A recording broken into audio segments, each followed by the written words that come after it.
The Project Gutenberg ebook of Mystery at Lynden Sands. This ebook is for the use of anyone anywhere in the United States and most other parts of the world at no cost and with almost no restrictions whatsoever.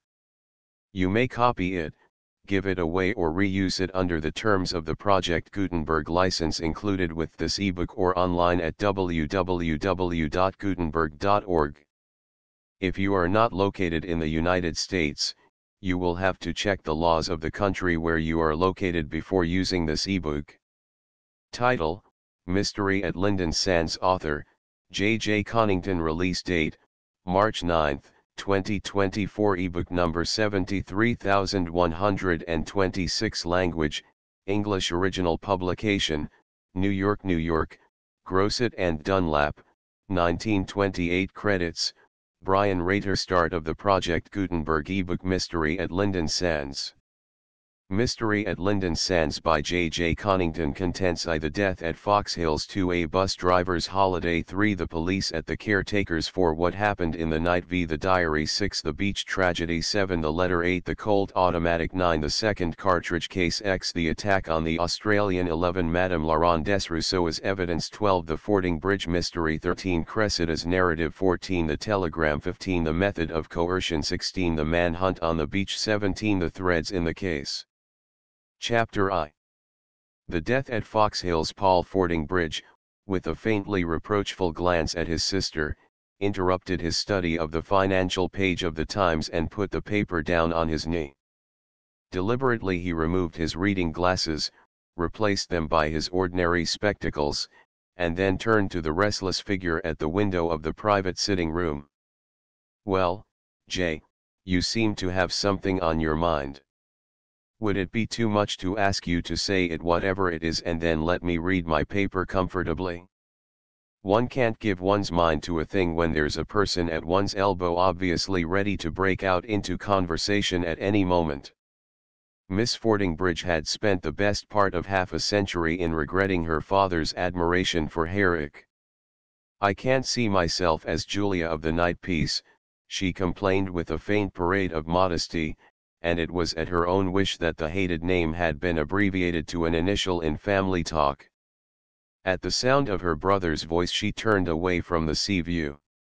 "I can't imagine why you insisted on coming to this hotel," she said, rather fretfully.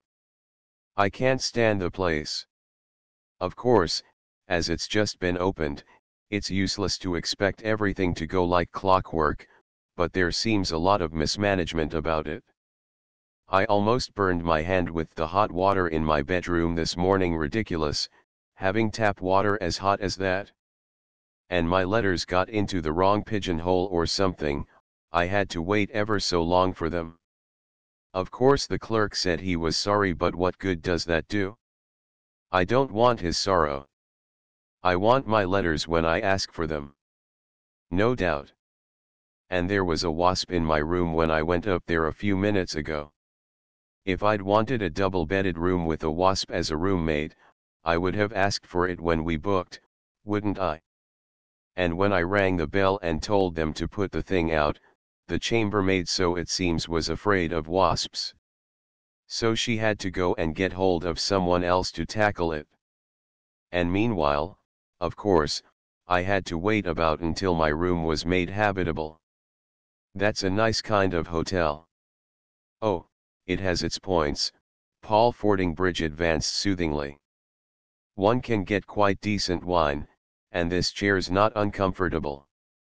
"I don't sit in a chair and drink wine all day," his sister retorted, querulously. "And that jazz band downstairs is simply appalling. I can feel my eardrums quiver whenever it starts playing. It amuses the children, at least. I haven't heard Stanley or Cressida complaining about it yet, and they seem to dance most of the time in the evenings. So like the younger generation. They get married and they dance. And that's almost all you can say about them." "Oh, no.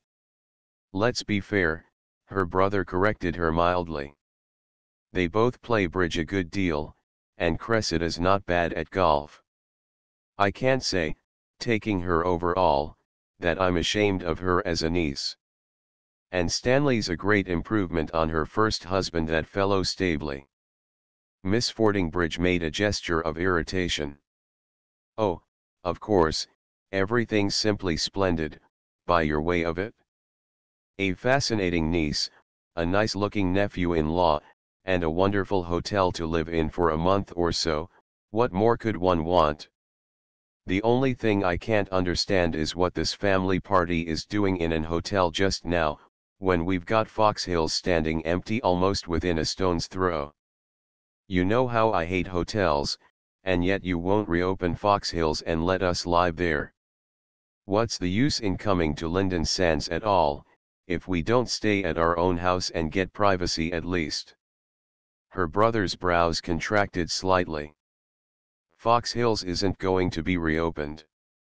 You know quite well the size of staff you'd need to run it properly, and I don't propose to pay on that scale merely in order to stay at Fox Hills for a month or so and then shut it up again.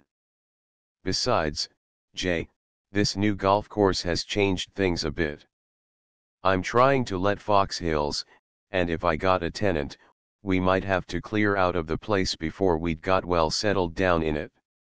This hotel and the new course between them are going to make Lynden Sands more popular before long. There's a fair chance of getting Fox Hills leased. Miss Fordingbridge was manifestly taken aback by this information. You're trying to let Fox Hills, our old house? Why, it isn't yours to let. It belongs to Derek. Paul Fordingbridge seemed to be flicked on the raw. There was a certain asperity in his tone as he replied. Whether it belongs to Derek or merely belonged to Derek is an open question. He hasn't turned up to let us decide the point one way or the other. He glanced at his sister's face and apparently read something in her expression, for he continued with a faint rasp in his tone. I thought I'd made the position clear enough to you already, but, as you don't seem to grasp it even yet, I'll go over it once more. But this must be the last time, Jay. I'm really tired of making the thing clear to you when you evidently won't take the trouble to understand how I'm placed. He paused for a moment, as though to put his facts in order before stating his case. Since this is the last time I'm going to discuss the thing with you, I'll go right back to the beginning, and you'll be good enough to give me your attention, Jay. I'm tired of the subject, and specially tired of explaining it to you, as you never listen. Under our father's will, the major part of the family property including the Fox Hills estate went to his eldest son, brother John, on a life tenancy. After John died, it was all to go without restrictions to the next eldest brother Rufus, out in Australia, or to his son, Derek. Failing Derek, it was to go to the next eldest, Cressida's father, or, if he died first, then to Cressida. If she didn't live to come into it, then it fell to my share, and, finally, if we all died off, then you were to get it. Of course, he'd left each of us enough to keep us going comfortably in any case. Fox Hills and the investments that went along with it were extras, over and above that. You see that part clearly enough, I suppose. Miss Fordingbridge nodded, but it seemed doubtful if she had given the narrative much attention. She appeared to be treasuring up some thought which made her brother's statement of little real interest to her. Paul glanced again at her face and seemed to hesitate slightly. He decided to continue. None of us had seen Derek until just before the war. Then he came to Fox Hills for a while with us. You took to him more than I did. He seemed to me a very ordinary young fellow. Meanwhile, John came into his life, rent of the estate and the rest of the property, after our father died. Then came the war. Derek had a commission in some Australian regiment. We saw little of him, naturally. I wish we'd seen less. He brought home that friend of his, Nick Staveley, on leave, and he got round Cressida and married her, the worst day's work our family's done for a good while. Lucky for her that he got wiped out, that day when Derek was captured. Miss Fordingbridge winced at the name of her niece's first husband. Even after all these years, the very thought of Staveley had its sting for the family. Apart from this, however, she showed no interest in her brother's narrative, which was obviously an old tale to her, and important only as it concerned her brother's motives of action. Meanwhile, Rufus had a paralytic stroke out in Australia and died. Then, a little later, John got killed in that motor accident. Under the will, that left Derek in possession of the estate.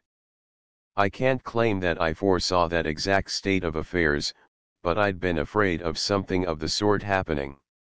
During the war, things needed a careful eye on them, and I didn't care to see Fox Hills in the hands of lawyers.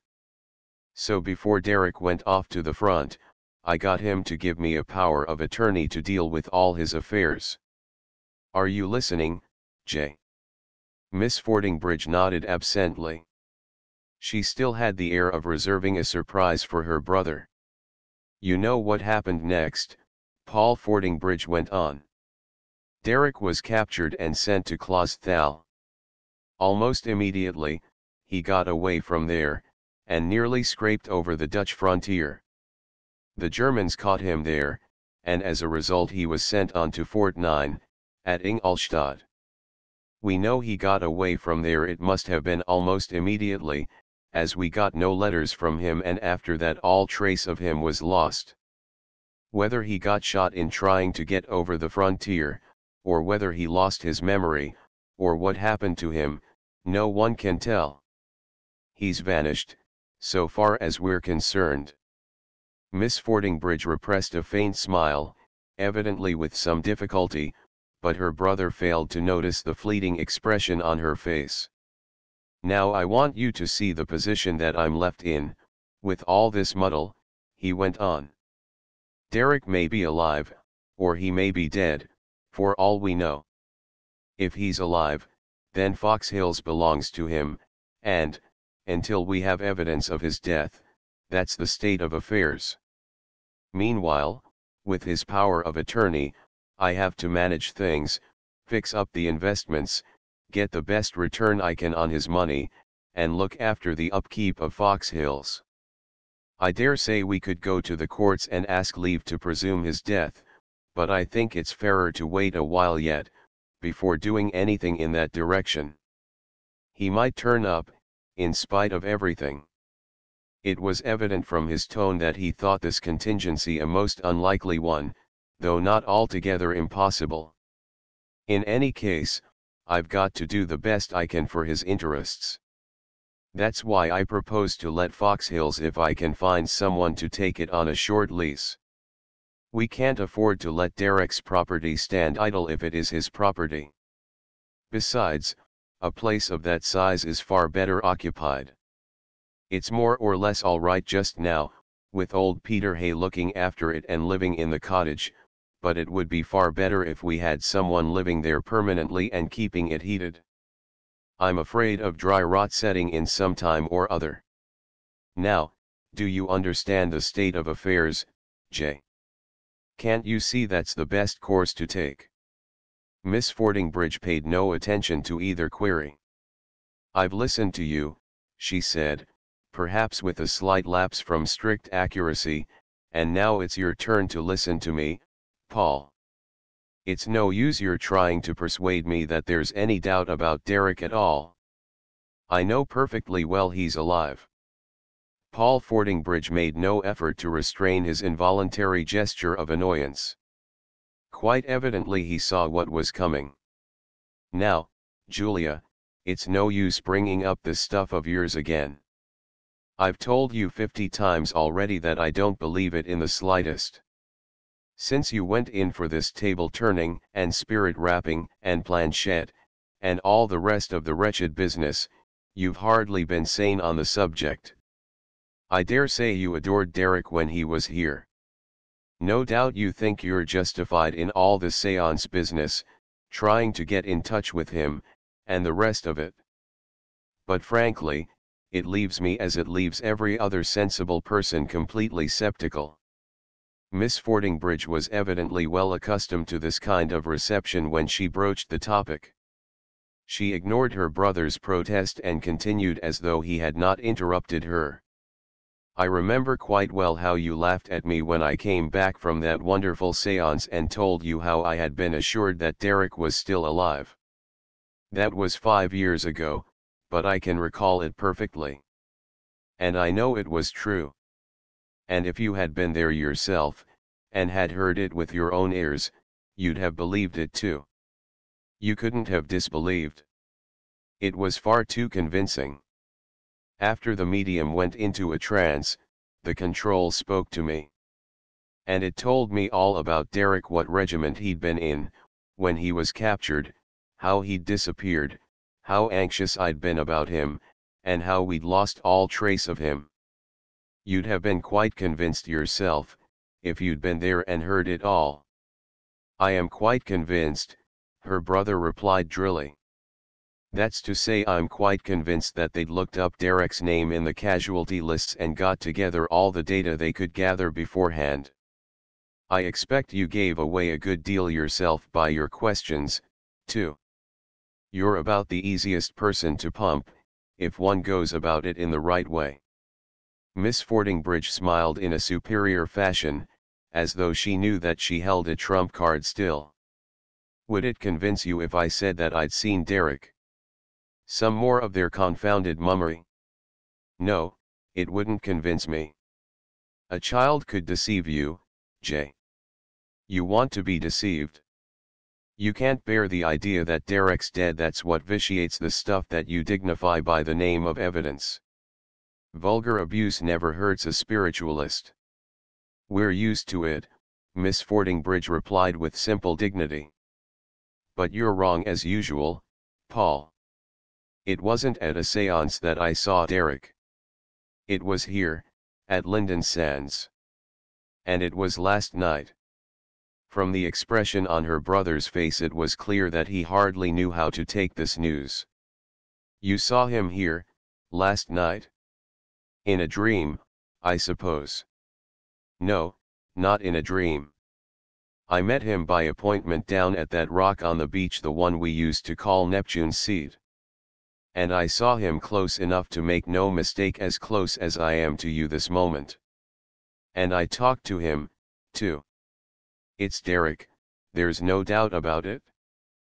Paul Fordingbridge was evidently taken aback. This latest tale of his sister's seemed to have something more solid behind it than her earlier ventures. "You said nothing to me about this. Why was that?" Miss Fordingbridge recognized that she had scored a point and had startled her brother out of his usual scepticism. She had her answer ready. "Naturally, you'd hardly expect me to discuss a thing like that over the breakfast table, with 100 total strangers sitting round and craning their necks so as to hear better. If you will insist on staying at hotels, you must put up with the results. This is the first time I've been alone with you since I met him." Paul Fordingbridge acknowledged the justice of her view with a nod. "Quite so," he admitted. "And you had a talk with this fellow, had you?" Miss Fordingbridge's temper showed unmistakably in her tone as she replied. "Kindly don't call Derek this fellow, if you please.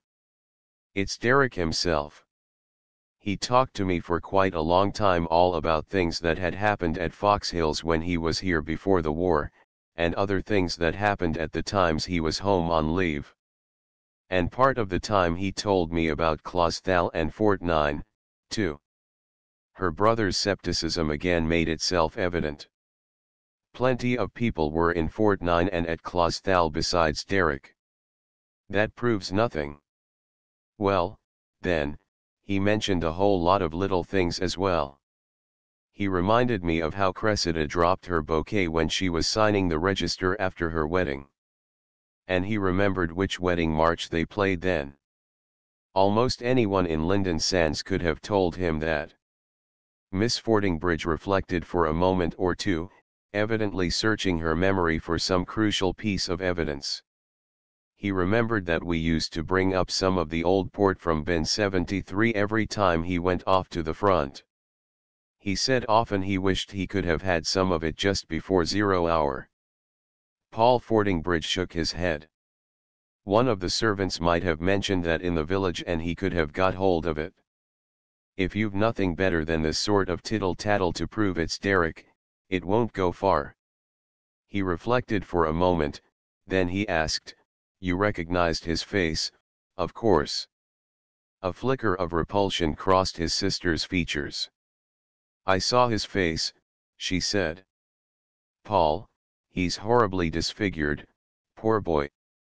A shell burst, or something. It's dreadful. If I hadn't known it was Derek, I'd hardly have recognized him. And he was so good looking, in the old days. But I know it's Derek. I'm quite sure of it. That medium's control never makes a mistake. If Derek had passed over, she'd have found him and made him speak to me at that séance. But she couldn't. And now he's come back in the flesh. It shows there is something in spiritualism, in spite of all your sneers. You'll have to admit it, Paul." Her words had evidently started a fresh train of thought in her brother's mind. "Did you recognize his voice?" he demanded. Miss Fordingbridge seemed to make an effort to recall the tones she had heard. "It was Derek's voice, of course," she said, with a faint hesitation in her manner. "Of course, it wasn't quite the voice I'd been expecting. His mouth was hurt in those awful wounds he got. And his tongue was damaged, too, so his voice isn't the same as it used to be. It's husky instead of clear, and he has difficulty in saying some words, I noticed. But at times I could quite well imagine it was Derek speaking just as he used to do, with that Australian twang of his that we used to tease him about." "Ah, he has the twang, has he?" "Of course he has. Derek couldn't help having it, could he, when he was brought up in Australia until he was quite grown up? Last night he laughed over the way we used to chaff him about his accent. Anything more about him that you can remember?" "He's been dreadfully hurt. 2 of his fingers were blown off his right hand. It gave me such a start when he shook hands with me." Paul Fordingbridge seemed to reflect for a moment or two on the information he had acquired. He said at last, "It'll be difficult to establish his identity, that's clear. Face unrecognizable owing to wounds, voice altered, ditto, 2 fingers gone on right hand, so his writing won't be identifiable. If only we had taken Derek's fingerprints, we'd have had some sort of proof. As it is, there's very little to go on." Miss Fordingbridge listened scornfully to this catalogue. "So that's all the thanks you give Derek for suffering so horribly for us all in the war? Always assuming that this friend of yours is Derek. Don't you understand that I can't take a thing of this sort on trust? I'm in charge of Derek's property assuming that he's still alive. I can't hand it over to the first claimant who comes along, and then, if Derek himself turns up, excuse myself by saying that the first fellow had a plausible yarn to tell. I must have real proof. That's simply plain honesty, in my position. And real proof's going to be mighty hard to get, if you ask me, Jay. You must see that, surely." "It is Derek," Miss Fordingbridge repeated, obstinately. "Do you think I can't recognize my own nephew, when he's able to tell me all sorts of things that only we in the family could know?" Her brother regarded her rather ruefully. "I believe you'd go into the witness box and take your oath that it's Derek," he said, gloomily. "You'd made up your mind that Derek was coming back sooner or later, and now you're prepared to recognize anything down to a chimpanzee as your long-lost nephew, rather than admit you're wrong. Damn this spiritualism of yours. It's at the root of all the trouble. It's led you to expect Derek, and you mean to have a Derek of some sort." He paused for a moment, as though following out a train of thought, then he added, and it's quite on the cards that if it ever came before a jury, some chuckleheads would take your word for it. Sure to know her nephew, and all that sort of stuff. They don't know your little fads. Miss Fordingbridge glanced up at the note of trouble in her brother's voice. I can't see why you're trying to throw doubt on the thing, Paul. You haven't seen Derek, I have. And yet you don't wait to see him yourself. You come straight out with a denial that it is Derek. And you say I've got a preconceived idea about the affair. It seems to me that you're the one with a preconceived notion. One would think you'd made up your mind already on the subject. Paul Fordingbridge acknowledged the counter-thrust. There's something in what you say, perhaps, Jay. But you must admit the whole business is a trifle unexpected. It's hardly taking the line one might expect, if everything were square and above board. Let's assume that it is Derek, and then you'll see what a lot's left unexplained so far.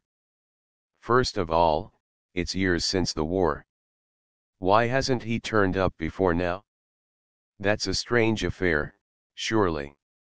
Then, when he does reappear, why doesn't he come to me first of all? I'm the person he left in charge of his affairs, and I should think his first step would be to communicate with me. But no, he comes down here unannounced, and he fixes up some sort of clandestine meeting with you. That's a rum go, to my mind. And there's more than that in it. He meets you last night and has a talk with you, but he doesn't suggest coming to see me. Or did he give you any message for me? He didn't, as it happens. But you seem to think we were talking as if it was all a matter of business, Paul. It was a shock to me to have him back again. And I dare say I did most of the talking, and he hadn't time to give me any message for you. I was very shaken up by it all, and he was so kind to me. Her brother seemed to find little pleasure in the picture which she drew. Yes, I expect you did most of the talking, Jay. He wouldn't interrupt you much. But, aside from all that, it's getting near lunchtime now. He's had the whole morning to break into the family circle, and yet he hasn't come near. From what I remember of him, shyness wasn't one of his defects. Whatever you may think about it, that seems to me a bit fishy. Damned strange in fact. I'm not taking up any definite stand in the matter, but there are things that need a bit of explaining. Miss Fordingbridge seemed for a moment to be staggered by her brother's analysis, but she recovered herself almost at once and fastened upon his last point. Didn't I tell you that he was horribly disfigured? Even in the moonlight he was a dreadful sight. Do you expect him to come marching into this hotel in broad daylight this morning, so that everyone can stare at him? You really have very little common sense, Paul. I think it shows that he wants to spare us all the tittle-tattle he can. You know what hotels are, and how the people in them are simply on the lookout for something to chatter about. And when they got a chance like this missing heir returns, and so forth, you can guess for yourself what it would be like. We'd have no life of it, with people staring at us and whispering behind our backs as we passed. And I think Derek has shown a great deal of tact and common sense in behaving as he has done. Naturally he asked to see me first. He knows how fond of him I was. Her brother seemed to consider this fresh view of the affair for a longer time than he had devoted to any of her other statements. At last he shook his head doubtfully. It might be as you say, of course, he conceded grudgingly. We must wait and see what turns up. But you can take it from me, Jay, that I shan't be satisfied unless I get something a good deal better in the way of evidence. It looks very like a parcel from a shop in Queer Street, so far as it's gone. Miss Fordingbridge seemed content to drop that side of the matter, at least for the time. But she had something further to say. Of course you'll drop this absurd idea of letting Fox Hills now, Paul. Her brother seemed irritated by this fresh turn given to their conversation. Why should I? I've told you often enough that it's my business to do the best I can for Derek, and the rent of Fox Hills would be worth having, even if Derek did come back. You're not suggesting that he should stay there, are you? It's far too big a place for a single man, even if he wanted to live down here at Lynden Sands. Miss Fordingbridge was plainly put out by this suggestion. Of course he would stay there. When he went away, didn't I keep his rooms in order, just as he left them? He could go back tomorrow and find his study exactly as it was when he left us. Everything's there just as it used to be, his books, his pipes, his old diary, his ashtrays, everything. When we shut up Fox Hills, I wanted to have everything ready so that when he came back from the war he'd find everything in its usual place. He could walk straight in and feel that things were just the same and that we hadn't forgotten him. And now you want to let Fox Hills just at the moment when he comes back again rob the poor boy of the only place on this side of the world that he can call a home. I won't have it, Paul. Whether you have it or haven't it, Jay, is a matter of total indifference. Until the power of attorney is revoked, I shall do exactly as seems best to me, and letting Fox Hills is one of the things I shall certainly do. But I know Derek doesn't want it, cried Miss Fordingbridge. Last night I told him all about how I'd kept his things for him so carefully, and if you'd seen how touched the poor boy was. He said it was the thing that had touched him most. And he was ever so grateful to me. And now you propose to spoil it all, after those years. She switched off onto another subject. And what do you propose to do about poor old Peter Hay? If you let Fox Hills, it won't need a caretaker, and I suppose you'll turn poor Peter adrift? And, if you remember, Peter was one of the people that Derek liked best when he was here before. He was always going about with Peter, and he said he found him companionable. And he's learned a lot from Peter about beasts and so on, all new to him since he came from Australia. But I suppose Peter's to go at a week's notice? That's a nice way to serve people. Her brother seemed to consider things before replying. I'll try to find something for Peter. You're quite right, Jay. I didn't mean to turn Peter adrift, though. If I have to sack him from the caretaker business, I'll pay him out of my own pocket till something else turns up. Peter's too decent a man to let down, especially after he's been at Fox Hills all his life. If it had been that last valet we had that fellow aired, I'd never have thought twice about throwing him out at a day's notice. But you can trust me to look after Peter. Miss Fordingbridge seemed slightly mollified by this concession on her brother's part, but she stuck to her main point. Well, you can't let Fox Hills in any case. I won't have it. But apparently her brother had wearied of argument, for he made no reply. I shall be going up to Fox Hills sometime today. I always go up to dust Derek's rooms, you know, she continued. What on earth do you do that for? Her brother demanded in an exasperated tone. Are you training for a housemaid's place? I hear there's a shortage in that line, but you hardly seem to be a useful kind of recruit, Jay. I've always looked after Derek's rooms. When he was here at Fox Hills in the old days, I never allowed anyone to lay a finger on his study. I knew just how he liked his things kept, and I wouldn't have maids fussing round, displacing everything. Oh, of course you doted on the boy, her brother retorted. But it seems a bit unnecessary at this time of day. Unnecessary? Just when Derek has come back. Paul Fordingbridge made no attempt to conceal his gesture of annoyance, but he refrained from reopening the sore subject. Well, if you come across Peter, you can send him down to me. I haven't seen him since we came here, and I may as well have a talk about things. Probably there are 1 or 2 repairs that need considering. Perhaps you could go round by his cottage and make sure of getting hold of him." Miss Fordingbridge nodded her assent. "I'll be quite glad to have a talk with Peter. He'll be so delighted to know that Derek's back at last.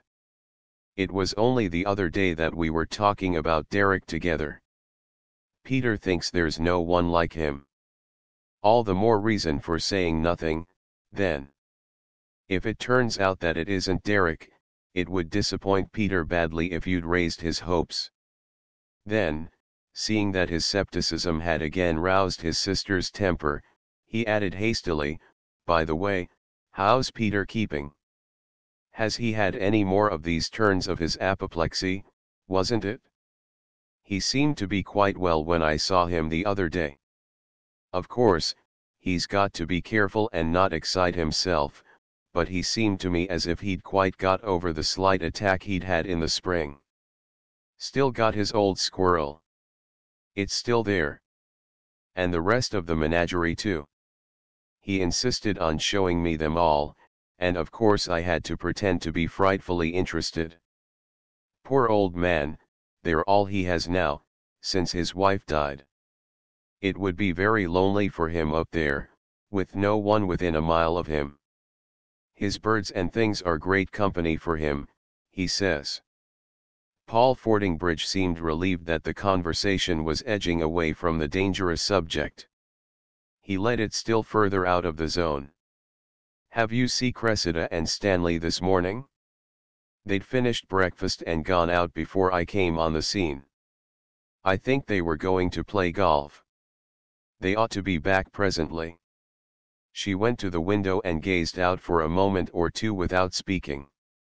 Her brother took up the Times and resumed his study of the share market, with evident relief. "This hotel spoils Lynden Sands," Miss Fordingbridge broke out after a short silence. "It comes right into the view from the front of Foxhill's great staring building. And, wherever you go along the bay, you see this monstrosity glaring in the middle of the view. It'll ruin the place. And it'll give the villagers all sorts of notions, too. Visitors always spoil a small village." Her brother made no reply, and when she halted in her complaints he rustled his newspaper clumsily in an obvious effort to discourage further conversation. Just then a knock at the door was heard. "Come in," Miss Fordingbridge ordered. A page boy appeared. "Message on the telephone for you, sir." Paul Fordingbridge rose reluctantly and left the room. He was absent for a very short time, and when he came back his sister could see that he was disturbed. "That was a message from the doctor. It seems poor old Peter's gone."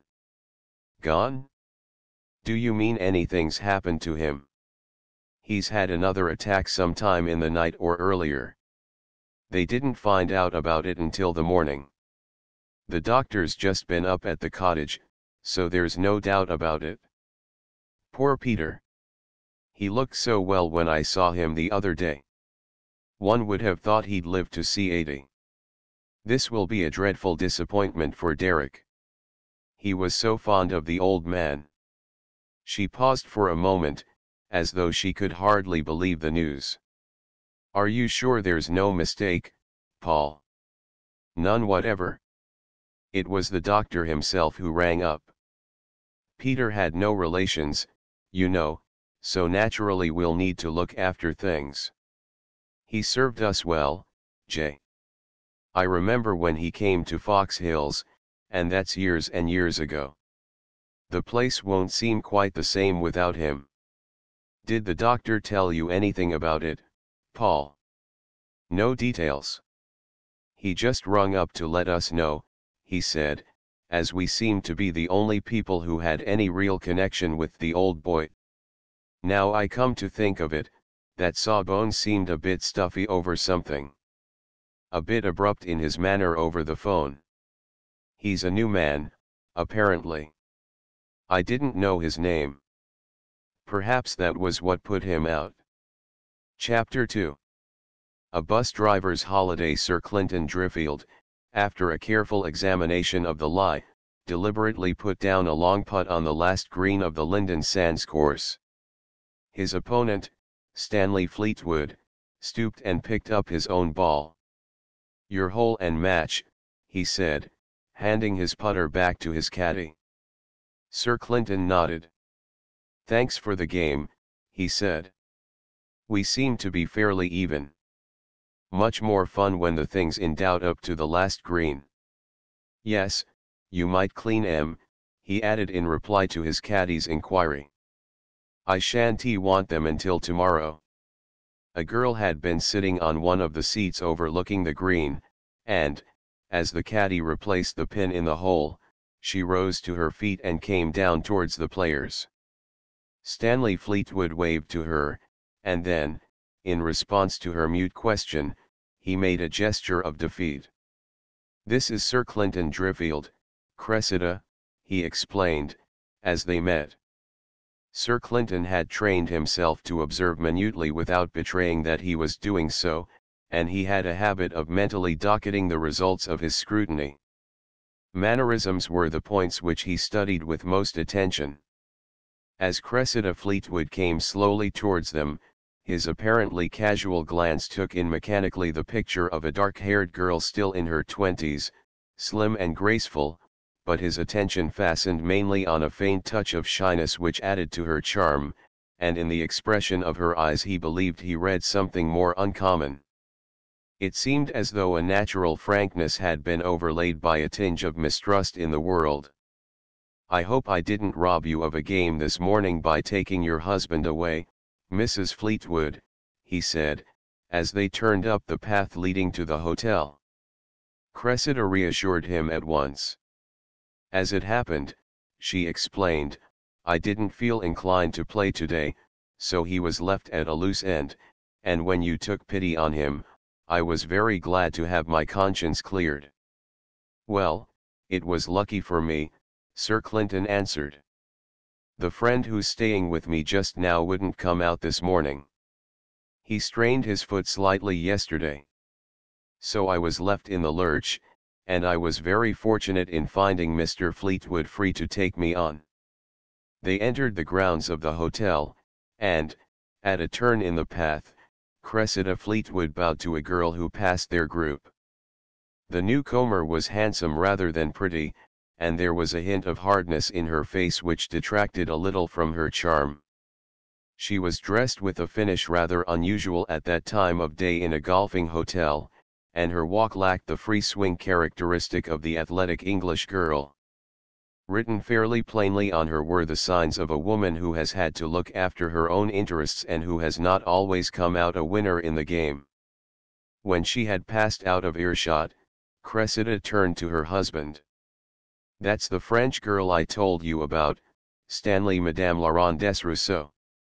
I found her in some difficulty or other at the hotel desk. Her English isn't quite perfect, so I helped her out a little." Stanley Fleetwood nodded without comment, and Sir Clinton had little difficulty in seeing that he had no desire for his wife to extend her acquaintance with Madame Laurent Desrousseau.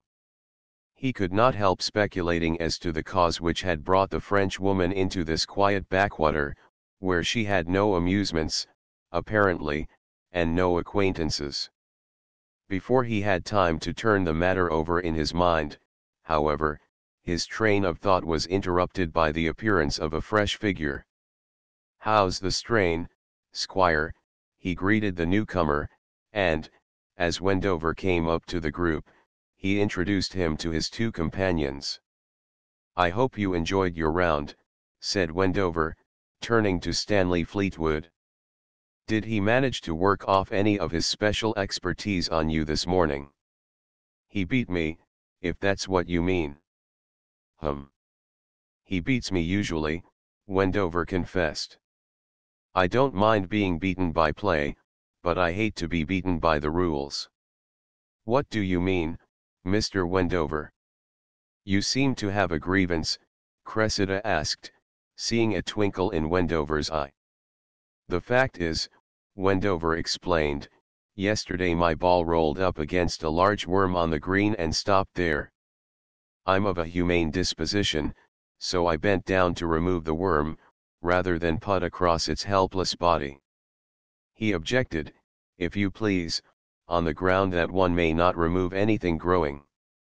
I don't know whether it was growing or not. It looked to me remarkably well grown for a worm, and had probably passed the growing age.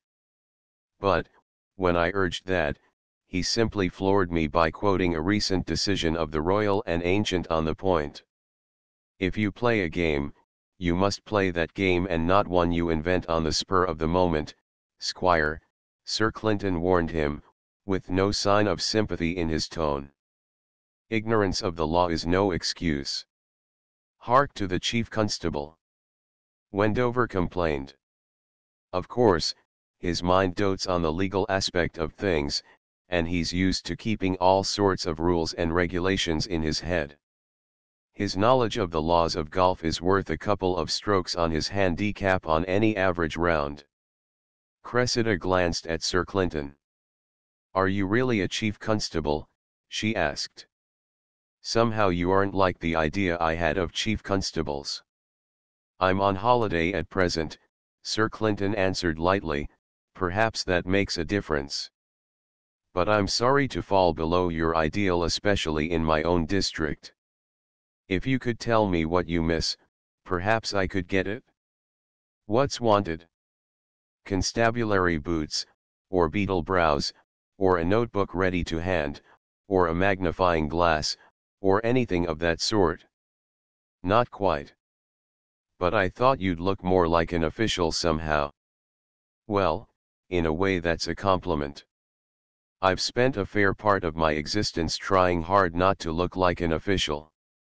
I wasn't born a chief constable, you know. I was once a mere detective sort of person at the other end of the world."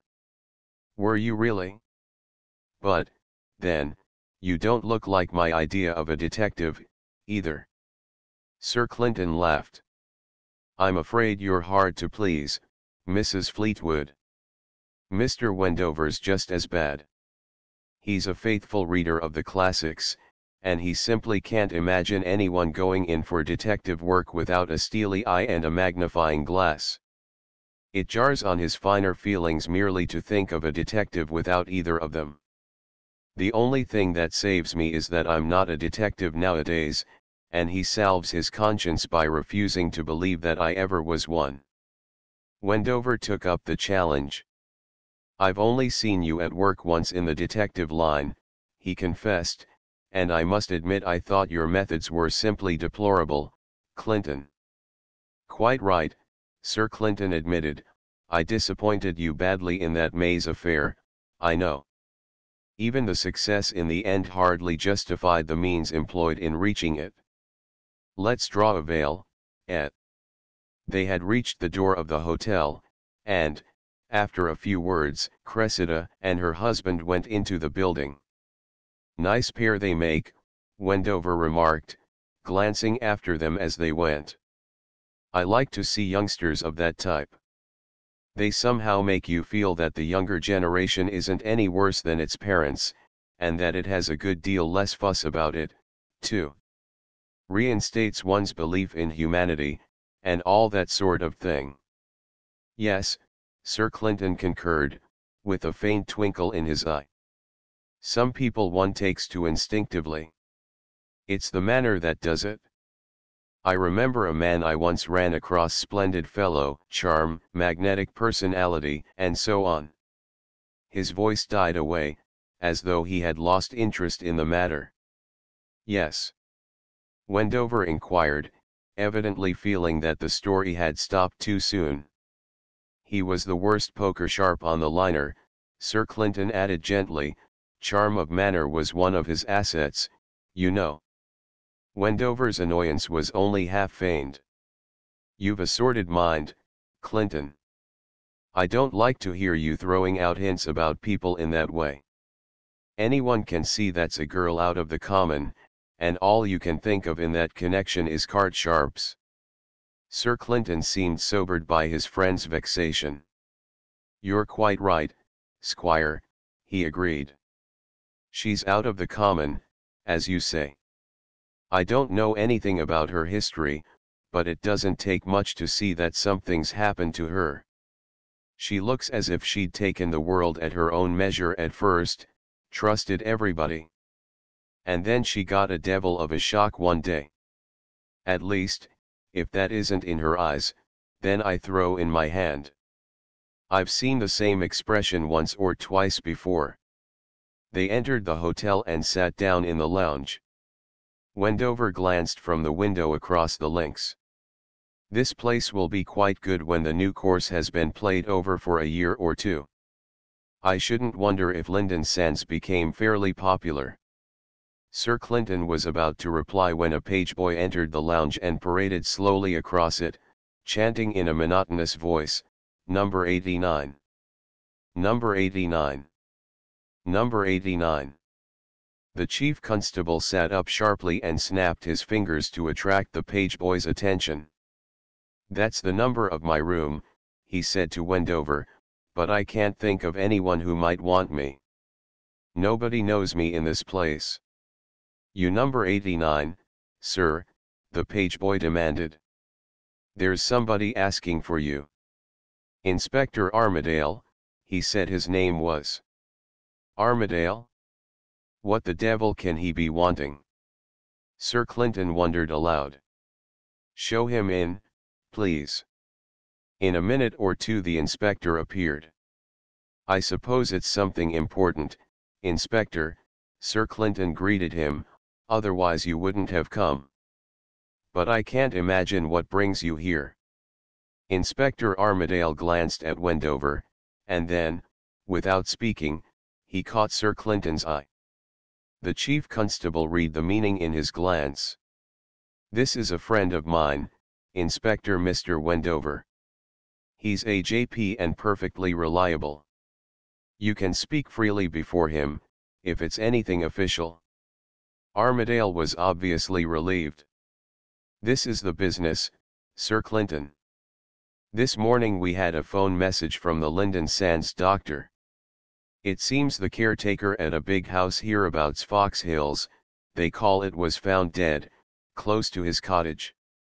Dr. Rafford went up to see the body, and at first he thought it was a case of apoplexy. Then he noticed some marks on the body that made him suspicious, and he says he won't give a death certificate. He put the matter into our hands at once. There's nobody except a constable hereabouts, so I've come over myself to look into things. Then it struck me you were staying at the hotel here, and I thought I'd drop in on my way up." Sir Clinton gazed at the inspector with a very faintly quizzical expression.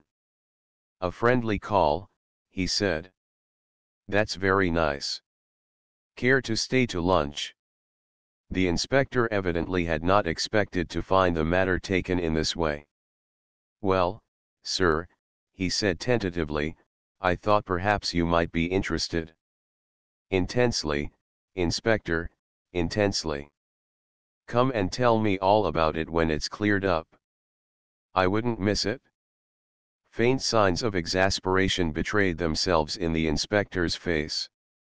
"I thought, perhaps, sir, that you'd care to come over with me and look into the thing yourself. It seems a bit mysterious." Sir Clinton stared at him in well-assumed amazement. "We seem to be rather at cross purposes, Inspector. Let's be clear. First of all, I'm on holiday just now, and criminal affairs have nothing to do with me. Second, even if I weren't on holiday, a chief constable isn't specially attached to the Find 'em and Grab 'em branch of the service.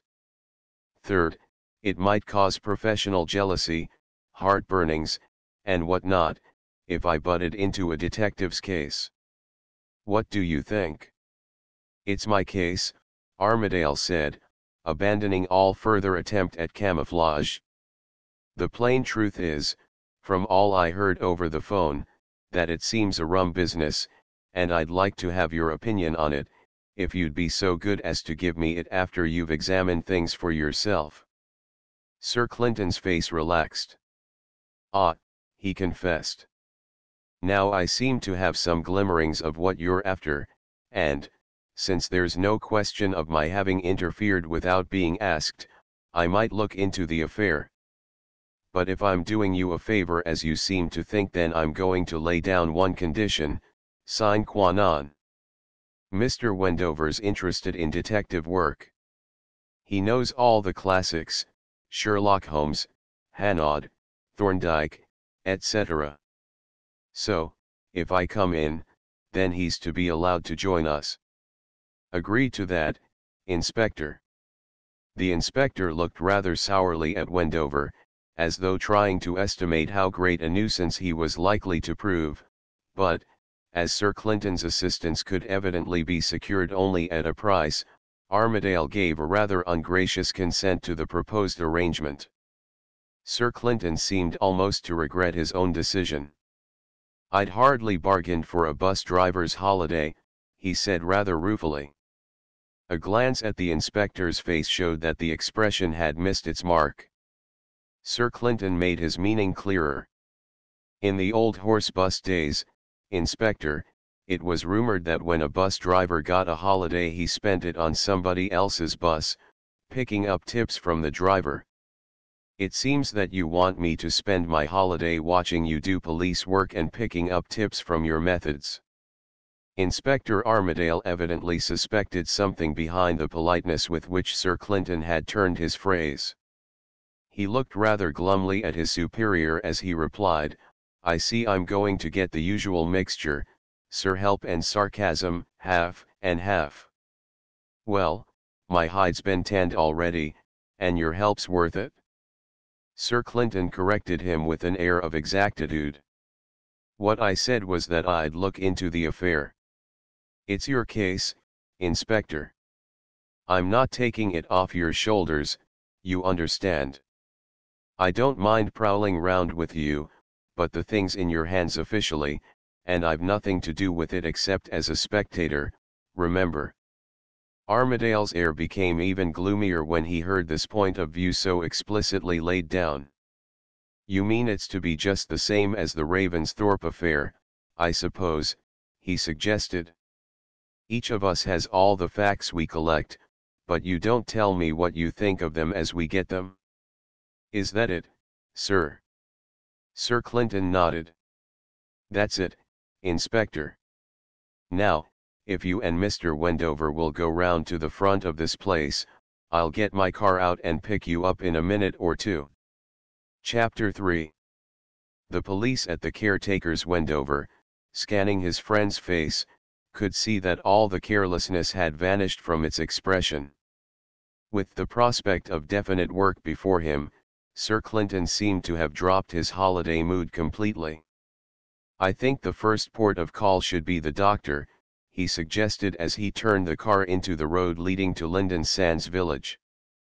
"We'd better start at the beginning, Inspector, and the doctor seems likely to have been the earliest expert on the spot." They found Dr. Rafford in his garden, tinkering at a spotless motorcycle, and Wendover was somewhat impressed by the obvious alertness of the young medico. Armadale introduced his companions, and then went straight to the point. "I've come over about that case, Doctor, the caretaker at Fox Hills. Can you give us something to go on before we start to look into it up there?" Dr. Rafford's air of efficiency was not belied when he told his story. "This morning, at about 8:30, young Colby came hammering at my door in a great state. He does some of the milk delivery round about here, and Peter Hayes' house is one at which he leaves milk. It seems he went up there as usual, but when he got to the gate of the cottage he saw old Hayes' body lying on the path up to the door. I needn't describe how it was lying, you'll see for yourself. I didn't disturb it, didn't need to." Inspector Armadale's nod conveyed his satisfaction at this news. The doctor continued, "Young Colby's only a child, so he got a bit of a fright. His head's screwed on all right, though, and he came straight off here to get hold of me. Luckily I hadn't gone out on my rounds as early as that, and he found me just finishing breakfast. I got my bike out and went up to Fox Hills immediately. When I heard young Colby's tale, I naturally concluded that poor old Hay had had a stroke. I'd been doing my best to treat him for high blood pressure, off and on, but I hadn't been able to do much for him, and once or twice he'd had slight attacks. He was bound to go, sometime or other, and I concluded that he'd had a final attack through overexertion or something of the sort.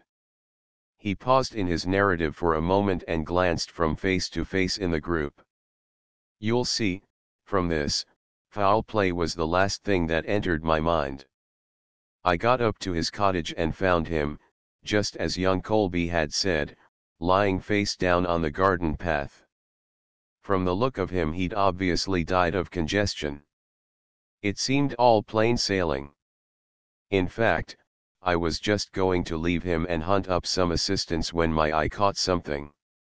His arms were stretched out at full length above his head, as if he'd gone down all of a piece, you know, and his right sleeve had got rucked up a little, so that it showed a bit of his arm. And my eye happened to catch a mark on the skin just above the wrist. It was pretty faint, but there had evidently been some compression there. It puzzled me, still puzzles me. However, that's your affair. It struck me that I might as well have a look at the other arm, so I pushed up the coat sleeve a little. That's the only thing I did to alter things in any way around the body, and I found a second mark there, rather like the first one.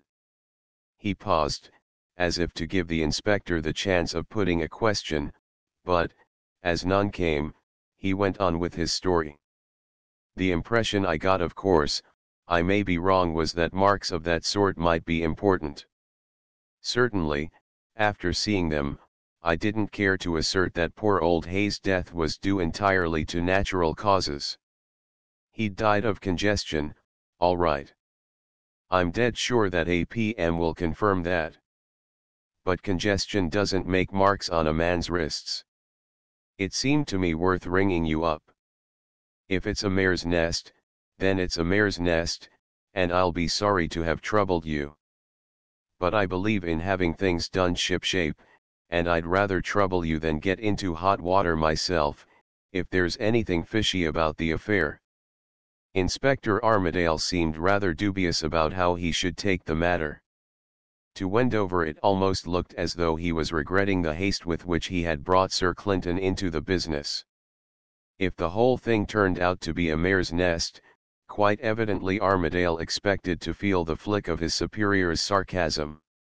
And obviously a couple of marks on a dead man's wrists did not necessarily spell foul play, since the man had clearly died of cerebral congestion, according to the doctor's own account. At last the inspector decided to ask a question or two. You don't know of anyone with a grudge against Hay? Rafford made no attempt to restrain a smile. Hay, he said. No one could possibly have a grudge against Peter.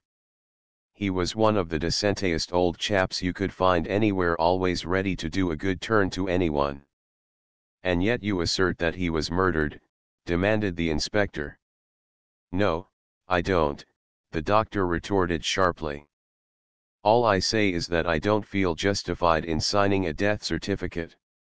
That ends my part. After that, it's your move. Armadale apparently realized that Rafford was not the sort of person who could be bluffed easily. He tried a fresh line. When do you think the death took place? The doctor considered for a moment. It's no good giving you a definite hour, he said. You know as well as I do how much the symptoms vary from case to case. I think it's quite on the cards that he died sometime about the middle of the night or a little earlier. But you couldn't get me to swear to that in the box, I warn you. I've often heard it said, the inspector commented in a disconsolate tone, that you scientific people make the worst witnesses. You never will say yes or no plainly like ordinary people. You're always hedging and qualifying. Had a training in accuracy, I expect, Rafford replied. We don't feel inclined to swear to things until we're convinced about them ourselves. Armadale evidently decided not to pursue the subject further. What about the body?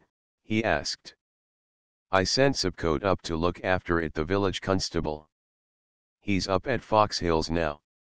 If it was to be left for your examination, somebody had to be there to see it wasn't disturbed. The inspector nodded approvingly. Quite right. And I suppose I can get hold of this youngster Colby's his name, isn't it, any time I need him. Rafford gave him the boy's address, which he took down in his notebook. Anything else you can think of that might be useful? He inquired, putting the book back into his pocket. The doctor shook his head. Nix. I suppose the coroner will want a look in.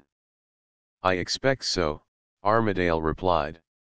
He glanced at Wendover and Sir Clinton to indicate that he now left the field to them. Wendover took advantage of the tacit permission. You didn't see anything that suggested poison, did you? He asked the doctor. Rafford's faint smile put an edge on his reply. I believe I said that if it hadn't been for the marks on the wrists, I'd have certified congestion of the brain. I don't think poison marks the wrists.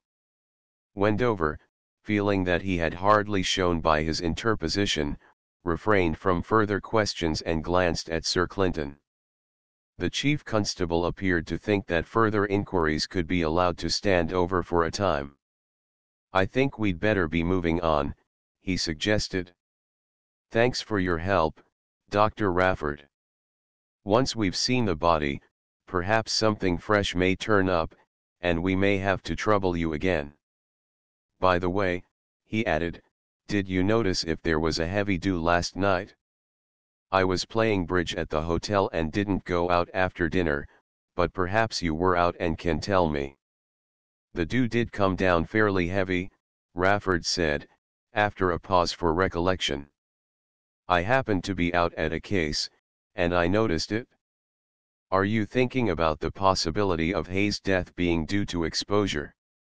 Not exactly, Sir Clinton answered, with a faintly ironical smile. As you would say, Doctor, exposure doesn't mark a man's wrist, at least not so quick as all that. Rafford acknowledged the dig good-humouredly and accompanied them to the garden gate as they went out. I hope I haven't started you on a wild goose chase, Inspector, he said on parting. But I suppose that sort of thing's all in your day's work, anyhow.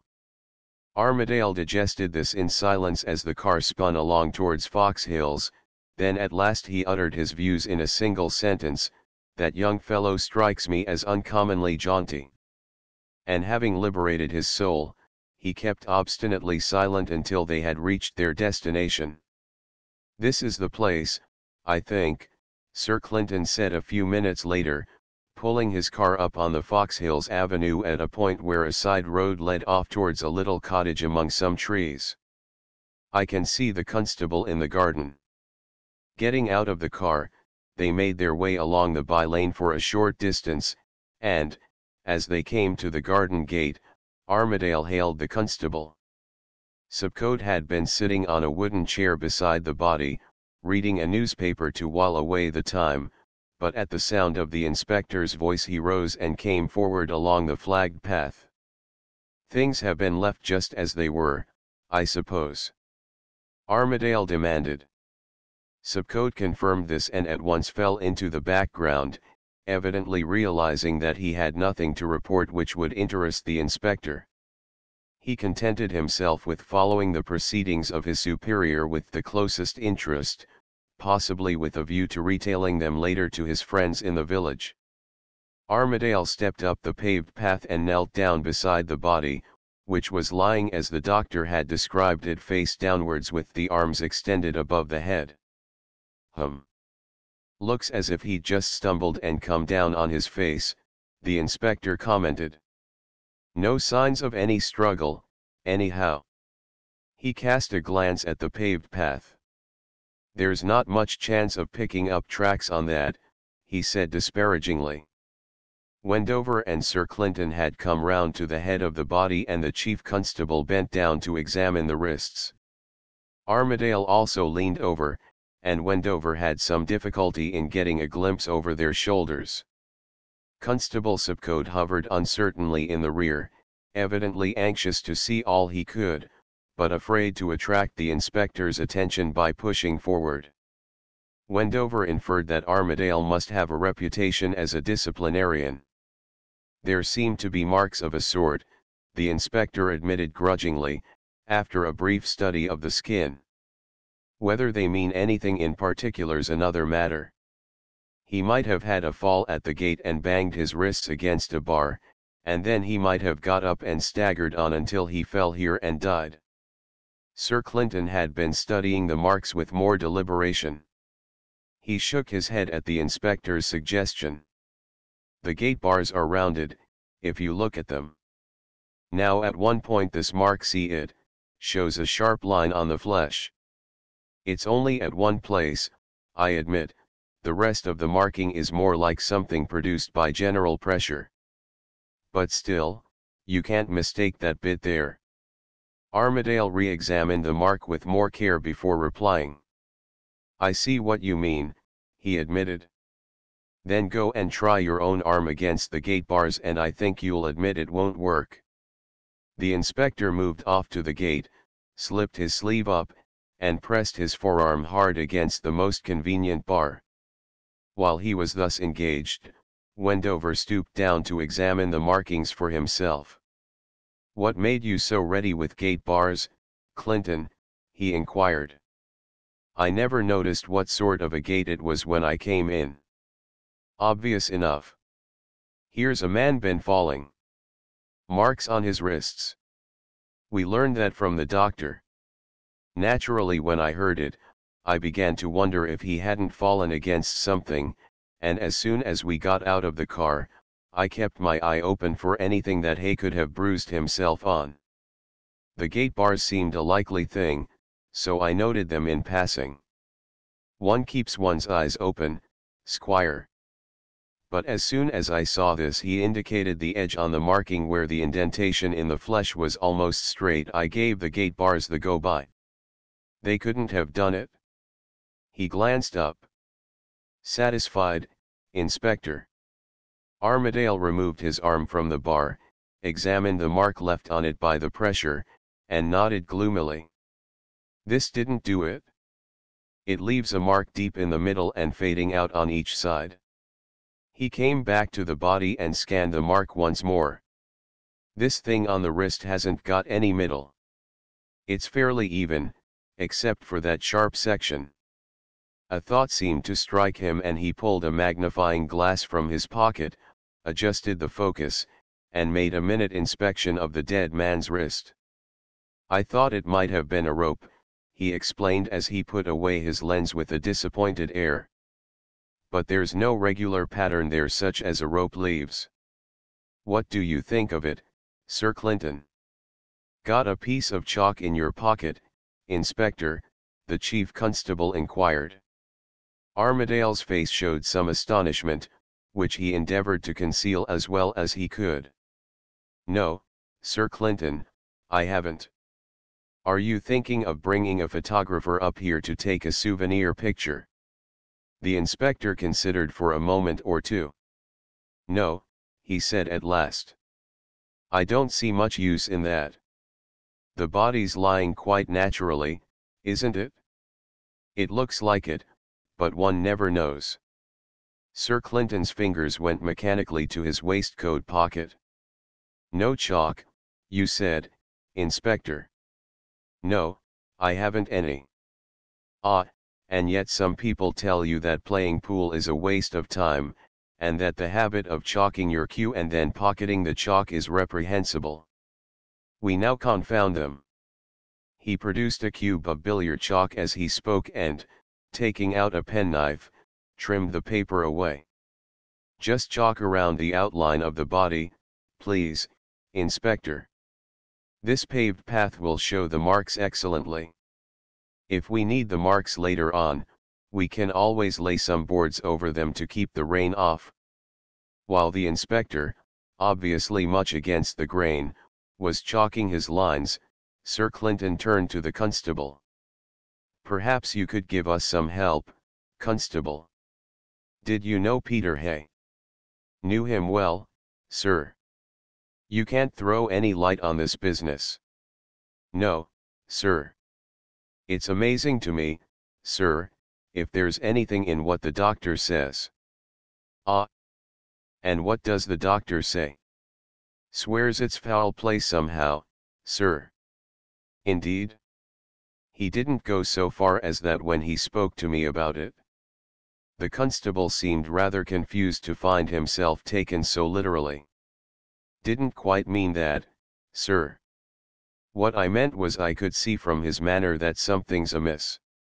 Subcote, conscious that he had let his tongue run away with him, glanced anxiously at Sir Clinton's face. The expression on it reassured him. Evidently this wasn't the kind of a man who would eat you if you made a slip. The chief constable rose considerably in his subordinate's estimation. "Nice little garden, this," Sir Clinton remarked, casting his eyes round the tiny enclosure. "A bit on the shady side, perhaps, with all these trees about. Did you ever come up here to visit Peter Hay, constable?" "Often and often, sir. Many's the time we've sat on that seat over there when I been off duty, or else in the house if it got too cold for my rheumatism." "Suffer from rheumatism, constable? That's hard lines." "One of my friends has some stuff he uses for it, he swears by the thing. I'll write down the name for you and perhaps it'll do you some good."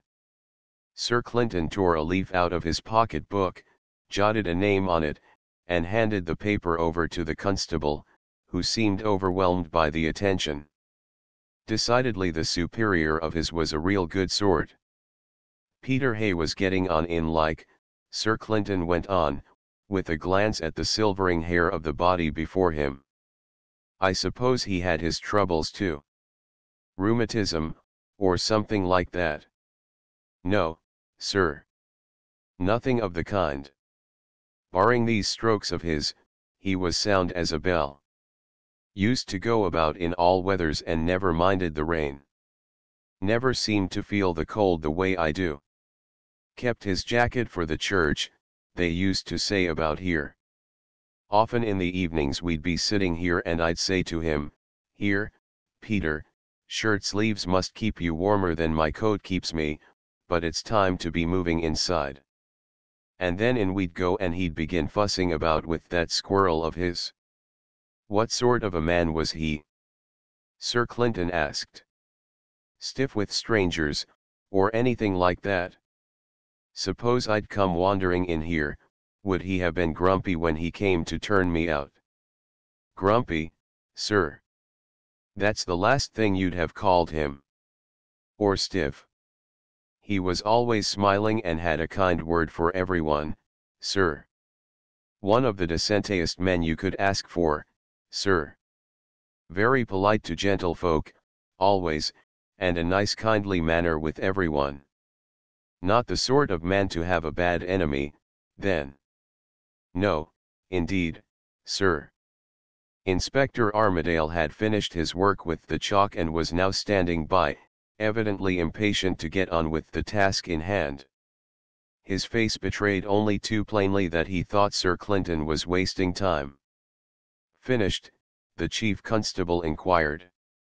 "Quite," Armadale replied, in a tone which hinted strongly that there was much more to be done. "In that case, we can turn the body over," Sir Clinton said, stepping forward as he spoke and beckoning to the constable. Handling him gently, they turned the dead man on his back, and, before rising, Sir Clinton ran his hand over the front of the body. As he stood up, he motioned to Armadale to follow his example. "His waistcoat and trousers are a bit damp," the inspector said, after he had felt them. "Is that what you mean?" Sir Clinton nodded in confirmation. An expression of comprehension flitted across the inspector's face. So that was why you asked about the do last night, he observed. I wondered what you were after, sir. Something of the sort was in my mind, the chief constable admitted. Now have a look at the face, Inspector. Has there been any bleeding at the nose? Or do you see anything else of any interest? Armadale bent down and inspected the dead man's face closely. Nothing out of the common that I can see, he reported. Of course, the face is congested a bit. That might be the stroke, I suppose. Or else the settling of the blood by gravity after death, Sir Clinton pointed out. Well, I hadn't expected to find any nose bleeding. If he'd bled at the nose it might have saved him from apoplexy. Armadale looked up inquiringly. You think it's merely apoplexy, sir? I'm afraid this is a place within the meaning of the Act, Inspector, otherwise I'd be quite ready to bet you a considerable sum that if Dr. Rafford carries out a post-mortem, he'll report that death was due to congestion of the brain. The inspector seemed to read some hidden meaning into Sir Clinton's words, for he nodded sagely without making any vocal comment. What next, sir? He asked. Shall we take the body into the cottage and go over it there? Sir Clinton shook his head. Not yet. There's just one thing I'd like to be sure about, and it may not be easy to see. There's a better light out here. Turn up the trousers from the ankle, Inspector, and have a good look for marks probably on the front of the shins. It's a long shot, but I've a notion you'll find something there. Armadale did as he was bidden. You're right, sir. There's a very faint mark, far fainter than the ones on the wrists on the front of each shin, just as you said. It's more like a very faint bruise than a mark made by stumbling against anything. The skin's not broken. Of course it shows up after death, otherwise I'd hardly have seen it. Sir Clinton nodded without making any comment. He was stooping over the dead man's face, examining it closely. After a moment or two, he signed to Wendover to come to his side. Smell anything peculiar, Squire? Wendover sniffed sagaciously once or twice, his face lighted up, and then a look of perplexity came over his features. I know that smell, Clinton. I recognize it well enough, but I can't put a name to it somehow. Think again, the chief constable advised. Go back to your early days and you'll probably recall it. Wendover sniffed several times, but remained baffled. A look of interest passed over Subcote's face. He came forward, bent down, and sniffed in his turn. I know what it is, sir. It's pear drops, these sweets the children eat. Peter always had a bag of sweets in the place for youngsters that came to see him. That's it, Wendover exclaimed with some relief. I knew I hadn't smelt that perfume for ages and ages, and yet it used to be familiar once upon a time. Sir Clinton seemed to have passed to an earlier line of thought. He turned to the constable. Peter Hay suffered from apoplexy, the doctor told me.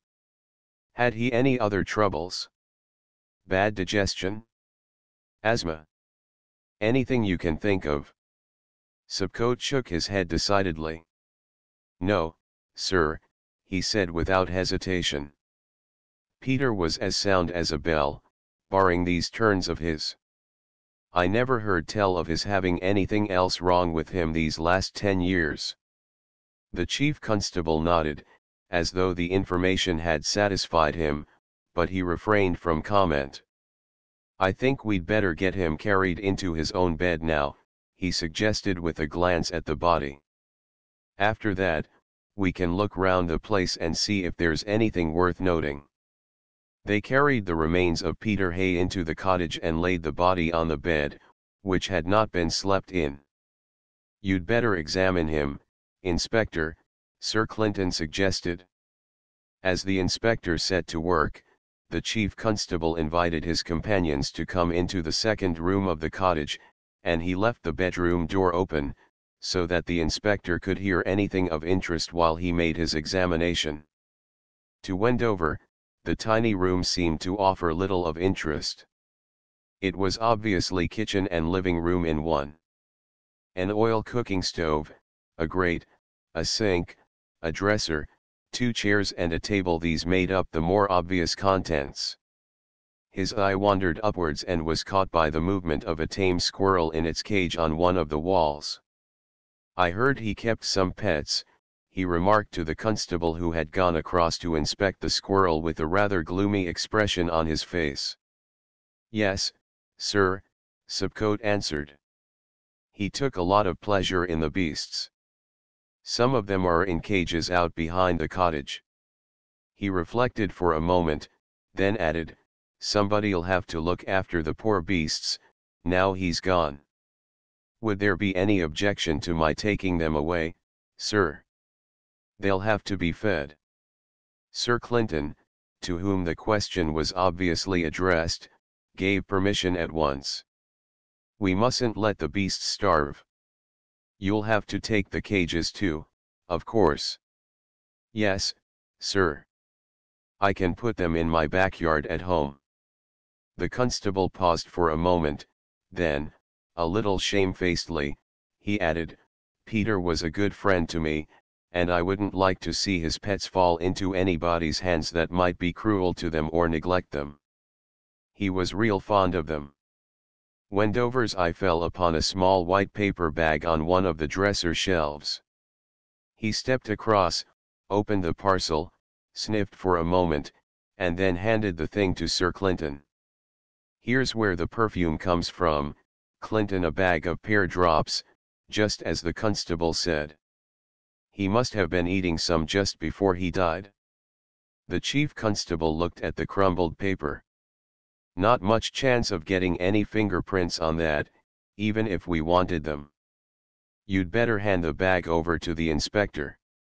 We may as well get them analyzed." "Poison's always a possibility." Inspector, you haven't been long over that." Inspector Armadale emerged from the bedroom and stolidly made his report. "Nothing that I can see on the body, sir, except the marks we noted already. No wounds of any sort, no bruises, nothing suspicious whatever. It almost looks like a mare's nest, except for these 4 marks." Sir Clinton nodded as though he had received confirmation of some very doubtful hypothesis. He moved across the room and seemed to become engrossed in a study of the squirrel's antics. In a few moments he turned to the constable. "You knew Peter Hay well, constable. I want some notions about his habits and so forth. What did he do with himself all day?" The constable scratched his ear, as though to stimulate his memory by the action. "To tell you the truth, sir, he didn't do much. He was only caretaker here, you understand. When the weather was fine, he'd go up to Foxhills and open some of the windows in the morning, to air the rooms. Then he'd take a look round the grounds, likely, just to see that all was as it should be. He might have to go down to the village for tea or butter or something like that. Then he'd come home and take his dinner. In the afternoon he'd have a bit of a sleep for a while, he was getting on in years, and then perhaps he'd dig a while in his garden here, look after his flowers, then he'd have his tea. Some time or other, he'd go up and look round Foxhills again and shut any windows he'd opened. And then he'd come back here, water his garden, most likely, if it needed it. And perhaps some of us would drop in for a chat with him. Or else he might take a walk down to see me or somebody else in the village. Or sometimes he'd read." Sir Clinton threw a glance round the barely furnished room. "He had books, then?" "I don't see any." "He read his Bible, sir." "I never saw him read anything else." "There's a Bible in the bedroom, Sir Clinton," Armadale confirmed. "An uneventful life, Apparently, the chief constable commented, not unkindly. Now I want to hear something about what sort of man he was. Polite in his manners, you said. Very polite, Subcote insisted. I remembered hearing some visitor once saying that Peter was a natural gentleman, sir. They do exist, here and there, even nowadays, Sir Clinton admitted. Now let's come down to dots, Constable. I want to get a picture of him in my mind, and you seem to have known him well enough to help. Let's see, now. Suppose I'd met him somewhere and offered to come and see him, or that he'd asked me here. What would happen? I suppose I'd knock at the door and he'd come and let me in. Which chair would he give me? Whichever you liked best, sir. They're much the same. If there'd been any difference, he'd have given you the best one. Quite so. I'm beginning to see him better. Now go on, Constable. He'd have been easy and natural, too, if I can gauge him. He'd just have met me in his shirt sleeves as he used to meet you. No fuss. He'd have made no fuss, sir. But he'd have put on his jacket for you, you being a strange gentleman coming to his house on a special visit, and perhaps he'd have offered you a cup of tea if the time was right for it. And if it was later in the evening? Some whiskey, if he had any. No, sir. Peter was a strong teetotaler. Sir Clinton glanced over the dresser on which all the dishes were neatly stacked. He was a tidy man, I see. Very, sir. Always had everything shipshape. He never could bear to have things lying about. Sometimes he used to anger me because he'd wash up his tea things when I wanted to talk to him. Of course, if it had been you, I expect he'd wait till you'd gone. It wouldn't have been polite to wash up with a stranger there. You're helping me a great deal, Constable, said Sir Clinton encouragingly. Now, another thing. I suppose he must have saved some money. He seems to have lived very simply, no expenses to speak of. That's right, sir. He put all he could spare into the savings bank at the post office. All he kept in the house was what he needed to buy things in the village. So I expected. You see how well you've pictured him, Constable. Now where did he keep his money, his loose cash?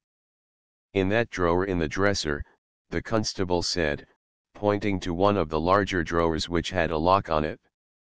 He carried the key about with him.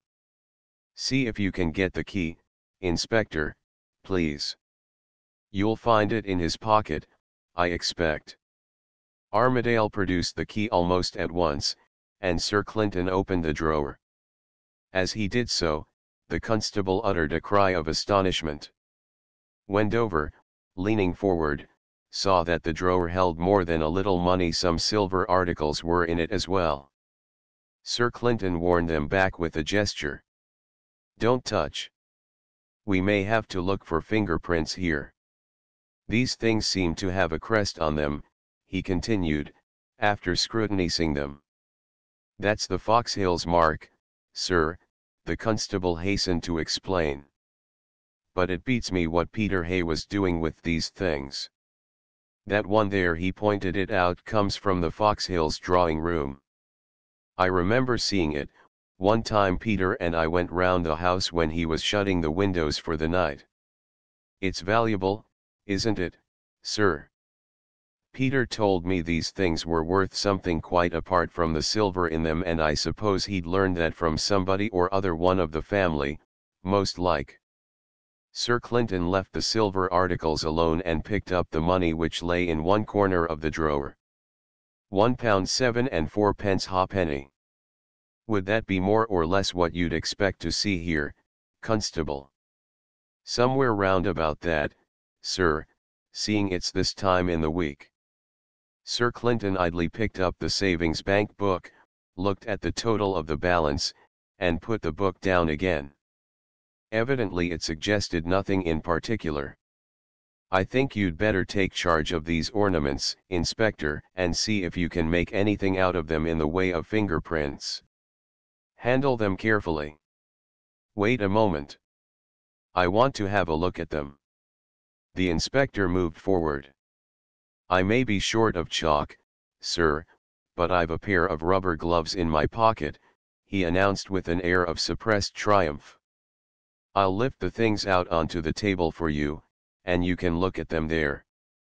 Slipping on his gloves, he picked up the articles gingerly and carried them across to the table. Sir Clinton followed and, bending over them, subjected them to a very careful scrutiny. See anything there? He demanded, giving way at last to the inspector. After Armadale had examined the silver surfaces from every direction, Wendover had his turn. When he raised himself again, he shook his head. Sir Clinton glanced at the inspector, who also made a negative gesture. Then we all see the same, Sir Clinton said finally. One might assume from that, without overstraining probability, one thing at least. And that is, demanded Wendover, forestalling the inspector. That there's nothing there to see, Sir Clinton observed mildly. I thought you'd have noticed that for yourself, Squire. Behind Wendover's back the inspector enjoyed his discomfiture, thanking Providence the while that he had not had time to put the question himself. The chief constable turned to Subcote. I suppose Peter Hay kept the keys of Foxhills, those that he needed, at any rate somewhere handy. He kept them in his pocket, always, sir, a small bunch of Yale keys on a ring, I remember. You might get them, Inspector. I think we'd better go up there next and see if we can find anything worth noting. But, of course, we can't go rushing in there without permission. He turned back to Subcote. Go off now, Constable, as soon as we've locked up this place, and get hold of some of the Foxhills people who are staying at the hotel. Ask them to come up here. Tell them we want to go over Foxhills on account of something that's been taken from the house. Explain about things, but don't make a long yarn of it, remember. Then leave a message for Dr. Rafford to say that we'll probably need a PM. When you come up here again, you'd better bring a cart to take away these beasts in their cages. He gave Subcote some further instructions about the disposal of Peter Hay's body, then he turned to the inspector. I suppose, later on, you'd better take Peter Hay's fingerprints. It's only a precaution, for I don't think we'll need them, but we may as well have them on record. There's nothing more for us to do here at present so far as I can see. He led the way out of the cottage. The constable locked the door, pocketed the key, produced a bicycle from behind the house, and cycled off in haste down the avenue. Sir Clinton led his companions round to the back of the cottage, but an inspection of the dead man's menagerie yielded nothing which interested any of them, so far as the matter in hand was concerned. Let's sit down on the seat here, the chief constable suggested, as they returned to the front garden. We'll have to wait for these people from the hotel, and it won't do any harm to put together the facts we've got, before we pick up anything further. You're sure it isn't a mare's nest then? Armadale inquired cautiously. I'm surprised that Dr. Rafford didn't go a bit further with his ideas, Sir Clinton returned indifferently. In any case, there's the matter of that Foxhills silver to be cleared up now. Chapter 4. What happened in the night? Sir Clinton took out his cigarette case and handed it to his companions in turn. Let's have the unofficial view first, he suggested. What do you make of it all, Squire, in the light of the classics? Wendover shook his head deprecatingly. It's hardly fair to start with the amateur, Clinton. According to the classical method, the police always begin, and then, when they've failed ingloriously, the amateur steps in and clears the matter up satisfactorily. You're inverting the order of nature. However, I don't mind telling you what I think are the indisputable points in the affair.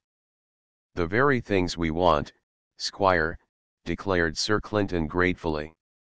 Indisputable points will be no end of use to us if the case gets into court. Proceed. Well, to begin with, I think these marks on his wrists and round about his ankles show that he was tied up last night. The wrist marks are deeper than the marks on the shins, and that's more or less what one would expect. The ligatures would rest on the bare flesh in the case of the wrists, but at the ankles the cloth of his trousers and his socks would interpose and make the pressure less direct. Inspector Armadale nodded approvingly, as though his opinion of Wendover had risen a little. Suppose that's correct, then, Wendover continued, it gives the notion of someone attacking Peter Hay and tying him up. But then Peter Hay wasn't a normal person. He suffered from high blood pressure, the doctor told us, and he'd had 1 or 2 slight strokes. In other words, he was liable to congestion of the brain if he overexerted himself.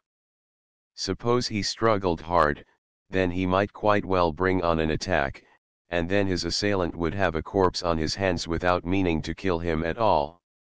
Armadale nodded once more, as though agreeing to the series of inferences. If the assailant had left the body tied up, then the show would have been given away, Wendover proceeded, so he untied the bonds, carried the corpse outside, and arranged it to look as if death had been caused by a heart attack. He paused, and Sir Clinton put a question. Is that absolutely all, Squire? What about the silver in the drawer, for instance? Wendover made a vague gesture. I see nothing to connect the silver with this affair. The assailant may have been after it, of course, and got so frightened by the turn things took that he simply cleared out without waiting for anything. If I'd gone to a place merely to rob a man, I don't think I'd wait to rob him if I saw a chance of being had up on a murder charge. I'd clear out while I was sure I was safe from discovery. Nothing further, then. In that case, Inspector, it's your turn to contribute to the pool. Armadale had intended to confine himself strictly to the evidence and to put forward no theories, but the chance of improving on the amateur's results proved too much of a temptation, as Sir Clinton had anticipated. There's not much doubt that he was tied up, the inspector began. The marks all point that way. But there was one thing that Mr. Wendover didn't account for in them. The marks on the legs were on the front only, there wasn't a mark on the back of the legs. He halted for a moment and glanced at Wendover with subdued triumph. So you infer? Sir Clinton inquired. I think he was tied up to something so that his legs were resting against it at the back and the bands were round the legs and the thing too. If it was that way, then the back of the legs wouldn't have any marks of the band on them. Then what was he tied up to? Asked Wendover. One of the chairs inside the cottage, the inspector went on. If he'd been sitting in the chair, with each leg tied to a leg of the chair, you'd get just what we saw on the skin. Sir Clinton acquiesced with a nod. Anything more? He asked. I'm not quite through, Armadale continued. Assume he was tied up as I've explained. If it had been a one-man job, there would have been some signs of a struggle, marks on his wrists or something of that sort. Peter Hay seems to have been a fairly muscular person, quite strong enough to put up some sort of show if he got a chance. Certainly he'd have given one man enough trouble to leave some marks on his own skin. More than one man, then? Sir Clinton suggested. 2, at least. Suppose one of them held him in talk while the other took him by surprise, and you get over the difficulty of there being no struggle. One man would pounce on him and then the other would join in, and they'd have him tied up before he could put up any fight that would leave marks on him. That sounds all right, Wendover admitted. Sir Clinton put an innocent question. If it had been a one-man affair and a big struggle, then surely Peter Hay would have had his attack while the fight was going on, and if he'd died during the struggle there would have been no need to tie him up. Isn't that so, Squire? Wendover considered the point and grudgingly agreed that it sounded probable. Go on, Inspector, Sir Clinton ordered, without taking up the side issue any further. I can't quite see what they did when they'd got him tied up, the inspector acknowledged. They don't seem to have done much in the way of rummaging in the cottage, as far as I can see. Whatever it was that they were after, it wasn't the cash in the drawer, and it wasn't the 2 or 3 bits of silver, for they left them intact, although they could easily have got them if they'd wanted them. That part of the thing beats me just now. Wendover showed a faint satisfaction at finding the inspector driven to admit a hiatus in his story. However it happened, Peter Hay died in his chair, I think, Armadale went on. Perhaps it was the excitement of the affair. Anyhow, they had a dead man on their hands. So, as Mr. Wendover pointed out, they did their best to cover their tracks. They untied him, carried him outside, laid him down as if he'd fallen unconscious and died there. But they forgot one thing. If he'd come down all of a heap, as they wanted to suggest, his face would have been smashed a bit on the stones of the path. They arranged him with his hands above his head, as if he'd fallen at full length. In that position, he couldn't shield his face as he fell. Normally you fall with your hands somewhere between your face and your chest under your body, anyhow. But his hands were above his head, and yet his face hadn't a bruise on it. That's not natural. Quite clear, Inspector. Then there's another point. You called my attention to the moisture on the front of his clothes, under the body. Dew couldn't have got in there. Precisely, Sir Clinton agreed. That dates the time when they put the body down, you think? It shows it was put down on top of the dew, therefore it was after dewfall when they brought him out. And at the other side you've got the fact that his bed wasn't slept in. So that limits the time of the affair to a period between dewfall and Peter Hay's normal bedtime. Unless he'd sat up specially late that night, Wendover interposed. Armadale nodded a rather curt acknowledgement of this suggestion, and continued, 2 points more. They've just occurred to me, sir. The silver's the first thing. Yes, Sir Clinton encouraged him, since the inspector seemed to feel himself on doubtful ground. I'm not sure, sir, that robbery can be ruled out, after all. It may be a case of one crime following on another. Suppose Peter Hay had been using his position as caretaker to get away with any silver left at Fox Hills, and had got it stored up here for removal at a convenient time. The men who did him in last night might quite well have nailed the main bulk of it and overlooked those stray bits that he'd put away in his cash drawer. For all we can tell, they may have made a good haul. And the next point, Inspector. The next point's the marks on the skin. They weren't made by ropes. Well, you can tie a man up with other things, strips of cloth, handkerchiefs, or surgical bandages. The edge of a surgical bandage would leave a sharp line on the flesh if it was pulled tight enough, or if the man struggled against it once he'd been tied in the chair. You understand what I mean?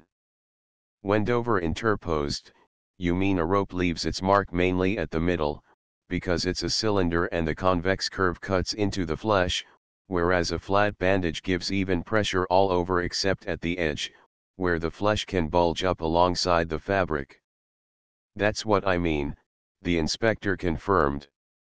Sir Clinton volunteered no immediate criticism of either of the inspector's points.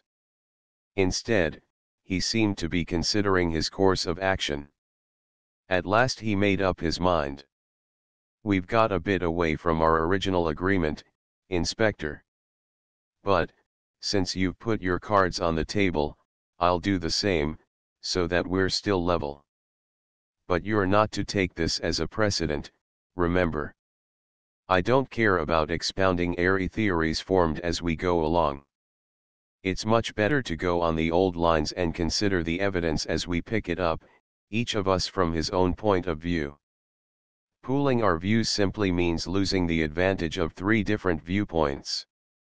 You and Mr. Wendover came to slightly different conclusions about the basic factor in the business, and, if you hadn't put your ideas into words, then he'd have gone forward looking for one criminal, whilst you'd have been after two or more men, and so we'd have had both possibilities covered.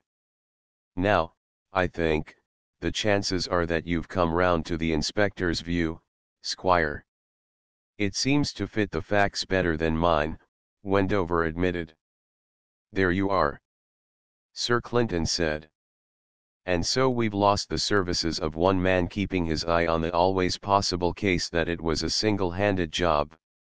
That's why I don't like pooling ideas.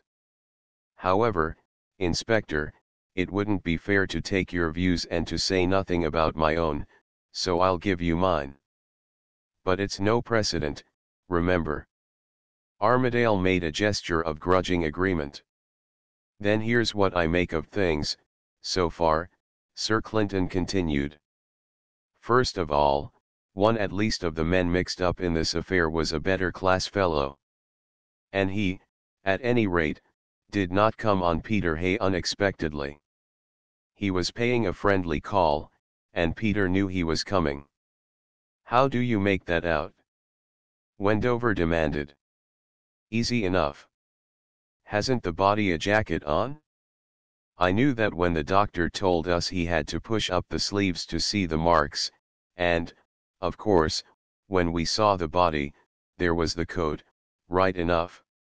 Now men of Peter Hay's class don't wear jackets as much as we do. They like to feel easy when they sit down after work's done, take off their collars and ties and so forth in the evening.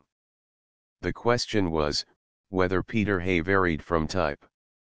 Hence my talk with the constable, Inspector. I saw your disapproving eye on me all through it, but out of it I raked the plain fact that Peter Hay would never have had a jacket on unless he expected a visitor and, what's more, a visitor of a class higher than his own. See it now. There might be something in it, the inspector conceded reluctantly. Sir Clinton showed no particular sign of elation, but went on with his survey. The next point that struck me, I called your attention to it, was the nature of the marks, the sharp edge. There's no doubt in my mind that some strip of cloth was used in tying him up. Now, one doesn't find strips of cloth on the spur of the moment. A handkerchief would answer the purpose, but here you had each leg tied to the chair and a fetter on the wrists as well. Unless there were three people in the attack, they'd only be able to rake up two handkerchiefs on the spur of the moment, since most people normally content themselves with a handkerchief apiece.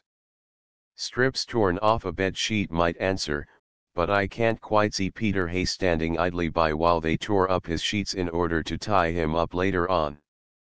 Besides, his bedclothes were intact, so far as I could see, and he doesn't use sheets. I see what you're driving at, Clinton, Wendover interrupted. You want to make out that it was a premeditated affair. They brought the apparatus in their pockets ready for use, and didn't tie the old man up on the spur of the moment with the first thing that came handy. Things seem to point that way, don't they? Sir Clinton continued. Then there's the question of how it was done. I agree with you, Inspector, that it was a job for more than one man. Quite evidently they had force enough to pin Peter Hay almost instantaneously, so that he hadn't a chance of struggling, and it would take two men and fairly powerful fellows to do that successfully.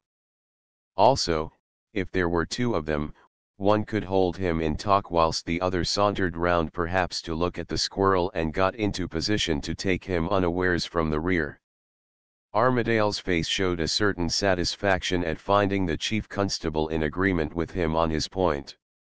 Now we'll assume that they had him overpowered.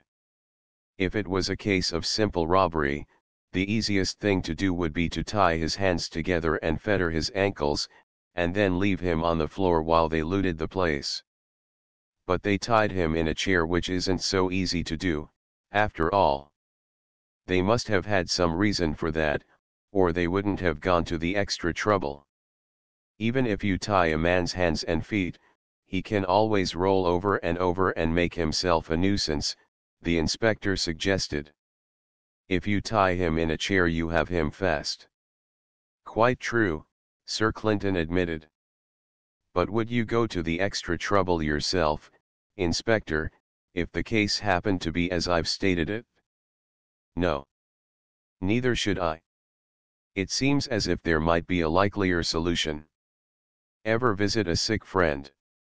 Yes, said Armadale, obviously puzzled by the question. Did you ever notice, then, that it's easier to talk to him if he's sitting up in bed and not lying down? There's something in that, the inspector admitted. I've never paid any attention to it, but, now you mention it, sir, I believe you're right. One gets more out of a talk with a man when he's not lying down in bed. I suppose one's unaccustomed to it. Or else that when he's sitting up you can follow the play of expression on his face, Sir Clinton supplied, as an alternative. Wendover evidently saw the drift of the chief constable's remark. So you think he was tied up that way, Clinton, because they wanted to talk to him, and they wanted to see his face clearly while they talked? Something of that sort might account for things. I don't press the point. Now we come to the next item, the smell of pear drops. But that's accounted for all right, surely. I found a bag of sweets on the dresser myself, Wendover protested. Peter Hay had been eating them. There's nothing in that, Clinton. Sir Clinton smiled a little sardonically. Not so fast, Squire. You found a bag of pear drops, I admit. But who told you that Peter Hay bought them and put them there? It stands to reason that he did, surely, Wendover protested. The constable told you he kept a bag of sweets in the house for children. Quite so. And there wasn't a second bag there, I'll admit. But let's confine ourselves to the pear drops for a moment. One can't deny that they've got a distinctive perfume. Can you think of anything else that smells like that? Inspector Armadale's face lighted up. That stuff they use for covering cuts new skin, isn't it? That stuff smells like pear drops. The look of comprehension faded slowly as he added, but I don't see how new skin comes into the affair, sir. No more do I, Inspector, Sir Clinton retorted blandly. I should think new skin had nothing whatever to do with it. Then what's the point? Armadale demanded. It's plain enough, if you'd keep your ears open. When I encouraged the constable to babble at large about Peter Hay, I was on the lookout for one thing. I found out that he didn't suffer from asthma. I don't see it yet, sir, the inspector admitted in perplexity. Wendover had the information which Armadale lacked. Now I see what you're after, Clinton. You're thinking of amyl nitrite, the stuff asthmatics inhale when they get a bad turn? You wanted to know if Peter Hay ever used that as a drug. And, of course, now I come to think of it, that stuff has the pear drop odor also. That's it, Squire. Amyl nitrite for asthma, the solvent that evaporates and leaves the collodion behind when you use new skin, and the perfume of pear drops, they're all derived from a stuff called amyl alcohol, and they all have much the same smell. Eliminate new skin, as it doesn't seem to fit into this case. That leaves you with the possibilities that the body smelled of pear drops or of amyl nitrite. Inspector Armadale was plainly out of his depth. I don't see that you're much further forward, sir. After all, there are the pear drops. What's the good of going further? If it's poison you're thinking of is this amyl nitrite poisonous, and you think it might have been used in the pear drops so that their perfume would cover its smell. It's a bit subtler than that, Inspector. Now I admit quite frankly that this is all pure hypothesis, I'm merely trying it out, so to speak, so that we can feel certain we've covered all the possibilities. But here it is, for what it's worth. I'll put it in a nutshell for you. Amyl nitrite, when you inhale it, produces a rush of blood to the brain. And Peter Hay suffered from high blood pressure in any case, Wendover broke in, so an extra flood of blood rushing to the head would finish him. Is that what you mean? Well, it's always a possibility, isn't it? Sir Clinton returned. Even a slight dose, a couple of sniffs, will give you a fair headache for the rest of the afternoon. It's beastly stuff. Inspector Armadale ruminated for a moment or two. Then you think that when they'd done with him they dosed him with this stuff and gave him an apoplectic stroke, sir? It could be done easily enough, Sir Clinton said cautiously. A teaspoonful of the stuff on a bit of cotton wool under his nose would do the trick, if he was liable to a stroke. But they didn't do it in the cottage. They must have carried him out here, chair and all, and dosed him in the open air, or else we'd have smelled the stuff strongly in the room, even after this time. Perhaps that's what suggested leaving him outside all night, so that the stuff would evaporate from him as far as possible. We'll know for certain after the PM. His lungs ought to have a fair amount of the nitrite in them, at any rate, if that notion's correct. He paused for a time, then continued, now I don't say that it is correct. We don't know for certain yet. But let's assume that it is, and see if it takes us any further. They must have procured the amyl nitrite beforehand and brought it here on purpose to use it. Now amyl nitrite won't kill an ordinary man. Therefore they must have known the state of Peter Hay's health.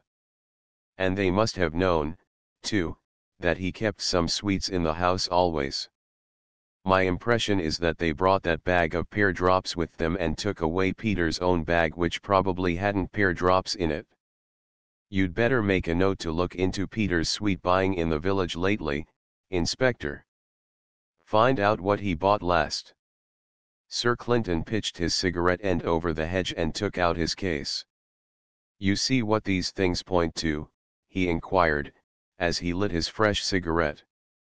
It's easy enough to see, when you put it that way, Wendover replied. You mean that if they knew about Peter's health and Peter's ways to that extent, they must be local people and not strangers. If one works from the premises, I think that's so, Sir Clinton confirmed. But remember, the premises are only guesses so far. We need the PM to confirm them. Now, there are just 3 more points: the time of death, the lack of wounds on the face or anywhere, and the matter of the silver in the drawer. As to the first 2, the amyl nitrite notion fits in quite well. The murderers, if it was murder, made their first slip when they laid him down so carefully and forgot to arrange the hands under the body. I suppose they thought they were giving a suggestive turn to things by the attitude they chose, as though Peter Hay had collapsed under a thunderbolt attack. As to the time of the assumed murder, all we really know was that it was after dewfall. They may have talked for hours before they finished the old man, for all we can tell, or they may have given him the nitrite almost as soon as they got him tied up. We can't tell, and it's not so very important, after all. He flicked some ash from his cigarette. Now we come to the real thing that a jury would want to know about, the motive. What were they after? He glanced at his 2 companions, as if inviting an opinion. I suggested a possible motive, sir, the inspector reminded him. Yes, but from the jury point of view you'd have to do 2 things to make that convincing. You'd have to prove that Peter Hay was helping himself to stuff from Fox Hills, and you'd have to establish that the murderers got away with the bulk of it. That's almost a case in itself. If you ask me, Inspector, I think that silver represents the usual thing the murderers attempt to make things too darned convincing. Armadale's face betrayed some incredulity. Don't you see the slip? Sir Clinton continued. What sort of man was Peter Hay? You heard me pumping the constable, didn't you? And what did I get? That Peter Hay was a simple old chap who read his Bible and practically nothing else. Now, just recall the fact that there wasn't a fingerprint on any of those things, and silver will take a fingerprint more clearly than most surfaces. Whoever handled these ornaments knew all about the fingerprint danger. He wore gloves, whoever he may be. You'll hardly persuade me after hearing the constable's report of Peter Hay that he was a person likely to think of a precaution of that sort. The inspector looked doubtful. Perhaps not, sir, but you never can tell. Well, my guess is that Peter Hay never handled the stuff at all. It was put there by his murderers, and they took good care not to leave their visiting cards on it. Doesn't its presence suggest something else to you people? You mean, said Wendover, that they may have burgled Fox Hills themselves, Clinton, and put these things into Peter Hay's drawer to lay the scent in his direction, while they got away with the main bulk of the stuff? Sir Clinton seemed disinclined to endorse this heartily. It's a possibility, Squire. We needn't brood over it just yet, however. When we get into Fox Hills, we'll see if anything's missing except these things. He glanced at his wristwatch. Time's getting on. These people might be here any minute, if the constable didn't waste time. Let's finish up this symposium. Suppose we eliminate robbery as a motive. Then he broke off abruptly in the middle of the sentence as a car came along the avenue and drew up at the entrance to the lane which led down to the cottage. Paul Fordingbridge was driving, and his sister sat beside him. Followed by his two companions, Sir Clinton walked down the lane to where the car had halted. Chapter V. The diary. I suppose the constable explained things more or less, Mr. Fordingbridge? Sir Clinton asked, as he came abreast of the car. Miss Fordingbridge did not wait for her brother's reply. It's really dreadful, Sir Clinton, she broke out. I can hardly believe that it's true. And who could want to kill poor Peter Hay, who hadn't an enemy in the world, is beyond me altogether. I simply can't imagine it. And what made them do it? I can't guess. I must try at my next séance to see if I can get any light on it. Perhaps you've found out all about it already. Sir Clinton shook his head. We've found out next to nothing, I'm sorry to say. Miss Fordingbridge regarded him with marked disapproval. And aren't you going to arrest the man who killed him? In the end, I hope, Sir Clinton answered patiently. Then he turned to Paul Fordingbridge. These are the keys of Fox Hills that Peter Hay kept.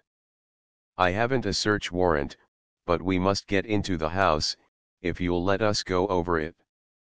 Would you mind showing us round the place? You see, you know all about it, and your help would be of value to us in case there's anything wrong up there. At the word search warrant, Paul Fordingbridge seemed to prick up his ears, and there was a perceptible pause before he answered the chief constable's inquiry. Certainly, if you wish it, he replied smoothly. I shall be only too glad to give you any assistance that I can. But what makes you think there's anything wrong at Fox Hills? The constable told us that Peter Hay was found at his own cottage.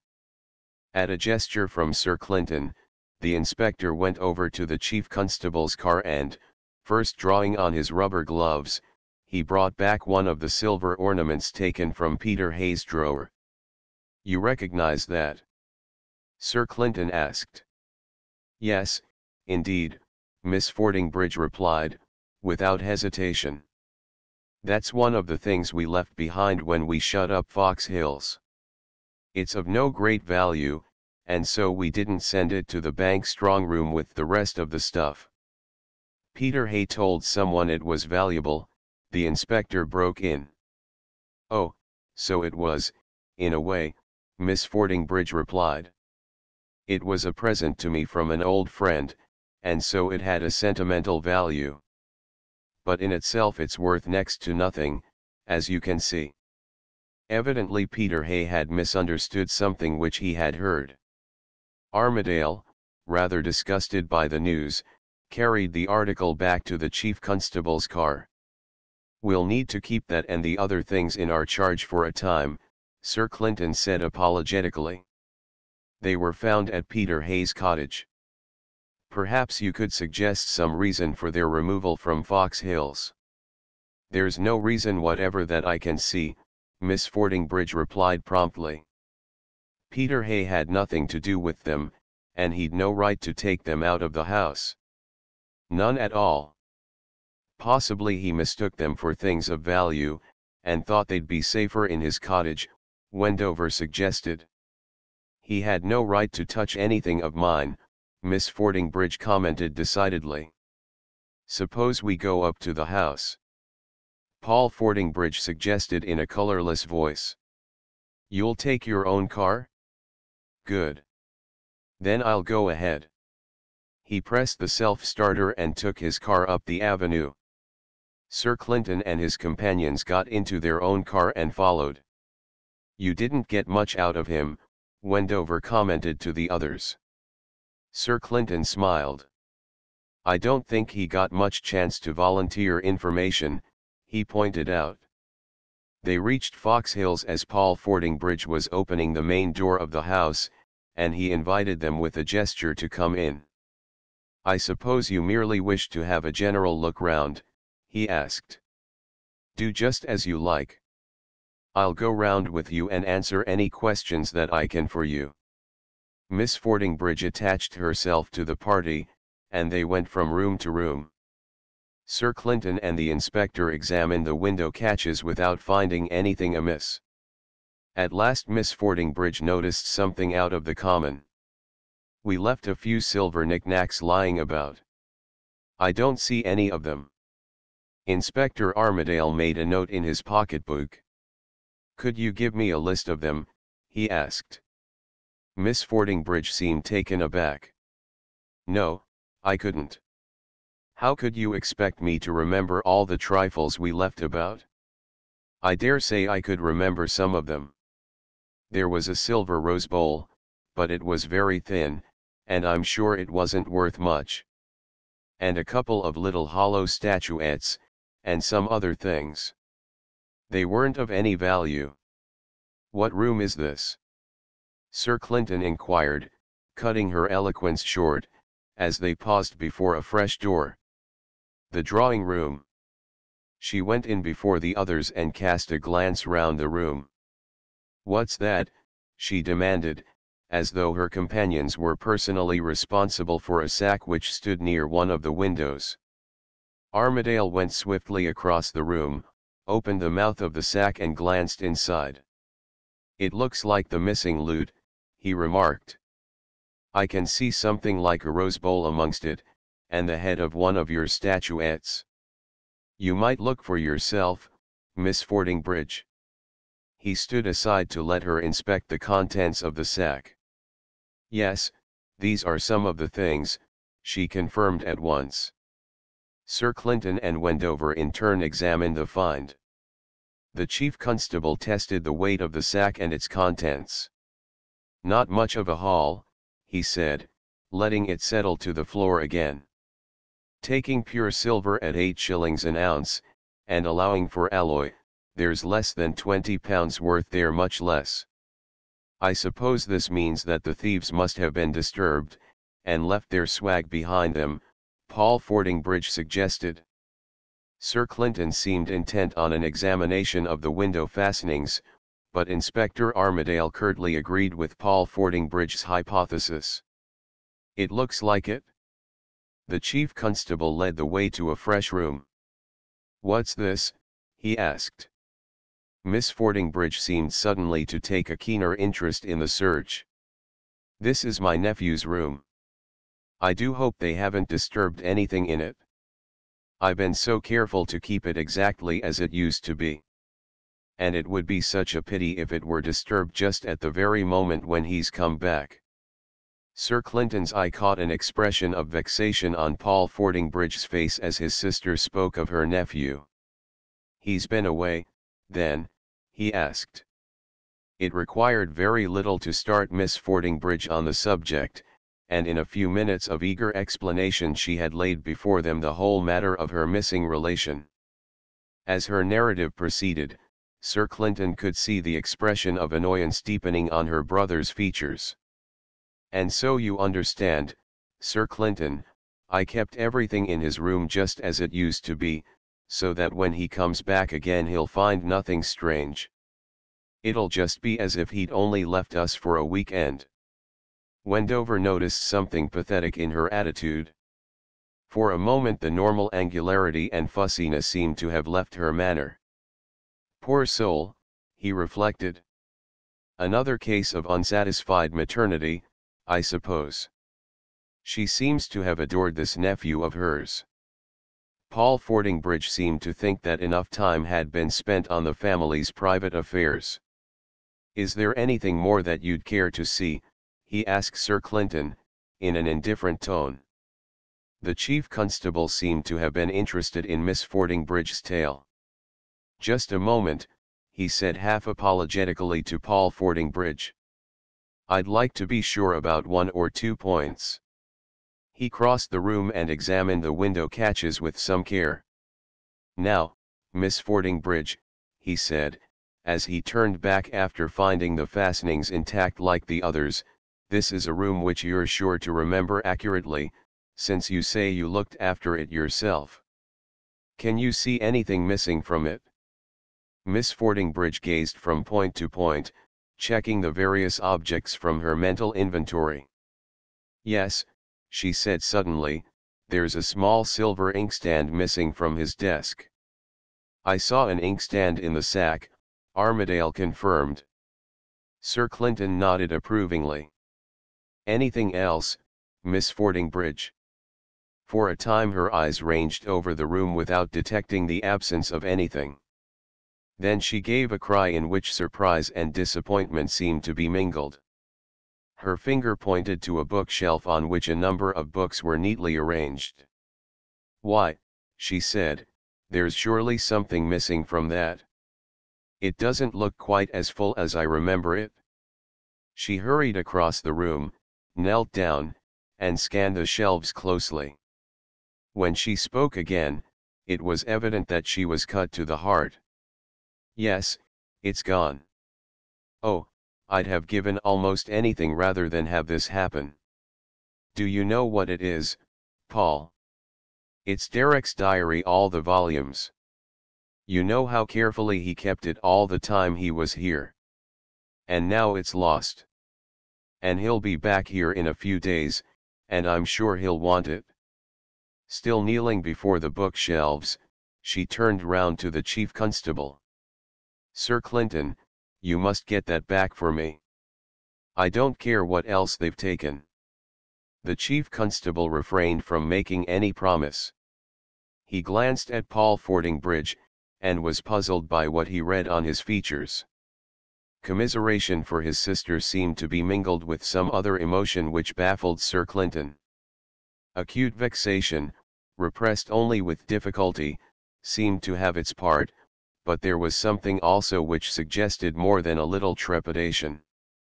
"It's a rather important set of documents," Paul Fordingbridge said, after a pause. "If you can lay your hands on them, Sir Clinton, my sister will be very much indebted to you. They would certainly never have been left here if it had not been for her notions. I wish you'd taken my advice, Jay," he added irritably, turning to his sister. "You know perfectly well that I wanted to keep them in my own possession, but you made such a fuss about it that I let you have your way.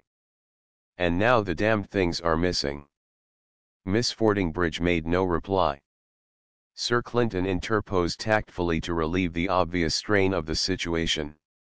"We shall do our best, Miss Fordingbridge.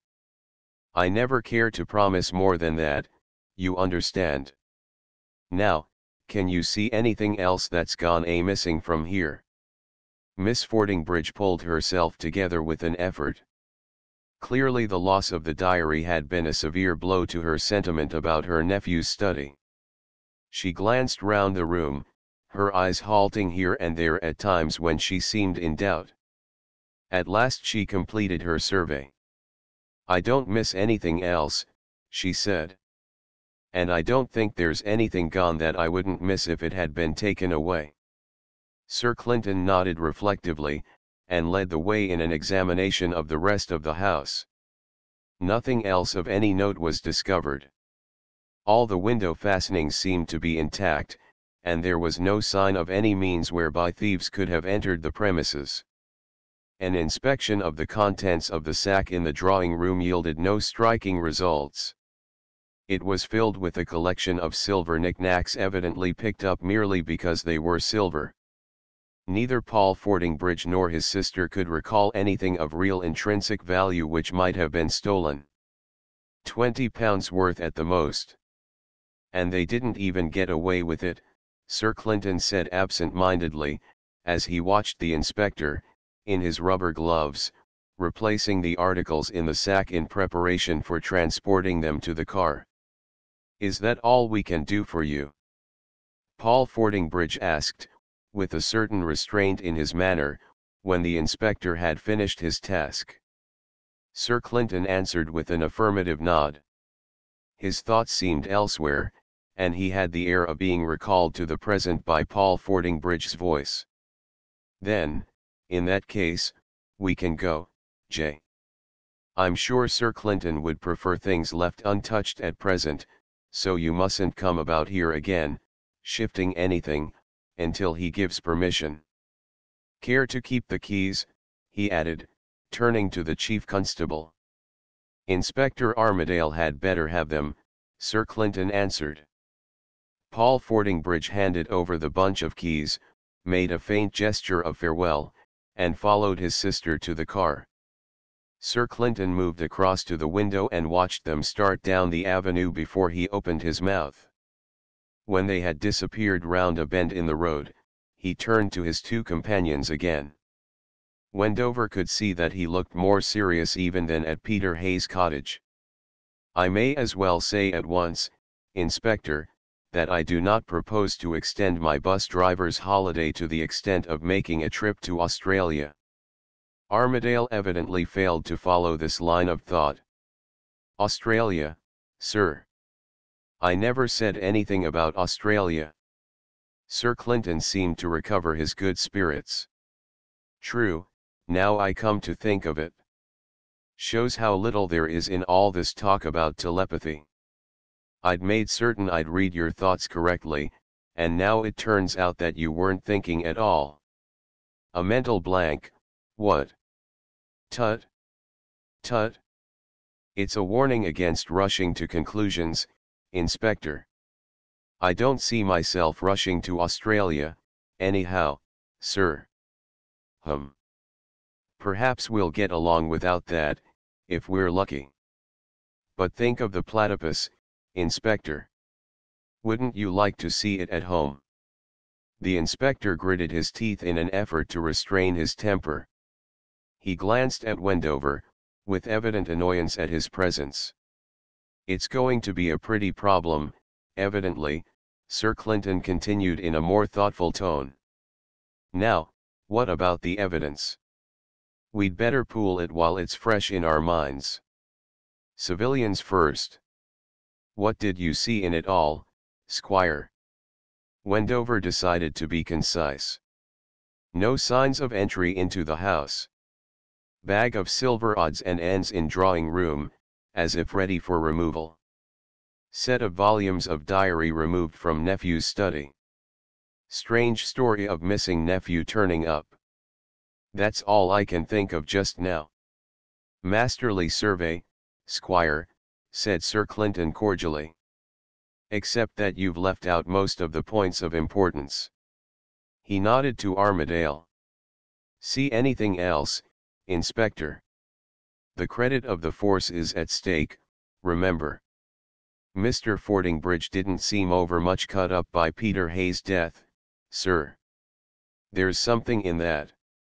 Either he's a reserved person by nature, or else he'd something of more importance to himself on his mind, if one can judge from what we saw. Anything more? Mr. Fordingbridge and Miss Fordingbridge seemed a bit at cross purposes over this nephew. That was more than obvious, I admit. Anything else? Whoever packed up that silver must have come in with a key. I think that goes down to Mr. Wendover's score, Inspector. It follows directly from the fact that the house wasn't broken into in any way. The silver here and the silver at Peter Hay's link up the two affairs. Probably correct. Anything further? No more evidence, sir. Sir Clinton reflected for a moment. I'll give you something. I was watching Mr. Fordingbridge's face when the loss of the diary was discovered. He was more than usually annoyed when that turned up. You weren't looking at him just then, so I mention it. Thanks, Armadale responded, with some interest showing in his voice. That missing diary would be a useful weapon, Sir Clinton continued. You could check statements by it, or you could produce false statements from it, if you were a swindling claimant. That's self-evident, Wendover interjected. So it is, Sir Clinton admitted blandly. I suppose that's why you didn't mention it yourself, Squire. To continue. There's one point which strikes me as interesting. Supposing that Miss Fordingbridge hadn't come up here today, do you think we'd have discovered that the diary was missing at all? No, unless Mr. Fordingbridge had noticed the loss. Naturally. Now I'll give you a plain hint. What is there behind Mr. Fordingbridge's evident annoyance? That seems to me a fruitful line for speculation, if you're thinking of thinking, as it were. Wendover reflected for a moment. You mean that the diary would be invaluable to a claimant, and hence Fordingbridge may have been angry at its loss. Or else you mean that Fordingbridge was mad because the loss had been discovered. Is that what you're after, Clinton? Sir Clinton's gesture in reply seemed to deprecate any haste. I'm not after anything in particular, Squire, he assured Wendover. I simply don't see my way through the business yet. I merely recommend the subject for you to browse over.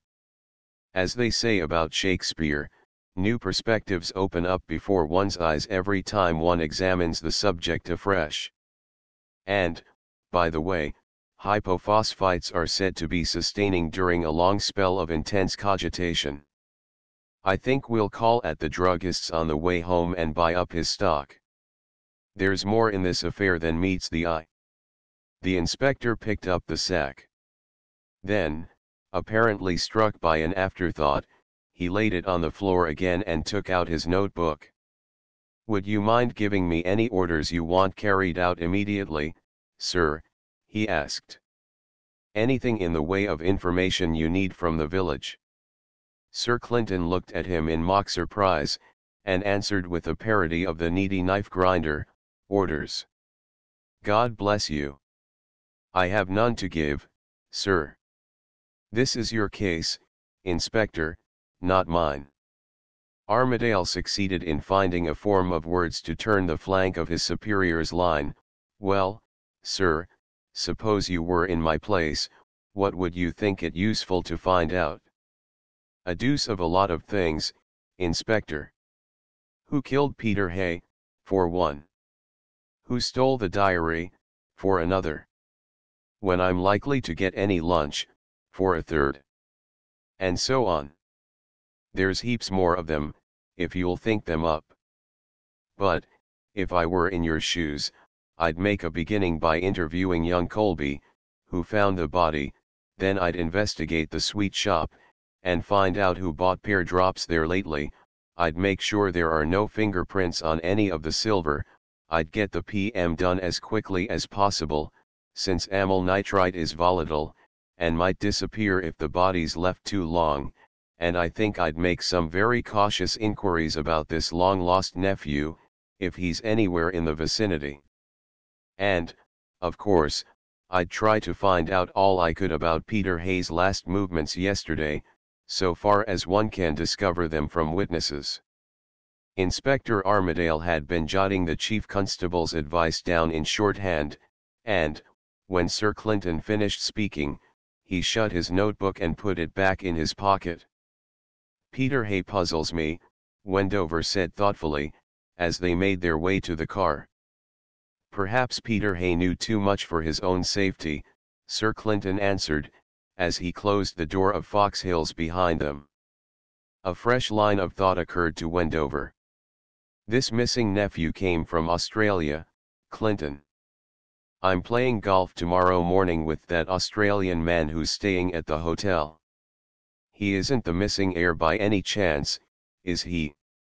"I shouldn't think so, from Miss Fordingbridge's story.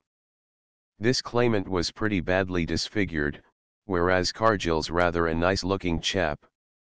Also, she's sure to have come across Cargill in the hotel. He's been here for a week at least, but the claimant man only presented himself to her last night, if you remember." Chapter 6. The beach tragedy wakened abruptly by the trilling of a bell beside his bed. Sir Clinton bitterly regretted the striving of the Lynden Sands Hotel towards up-to-dateness, as represented by a room telephone system. He leaned over and picked up the receiver. Sir Clinton Driffield speaking. "I'm Armadale, sir," came the reply. "Can I see you?" "It's important, sir, and I can't very well talk about it over the phone." Sir Clinton's face betrayed a natural annoyance. "This is an ungodly hour to be ringing anyone up in his bed, Inspector. It's barely dawn. However, since you're here, you may as well come up. My room's No. 89. He laid down the receiver, got out of bed, and put on his dressing gown. As he moved across the room and mechanically began to brush his hair, a glance through the window showed him that the rain of the previous night had blown over and the sky was blue. The sun had not yet risen, and a pale full moon was low on the western horizon. A murmur of the incoming tide rose from the beaches, and the white crests of the waves showed faintly in the half-light. "Well, Inspector, what is it?" Sir Clinton demanded testily. "You'd better be brief, be businesslike, and be gone, as they say. I want to get back to bed." "There's been another murder, sir." Sir Clinton made no effort to conceal his surprise. "Another murder? In a place this size? They must be making a hobby of it." The inspector observed with satisfaction that his superior had given up any thoughts of bed, for he was beginning to dress himself. "This is what happened, sir," Armadale continued.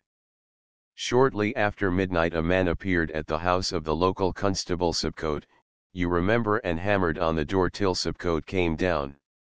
He began some confused yarn to the constable, but Subcote very wisely put on his clothes and brought the fellow round to me. I've got a room in a house nearby, where I'm staying till this Hay affair is cleared up."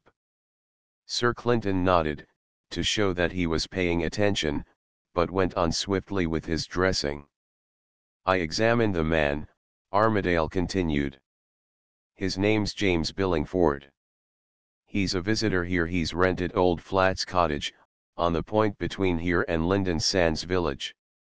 It seems he sometimes suffers from sleeplessness, and last night he went out rather late, hoping that a walk would do him some good. He strolled along the beach in this direction, not paying very much attention to anything. Then he heard the sound of shooting farther along the beach." "Does that mean one shot or several?" Sir Clinton demanded, turning from the mirror in front of which he was fastening his tie. He was a bit doubtful there, Armadale explained. I pressed him on the point, and he finally said he thought he heard too. But he wasn't certain. He seems to have been mooning along, not paying attention to anything, when he heard something. It wasn't for some seconds that he identified the sound for what it was, and by that time he was quite muddled up as to what he had really heard. He doesn't seem very bright, the inspector added contemptuously. Well, what happened after the Wild West broke loose on the beach? Sir Clinton demanded, hunting for his shoes.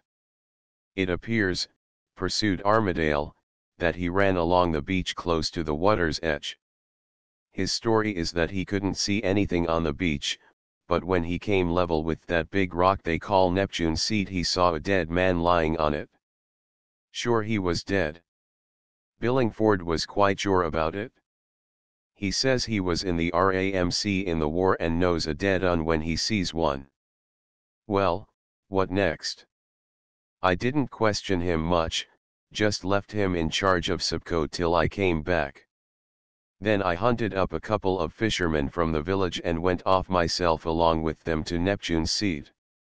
I made them stick to the road, and when I got within a couple of 100 yards of the rock, I left them and went down to the very edge of the water below Billingford's marks, as the tide was still falling, and kept along there. There was enough moonlight to save me from trampling over anyone's footmarks, and I took care to keep clear of anything of that sort. Sir Clinton gave a nod of approval, but did not interrupt the story by any verbal comment. The body was there all right, Armadale continued. He'd been shot through the heart, probably with a small caliber bullet, I should think. Dead as a doornail, anyhow. There was nothing to be done for him, so I left him as he was.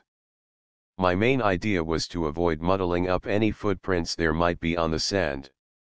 Again Sir Clinton mutely showed his approval of the inspector's methods. Armadale continued his narrative. It was too dim a light to make sure of things just then, a bit cloudy. So the best thing seemed to be to put the men I had with me to patrol the road and warn anyone off the sands. Not that anyone was likely to be about at that hour of the morning. I didn't think it worthwhile to knock you up, sir, until it got a bit brighter, but as soon as there seemed any chance of getting to work, I came up here. You understand, sir, the tide's coming in, and it'll wash out any tracks as it rises. It's a case of now or never if you want to see them. That's why I couldn't delay any longer. We've got to make the best of the time we have between dawn and high tide. Armadale paused, and looked at Sir Clinton doubtfully. I understand, Inspector. The Chief Constable answered his unspoken query. There's no room for fooling at present. This is a case where we're up against time. Come along. As he stood aside to let the inspector leave the room in front of him, Sir Clinton was struck by a fresh idea. Just knock up Mr. Wendover, Inspector. He's next door, no 90. Tell him to dress and follow on after us. I'll get my car out, and that will save us a minute or two in getting to the place. Armadale hesitated most obviously before turning to obey. Don't you see, Inspector? All these tracks will be washed out in an hour or two. We'll be none the worse of having an extra witness to anything we find, and your fisherman pals would never understand what was important and what wasn't. Mr. Wendover will make a useful witness if we ever need him. Hurry, now. The inspector saw the point, and obediently went to wake up Wendover, whilst Sir Clinton made his way to the garage of the hotel. In a few minutes the inspector joined him. I waked up Mr. Wendover, sir. I didn't wait to explain the thing to him, but I told him enough to make him hurry with his dressing. He says he'll follow in less than 5 minutes. Good. Get in. Armadale jumped into the car, and, as he slammed the door, Sir Clinton let in the clutch. That tide's coming in fast, he said anxiously. The blowhole up there is beginning to spout already. Armadale followed in the direction of the chief constable's glance, and saw a cloud of white spray hurtling up into the air from the top of a headland beside the hotel. "What's that?" he asked, as the menacing fountain choked and fell. "Sort of thing they call a souffleur on the French coast," Sir Clinton answered. "Sea cave gets filled with compressed air owing to the rise of the tide, and some water's blown off through a landward vent. That's what makes the intermittent jet." About a mile from the hotel the inspector motioned to Sir Clinton to stop at a point where the road ran close to the beach, under some sand dunes on the inland side. A man in a jersey hastened towards them as the car pulled up. "Nobody's come along, I suppose?" the inspector demanded when the newcomer reached them. Then, turning to Sir Clinton, he added, "This is one of the men who were watching the place for me." Sir Clinton looked up with a smile at the introduction. "Very good of you to give us your help, Mr. Wark's my name, sir." "Mr. Wark. By the way, you're a fisherman, aren't you? Then you'll be able to tell me when high tide's due this morning." "About 7:30 by God's time, sir." Sir Clinton was puzzled for a moment, then he repressed a smile slightly different from his earlier one. "8:30 by summer time then?" he queried. He glanced at his wristwatch, and then consulted a pocket diary. "Sunrise is due in about a quarter of an hour. You gauged it neatly in waking me up, Inspector. Well, we've a good deal less than 2 hours in hand. It may keep us pretty busy, if we're to dig up all the available data before the tracks are obliterated by the tide coming in." He reflected for a moment, and then turned to the fisherman. "Would you mind going into Lynden Sands village for me?" "Thanks. I want some candles, anything up to a couple of dozen of them. And a plumber's blow lamp, if you can lay your hands on one." The fisherman seemed taken aback by this unexpected demand. "Candles, sir?" he inquired, gazing eastward to where the golden bar of the dawn hung on the horizon. "Yes, candles any kind you like, so long as you bring plenty. And the blow lamp, of course. The ironmonger has one, sir." "Knock him up, then, and quote me for the price, Sir Clinton Driffield, if he makes any difficulty. Can you hurry?" "I've got a bicycle here, sir." "Splendid. I know you won't waste time, Mr. Wark." The fisherman hurried off in search of his cycle, and in a very short time they saw him mount and ride away in the direction of the village. The inspector was obviously almost as puzzled as Wark had been, but he apparently thought it best to restrain his curiosity about the candles and blow lamp. "I think we'll leave your second patrol to watch the road, Inspector, while we go down onto the beach. I suppose that's the rock you were speaking about." "Yes, sir. You can't see the body from here. The rock's shaped rather like a low Chesterfield, with its back to the side, and the body's lying on what would be the seat." Sir Clinton glanced towards the bar of gold in the east which marked the position of the sun below the horizon. "I don't want to go blundering onto the sands at random, Inspector. What about a general survey first of all? If we climb this dune at the back of the road, we ought to get some rough notion of how to walk without muddling up the tracks come along." A few seconds took them to the top of the low mound. By this time the dawn twilight had brightened, and it was possible to see clearly at a fair distance. Sir Clinton examined the beach for a short time without making any comment. "That must be my own track, coming along the beach from the village, sir. The one nearest the water. I kept as close to the waves as I could, since the tide was falling and I knew I was sticking to ground that must have been covered when Billingford came along." "What about the fishermen?" Sir Clinton asked. "I made them keep to the road, so as to leave no tracks. Sir Clinton approved with a gesture, and continued his inspection of the stretch of sand below. He said at last. If clues are what you want, Inspector, there seem to be plenty of them about. I can make out 4 separate sets of footprints down there, excluding yours, and quite possibly there may be others that we can't see from here. It's lucky they aren't all muddled up together. There's just enough crossing to give us some notion of the order in which they were made in 3 cases at least. You'd better make a sketch of them from here, now that there's light enough to see clearly. A rough diagram's all you'll have time for. The inspector nodded in compliance, and set about his task. Sir Clinton's eye turned to the road leading from the hotel. Here's Mr. Wendover coming, he announced. We'll wait till he arrives, since you're busy, Inspector. In a few moments Wendover clambered up the dune. Did you turn back to the hotel for anything? He inquired, as he came up to them. No, Squire. Why? I noticed a second track of motor wheels on the road at one point as I came along. It faded out as I got nearer here, so I thought you might have gone back for something or other.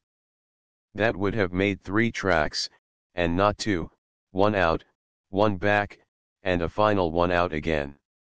So it would, Wendover admitted, evidently vexed at having made a mistake. We'll have a look at that track later on, Sir Clinton promised. I took care not to put my own tracks on top of it as we came along. Oh, you saw it, did you? Said Wendover disappointedly. Confound you, Clinton, you seem to notice everything. Easy enough to see the track of new non-skids on a wet road, especially as I didn't see my own track while I was making it.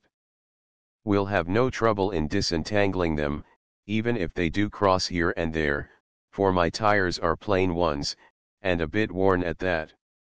I think I ought to mention that our patrols report no traffic on the road since they came onto it, and, as I remember that there was no rain in the early evening, that gives us some chance of guessing the time when that car made its tracks in the mud. The rain came down about 11:30, the inspector volunteered as he finished his sketch. I heard it dashing on my window just after I'd gone to bed, and I went upstairs about 11:20. Sir Clinton held out his hand for the inspector's notebook, compared the diagram with the view before him, and passed the book to Wendover, who also made a comparison. Better initial it, Squire, the chief constable suggested. We may need you to swear to its accuracy later on, since we'll have no visible evidence left after this tide's come in. Wendover obeyed, and then returned the notebook to the inspector as they began to descend from the dune towards the road. Halfway down, Sir Clinton halted. There's another set of tracks which we couldn't see from the place we were, he said, pointing. Behind that groin running down towards the rock.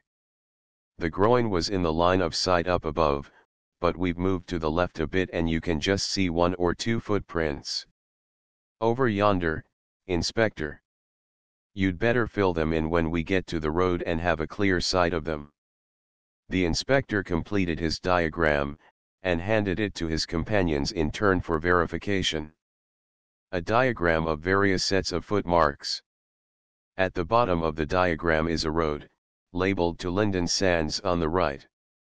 Centered at the top of the diagram is an oval shape labeled Neptune's Seat, to which are connected 5 different sets of tracks.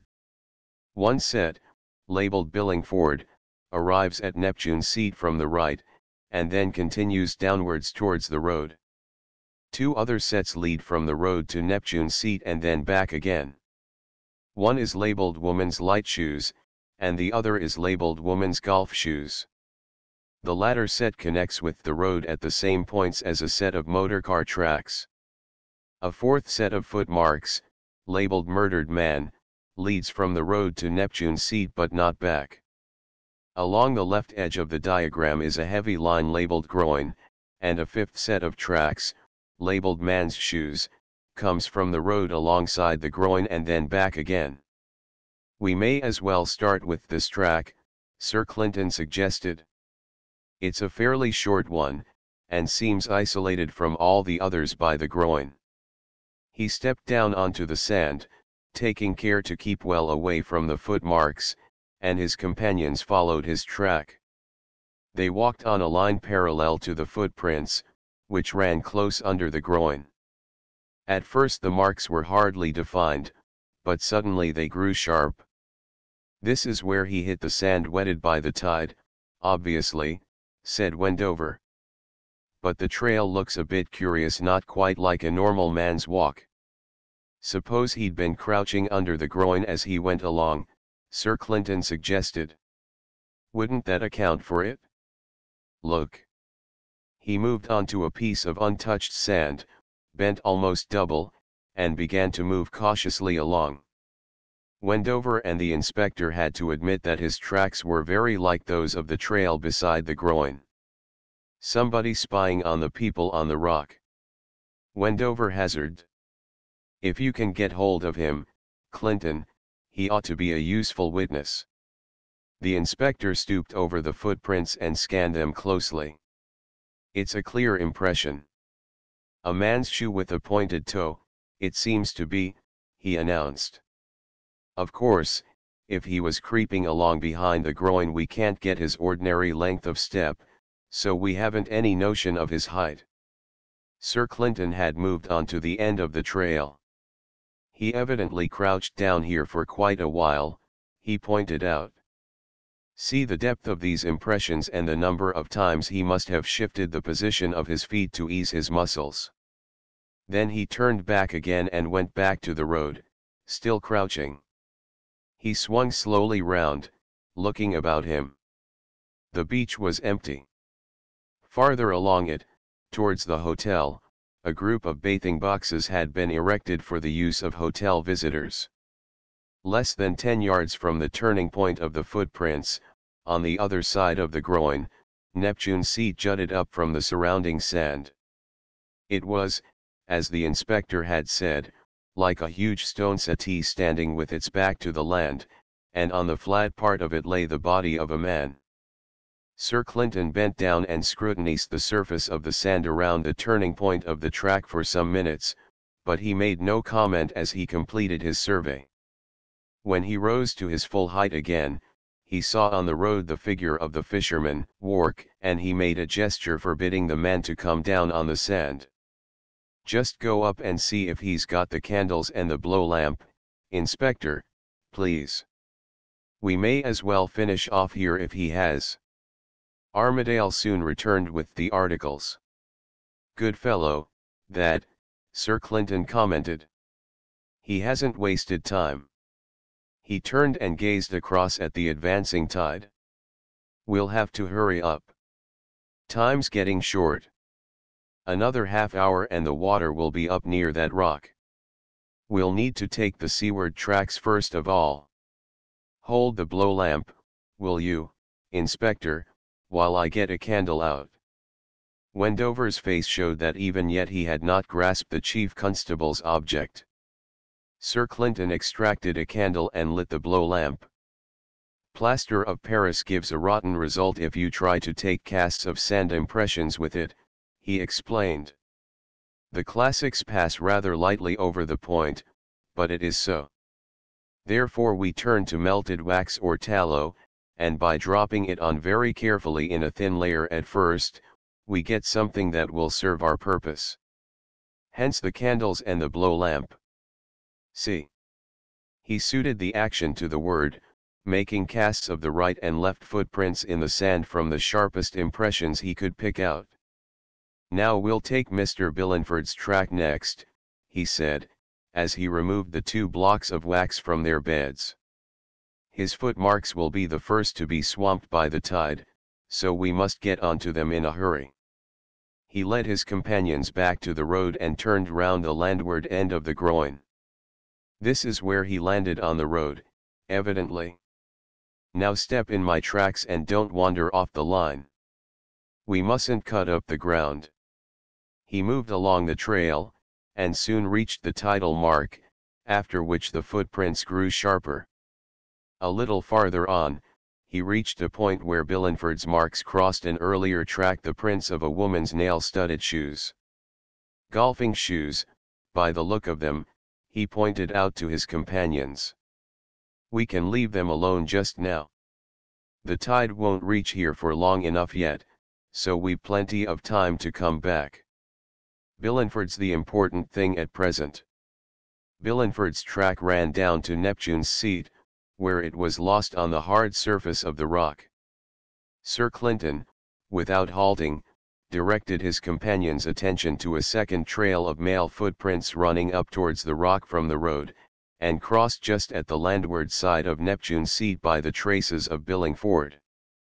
There's no return track for these, so far as I can see, he pointed out, so it looks as if the murdered man made them. Without a glance at the body, he stepped up onto the rock, picked up the farther trail of Billingford, and began to follow it as it led along the beach towards Lynden Sands village. The footprints ran along the top of a series of slight whalebacks of sand, behind which lay a flatter zone running up towards the high tide mark. Nearer the sea, a track showed the inspector's line of advance during the night. After following the trail for nearly a quarter of a mile, Sir Clinton pointed to a change in its character. This is where he began to run. See how the pace shortens beyond this. Rather to the surprise of his companions, he continued to follow the trail. Is it really necessary to go as far as this? Wendover demanded after a time. You've come the best part of 3/4 of a mile from the rock. What are you trying to do? I'm trying to find out the earliest moment when Billingford could have reached the rock, of course, Sir Clinton explained, with a trace of irritation. A few yards farther on, Billingford's track was neatly interrupted. For 20 feet or so there were no tracks on the sand, then the footprints reappeared, sharply defined as before. At the sight of the gap Sir Clinton's face brightened. I want something solid here, he said. Stakes would be best, but we haven't any. A couple of cairns will have to do. Bring the biggest stones you can lift, there are lots up yonder above the tide mark. He set them an example, and soon they had collected a fair number of heavy stones. Sir Clinton, with an anxious eye on the tide, built up a strong cairn alongside the last of Billingford's footprints which was visible.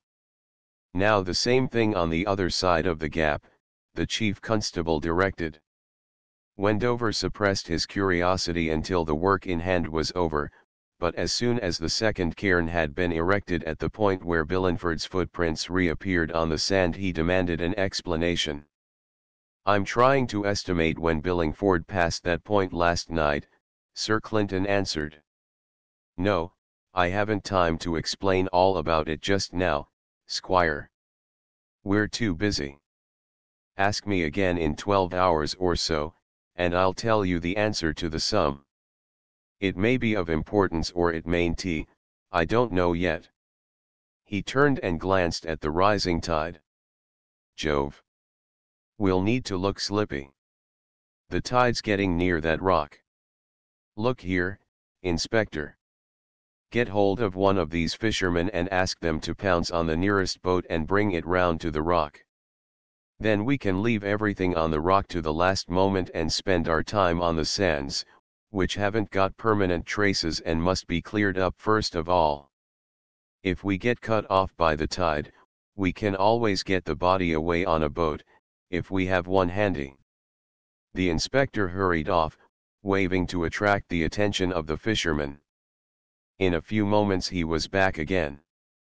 They say, sir, that the nearest boat is at Flat's cottage, just on the point yonder. They're off to bring it round.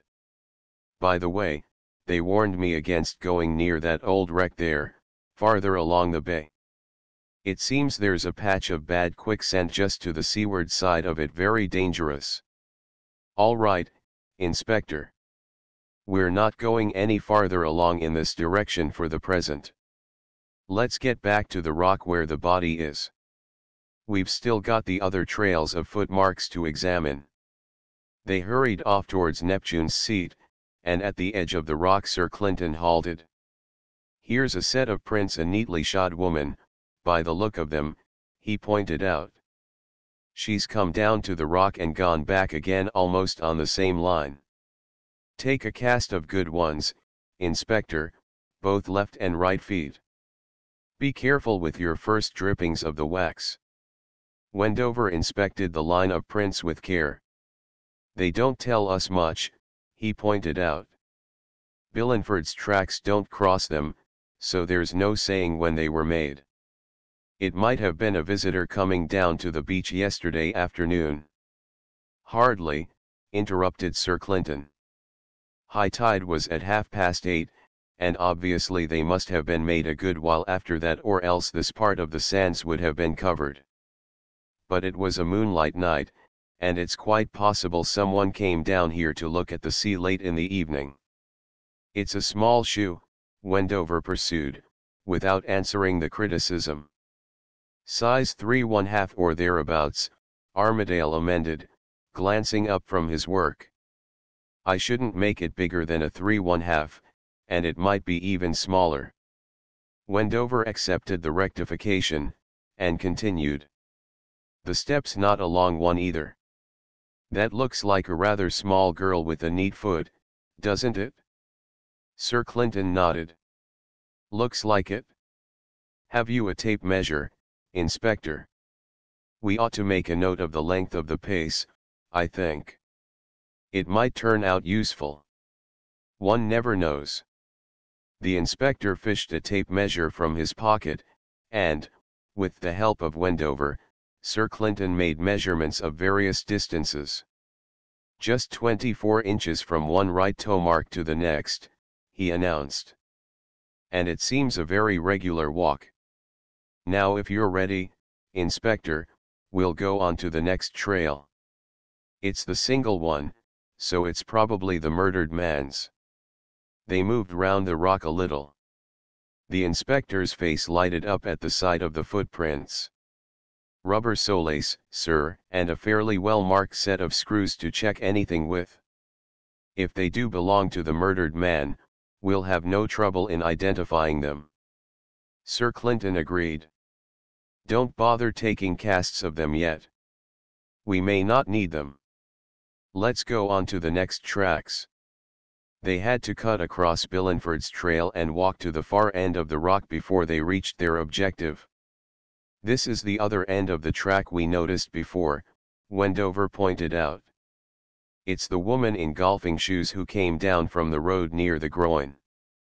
The inspector fell to work on his casting, whilst Sir Clinton took another series of measurements of the length of pace shown by the footprints. 26½ inches, he reported, after several trials of comparison. Now, once the inspector's finished with his impression taking, we can have a look at the body. We've just done the business in time, for the tide's almost washing the base of the rock now. Chapter 7. The letter followed by Wendover and the inspector, Sir Clinton mounted the platform of Neptune's seat, which formed an outcrop some 20 yards long and 10 in breadth, with the landward part rising sharply so as to form a low natural wall. The body of the murdered man lay on the tiny plateau at the end nearest the groin. It rested on its back, with the left arm slightly doubled up under the corpse. Blood had been welling from a wound in the breast. Anybody claim him? Inquired Sir Clinton. He isn't one of the hotel guests, at any rate. Armadale shook his head. I don't recognize him. Sir Clinton lifted the head and examined it. Contused wound on the back of the skull. Probably got it by falling against the rock as he came down. He turned to the feet of the body. The boots have rubber solace with a pattern corresponding to the tracks up yonder. That's all right, he continued. His clothes seem just a shade on the flashy side of good taste, to my mind. Age appears to be somewhere in the early 30s. He bent down and inspected the wound in the breast. "From the look of this hole, I guess you're right, Inspector. It seems to have been a small caliber bullet, possibly from an automatic pistol. You'd better make a rough sketch of the position before we shift him. There's no time to get a camera up here before the tide swamps us." Armadale cut 1 or 2 scratches on the rock as reference points, and then, after taking a few measurements, he made a rough diagram of the body's position and attitude. "Finished?" Sir Clinton asked, and, on getting an assurance from the inspector, he knelt down beside the dead man and unfastened the front of the raincoat which clothed the corpse. "That's interesting," he said, passing his hand over a part of the jacket underneath. "He's been soaked to the skin by the feel of the cloth. Did that rain come down suddenly last night, Inspector?" "It sounded like a thunder shower, sir. Dry 1 minute and pouring cats and dogs the next, I remember." "That might account for it, then. We proceed." "I can see only 1 wound on him, so far as the front's concerned. No indication of robbery, since his raincoat was buttoned up and the jacket also. Help me to lift him up, Inspector, so that we can get his arm free without scraping it about too much. If he wore a wristwatch, it may have stopped conveniently when he fell, for he seems to have come rather a perler when he dropped." Armadale raised the left side of the body slightly, and Sir Clinton levered the twisted arm gently into a more normal position. "You're right, sir," the inspector exclaimed, pointing to the strap on the dead man's wrist. He bent forward as though to turn the hand of the body, but the chief constable stopped him with an imperative gesture. "Gently, Inspector, gently. We may need to be cautious." Very carefully he maneuvered the dead man's wrist until they could see the face of the watch. "It stopped at 11:19, Armadale pointed out. "That gives us the moment when he fell, then. It doesn't seem of much use to us yet, though." Wendover detected a flaw in the inspector's assumption. "Some people forget to wind up their watches now and again." Perhaps he did, the night before last, and it might have stopped of its own accord at 11:19, before he was shot at all. "Dear me, Squire. This is a break away from the classics with a vengeance. I thought it was always taken for granted that a watch stopped conveniently at the very moment of the murder. But perhaps you're right. We can always test it?" "How?" demanded Wendover.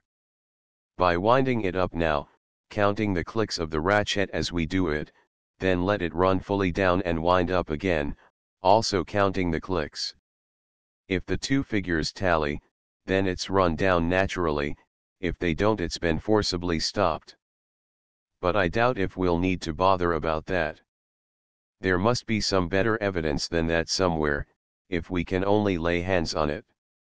Wendover's eyes had been ranging over the surface of the rock, and, as Sir Clinton finished his exposition, Wendover drew his attention to a shiny object lying at the other end of Neptune's seat. "Just have a look at it, Squire, will you? I'm busy here just now. Now, Inspector, it seems to me as if some of this watch glass is missing. There doesn't seem enough to cover the dial. Let's have a look under the body and see if the rest's there." Armadale raised the dead man sufficiently to enable Sir Clinton to examine the spot where the watch had struck the rock. "Yes, here's the rest of the glass," the chief constable reported. "And there's a faint scrape on the rock surface to show that he must have come down with a bit of a thud." "Thanks, Inspector, you can let him down again." When Armadale had let the body drop back into its original position, Sir Clinton knelt down and unstrapped the wristwatch, after which he wrapped it carefully in his handkerchief. The fragments of glass he handed to the inspector, who stowed them away in an envelope. Meanwhile Wendover had made a discovery. "Come here, Clinton." That yellow thing was the brass case of a discharged cartridge. Sir Clinton stepped across the rock and picked up the tiny object, marking its position as he did so by scoring a cross on the stone with his penknife. "It's a .38 caliber, apparently," he commented, after a glance at it. "You'd better keep it, Inspector." "Hello. Here's the boat coming in." A rowing boat manned by the two fishermen was approaching Neptune's seat. "That's good. We can finish our examination on the spot now. The tide won't rise to the level of the rock for a while yet, and it doesn't matter if we do get cut off, now that the boat's here. Bring her close in, please, if there's water enough."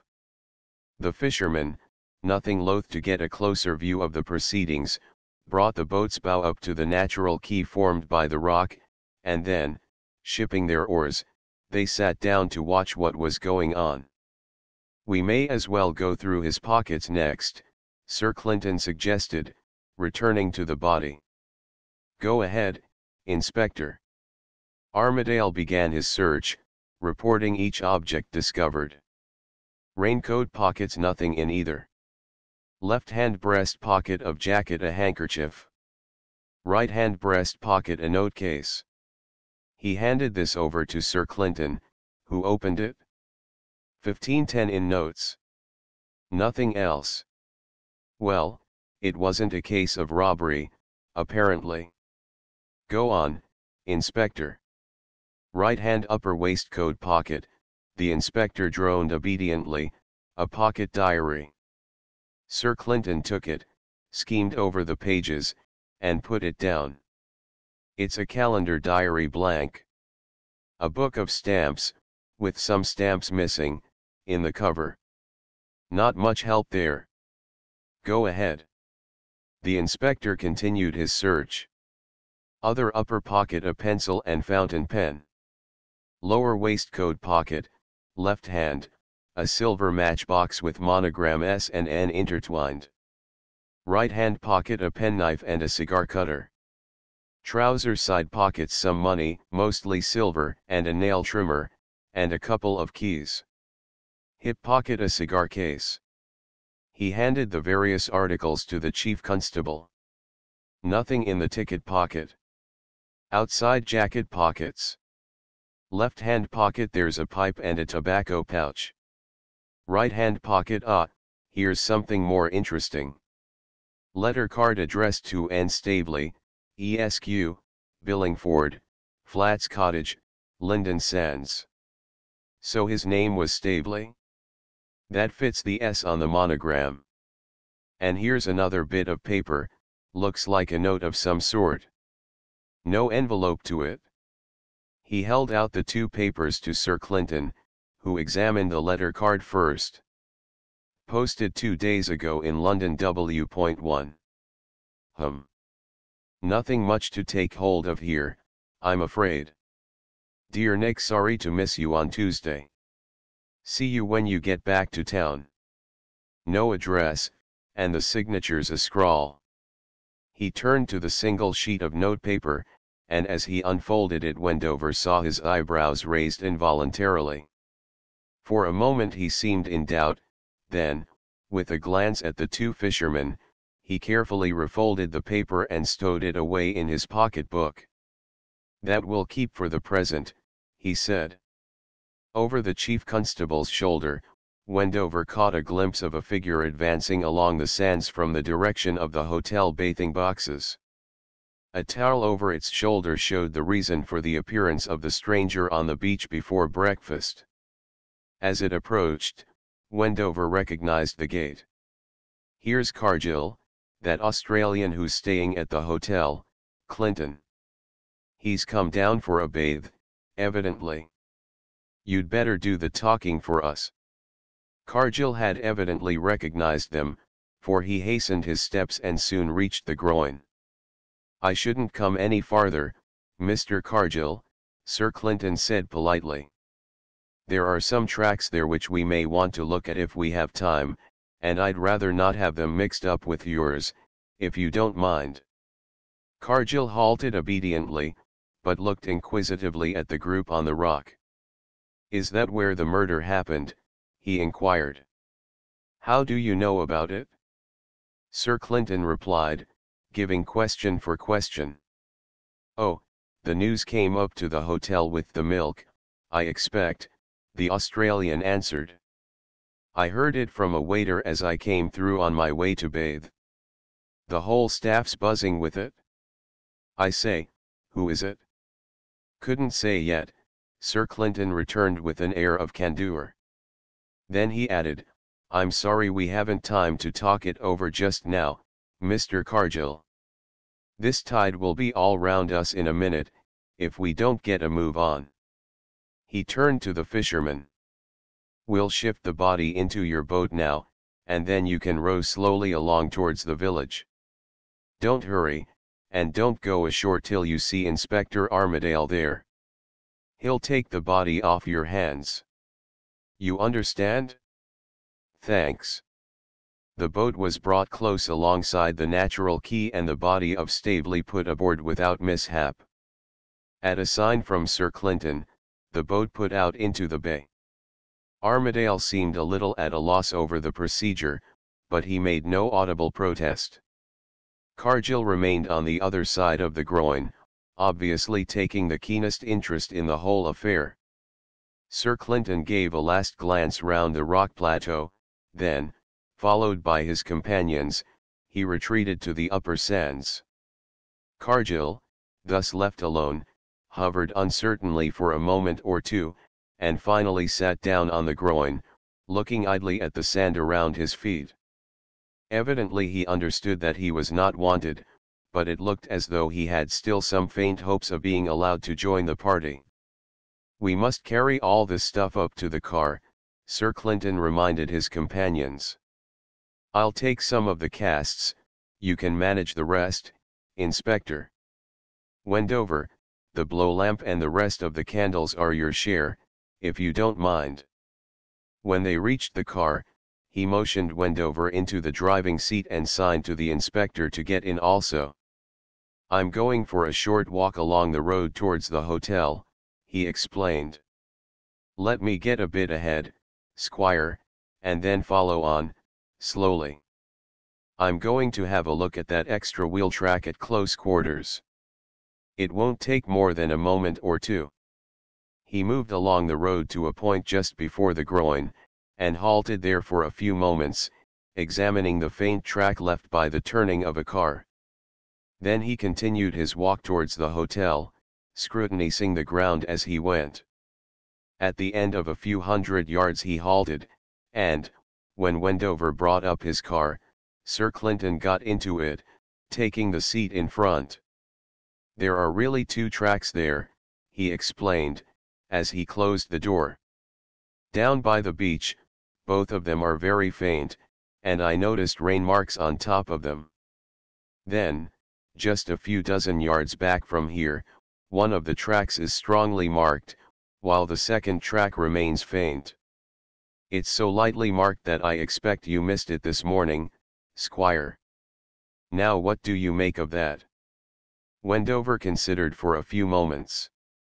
"Somebody came down the road in a car before the rain and made the light track," he suggested.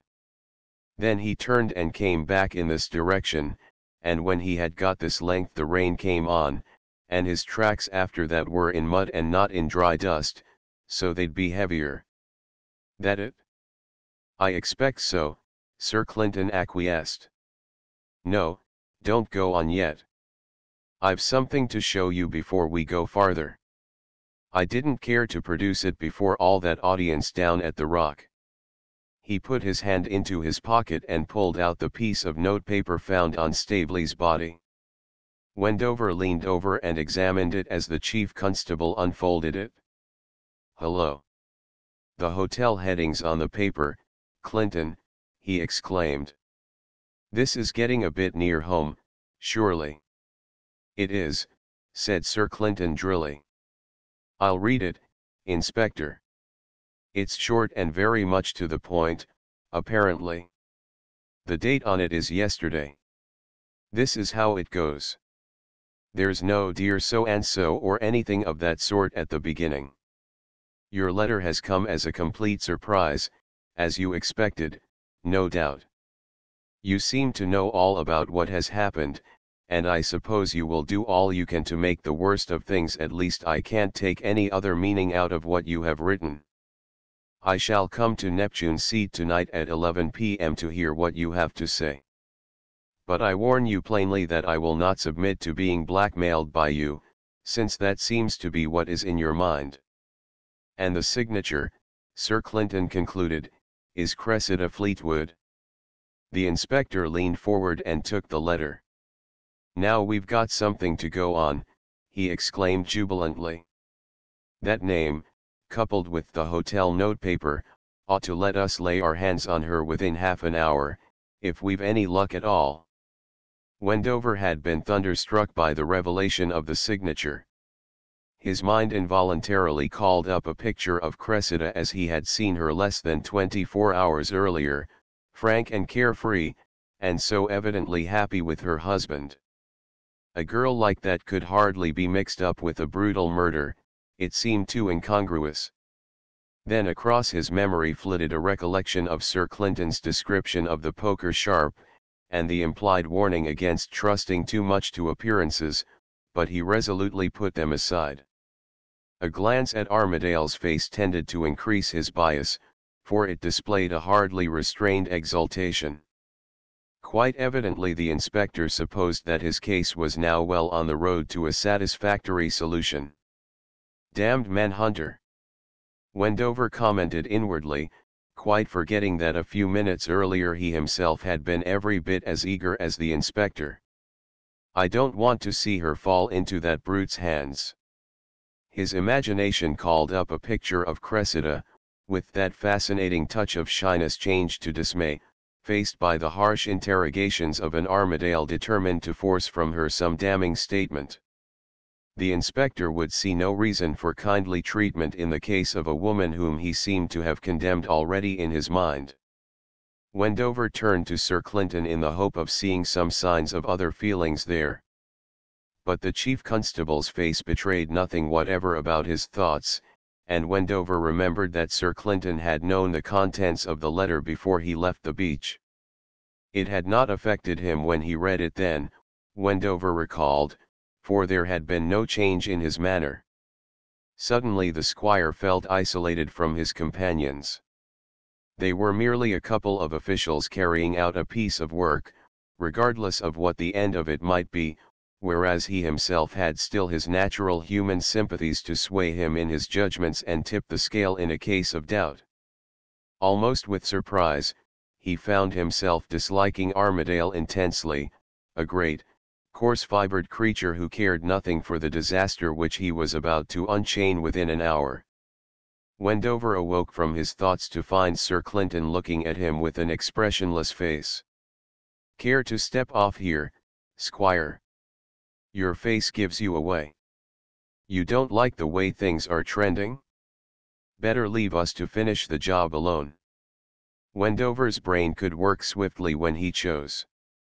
Almost in a moment he had gauged the situation.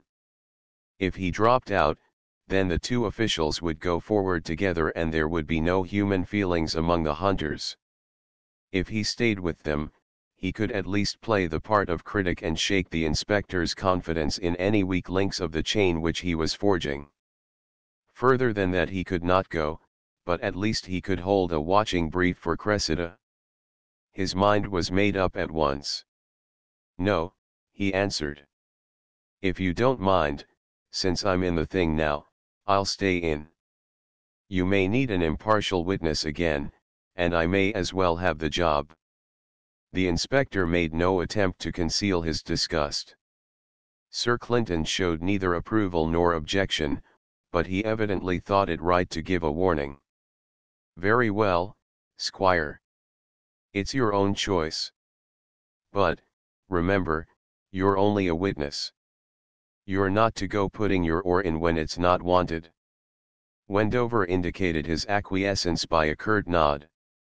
Sir Clinton restarted his car and drove along with his eyes fixed on the clearly marked tracks of the non-skid tires. At the hotel entrance the studded print turned inward, and was lost on the gravel of the sweep up to the hotel.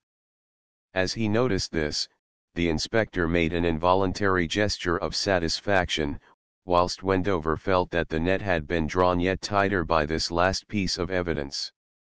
"That's a clincher, sir," Armadale pointed out with a frank satisfaction which irritated Wendover intensely. She took a car down and back. "This is going to be as easy as falling off a log. I suppose you noticed that that car never stopped at all on the road home," Sir Clinton remarked casually. "The tracks showed no sign of a stop and a restart once the machine had got going. Only after he had run his car into the hotel garage did he speak again. We don't want any more chatter than we can help at present, Inspector. There's no real case against anyone yet, and it won't do to rush into the limelight. I suggest that Mr. Wendover should ask to see Mrs. Fleetwood. If you inquired for her, every tongue in the place would be at work in 5 minutes, and by the time they'd compared notes with each other, it'll be quite impossible to dig out anything that one or two of them may really happen to know. Everything will have got mixed up in their minds, and they won't remember whether they saw something themselves or merely heard about it from someone else." Wendover saw the force of the argument, but he also realized clearly the position into which he was being pushed. "I'm not so sure I care about that job, Clinton," he protested. "It puts me in a false position." The chief constable interrupted him brutally. "5 minutes ago I offered you the chance to get off the bus. You preferred to stay with us. Therefore you do as you're told. That's that." Wendover understood that his only chance of keeping in touch with the hunters now depended on his obeying orders. Gloomily he made his submission. "All right, Clinton. I don't like it, but I see there are some advantages." Accompanied by the others, he entered the hotel and made his way to the desk, while the two officials dropped into the background. "Mrs. Fleetwood," the clerk repeated, when Wendover had made his inquiry. "Yes, sir, she's upstairs." "Didn't you know that Mr. Fleetwood broke his leg last night?" "The doctors said it now." "I think Mrs. Fleetwood's up in his room with him." "What's the number?" Wendover asked. "No 35, sir." "Shall I phone up and ask if you can see her?" "It's no trouble." Wendover shook his head and turned away from the desk. As he crossed the hall, the other two rejoined him. "It's on the first floor." "We'll walk up," said Sir Clinton, turning towards the stairs. "You can do the talking, Inspector." Nothing loath, Armadale knocked at the door of number 35, and, on receiving an answer, he turned the handle and entered the room. Sir Clinton followed him, whilst Wendover, acutely uncomfortable, hovered on the threshold. On the bed, with his features pale and drawn, lay Stanley Fleetwood. Cressida rose from an armchair and threw a startled glance at the intruders. The inspector was no believer in tactful openings. "I'm sorry to trouble you," he said gruffly, "but I understand you can give me some information about the affair on the beach last night." Wendover, despite his animus against Armadale, could not help admiring the cleverness of the sentence, which took so much for granted and yet had a vagueness designed to lead a criminal into awkward difficulties in his reply. But his main interest centered in Cressida, and at the look on her face his heart sank suddenly.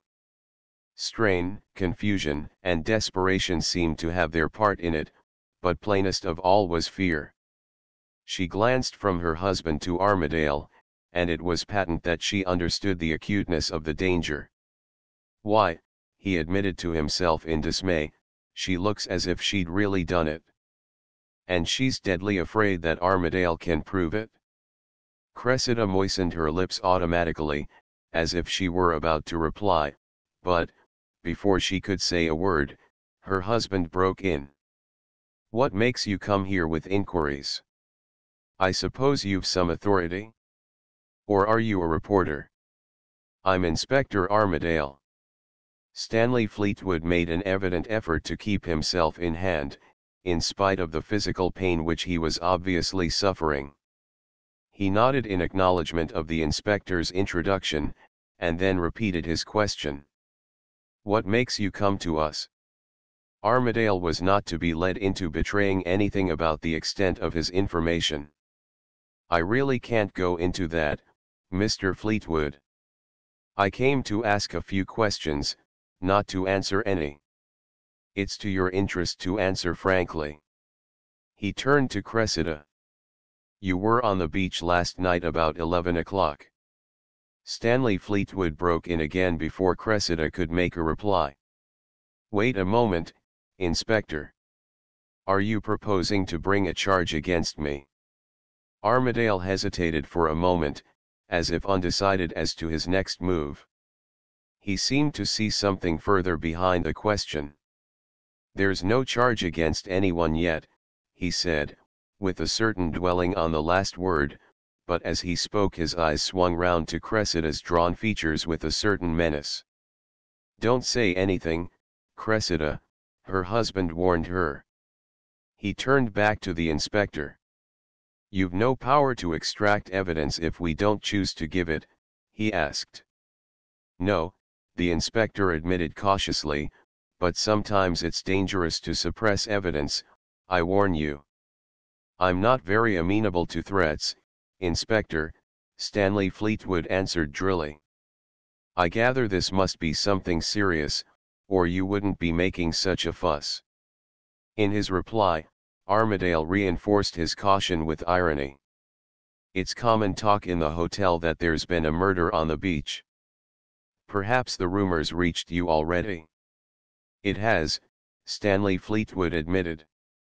That's why I'm cautious, Inspector. Murder's a ticklish business, so I don't propose to give any evidence whatever until I've had legal advice. Nor will my wife give any evidence either until we've consulted our lawyer. Armadale had never seen a move of this sort, and his discomfiture was obvious. The grand scene of inquisition would never be staged now, and his hope of wringing damning admissions from unprepared criminals was gone. If these two had a lawyer at their elbow when he questioned them, he wouldn't stand much chance of trapping them into unwary statements. Wendover was delighted by the alteration in the inspector's tone when he spoke again. That doesn't look very well, Mr. Fleetwood. Neither does your intrusion into a sick room, Inspector. Sir Clinton evidently feared that things might go too far.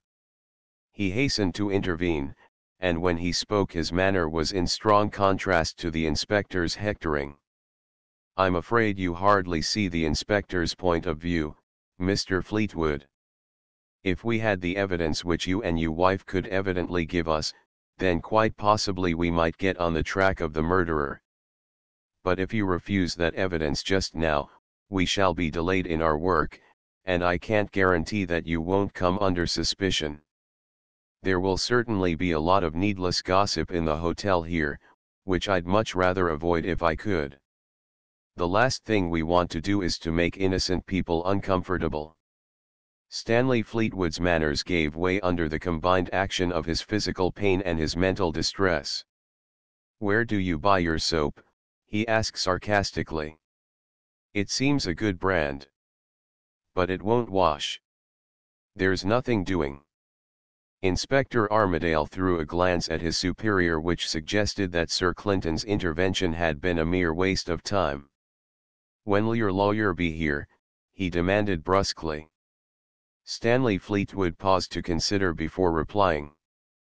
I'll wire him today, but most likely the wire will lie in his office until Monday. I expect Monday afternoon will be the earliest time he could get here, and perhaps he won't turn up even then. Inspector Armadale looked from husband to wife and back again. And you'll say nothing till he comes? Stanley Fleetwood did not think it worth the trouble to answer. I think you'll regret this, sir. but it's your own doing. I needn't trouble you further just now. Armadale stalked out of the room, suspicion and indignation written large in every line of his figure. Sir Clinton followed. As Wendover closed the retreat, he saw Cressida step swiftly across to her husband's side and slip to her knees at the edge of the bed. Chapter 8. The Colt automatic at the foot of the stairs, Armadale excused himself. Better have some breakfast, Inspector, Sir Clinton suggested. You've been up all night, and you must be hungry. Rather to Wendover's relief, Armadale rejected the implied invitation. I'll pick up a sandwich, probably, later on, sir, but I've something I want to make sure about first, if you don't mind. Will you be ready again in half an hour or so? Sir Clinton glanced at his watch. We'll hurry, Inspector. After all, it's about time that we took Billingford out of pawn. The constable may be getting wearied of his society by this stage. Inspector Armadale seemed to have no sympathy in stock so far as either Billingford or Subcode was concerned. Staveley's body has to be collected, too, he pointed out. I've a good mind to phone for some more men. We really can't cover all the ground as we are. I should, if I were you, Inspector. Get them sent over by motor, and tell them to meet us at Lynden Sands. A sergeant and 3 constables will probably be enough. Very good, sir. The inspector went off on his errand, much to the relief of Wendover, whose antagonism to Armadale had in no way cooled. Sir Clinton led the way to the breakfast room, and impressed on his waiter the necessity for haste. As they sat down, Wendover saw inquisitive glances shot at their table by other guests in distant parts of the room. Evidently the news of the tragedy on the beach was common property by now. I don't think Armadale made much of that business, Wendover commented in a voice low enough to be inaudible to their nearest neighbors. There's nothing so undignified as a bit of bullying when it doesn't quite come off. Sir Clinton never allowed a criticism of a subordinate to pass unanswered. Armadale did his best, and in 9 cases out of 10 he'd have got what he wanted. You're looking at the thing from the sentimental standpoint, you know. The police have nothing to do with that side of affairs. Armadale's business is to extract all the information he can and then use it, no matter where it leads him. If an official had to stop his investigations merely because a pretty girl breaks down and cries, we shouldn't be a very efficient force in society. He met his match in young Fleetwood, Wendover pointed out, with hardly concealed satisfaction. Sir Clinton gazed across the table with a curious expression on his face. For AJP you seem to be strangely out of sympathy with the minions of the law. If you ask me, young Fleetwood will have himself to thank for anything that happens now. Of course, he's gained 2 or 3 days in which he can discuss everything in detail with his wife, and they can concoct between them just what they propose to tell us eventually. But I never yet saw a faked-up yarn that would stand the test of careful investigation and checking. And you may take it that, after the way Armadale was received, he'll put every word he gets from them under a microscope before he accepts it as true. Wendover nodded a gloomy assent to this view. I expect he will, he agreed. Perhaps it's a pity that young Fleetwood took that line. I gave him his chance to make a clean breast of it, if he'd any reasonable tale to tell, Sir Clinton pointed out with a trace of impatience. All I got was a piece of gutter-snipe insolence. Obviously he thinks he can get the better of us, but when it comes to the pinch, I think he broke off abruptly. Wendover, glancing round, saw that Madame Laurent Desrousseaux had come into the room and was moving in the direction of their table. As she came towards them, he compared her, half unconsciously, with Cressida Fleetwood. Both of them would have been conspicuous in any group, but Cressida's looks were a gift of nature, whereas Madame Laurent Desrousseaux was obviously a more artificial product. Everything about her proclaimed that the utmost care had been spent upon her appearance, and even the reined-in manner of her walk suggested a studied movement in contrast to Cressida's lithe and natural step. Wendover noted that the wave in her red-brown hair was a permanent one, obviously too well designed to be anything but artificial. Now, why the deuce does one say foreigner as soon as one sees her, he inquired of himself.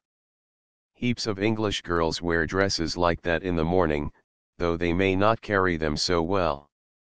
And they have their hair waved, too. And her face isn't particularly continental looking, I've seen types like that often enough in this country. It must be the way she moves, or else the way she looks at one. Madame Laurent Desrousseaux gave him a brilliant smile of recognition as she passed, then, seating herself at the next table, she took up the menu and studied it with a look of distaste on her features. Quite evidently the English breakfast was not much to her liking. After some consideration she gave her order to the waiter by pointing to the card, as if she mistrusted her pronunciation of some of the words. Sir Clinton obviously had no desire to discuss police affairs any further, with a possible eavesdropper at his elbow. He went on with his breakfast, and, as soon as Wendover had finished, he rose from the table with a glance at his wristwatch. "We'd better pick up the inspector and get off to Lynden Sands. I'll bring the car round."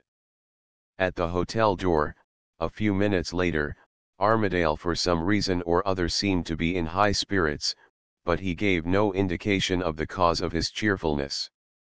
A few minutes' run along the coast brought them to Lynden Sands village, and the inspector directed Sir Clinton to Subcode's house. The constable was evidently on the lookout, for as they were about to knock at the door he appeared and invited them into a room where Billingford was sitting. At the first glance, Wendover was prejudiced against the man. Billingford had the air of someone trying to carry off an awkward situation by a forced jauntiness, and, in the circumstances, this jarred on Wendover. But, on reflection, he had to admit to himself that Billingford's position was an awkward one, and that an easy demeanor was hardly to be expected under these conditions. "Now, Mr. Billingford," the inspector began at once, "I've one or two questions to ask you. First of all, why didn't you tell the constable immediately that Staveley was a friend of yours? You must have recognized him whenever you saw the body on the rock." Billingford's surprise was either genuine or else must have been very well simulated. "Staveley, is it?" he exclaimed. "I didn't know it was Staveley. There was a cloud over the moon when I got to the body, and I couldn't see the face. It was quite dark then, for a while so dark that on the way there I splashed through a regular baby river on the beach. My trousers are all wet still round the boot tops. Staveley, is it? Well, well." Wendover could make nothing of the man. For all he could see, Billingford might be genuinely surprised to hear of Staveley's death. But, if he were, his emotion at the loss of a friend could hardly be called excessive. The inspector put his next question. "Did you know if Staveley had gone out to meet anyone last night?" Billingford's eyes contracted momentarily at this question. Wendover got the impression of a man on his guard, and thinking hard while he talked. "Meeting anyone? Staveley? No, I can't say I remember his saying anything about it to me. He went out some time round about 10 o'clock. But I thought he'd just gone for a turn in the fresh air. We'd been smoking a lot, and the room was a bit stuffy." The inspector jotted something in his notebook before asking his next question. "What do you do for a living, Mr. Billingford?" Billingford's face assumed a bland expression. "Me? Oh, I'm a commission agent." "Do you mean a commercial traveler?" Armadale demanded. A faint smile crossed Sir Clinton's face. I think Mr. Billingford means that he lives by his wits, Inspector. Am I correct? He asked, turning to Billingford. Well, in a way, yes, was the unashamed reply. But commission agent sounds rather better if it gets into the papers. A very proper tribute to respectability, Sir Clinton commented drily. What did you know about Staveley? The inspector went on. Staveley? Nothing much. Used to meet him now and again. The two of us did business together at times. Was he a commission agent too? The inspector inquired ironically. Well, sometimes he said he was that, and other times he put himself down as a laborer. On the police charge sheet, you mean? Sir Clinton asked. Billingford grinned openly. Never saw the inside of a jail in my life, he boasted. Nor did Staveley either, that I know about. I've no doubt my colleagues did their best, Sir Clinton said amiably. The inspector came back to his earlier question. Is that all you can tell us about him? Who? Staveley. Well, sometimes we work together. But it's not likely I'd tell you much about that, is it? What was he doing down here? Staying with me for a day or two.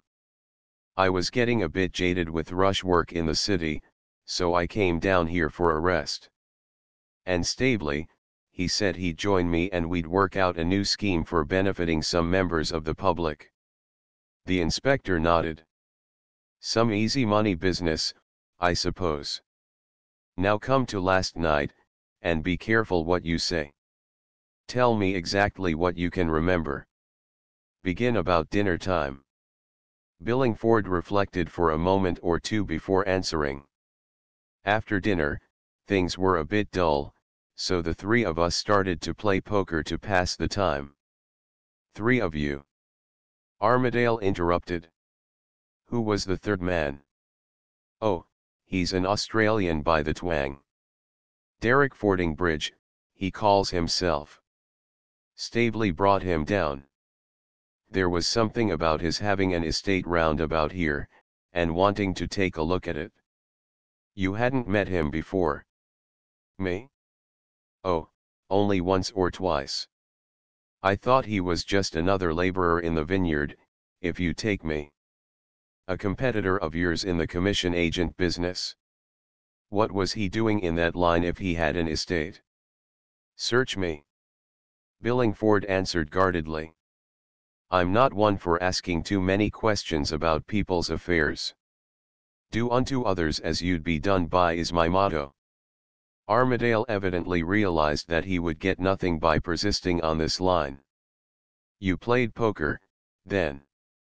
Anything further happen? Billingford seemed to be considering carefully before he ventured further. At last he made up his mind. About 9:30, I think, someone came to the door. Staveley got up and went to see who it was. I heard him say, "Oh, it's you, is it?" or words to that effect as if he'd been taken by surprise. Then I heard a woman's voice say something. I didn't catch the words. And when Staveley replied, he dropped his voice. They talked for a bit, and then he shut the door. And after that? Did you find out who the woman was? Not I. Some local piece, I expect. Staveley was always a good hand at getting hold of them. He'd a sort of way with him, and could get round them in no time. Made kind of hobby of it. Overdid it, to my mind. What happened after that? Nothing much that I remember. We played some more poker, and then Staveley began grousing about the stuffiness of the place. Mostly his own fault, too. Those cigars of his were pretty heavy. So he went out for some fresh air. When was that? 10 o'clock. I told you before. Perhaps 10:15. I can't be sure to a minute. And then? I felt a bit wakeful. I lose a lot of sleep some nights. So I thought I'd go for a turn along the shore and see if that would cure it. When did you leave the house? A little before 11, I think. I didn't notice.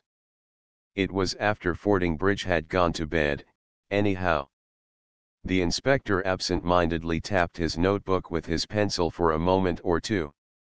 Then he glanced at Sir Clinton. "That's all I want to ask you just now," he said. "You'll be needed at the inquest, of course. I suppose you're staying on for a while at Lynden Sands." "Oh, yes," Billingford replied carelessly. "If you want me at any time, I'll be handy. Always pleased to play animal, vegetable, or mineral, with you any time you like, Inspector." "I dare say you've had plenty of practice," Armadale growled. "Well, you can go now. Hold on, though. You can show us the way up to Flat's cottage. I'll need to see this friend of yours, Fordingbridge." "Meaning to check up my story?" Billingford suggested, unabashed. "I've met this sort of sceptical spirit before. Somehow it always seems to develop in people who've worn a constable's helmet in their youth. Compression of the credulity lobe of the brain, or something like that, perhaps." Armadale made no reply, but led the way out of the house. Before they had gone more than a few yards, a police sergeant came forward and accosted the inspector. After a few words, Armadale turned to Sir Clinton. "Now we've got the constables, sir, I think we'd better get the body ashore and notify Dr. Rafford that we'll need a PM done. If you don't mind going round by the beach, I can put the sergeant here in charge, and then we can go on to Flats." The chief constable made no objection, and the inspector paid no attention to Billingford's humorous protest against a further waste of his time. The whole party made their way down to the shore, where they found most of the idlers of the village assembled, awaiting the putting in of the boat. Armadale signaled to the two fishermen, and very soon they rowed their craft to the little pier. The police kept the crowd back while the body was being landed. Then the inspector gave the sergeant some instructions, and under the guidance of Subcote the squad set off into the village with the body. Suddenly Billingford seemed to recognize the rowing boat. "Snaffled my boat, have you, Inspector? Well, I like the nerve of that. If I'd borrowed your handkerchief without asking you, there'd have been a bit of a stir in official circles. But when you take and steal my boat, everybody seems to think it's just the sort of thing you would do. Well, brother, we'll say no more about it. I never care to rub things in. Live and let live's my motto." Armadale refused to be drawn. "We'll clean up the boat and return it in the afternoon," he said shortly. "Now come along. I haven't time to waste." A short walk took them to Flat's cottage, which stood near the point of the promontory between the village and the bay in which Staveley's body had been found. The road up to it was hardly better than a rough track, and pools of water stood here and there which evidently dated farther back than the rain of the previous night. The cottage itself was neatly kept, and seemed fairly roomy. "Call your friend," Armadale ordered, as they reached the door. Billingford complied without protest, and almost at once they heard steps approaching. As the door opened, Wendover received a shock. The man who stood before them was almost faceless, and his eyes looked out from amid a mass of old scars which gave him the appearance of something inhuman. The hand which held the door open lacked the first two fingers. Wendover had never seen such a wreck. When he took his eyes from the distorted visage, it was almost a surprise to find that the rest of the form was intact. The newcomer stared at them for a moment. His attitude showed the surprise which his face could not express. "What made you bring this gang here, Billingford?" he demanded.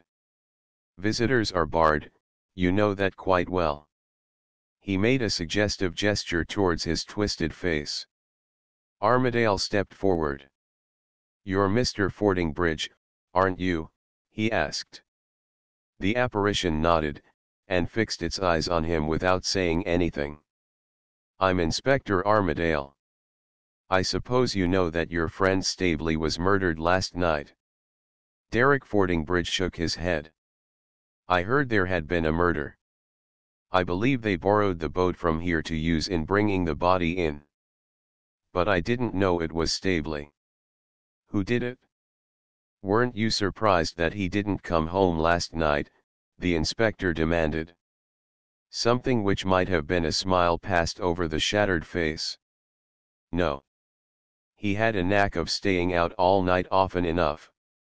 It wasn't uncommon." "Was there a woman in the case?" "I think we'll get on faster if you let me do the questioning," said the inspector bluntly.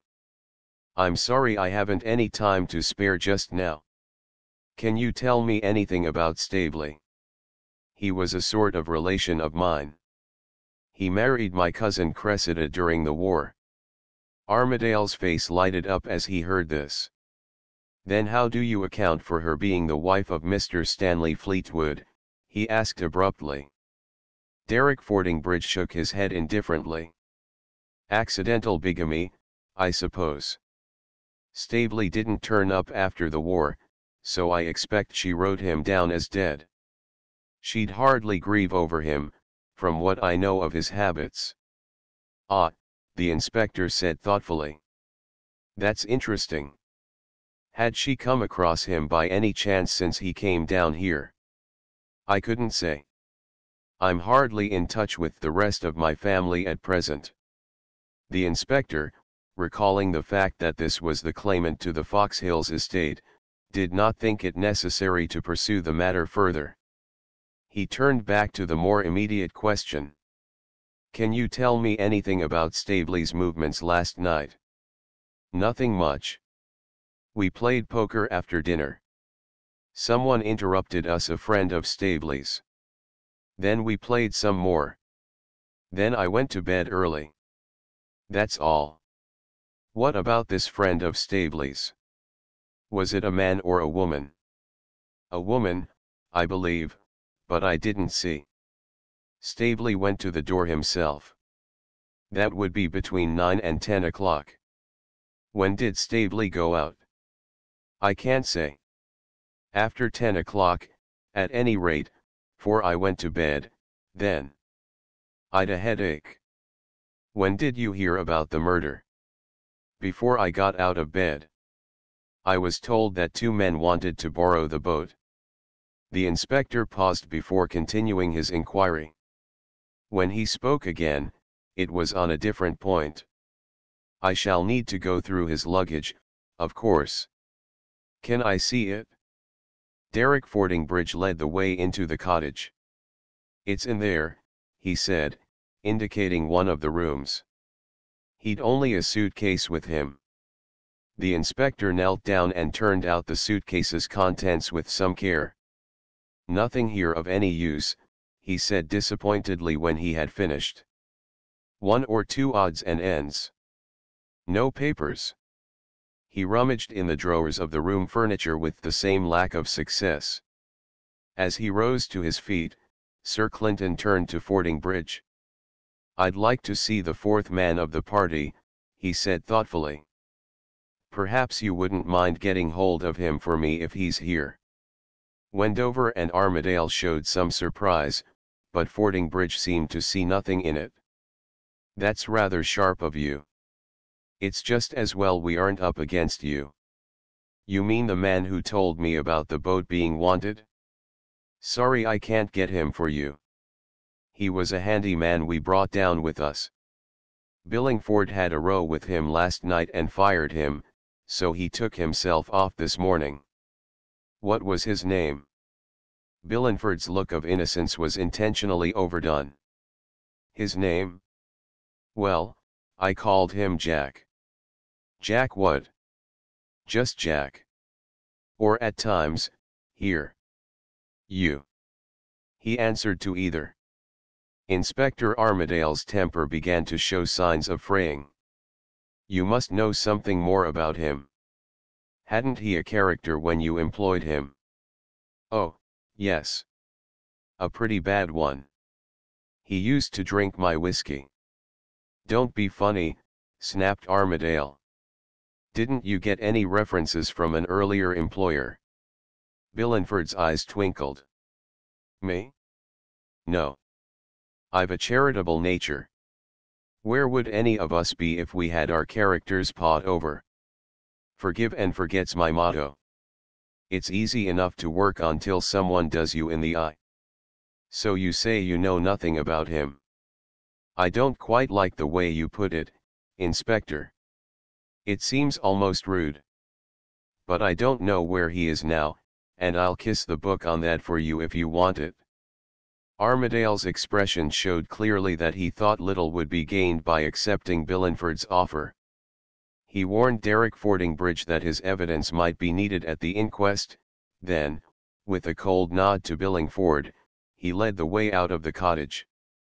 Sir Clinton maintained silence until they were beyond earshot of the door, then, as though addressing the world at large, he said pensively, I wonder why they brought such a large card index down with them from town.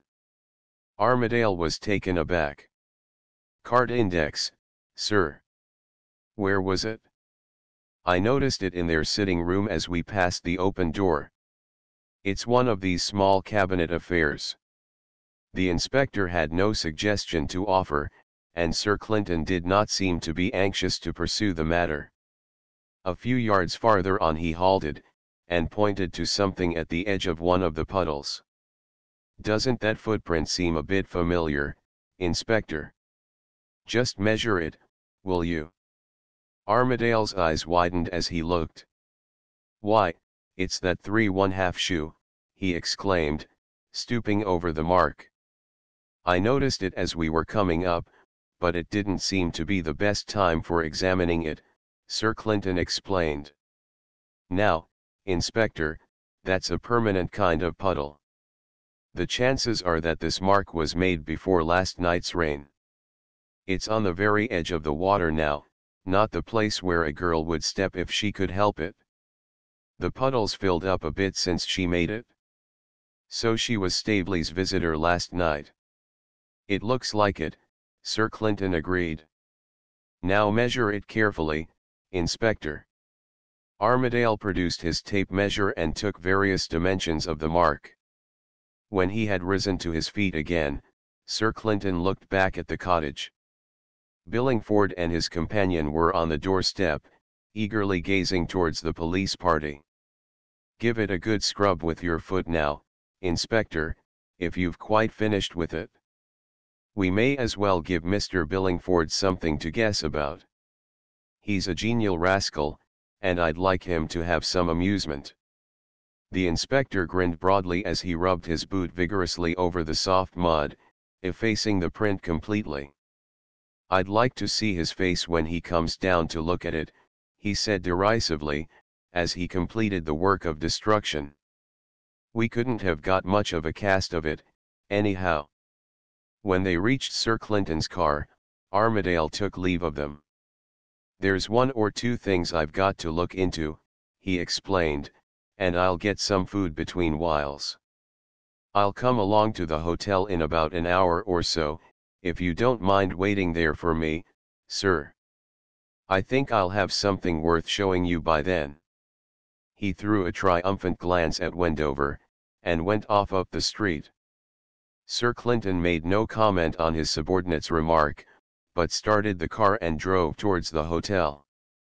Wendover saw that nothing was to be got out of the chief constable, and naturally at the lunch table the whole subject was tabooed.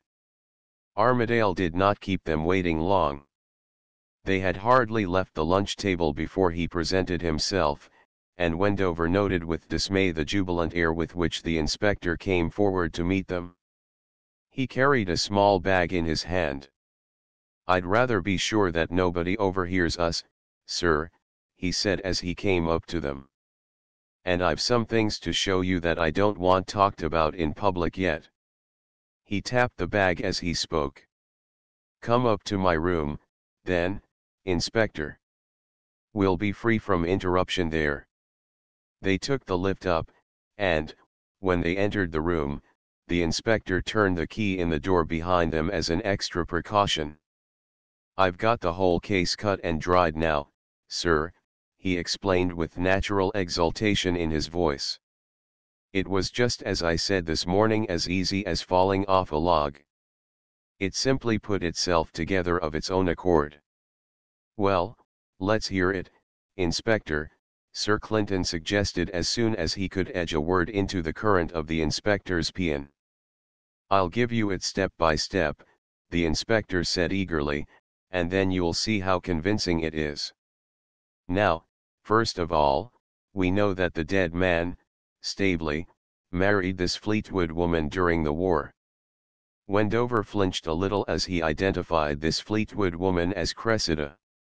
This was evidently a foretaste of the inspector's quality. "From what we've heard, one way and another, Staveley was nothing to boast about," Armadale went on. "He was a bad egg, evidently, and especially in the way that would rasp a wife." "That's sound," Sir Clinton agreed. "We needn't dwell on it. He disappears, and she thinks he's dead," the inspector pursued. "She's probably mighty glad to see the end of him. After a bit, she falls in with young Fleetwood and she marries him. That's bigamy, as it turns out, but she doesn't know it then." "One can admit all that without straining things much," Sir Clinton agreed. "Go on, Inspector." "The next thing is that Staveley turns up again. I don't suppose he appeared in public. That wouldn't be his game.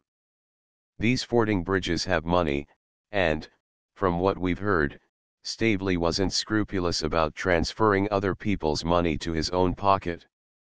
Nothing that could be shaken, so far," Sir Clinton encouraged him. "Go ahead." "Very well," the inspector went on.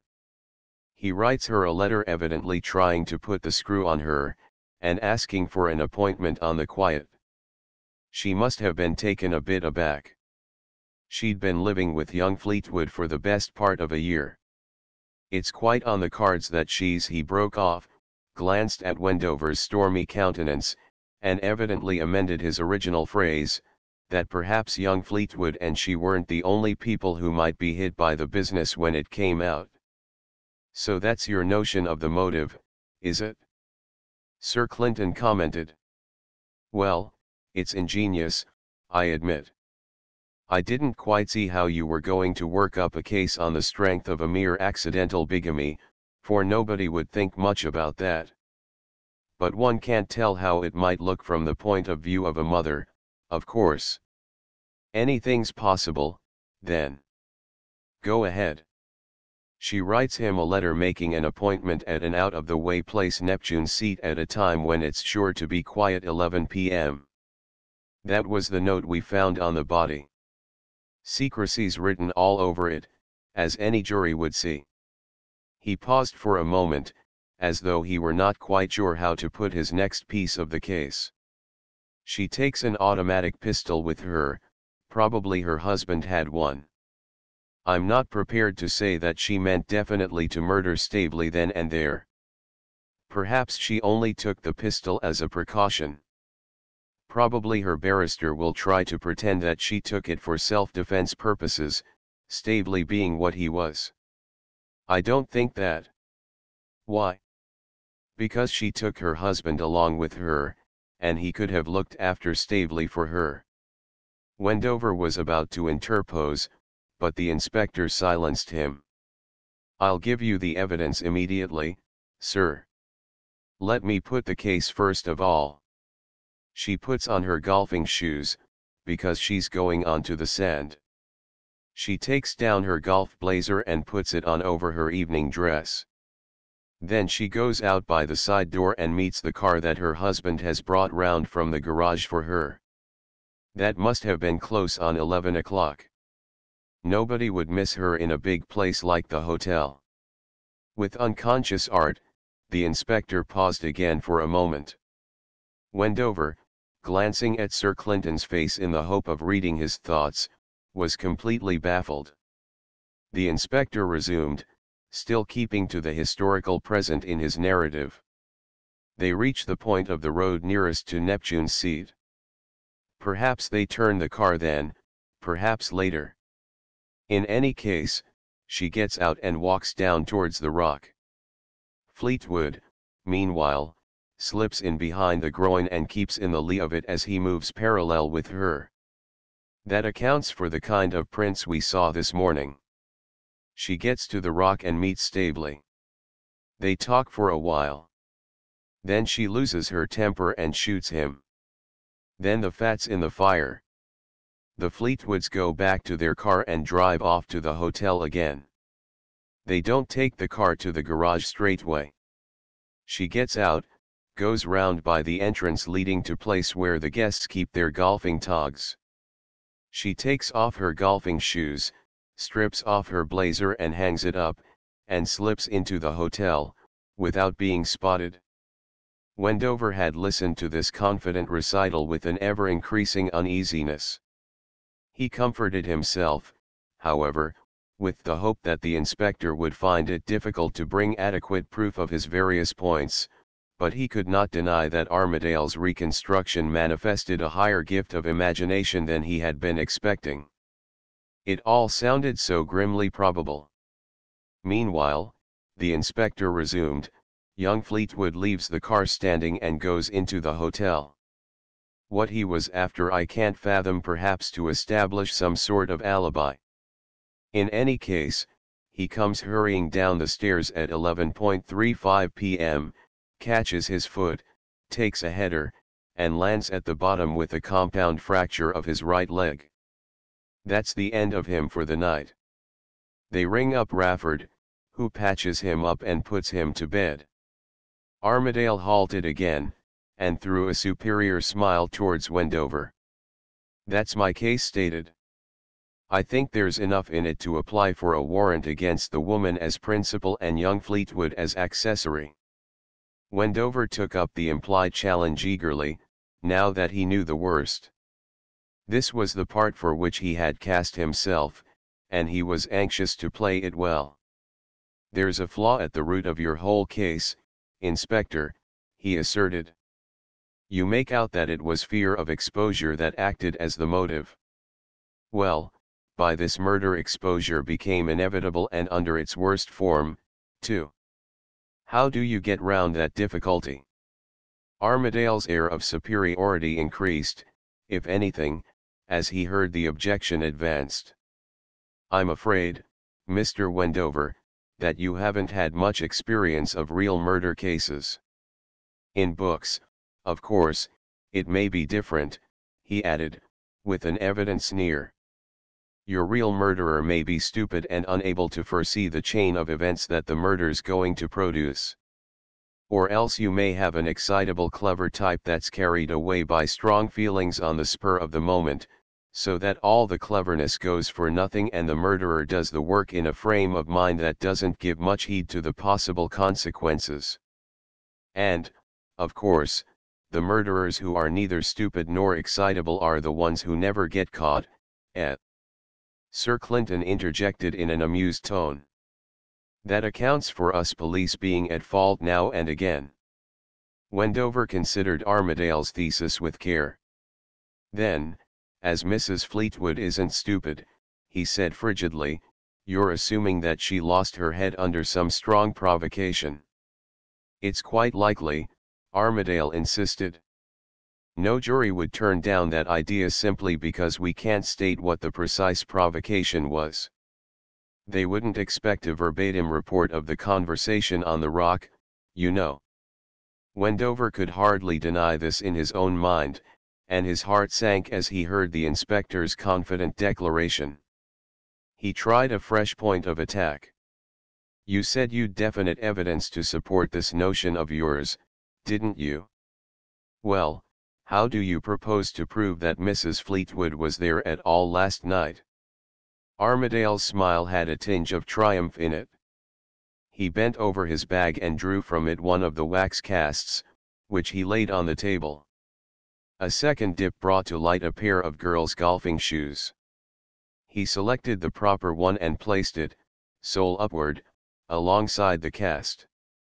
Wendover, with a sinking heart, compared corresponding parts of the two objects. Even the most carping critic could not deny the identity. "These are the woman Fleetwood's golfing shoes, sir," the inspector announced a trifle grimly. "I found them in the lady golfer's dressing room. I can bring a witness or two who'll swear to them, if need be." Suddenly Wendover detected a possible flaw in the inspector's case, but, instead of unmasking his battery immediately, he made up his mind to lead Armadale astray, and, if possible, to put him off his guard. He let his full disappointment show clearly in his face, as if the evidence of the shoes had shaken his beliefs. Dropping the matter without further discussion, he took up a fresh line. "And the golf blazer? What about it? That left no tracks on the sands." Armadale's smile of triumph became even more marked. He turned once more to his bag, slipped his hands into his rubber gloves, and then, with every precaution, lifted a dusty-looking Colt automatic into view. "This is a .38 caliber pistol," he pointed out. "Same caliber as the cartridge case we picked up on the rock, and probably the same as the bullet'll be when we get it from the body. I've examined the barrel, there's been a shot fired from it quite recently. I've looked into the magazine, it lacks one cartridge of a full load." He paused dramatically before his final point. "And I found this pistol in the pocket of the woman Fleetwood's golf blazer which was hanging on her peg in the lady golfer's dressing room." After another pause, meant to let the facts sink home in Wendover's mind, Armadale added, "You'll admit, sir, that a toy of this sort is hardly the kind of thing an ordinary lady carries about with her." Wendover thought he saw his way now, and he prepared to spring his mine. "Let's be quite clear about this, Inspector. I take it that you went into that lady's dressing room, hunted around for Mrs. Fleetwood's coat peg, and found the blazer hanging on it and the shoes lying on the floor below." "Exactly, sir. Mrs. Fleetwood's card was there, marking the peg. I'd no difficulty." Wendover made no attempt to repress the smile which curved his lips. "Just so, Inspector. Anyone else could have found the things just as easily. They were lying there, open to anyone, not even a key to turn in order to pick them up. And after dark that dressing room is left very much to itself. No one goes there except by accident." In his turn he paused before launching his attack. Then he added, "In fact, some other woman might have gone there instead of Mrs. Fleetwood, worn her shoes and her blazer, and misled you completely. Anyone could take the blazer from its peg and the shoes from the floor, Inspector. Your evidence is all right up to a point, I admit, but it doesn't incriminate the owner of the articles, since they were accessible to anybody at that time of night." Wendover had expected to see a downfall of the inspector's pride, but instead, Armadale's face showed clearly that the shot had missed its mark. With a slight gesture, the inspector drew Wendover's eyes to the pistol. "There are some fingerprints on this, quite clear ones, sir. I've dusted them, and they're perfectly good as a means of identification. But you don't suppose Mrs. Fleetwood will let you take her fingerprints if they're going to tell against her, do you?" Armadale's face showed the pleasure which he felt in having forestalled criticism. He gingerly replaced the pistol in some receptacle in his bag, and then drew out, with all precaution, a table knife which Wendover recognized as the pattern used in the hotel. "This is the knife that the woman Fleetwood used today at lunch. The waiter who served her was told to keep it for me. He brought it on the plate without handling it. When I dusted it, some of her fingerprints came up, of course. They're identical with those on the pistol. Any reply to that, sir? Wendover felt the ground cut away from under his feet. He could think of nothing to urge against the inspector's results. But, even then, Armadale seemed to have something in reserve. He put the knife back in his bag, searched the contents again, and produced a pair of pumps, which he placed on the table. I got the chambermaid to lift these while she was tidying up Fleetwood's room this morning. Put your finger on the solace, they're still quite damp. Naturally, for you know how water oozes from sand if you stand long on the one spot. What's more, if you look at the place between the solace and the uppers at the join, you'll see some grains of sand sticking. That's good enough for me. Fleetwood was the man behind the groin. Now you won't persuade me that Fleetwood was off last night helping anyone except his wife, any woman, I mean, in that affair at the Rock.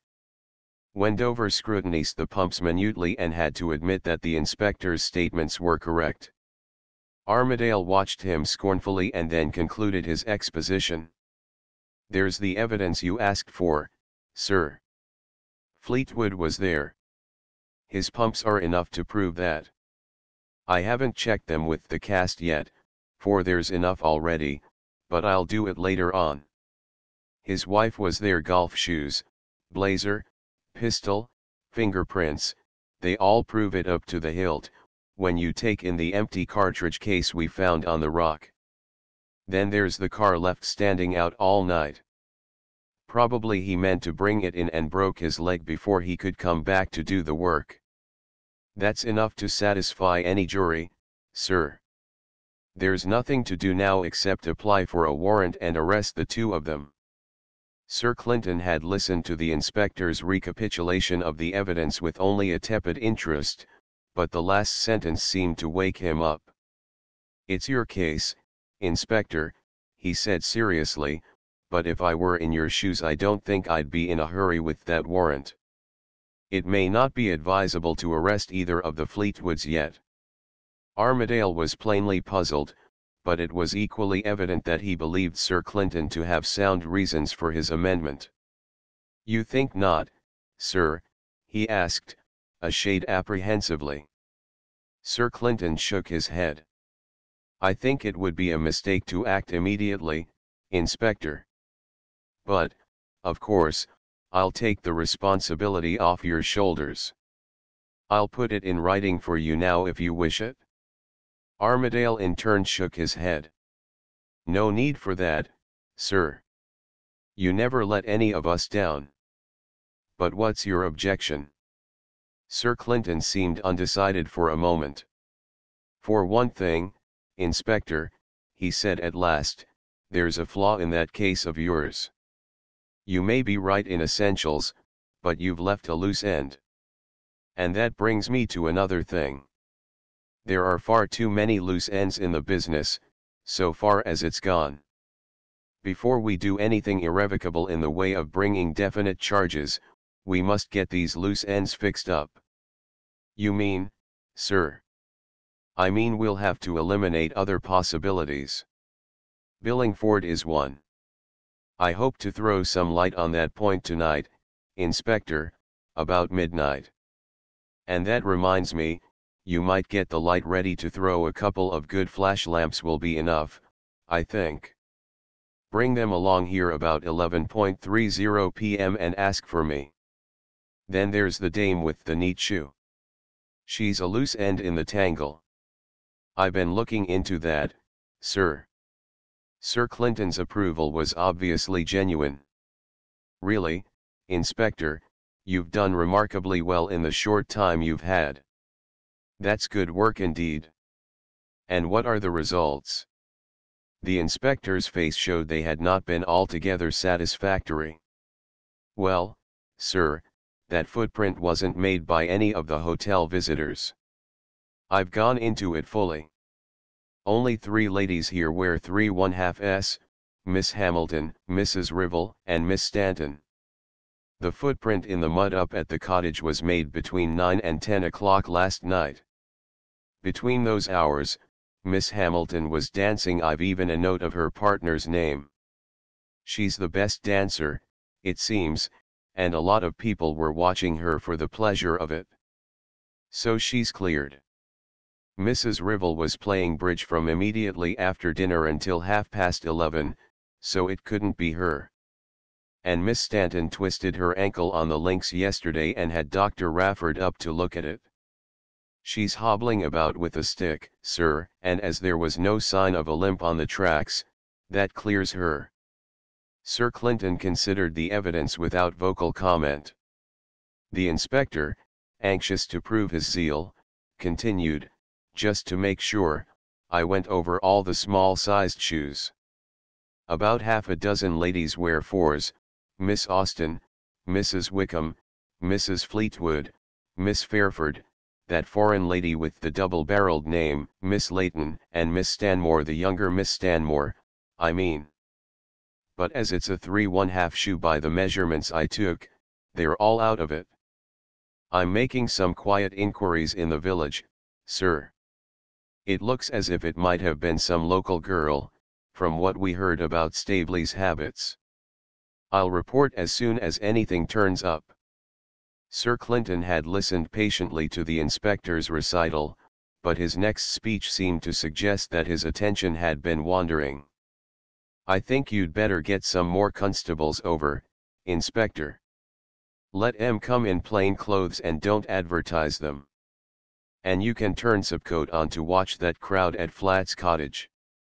I've just developed an interest in the fourth man who would answer to hi, or to any loud cry, as it says in The Hunting of the Snark.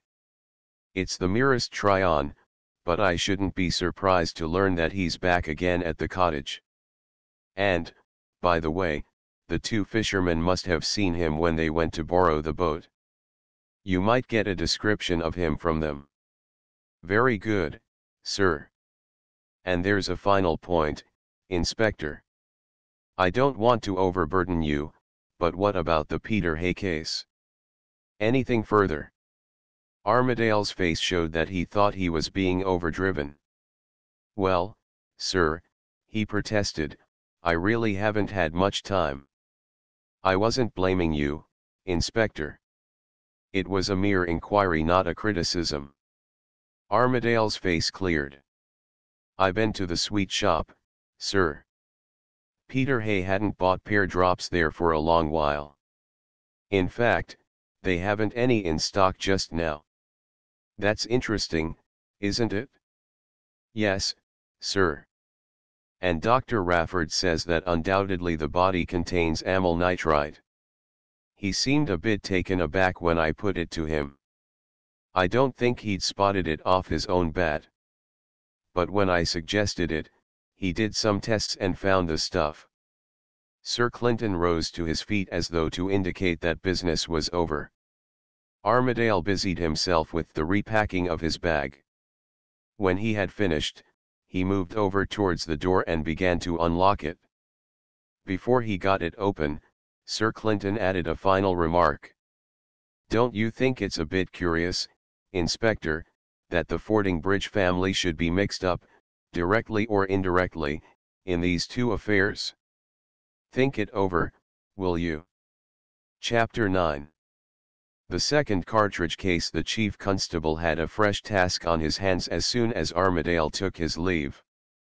It seemed to him essential to get the body of the dead man identified by someone in addition to the group at Flats Cottage. Stanley Fleetwood was unable to move, even if he had wished to do so, and Sir Clinton had no particular desire to confront Cressida with her late husband's corpse. Paul Fordingbridge had known Staveley well, and it was to him that the chief constable turned in this difficulty. To his relief, Paul Fordingbridge showed no annoyance at the state of affairs. He consented at once to go with the chief constable to inspect the body and give his evidence as to its identity. Wendover accompanied them in the car, and in Lynden Sands village the formalities were soon over. Fordingbridge had no hesitation in the matter, he recognized Staveley at the first glance. Until they were clear of the village again, Sir Clinton made no attempt to extract any further information, but when the car crossed the neck at Flats Cottage and was running beside the bay, he slowed down and turned to Fording Bridge. "There's a point you might be able to throw light on, Mr. Fording Bridge," he said tentatively. "Quite obviously, Staveley was supposed to have been killed in the war. Could you give me any information about his earlier history? You came in contact with him at times, I understand." Paul Fordingbridge seemed in no way put out by the request. "I can tell you all I know about the fellow easily enough," he answered readily. "You'll have to go elsewhere for any real information about his past, but, so far as I'm concerned, I met him here. My nephew, Derek, brought him home to spend his leave with us at Fox Hills. That was in 1916. In the spring of 17, he was slightly wounded, and we asked him down again to stay with us when he was convalescent. He married my niece in April 1917. The marriage wasn't a success, quite the other thing. The fellow was a scoundrel of the worst brand. In September 1917 we learned privately that he had got into the black books of the military authorities, and my private impression, it's only that, for I really don't know, my private impression was that he ran the risk of a firing party. What I heard was a rumor that he'd been given a chance to rehabilitate himself in the field. There was a big attack being mounted at the moment, and he was sent in with the rest. That was the last we heard of him. After the attack, he was posted as missing, and a while later still the War Office returned some of his things to my niece. It seems they'd found a body with his identity disc on it. Naturally we were relieved." He halted for a moment, then, seeming to feel that he had put the matter in an unnecessarily callous way, he added, "He was a thoroughly bad lot, you understand? I caught him once trying to forge my name to a check for a good round figure." Sir Clinton nodded his thanks for the information. "Then I suppose one has to assume that in some way or other he managed to escape, after exchanging identity discs with somebody who was really killed," he suggested. "It's not difficult to see how that could be done," Wendover interposed. "More difficult than it looks at first sight, Clinton. How do you imagine that he could conceal himself after the battle? He'd have to give some account of himself then."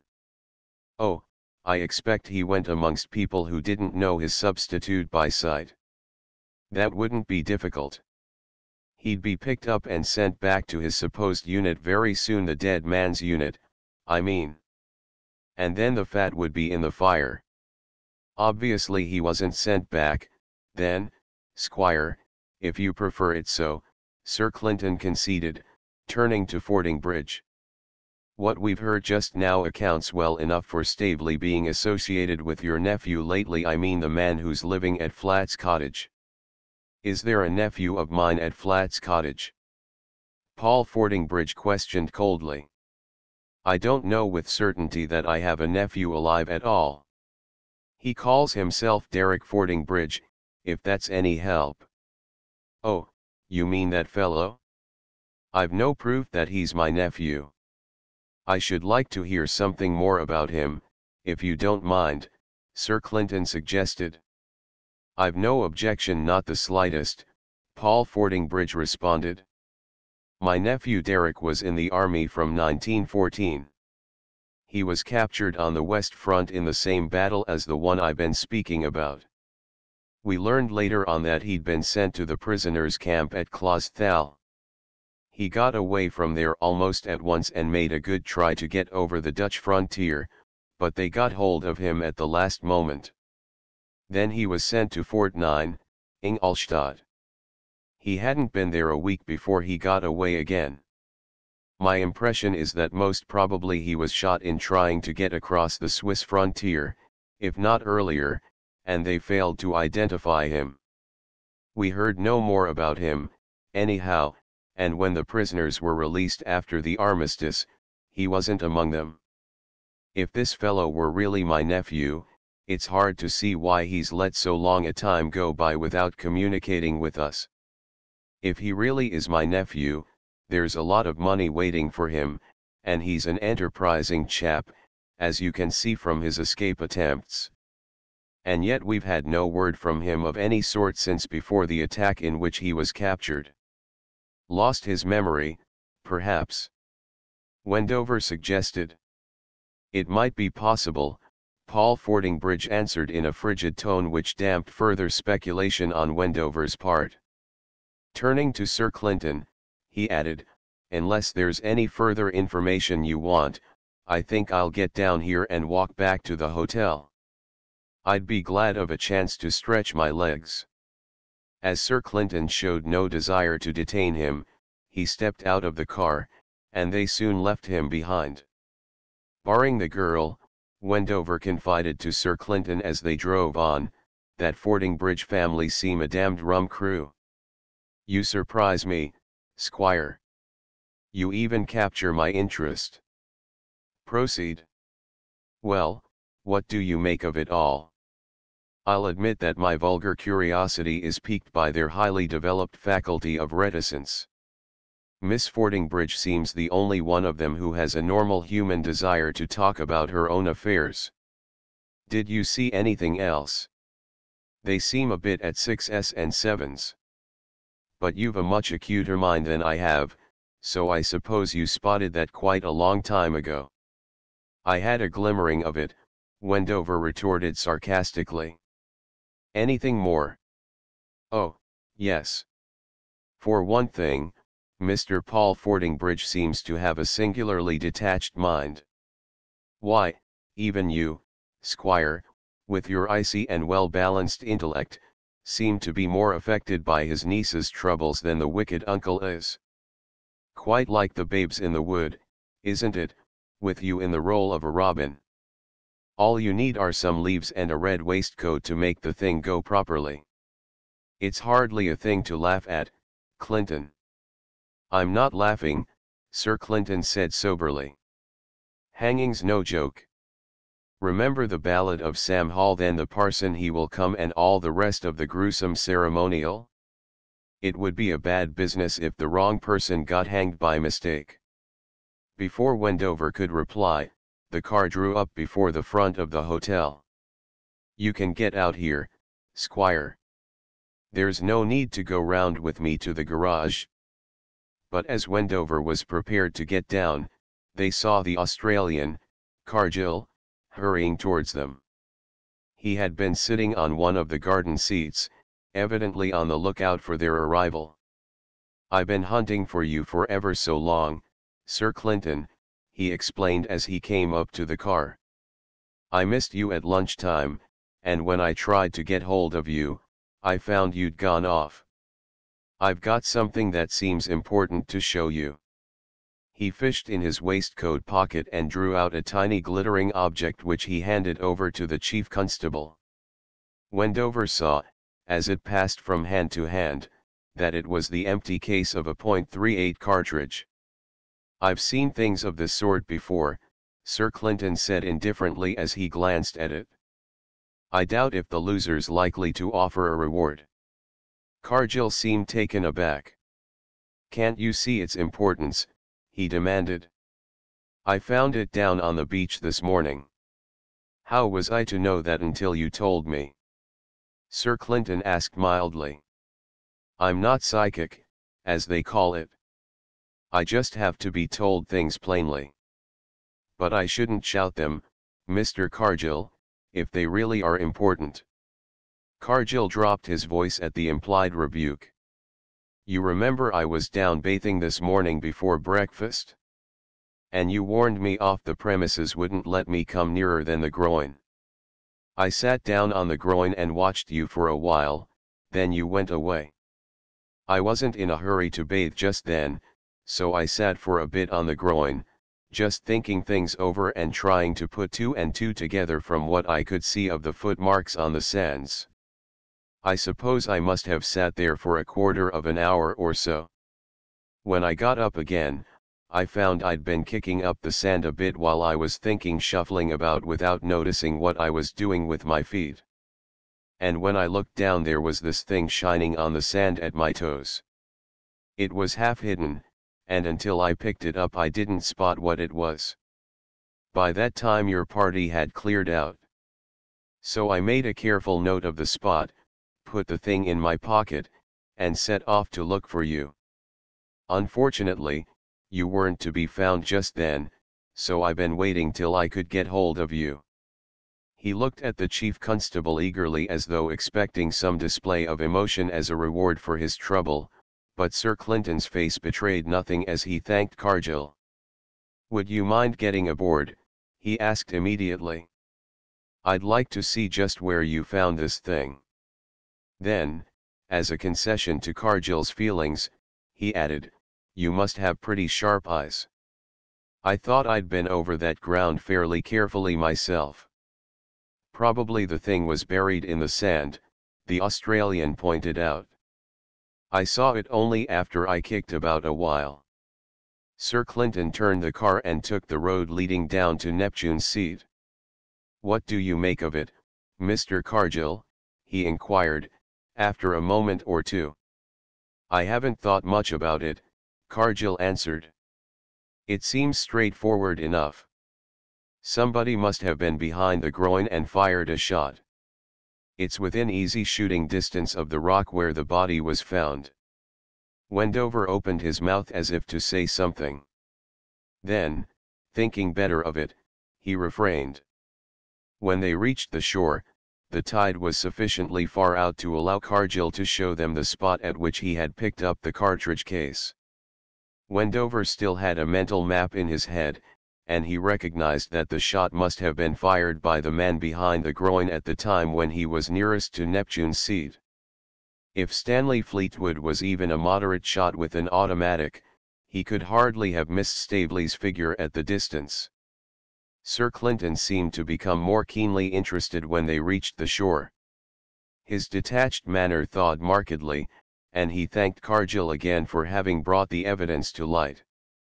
"Oh, it was only an accident," the Australian protested. "I wasn't looking for anything. It just chanced to catch my eye."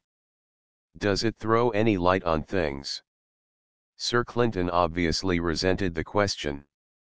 "Everything helps," he said sententiously. Cargill saw that he had been indiscreet.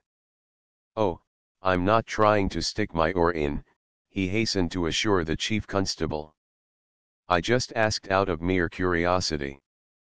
He seemed rather perturbed lest he should have appeared unduly inquisitive, and in a moment he changed the subject completely.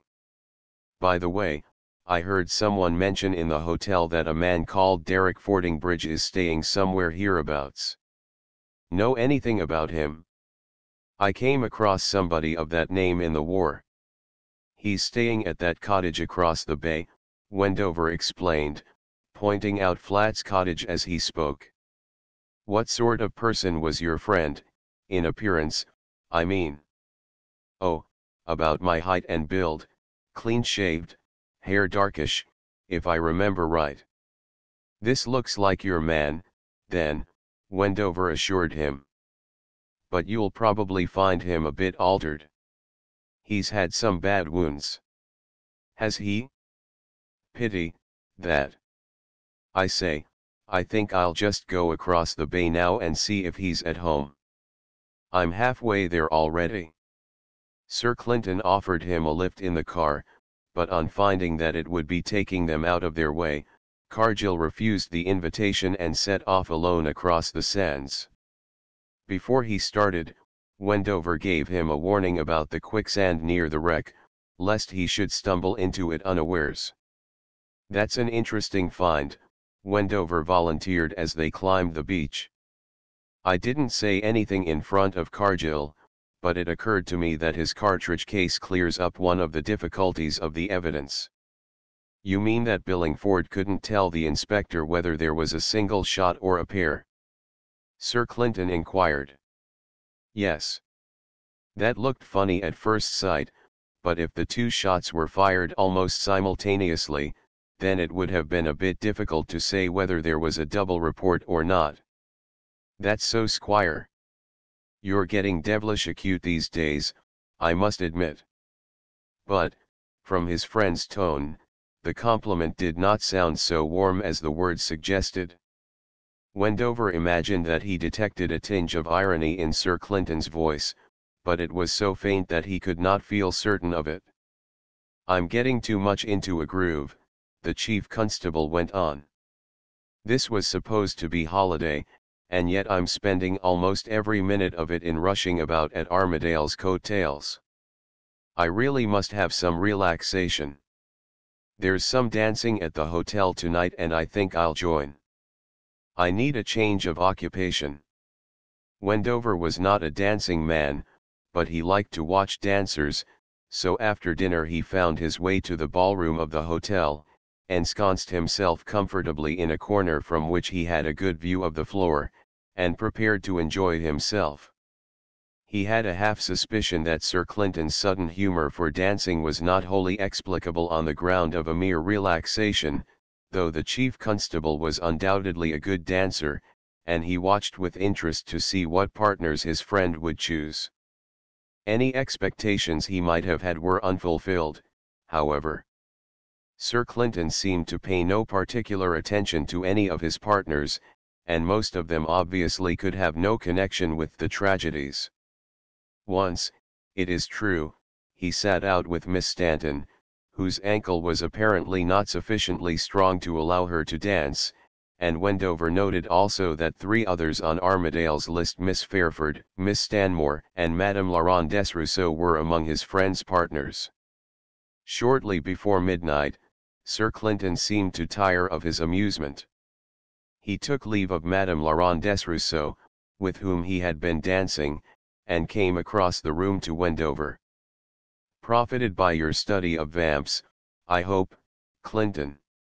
Sir Clinton professed to be puzzled by the inquiry. "Vamps? Oh, you mean Madame Laurent Desrousseau, I suppose.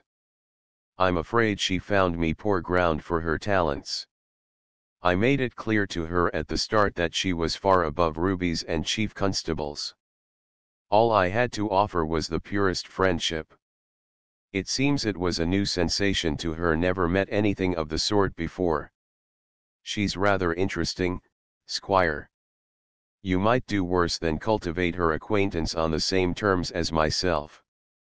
Now, come along. We'll need to change before Armadale turns up, unless you have a fancy to dabble your dress trousers in the brine down there." They left the room and made their way towards the lift. In the corridor they encountered Cargill, who stopped them. "Thanks for directing me to that cottage," he said. "It turned out to be the man I knew, right enough. But I'd hardly have recognized him, poor devil. He used to be a fine-looking beggar, and look at him now." "Enjoy a talk with him?" Sir Clinton asked politely. "Oh, yes. But I was a bit surprised to hear that he's quite a big pot with an estate and all that. I only knew him in the war, of course, and it seems he came into the cash later on. Fox Hills is his place, isn't it?" "So I'm told. By the way, did you meet his friend, Mr. Billingford? He's an amusing artist." Cargill's brow clouded slightly. "You think so?" he said doubtfully. Sir Clinton glanced at his wristwatch. "I'm sorry I've got to hurry off, Mr. Cargill. I'd no notion it was so late." With a nod, Cargill passed. Sir Clinton and Wendover hurried upstairs and changed into clothes more suitable for the sands. They were ready just as the inspector knocked at the chief constable's door, and in a few minutes all 3 were in Sir Clinton's car on the road to the beach. "Got the flash lamps, Inspector?" Sir Clinton demanded as he pulled up the car at a point considerably beyond Neptune's seat. "That's all right. We get out here, I think. We ought to be opposite those 2 cairns we built, if I'm not out in my reckoning." They moved down the beach and soon came to a long pool of sea water extending into the darkness on either hand. Sir Clinton surveyed it for a moment. "We'll just have to splash through, I suppose," he said, "and set an example. It won't take you over your ankles. A few seconds took them through the shallow pool and brought them to drying sands on the farther side. This is a low whaleback, Sir Clinton pointed out. When the tide's full in, this is covered, like all the rest. Then, as the tide falls, the whaleback acts as a dam and there's a big sea pool left on the sands between here and the road. That's the pool we've just waded through. Now we'll look for the next item. Wendover and Armadale followed him across the sands to where a broad stream of water was pouring down towards the sea. This is the channel between our whaleback and the next one, Sir Clinton explained as they came up to it. This water comes from the pool that we waded, and the cairns are on each side of it, lower down. The night was cloudy, and they had to use their flash lamps from time to time. What I wanted to note is the exact time when the stream just touches the cairns on each side. Just now, as you can see, the cairns are in the water, but the level of the stream sinking as the head of water falls in the pool behind. Watch till the stream runs between the two piles of stone and then note the time. Slowly the flow diminished as the water emptied itself from the pool behind, and at last they saw the rivulet confined to a channel between the two cairns. I make it 12:05, Sir Clinton said, lifting his eyes from his watch. Now I'm going over to Neptune's Seat. You stay here, Inspector, and when you see my flash lamp, run your hardest to the rock and join me. He disappeared in the darkness, leaving the others rather puzzled as to the meaning of these maneuvers. At last Wendover thought he saw the point. I see what he's getting at.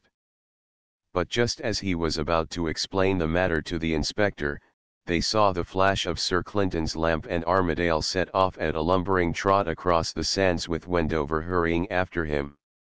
It's simple enough, Sir Clinton explained when all three had gathered at Neptune's Seat. You remember that Billingford's track was broken where the cairns are, no footprints visible for several yards. That was the place where he crossed the runnel last night. All we need to do is to note when the runnel is the same breadth at that point tonight, which we've just done, and then make a correction of about 40 minutes for the tide being later this evening. It's not exact, of course, but it's near enough, perhaps. I thought you were after something of the sort, Wendover interjected. Once I got as far as the runnel I tumbled to the idea. Well, let's take the results, Sir Clinton went on. The runnel was in the right state tonight at 12:05. Make the 41-minute deduction since the tide's 41 minutes later tonight than it was last night, and you get 11:25 p.m. as the time when Billingford crossed that rivulet last night. Now the inspector took over 7 minutes to run from the cairns to Neptune's Seat, for I timed him. Therefore, even if Billingford had run the whole distance, he couldn't have reached Neptune's Seat before 11:32 at the earliest. As a matter of fact, his track showed that he walked most of the way, which makes the possible time of his arrival a bit later than 11:32 p.m. So he couldn't have fired a shot at 11:19 when Staveley's watch stopped. Wendover inferred. Obviously he couldn't. There's more in it than that, though I needn't worry you with that at present, perhaps. But this bit of evidence eliminates another possibility I'd had my eye on. Billingford might have walked into the runnel and then waded down the rivulet into the sea, leaving no traces. Then he might have come along the beach, wading in the waves, and shot Staveley from the water. After that, if he'd returned the way he came, he could have emerged from the runnel at the same point, only on this bank of the channel, and left his single track up to Neptune's Seat, just as we found it. But that won't fit in with the shot fired at 11:19 p.m., obviously. If he'd done this, then his last footmark on the far side would have been made when the runnel was full, and his first footmark on this side would have been made later, when the runnel had shrunk a bit, and the two wouldn't have fitted the banks neatly as we found tonight that they did. I see all that, clear enough, sir, said Armadale briskly. That means the circle's narrowed a bit further. If Billingford didn't fire that shot, then you're left with only 3 other people on the list, the 2 Fleetwoods and the woman with the 3½ shoe. If she can be eliminated like Billingford, then the case against the Fleetwoods is conclusive. Don't be in too much of a hurry, Inspector. How are you getting along with the shoe question? Sir Clinton inquired a trifle maliciously. To tell you the truth, the inspector replied guardedly, I haven't been able to get at the root of it yet, sir. Only 2 of the village girls take that size of shoe. One of them's only a kiddie, the other's away on a visit just now. It doesn't look like either of them. And the hay case, the chief constable demanded.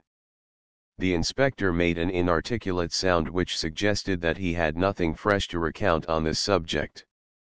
And the PM on Staveley's body, pursued Sir Clinton. Here the inspector had something to report, though not much. Dr. Rafford's gone into it, sir. The contused wound on the back of the head's nothing to speak of. The base of the skull's intact. That blow had nothing to do with his death. At the most, it might have stunned him for a minute or 2. According to the doctor, Staveley was killed by the shot, and he thinks that the shot wasn't fired at absolutely close quarters. That fits in with the fact that I could find no singeing of the cloth of his raincoat or his jacket round about the bullet hole. Dr. Rafford found the bullet, all correct. Death must have been practically instantaneous, according to the doctor's view. These are the main results. He's written a detailed report for reference, of course. Sir Clinton made no direct comment. I think that'll do for tonight, Inspector. Come up to the car and I'll run you into the village. By the way, I want some of your constables tomorrow morning for a bit of work, and you'd better hire some laborers as well, say a dozen men altogether. Tell them to dig up the sand between Neptune's seat and the sea to the depth of about a foot, and shift it up into a pile above high tide mark. And how far are they to carry their diggings? Wendover inquired. I really doubt if they'll be able to dig much below low tide mark. What do you think? And what do you expect to find there? Wendover persisted. Oh, a shell, or 2, most likely, Sir Clinton retorted caustically. Would you like to bet on it, Squire? Wendover perceived that the chief constable did not intend to put his cards on the table and that nothing would be gained by further persistence. Chapter X. The attack on the Australian. Next morning, before going to the links, Sir Clinton went to the shore and superintended the start of the excavating work there, but when once the actual digging had begun, he seemed to lose interest in the matter. It was not until late in the afternoon that he paid his second visit, accompanied by Wendover. Even then he contented himself with the most casual inspection, and soon turned back towards the hotel. What are you after with all this spade work? Wendover demanded as they sauntered up the road. Sir Clinton turned and made a gesture towards the little crowd of inquisitive visitors and natives who had congregated around the diggers. I've heard rumors, Squire, that the Lynden Sands public thinks the police aren't busy enough in the sleuth-hound business. Unofficial opinion seems divided as to whether we're pure duds or merely lazy. They want to see something actually being done to clear up these mysteries.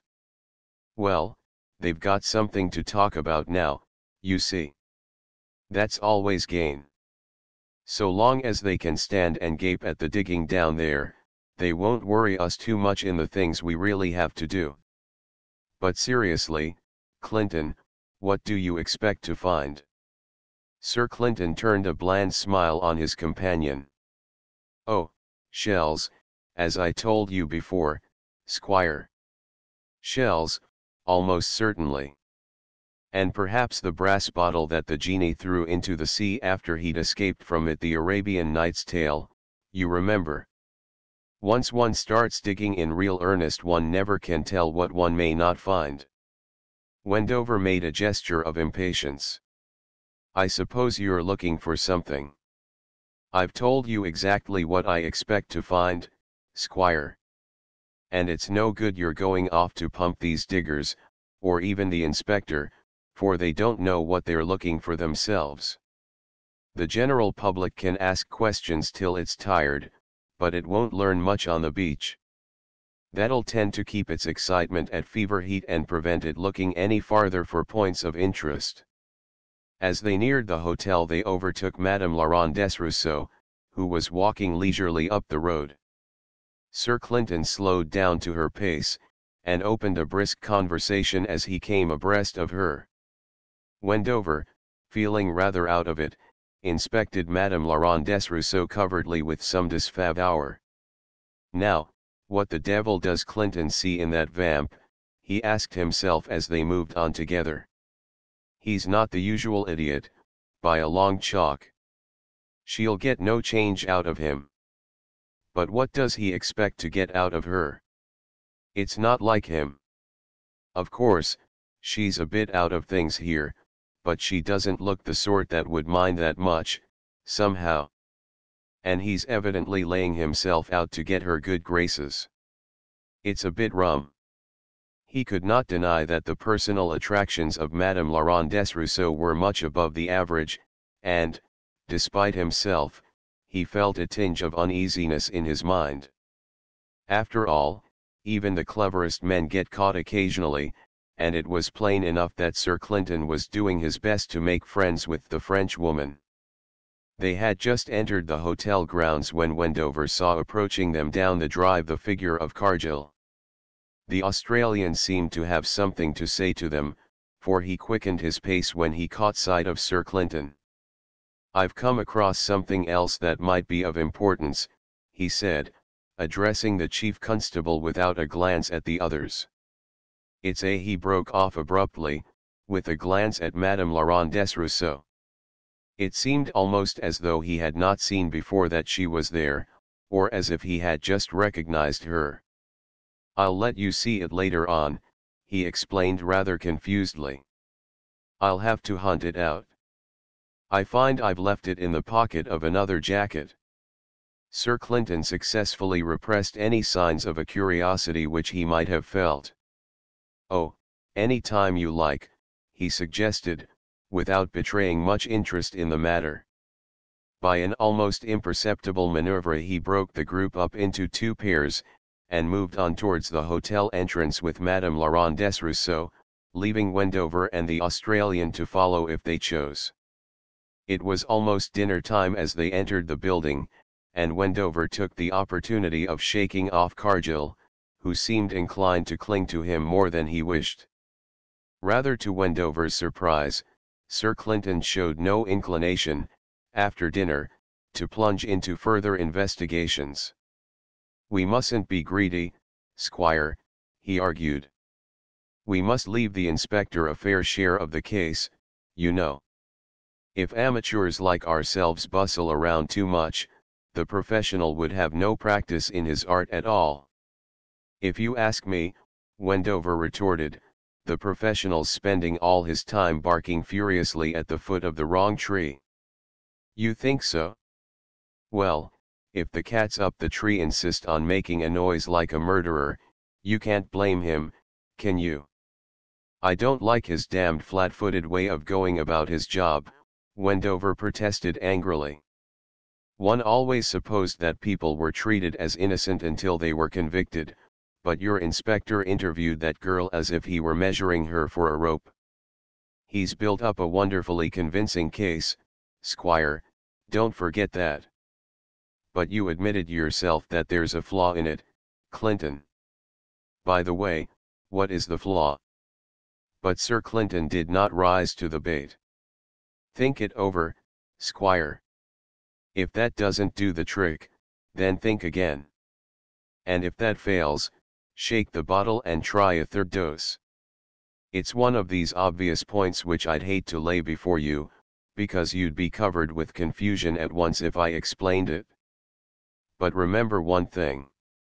Even if the inspector's case breaks down in one detail, still, the facts need a lot more explanation than the Fleetwoods have condescended to offer up to the present. That's obvious. And now, what about picking up a couple of men and making up a table of bridge? Wendover's play that evening was not up to its usual standard.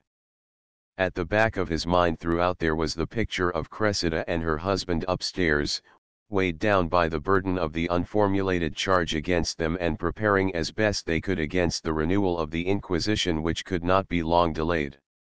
He could picture to himself the almost incessant examination and re-examination of the evidence which they must be making, the attempts to slur over points which would tell heavily against them, the dread of the coming ordeal at the hands of Armadale, and the terror of some masked battery which might suddenly sweep their whole defense away. He grew more and more determined to put a spoke in the inspector's wheel if it were at all possible. Late in the evening he was aroused to fresh fears by the entry of a page boy. Number 89. Number 89. Number here, boy. Sir Clinton signalled to the page. What is it? You Sir Clinton Driffield, sir. Message from Mr. Cargill, sir. He wants you to go up and see him. His number's 103, sir. Sir Clinton was obviously annoyed.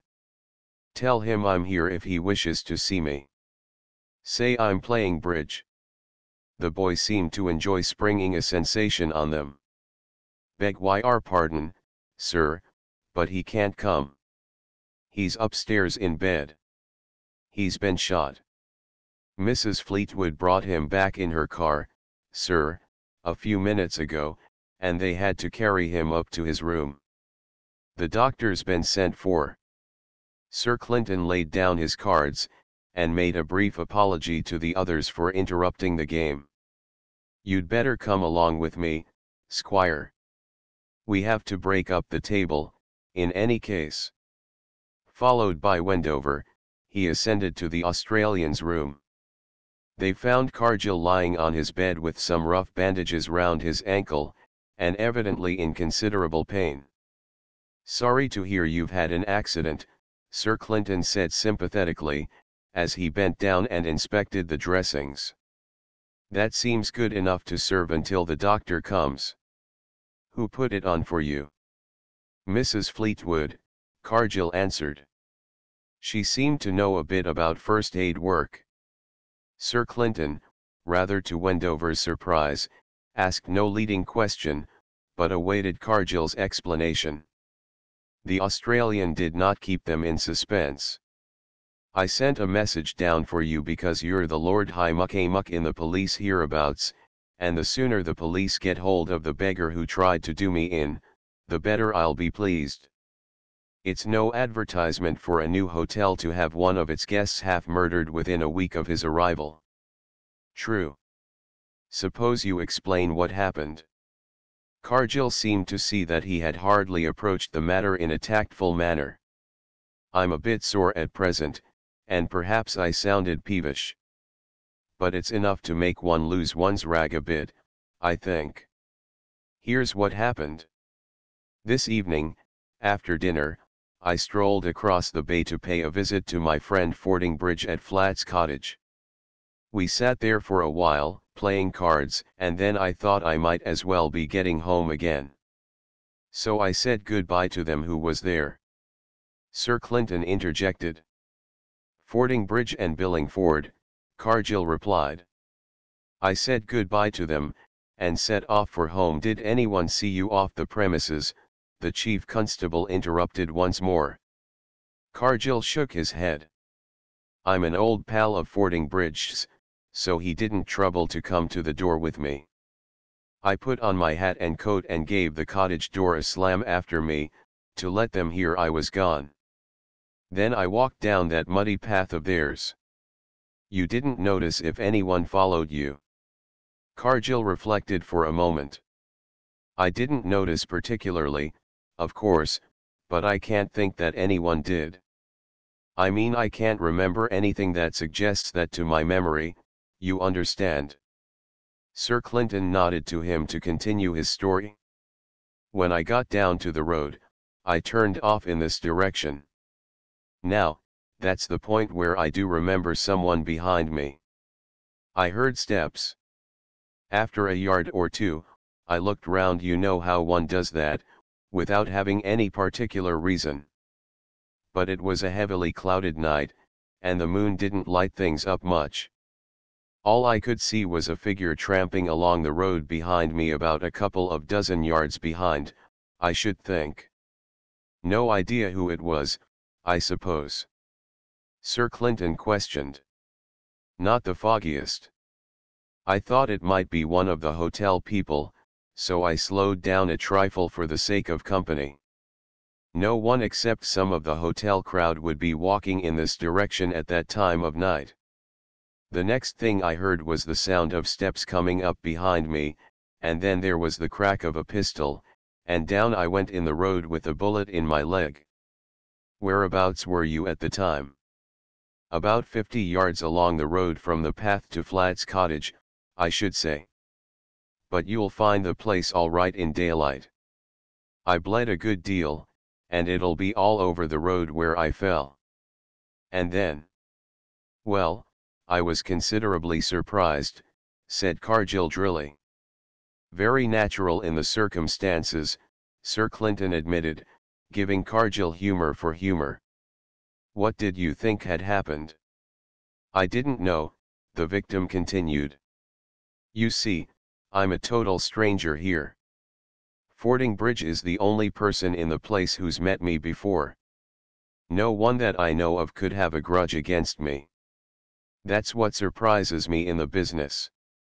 He paused, evidently still pondering over the mystery. It beats me still, he continued, when his reflection had produced no solution. But at that moment I hadn't much time to think over it. The next thing I heard was the sound of steps coming closer, and that gave me a start, I can tell you. It looked too much like the fellow coming to finish his job at close quarters. He must have been a damn bad shot, or it may have been the dark that troubled him.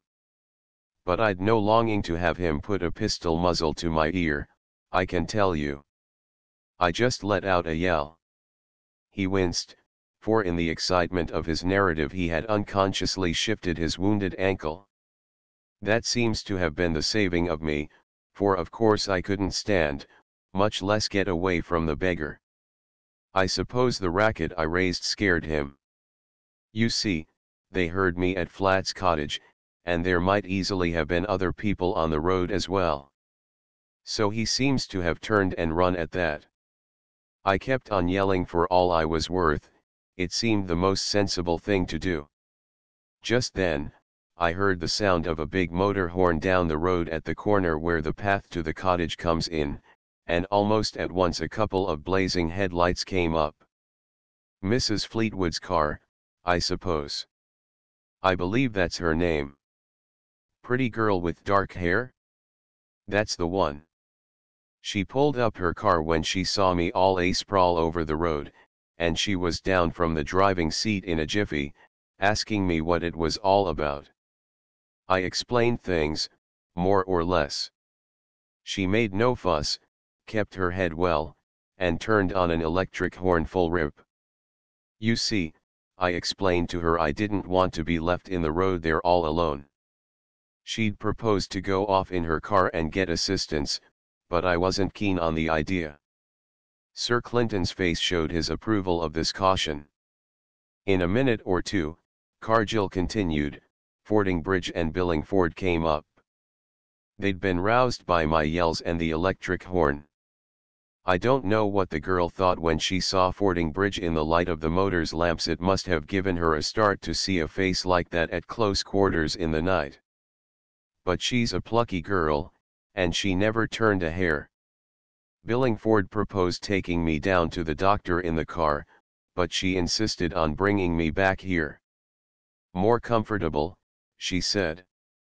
And between the lot of them they got me bundled on board her car, and she drove me home. You left the other two there, then? Yes. She didn't invite them on board.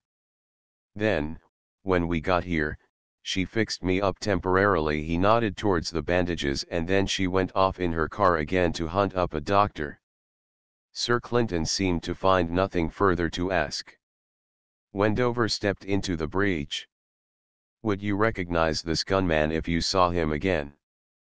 Cargill shook his head. "In that light you couldn't have told whether it was a man or a woman, much less recognize him." Before Wendover could say anything more, the door opened and Dr. Rafford came in, followed by Inspector Armadale. Said Sir Clinton. "I don't think we need trouble you any more just now, Mr. Cargill. By the time the doctors fixed you up you'll not want to be bothered with an inquisition, I suspect. I'll drop in tomorrow and see how you're getting on. Good night. I hope it's not a bad business." He turned to Armadale. "You needn't worry, Mr. Cargill, Inspector. I've got the whole story, and can tell you what you need." Wendover and Armadale followed him from the room, leaving the doctor to do his work undisturbed. Sir Clinton led the way to his own room, where he gave the inspector the gist of what they had learned. "And now, Inspector," he concluded, "perhaps you'll tell us how you managed to pop up so opportunely. How did you come to hear of this affair?" "Mrs. Fleetwood brought me up in her car, sir. It seems she drove to the doctor's first of all, and, as he wanted a minute or two to collect bandages and so forth, she brought her car round to the place where I'm staying and asked for me. I was a bit taken aback when I saw her, couldn't make out what it was all about at the first glance.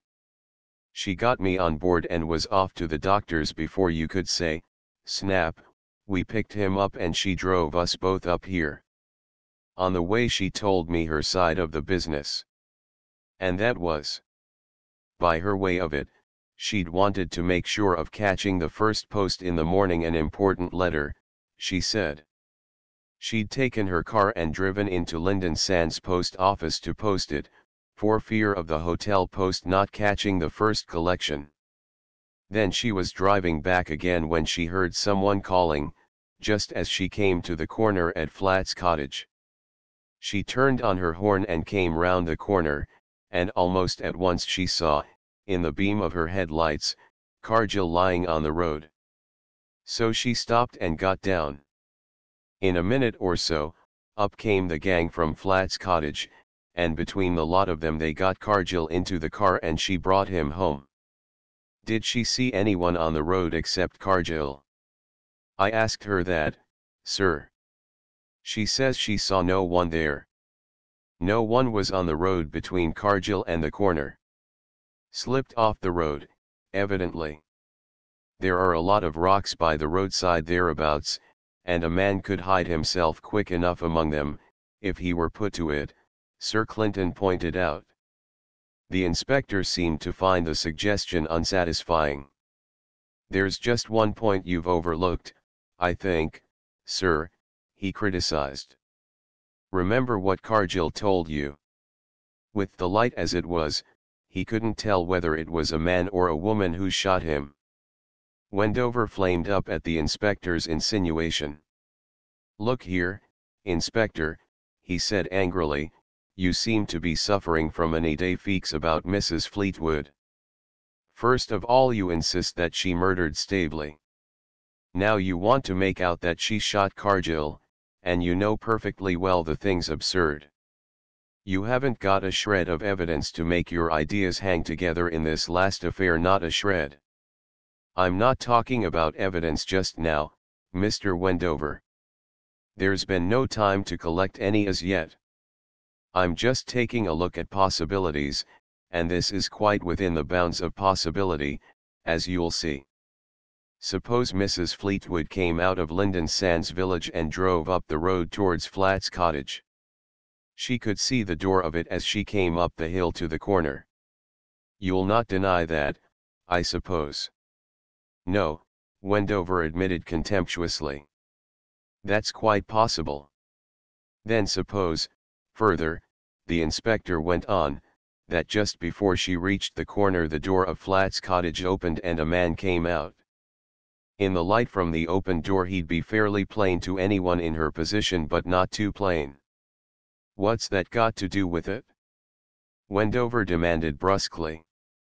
Haven't you Cargill's own evidence that he knows nobody hereabouts except Derek Fordingbridge? Why should Mrs. Fleetwood want to shoot a total stranger?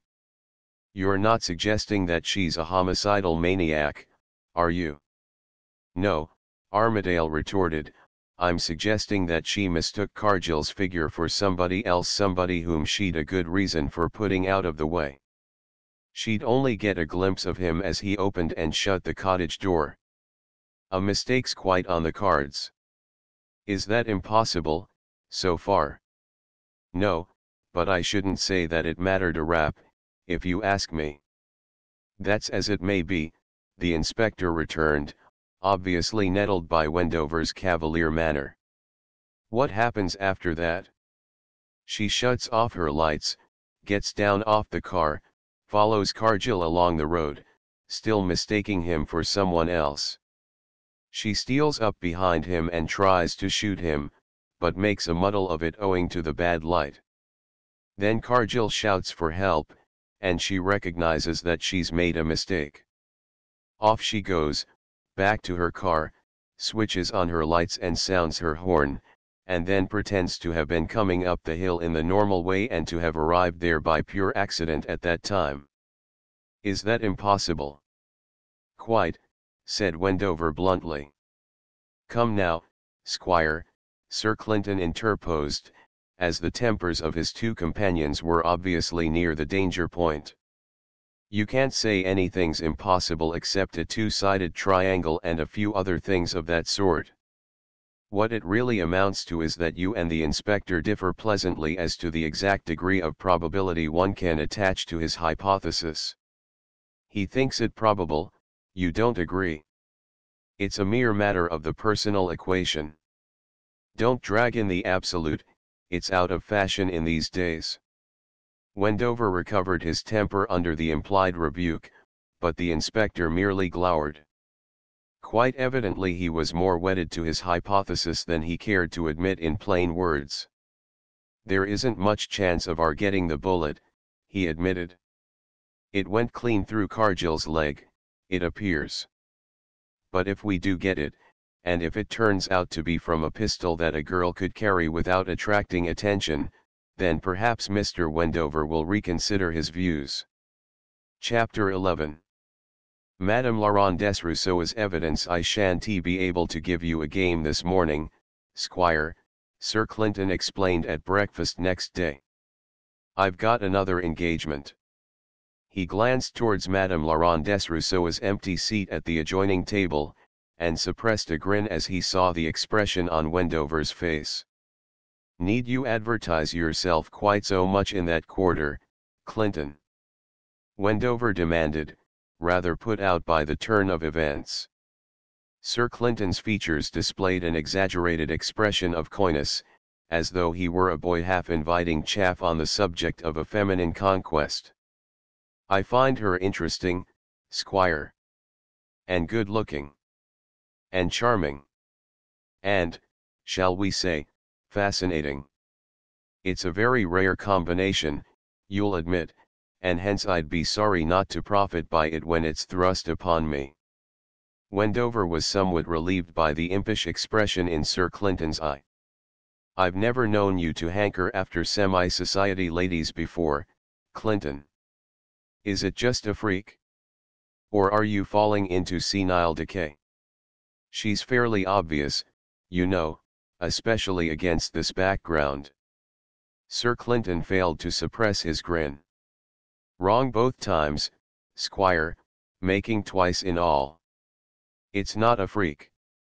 It's not senile decay. It's business. Sounds sordid, doesn't it, after your spangled imaginings? Chief Constable sacrifices all for love, and that sort of thing. It's almost a pity to disappoint you. Wendover's relief was obvious. Don't singe your wings, that's all.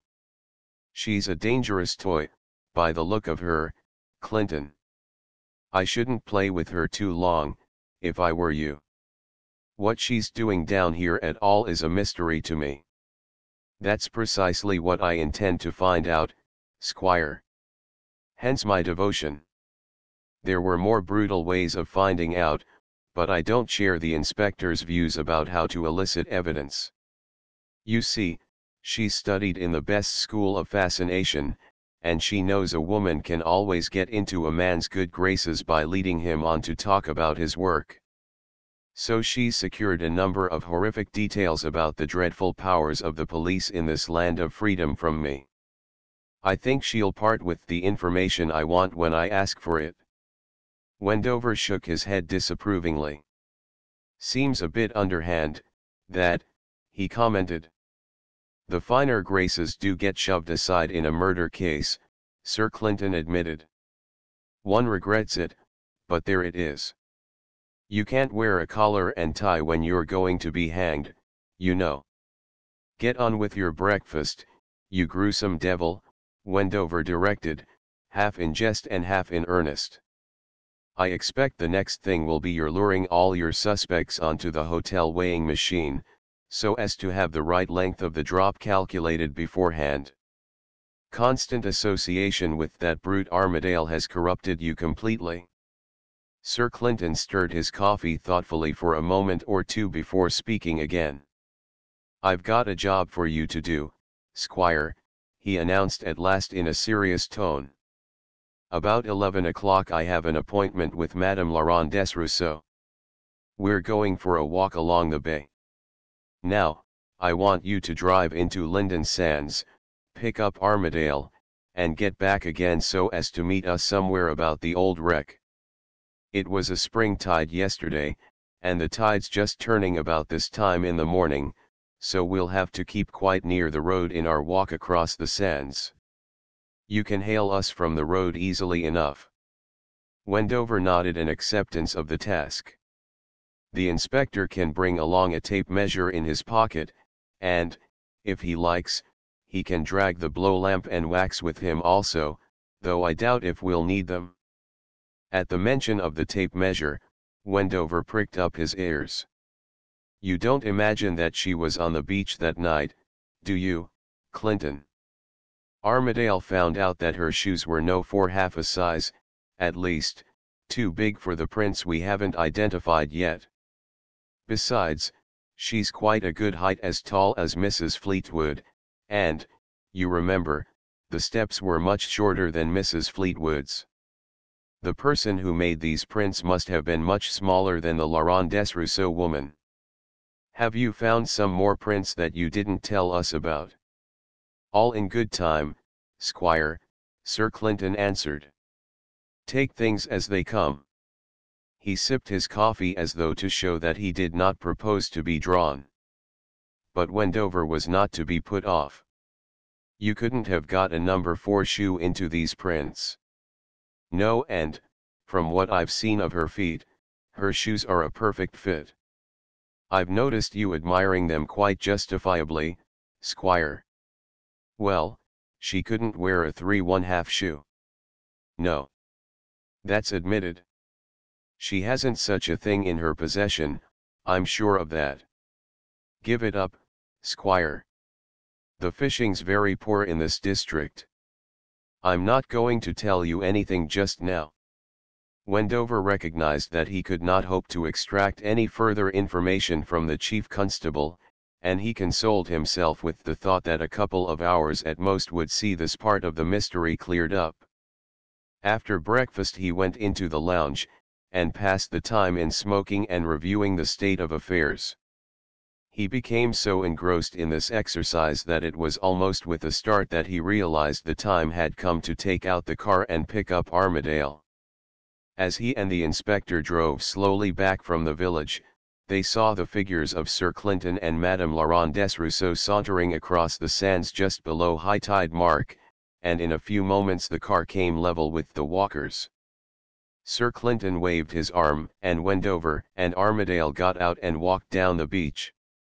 This is Inspector Armadale, Madame Laurent Desrousseaux, the chief constable said, as they came up. He wants to ask you some questions about Friday night, when you were at that rock over there. He pointed to Neptune's seat as he spoke. Madame Laurent Desrousseau seemed completely taken by surprise. For a moment or two she stood glancing uneasily from one to another, and her eyes showed something more than a tinge of fear. "I am much surprised, Sir Clinton," she said at last, her accent coming out more markedly than usual in her nervous voice. "I had supposed that you were friendly to me, and now it appears that, without making a seeming of it, you have been leading me into what you call an English police trap, isn't it? That is not good of you." Armadale had picked up his cue from Sir Clinton's words. "I'm afraid I must ask you to answer my questions, ma'am," he said, with a certain politeness. Obviously he was by no means sure of his ground. Madame Laurent Desrousseau eyed him in silence for some moments. "What is it that you desire to know?" she demanded finally. Before Armadale could formulate a question, Sir Clinton intervened. "I think, madam, that it will make things easier for us all if I tell you that the inspector is preparing a case against someone else. He needs your deposition to support his charge. That is the whole truth, so far as he is concerned. You need not have any fears, provided that you tell us all that you know about Friday night." Wendover noticed the double meaning which might be attached to Sir Clinton's words, but he could not feel sure whether the chief constable wished to deceive or merely to reassure his witness. Madame Laurent Desrousseau's face cleared slightly as she grasped the meaning of Sir Clinton's speech. "If such is the case," she said cautiously, "I might recall to myself some of the things which happened." Armadale seemed a trifle suspicious at this guarded offer, but he proceeded to put some questions. "You knew this man Staveley, ma'am?" "Nicholas Staveley?" "Yes, I knew him. I had known him for a long time." Sir Clinton interposed again. "Perhaps you would prefer to tell us what you know of him in your own words, madam. It would be easier for us if you would do so." Madame Laurent Desrousseau nodded her agreement. She seemed to have conquered her nervousness. "It was during the war, Messieurs, in 1915. I was Odette Pascal then, a young girl, an honest girl, what you English call straight, isn't it? It was later that I became Aline Laurent Desrousseau, you understand. I encountered this Nicolas Staveley in Paris, where I was employed in a government office. He was very charming, very caressing, he knew how to make himself loved." She made a gesture, half cynical, half regretful, and paused for a moment before she continued in a harder tone, "It did not last long, that honeymoon. I discovered his character, so different from that which I had believed it. He abandoned me, and I was very rejoiced to let him go, but he had taught me things, and forced me to work for him while he had me. When we separated ourselves, in fact, I was no longer the gentle, honest little girl that I had been. All that was finished, you understand." Wendover saw that the inspector was taking notes in shorthand. Madame Laurent Desrousseau paused for a time to allow Armadale to catch up. "The rest is without importance. I became Aline Laurent Desrousseau, and I had not any need of Nicolas Staveley. During a long time I had no need of him, but from time to time I heard speak of him, for I had many friends, and some of them could tell a little, and always he was the same. Then is come the report that he was killed at the front." She paused again, with her eye on the inspector's pencil. "The time passed," she resumed, "and I desired only to forget him. I believed him well dead, you understand. And then, from one of my friends, I learned that he had been seen again after the war. I disinterested myself from the affair, I had no desire to see him. but suddenly it became of importance to me to satisfy myself about him. It is much complicated, and has nothing to do with him. I pass on. But it was most necessary that I should see him and get him to consent to some arrangements, or an affair of mine would be embarrassed.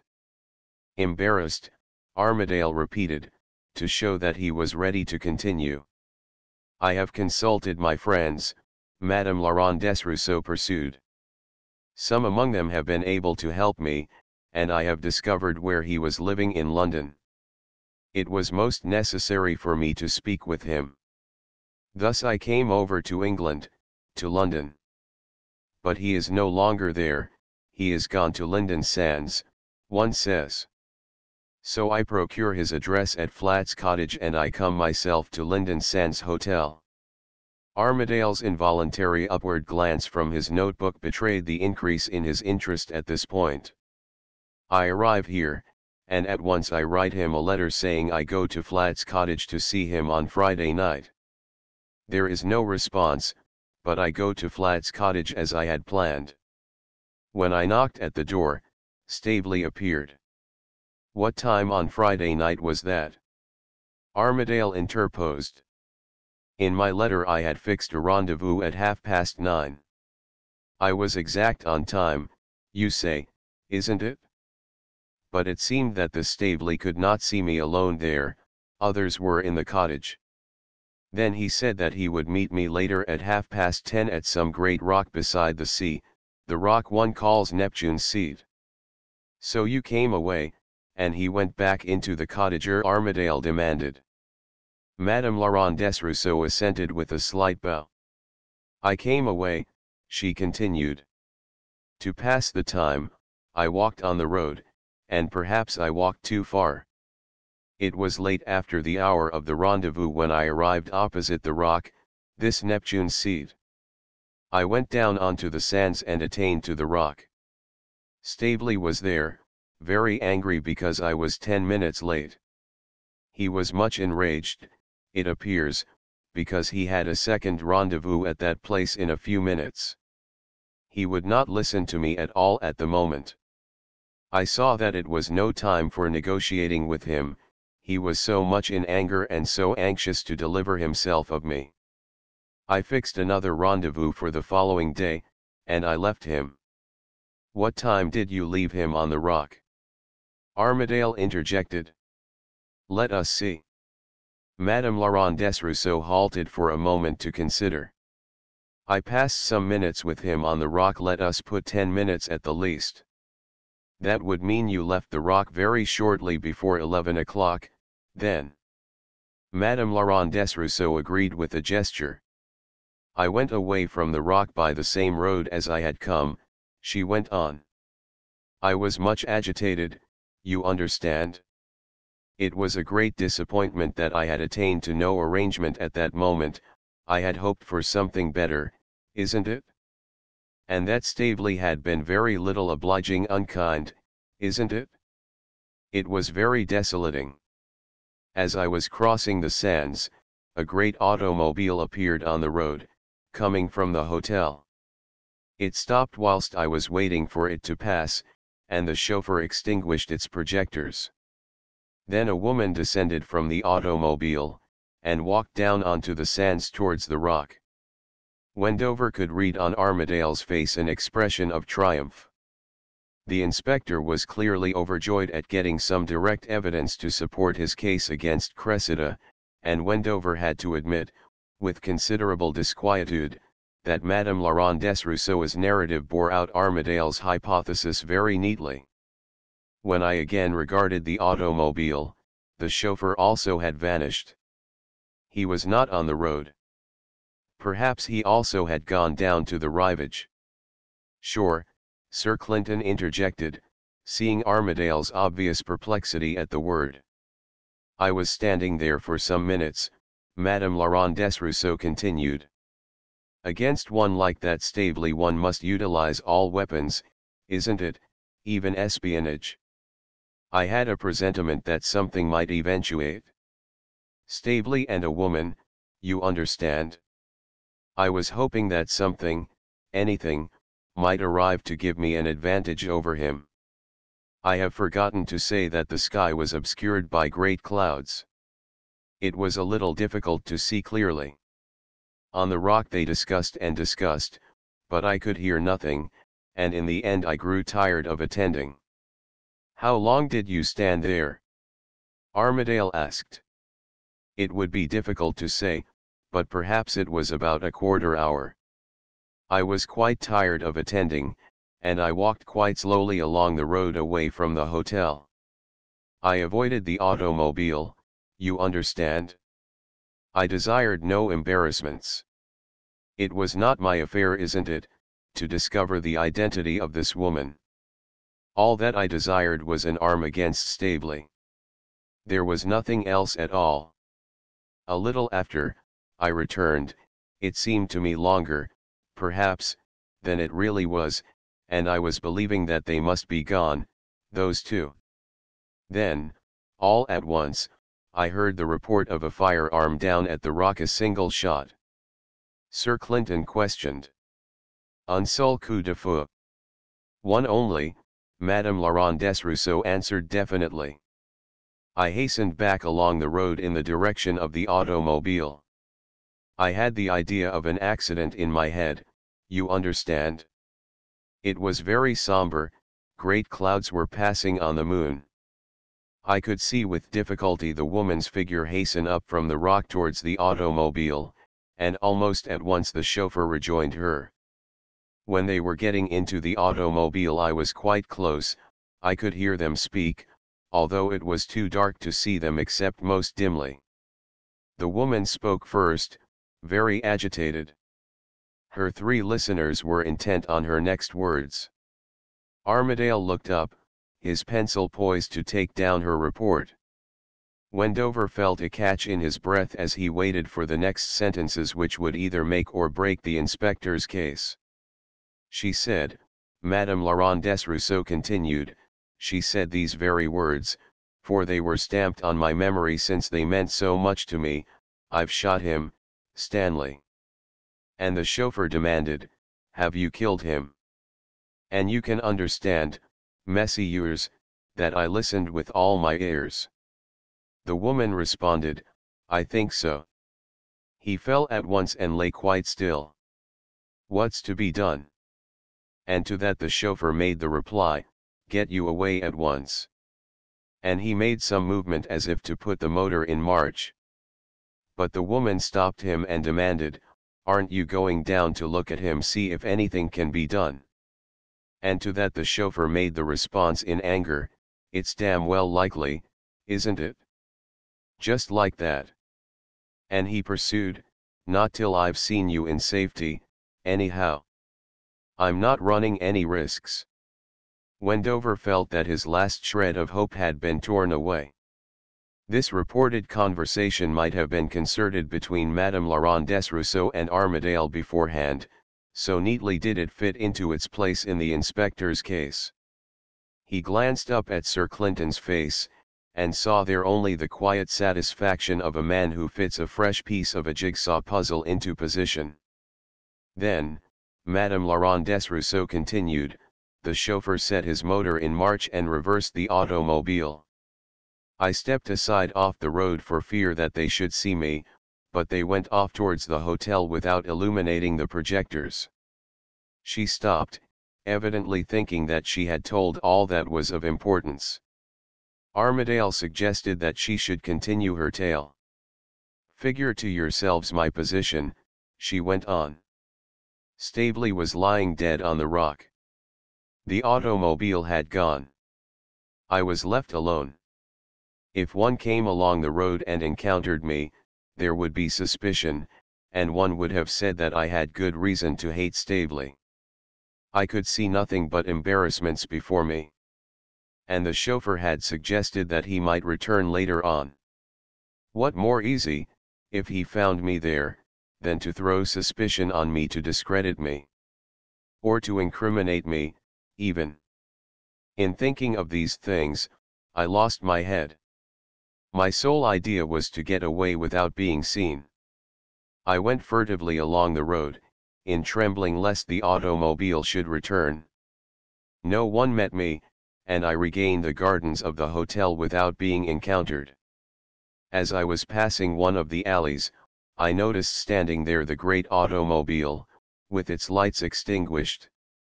I passed into the hotel without misfortune. "What time did you get back to the hotel, madam?" Armadale asked, as she halted again. "Ah, I am able to tell you that, Monsieur l'Inspector, and exactly. I noted the hour mechanically on the clock in the hall. It was midnight less 5 minutes when I arrived." "It's a 20 to 25-minute walk," Armadale commented. "That means you must have left the beach somewhere round about 11:30. Now, one more question, madam.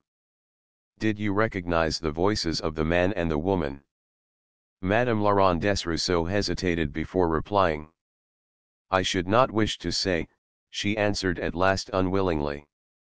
A frown crossed Armadale's features at the reply, and, seeing it, she turned to Sir Clinton, as though to appeal to him. "The automobile has already been identified, madam," the chief constable said, answering her unspoken inquiry. "You can do no one any harm by telling us the truth." His words seemed to remove her disinclination. "In this case, I reveal nothing which you ignore? Then I say that it was the voice of the young Madam Fleetwood which I have heard in the night." Armadale bestowed a glance on Wendover, as much as to say that his case was lockfast.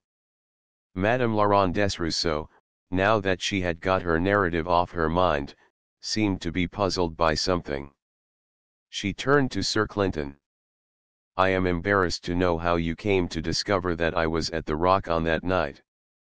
May I ask?" Sir Clinton smiled, and with a wave of his hand he indicated the trail of footmarks across the sands which they had made in their walk. "Ah, I comprehend. I had forgotten the imprints which I must have left when I went down to the Rock. It was dark, you understand, and naturally I did not perceive that I was leaving traces." "So that was it, Sir Clinton?" Armadale was obviously puzzled. He turned to Madame Laurent Desrousseau. "What size of shoe do you wear, madam?" She glanced at her neatly shod feet. "These shoes I have bought in London a few days ago."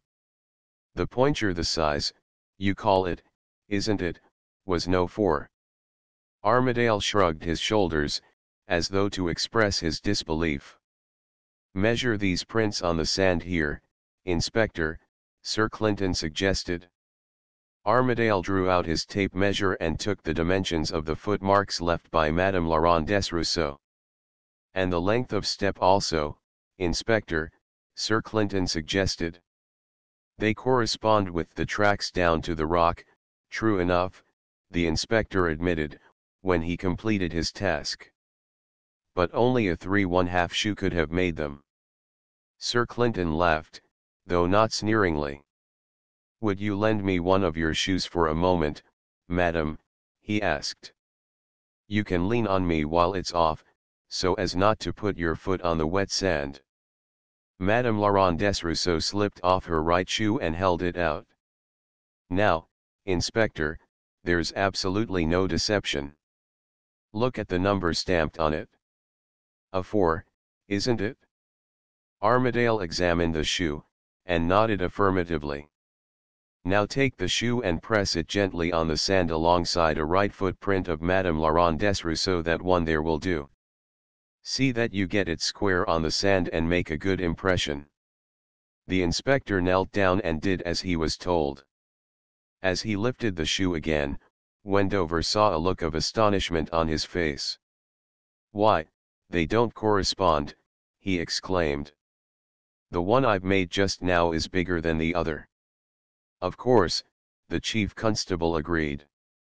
"Now do you see that a number 4 shoe can make an impression smaller than itself if you happen to be walking in sand or mud? While you were hunting for people with 3½ shoes, I was turning my attention to no 4s. There aren't so many in the hotel, as you know."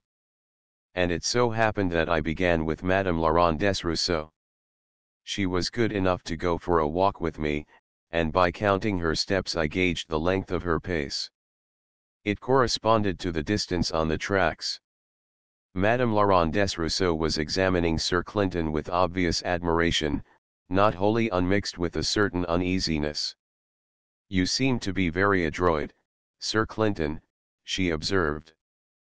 "But what is this about the length of my pace? The inspector is accustomed to our English girls, madam, who have a free swinging walk and therefore a fairly long step." From the length of the steps on the sand he inferred that they had been made by someone who was not very tall, rather under the average height. He forgot that some of you Parisians have a different gait, more restrained, more finished, shall we say. "Ah, now I see," Madame Laurent Desrousseaux exclaimed, not at all unsusceptible to the turn of Sir Clinton's phrase. "You mean the difference between the cab horse and the stepper?"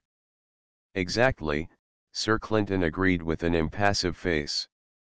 Armadale was still puzzling over the two footprints. Madame Laurent Desrousseaux, evidently wearying of standing with one foot off the ground, recovered her shoe from him and slipped it on again. Sir Clinton took pity on his subordinate. "Here's the explanation, Inspector. When you walk in sand, you put down your heel first. But as the sand's soft, your heel goes forward and downward as you plant your foot. Then, as your body moves on, your foot begins to turn in the sand, and when you've come to the end of your step, your toe also is driven downwards, but instead of going forward, like your heel, it slips backward. The result is that in the impression the heel is too far forward, whilst the toe is in the rear of the true position, and that means an impression shorter than the normal. On the sand, your foot really pivots on the sole under the instep, instead of on heel and toe, as it does on hard ground. If you look at these impressions, you'll find quite a heap of sand under the point where the instep was, whilst the heel and toe are deeply marked owing to each of them pivoting on the center of the shoe. See it?" The inspector knelt down, and Wendover followed his example. They had no difficulty in seeing Sir Clinton's point. "Of course," the chief constable went on, "in the case of a woman's shoe, the thing is even more exaggerated owing to the height of the heel and the sharpness of the toe. Haven't you noticed, in tracks on the sand, how neat any woman's prints always look? You never seem to find the impression of a clumsy foot, simply because the impression is so much smaller than the real foot. Clear enough, isn't it?" "You are most ingenious, Sir Clinton," Madame Laurent Desrousseaux commented. "I am very glad indeed that I have not you against me." Sir Clinton turned the point. "The inspector will bring you a copy of the evidence you have so kindly given us, madam, and you will do us the favor to sign it. It is a mere formality, that, but we may need you as a witness in the case, you understand." Rather ungraciously, Madame Laurent Desrousseaux agreed. It was evident that she had hoped to escape giving evidence in court. "I do not desire to offer testimony against the young Madame Fleetwood if it could be averted," she said frankly. "She was good to me once or twice, very gentle, very kind, not like the others in the hotel." The inspector shrugged his shoulders, as though the matter were out of his hands, but he made no reply. "You will, of course, say nothing about this to anyone, madam," Sir Clinton warned her, as they walked across the sands to the car. At the hotel, Sir Clinton was met by a message from Cargill asking him to go up to his room. Wendover accompanied him, and when they had inquired about his wound and been reassured by a good report from the doctor which Cargill was able to repeat, the Australian plunged into the matter which he wished to lay before the chief constable. "It's that thing I told you about before," he explained. "This is how it happened. I was so sore last night that I forgot all about it." He felt under his pillow, and drew out a crumpled envelope.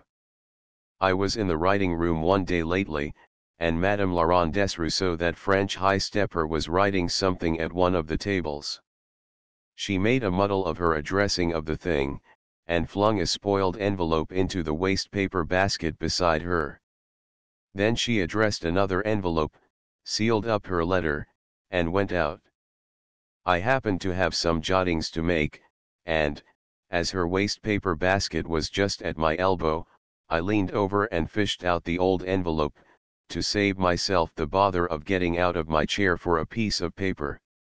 I scribbled down the notes I wanted to make, put the envelope in my pocket, and left it there. It wasn't for a while after that yesterday that I needed the jottings I'd made. I fished the envelope out, and was reading my notes, when suddenly my eye was caught by the spoiled address on the envelope. He handed the paper across to Sir Clinton, who read, Monsieur Nicolas Staveley, Flats Cottage, Lynden Sands. You see, she'd spelt cottage with one T, Cargill pointed out unnecessarily. That's what made her throw away the envelope, I expect. Sir Clinton took the envelope and examined it carefully. That's extremely interesting, he said. I suppose I may keep this? Then would you mind initialing it, just in case we need it for reference later on? He handed Cargill a pencil, and the Australian scribbled his initials on one corner of the envelope. The chief constable chatted for a few minutes on indifferent matters, and then retired, followed by Wendover. Why didn't you tell him he was a day after the fair? Wendover demanded, as they went down the stairs. The only value that envelope has now is that it further confirms Madame Laurent Desrousseau's evidence. And yet you treated it as if it were really of importance. I hate to discourage enthusiasm, Squire, Sir Clinton answered. Remember that we owe the second cartridge case to Cargill's industry. If I had damped him over the envelope, he might feel disinclined to give us any more assistance, and one never knows what may turn up yet. Besides, why spoil his pleasure for him? He thought he was doing splendidly. As they reached the first floor, they saw Paul Fordingbridge coming along the corridor towards the stairs. Here's someone who can perhaps give us more valuable information, Sir Clinton added in a low tone. He stopped Paul Fordingbridge at the head of the stairs. By the way, Mr. Fordingbridge, he asked, glancing round to see that there was no one within earshot, there's just one point I'd like you to clear up for me, if you don't mind. Paul Fordingbridge stared at him with an emotionless face. Very glad to do anything for you, he said, without betraying anything in his tone. It's nothing much, Sir Clinton assured him. All I want is to be clear about this Fox Hills estate and its trimmings. Your nephew owns it at present. If I have a surviving nephew, certainly. I can offer no opinion on that point, you understand. Naturally, Sir Clinton acquiesced. Now, suppose your nephew's death were proved, who are the next heirs?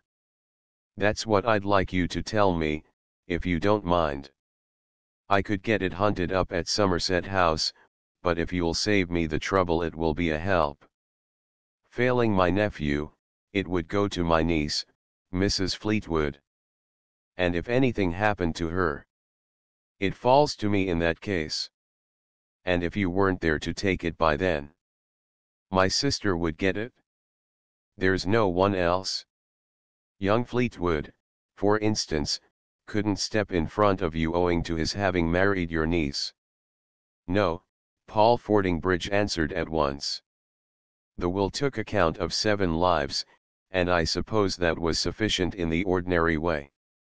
My sister, if she gets it, can leave it to anyone she chooses. Sir Clinton seemed thoughtful. It was only after a slight pause that he took up a fresh line of questions.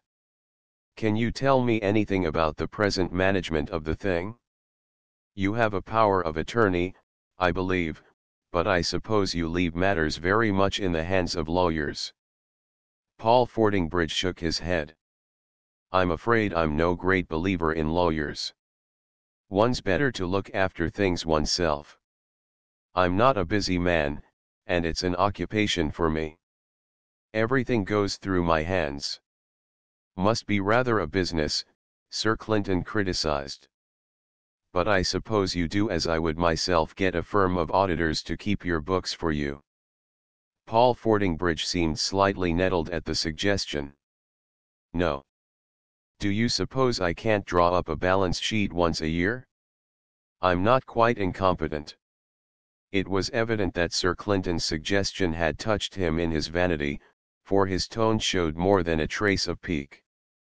The Chief Constable hastened to smooth matters over. I envy you, Mr. Fordingbridge. I never had much of a head for figures myself, and I shouldn't care to have that kind of work thrust on my hands. Oh, I manage very well, Paul Fordingbridge answered coldly. Is there anything else you'd like to know? Sir Clinton reflected for a moment before replying. I think that's everything. Oh, there's one other matter which you may know about, perhaps. When does Mrs. Fleetwood expect her lawyer to turn up? This afternoon, Paul Fordingbridge intimated. But I understand that they wish to consult him before seeing you again. I believe they'll make an appointment with Inspector Armadale for tomorrow. Sir Clinton's eyebrows lifted slightly at the news of this further delay, but he made no audible comment. Paul Fordingbridge, with a stiff bow, left them and went on his way downstairs. Sir Clinton gazed after him. I'd hate to carry an automatic in my jacket pocket continuously, he remarked softly. Look how his pocket's pulled all out of shape by the thing. Very untidy. With a gesture he stopped the comment that rose to Wendover's lips, and then followed Fordingbridge downstairs. Wendover led the way out into the garden, where he selected a quiet spot. There's one thing that struck me about Madame Laurent Desrousseau's evidence, he said, as they sat down, and that is, it may be all lies together. Sir Clinton pulled out his case and lit a cigarette before answering. You think so? It's not impossible, of course. Well, look at it squarely, Wendover pursued. We know nothing about the woman. For all we can tell, she may be an accomplished liar. By her own showing, she had some good reason for wanting Staveley out of the way. It wouldn't be difficult to make a guess at it, Sir Clinton interjected. I didn't want to go beyond our brief this morning, or I'd have asked her about that.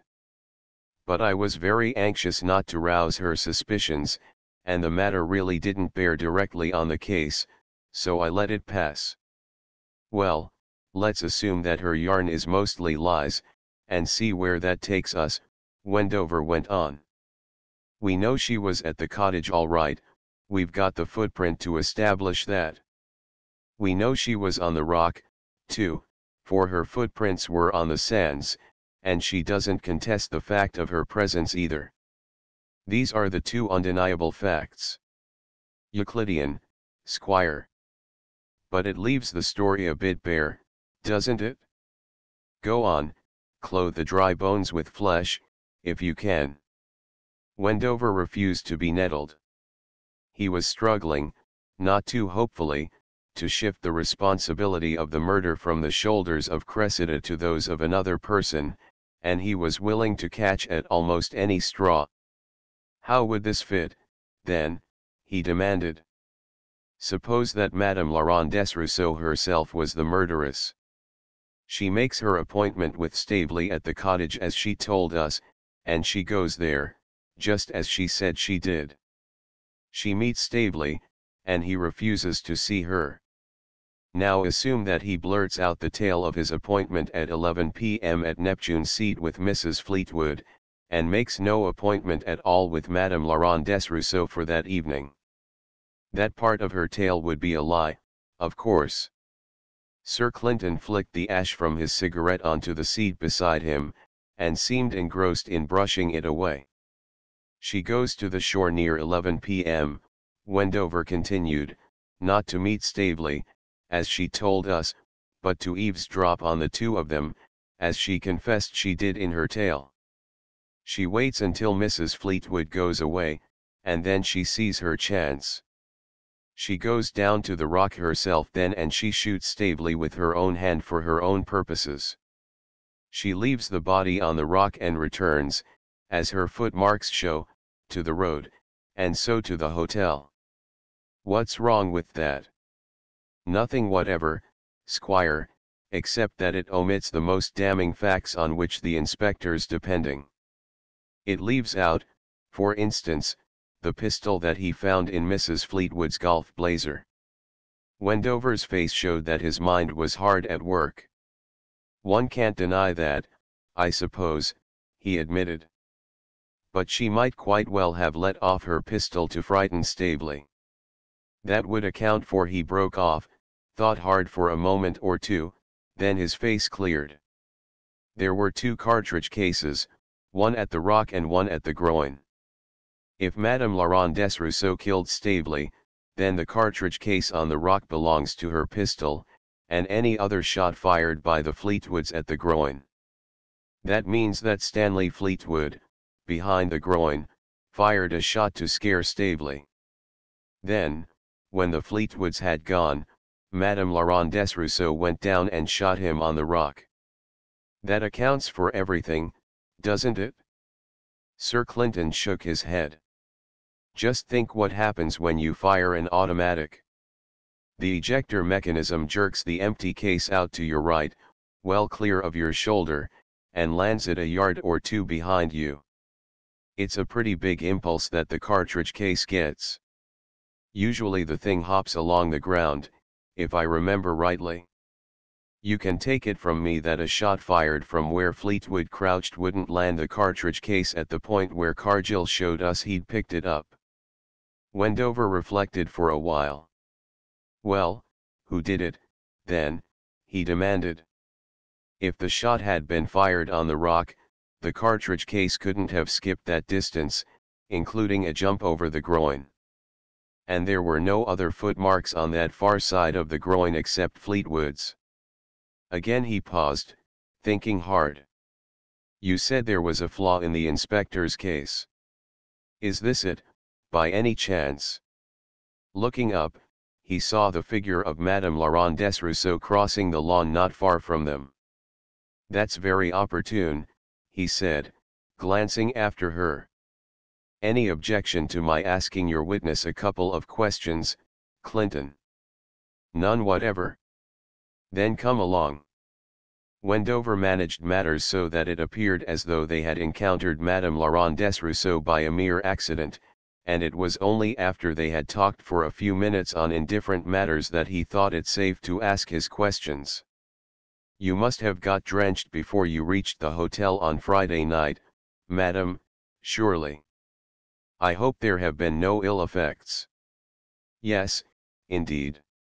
Madame Laurent Desrousseau answered readily. It was a real rain of storm. How do you say that in English? Thunderstorm, heavy shower, Sir Clinton suggested. Yes.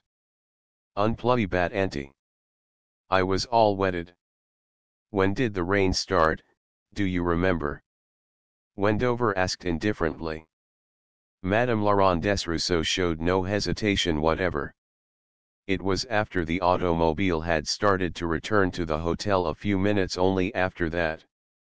You must have got soaked to the skin yourself, Wendover commiserated her.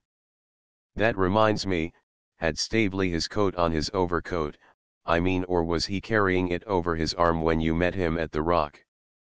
Again the French woman answered without pausing to consider. He carried it on his arm. Of that I am most certain. Wendover, having nothing else to ask, steered the talk into other channels, and in a short time they left Madame Laurent Desrousseau to her own affairs. When they were out of earshot, Sir Clinton glanced at Wendover. Was that your own brains, Squire, or a tip from the classic? You're getting on, whichever it was. Armadale will be vexed. but kindly keep this to yourself. The last thing I want is to have any information spread round. Chapter 12. The Fording Bridge Mystery Tuesday, isn't it? Sir Clinton said, as he came in to breakfast and found Wendover already at the table. The day when the Fleetwoods proposed to put their cards on the table at last. Have you got up your part as devil's advocate, Squire? Wendover seemed in high spirits. Armadale's going to make a fool of himself, he said, hardly taking the trouble to conceal his pleasure in the thought. As you told him, he's left a hole as big as a house in that precious case of his. So you've seen it at last, have you? Now, look here, Squire. Armadale's not a bad fellow. He's only doing what he conceives to be his duty, remember, and he's been wonderfully good at it, too, if you'd only give him decent credit for what he's done. Just remember how smart he was on that first morning, when he rooted out any amount of evidence in almost less than no time. I'm not going to have him sacrificed on the Fleetwood altar, understand. There's to be no springing of surprises on him while he's examining these people, and making him look a fool in their presence. You can tell him your idea beforehand if you like. Why should I tell him beforehand? It's no affair of mine to keep him from making an ass of himself if he chooses to do so. Sir Clinton knitted his brows. Evidently he was put out by Wendover's persistence. Here's the point, he explained. I can't be expected to stand aside while you try to make the police ridiculous. I'll admit that Armadale hasn't been tactful with you, and perhaps you're entitled to score off him if you can. If you do your scoring in private, between ourselves, I've nothing to say, but if you're bent on a public splash, why, then, I shall simply enlighten the inspector myself and spike your gun. That will save him from appearing a fool in public. And that's that. Now what do you propose to do? I hadn't looked at it in that way, Wendover admitted frankly. You're quite right, of course. I'll tell you what. You can give him a hint beforehand to be cautious, and I'll show him the flaw afterwards, if he hasn't spotted it himself by that time. That's all right, then, Sir Clinton answered. It's a dangerous game, making the police look silly. And the inspector's too good a man to hold up to ridicule. He makes mistakes, as we all do, but he does some pretty good work between them. Wendover reflected that he might have expected something of this sort, for Sir Clinton never let a subordinate down. By tacit consent they dropped the subject. Halfway through breakfast they were interrupted by a pageboy with a message. Sir Clinton Driffield? Miss Fordingbridge's compliments, sir, and she'd like to see you as soon as possible. She's in her private sitting room upstairs, No. 28, sir. When the boy had retired, Sir Clinton made a wry face. Really, this Fordingbridge family ought to pay a special police rate. They give more trouble than most of the rest of the population of the district lumped together. You'd better come up with me. Hurry up with your breakfast, in case it happens to be anything important. Wendover obviously was not much enamored of the prospect opened up by the chief constable's suggestion. She does talk, he said with foreboding, as though he dreaded the coming interview. They found Miss Fordingbridge waiting for them when they went upstairs, and she broke out immediately with her story. Oh, Sir Clinton, I'm so worried about my brother. He went out last night and he hasn't come back, and I don't really know what to think of it. What could he be doing out at night in a place like Lynden Sands, where there's nothing to do and where he hasn't any reason for staying away? And if he meant to stay away, he could have left a message for me or said something before he went off, quite easily, for I saw him just a few minutes before he left the hotel. What do you think about it? And as if we hadn't trouble enough already, with that inspector of yours prowling round and suspecting everyone. If he hasn't more to do than spy on my niece, I hope you'll set him to find my brother at once, instead of wasting his time." She halted, more for lack of breath than shortage of things to say, and Sir Clinton seized the chance to ask her for some more definite details. "You want to know when he went out last night?" Miss Fordingbridge demanded. "Well, it must have been late after 11, at any rate, for I go to bed at 11 always, and he said good night to me just before I left this room. And if he had meant to stay away, he would have told me, I'm sure, for he usually does tell me when he's going to be out late. And he said nothing whatever, except that he was going out and that he meant to take a walk up towards the blowhole. And I thought he was just going for a breath of fresh air before going to bed, and now it turns out that he never came back again. And nobody in the hotel has heard anything about him, for I asked the manager." "Possibly he'll put in an appearance shortly," Sir Clinton suggested soothingly. "Oh, of course, if the police are incompetent, there's no more to be said," Miss Fordingbridge retorted tartly. "But I thought it was part of their business to find missing people." "Well, we'll look into it, if you wish," Sir Clinton said, as she seemed obviously much distressed by the state of things.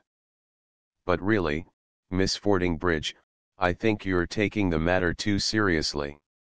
Quite possibly Mr. Fordingbridge went for a longer walk than he intended, and got benighted or something, sprained his ankle, perhaps, and couldn't get home again. Most probably he'll turn up safe and sound in due course. In the meantime, we'll do what we can."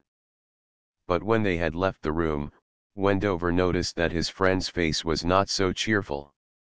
"Do you notice, Squire," the chief constable pointed out as they went downstairs, "that everything we've been worried with in this neighborhood seems to be connected with this confounded Fordingbridge lot? Peter Hay, caretaker to the Fordingbridges, Staveley married one of the family, and now old Fordingbridge himself.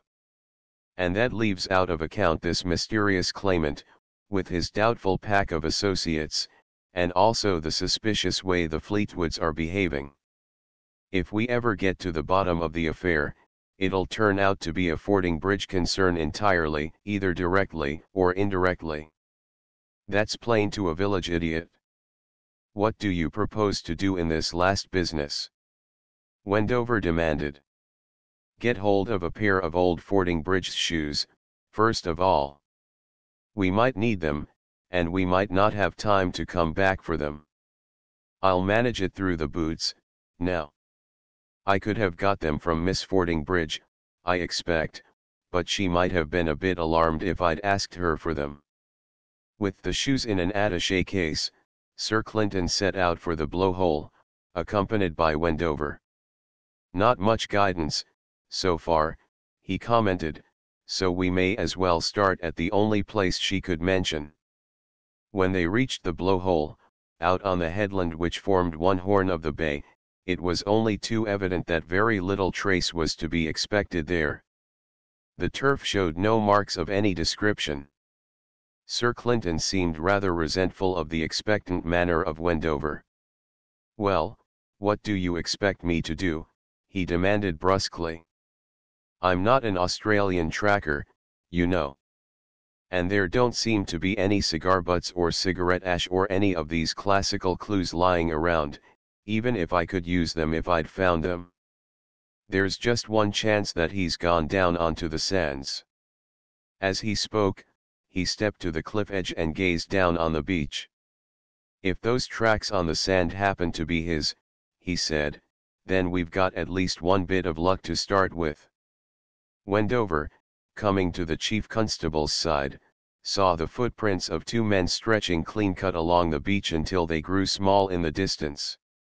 "We'll go down there and see what we can make of it," Sir Clinton suggested. "I've telephoned to Armadale to come out from Lynden Sands and meet us. It's handy that these tracks stretch out in that direction and not into the other bay." They descended a steep flight of steps cut on the face of the cliff for the convenience of hotel visitors, and when they reached the sands below, they found the footprints starting out from the bottom of the stair. Sir Clinton opened his attaché case and pulled out Paul Fordingbridge's shoes, which he had procured at the hotel. The boots told me that Fordingbridge had 2 pairs of shoes, both of the same pattern and both fairly new, so it should be easy enough to pick out his tracks, if they're here, he said, taking one shoe and pressing it into the sand to make an impression of the sole. That looks all right, Squire. The nail pattern's the same in the shoe and the right-hand set of footmarks. And the mark you've just made is a shade larger than the footprint, Wendover commented, to show that he had profited by Sir Clinton's lesson of the previous day. That fits all right. By the way, Clinton, it's clear enough that these 2 fellows met up at the top of the stairs and came down together. If they'd met here, there would have been a second set of tracks for man number 2, which he'd have made in coming towards the foot of the stairway. Sir Clinton nodded his agreement with this inference, put the shoes back in his attaché case, and set out to follow the tracks across the sands. In a short time they passed Neptune's Seat, where Sir Clinton paused for a few moments to inspect the work of his diggers. That seems an interminable job you've set them, Wendover commented as they walked on again. The tides interfere with the work. The men can only work between tides, and each incoming tide brings up a lot of sand and spreads it over the places they've dug out already. What are you looking for, Clinton, damn it? It seems an awful waste of energy. I'm looking for the traces of an infernal scoundrel, Squire, unless I'm much mistaken, but whether I'll find them or not is another question altogether. It's a pure grab in the dark. And, as I suspect I'm up against a pretty smart fellow, I'm not going to give any information away, even to you, for fear he infers something that might help him.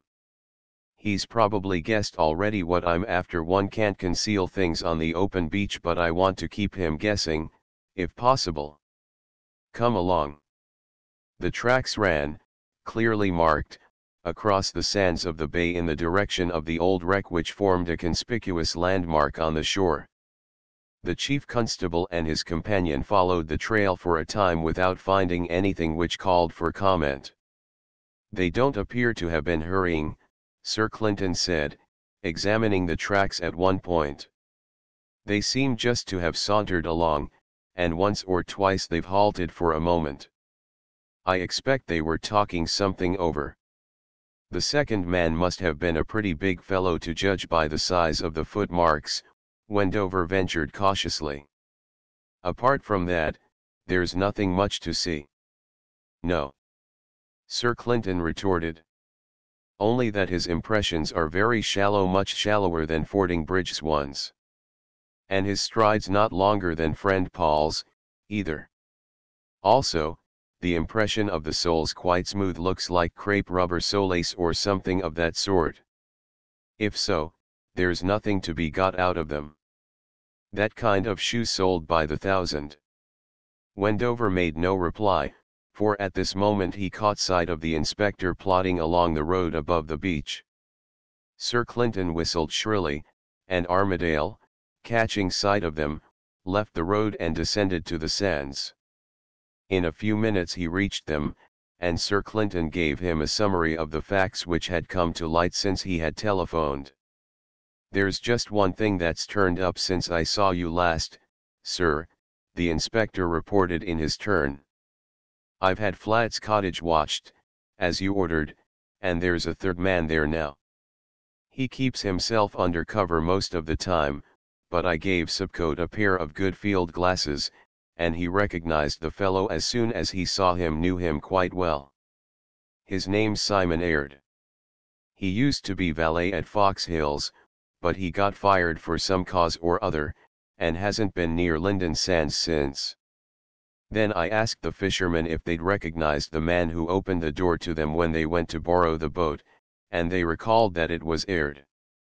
They hadn't thought anything about it, of course, until I questioned them. Now, that's something worth having, Sir Clinton said appreciatively. But let's get on with the job in hand. That tide's coming in fast, and, if we don't hurry, it'll be all over these tracks. We never seem to get any time to do our work thoroughly in this place, with all that water slopping up and down twice a day. They hurried along the beach, following the trail. It seemed to present nothing of particular interest until, as they drew near the old wreck, Sir Clinton's eye ranged ahead and picked up something fresh. "See that new set of tracks, a third man coming out from behind the old wreck's hull and joining the other two?" he asked, pointing as he spoke. "Keep well to the landward side as we come up to them, so as not to muddle them up with our own footprints. I think our best line would be to climb up on top of the wreck and make a general survey from above." They followed his advice, and soon all three had climbed to the deck of the hulk, from which vantage point they could look down almost straight upon the meeting point of the three trails. Said Sir Clinton reflectively. "Let's take number 3 first of all." He evidently came down from the road and took up a position where the hull of the wreck concealed him from the other two. The moon must have risen 3 or 4 hours before, so there would be light enough on the beach. "You'd better make a rough sketch of these tracks, Inspector, while we're up here. We shan't have much time before that tide washes everything out." The inspector set to work at once to make a diagram of the various tracks on the sand below, while Sir Clinton continued his inspection. No three evidently hung about behind the wreck for a long while, the chief constable pointed out. "You can see how the sand's trampled at random as he shuffled around trying to keep himself warm during his waiting. Now we'll suppose that Fording Bridge and number 2 are coming up. Look at their tracks, Squire. They came up almost under the lee of the wreck, and then they turned right round, as if they intended to retrace their steps. It looks as though they'd come to the end of their walk and meant to turn back. But they seem to have stood there for a while, for the prints are indistinct, which is just what happens if you stand long enough on wet sand. The water oozes, owing to the long displacement of the sand particles, and when you lift your foot it leaves simply a mass of mushy stuff where you stood, with no clean impression." He glanced again over the tracks before continuing. "I'd read it this way. While they were standing there, with their backs to the wreck, number 3 started into activity. He came out from the cover of the hull and walked up to where they were standing. He must have gone quietly, for they don't seem to have turned to meet him. You see that, Squire? Do you see anything else?" Wendover was staring at the tracks with a puzzled look on his face.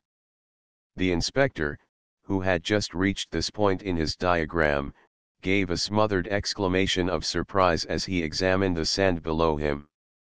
Wendover was the first to find his voice.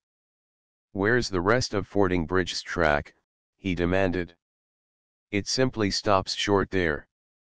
He didn't turn, he didn't walk away, and damn it, he can't have flown away. Where did he go to?" Sir Clinton ignored the interruption. "Let's take the tracks as we find them. After number 3 came up behind the others, it's clear enough that number 2 and number 3 went off side by side, down towards the sea. Even from here you can see that they were in company, for sometimes the tracks cross, and number 2 has his prints on top of number 3, whereas farther on you see number 3 putting his feet on top of no 2's impression. Have you finished with that jotting of yours, Inspector? Then we'll go and follow these tracks down the beach to the tide edge." He dropped neatly down from the wreck as he spoke, and waited for the others to rejoin him. Both number 2 and number 3 must have been wearing crepe rubber shoes or something of that sort, the inspector remarked, stooping over the tracks, and they've both got fairly big feet, it seems.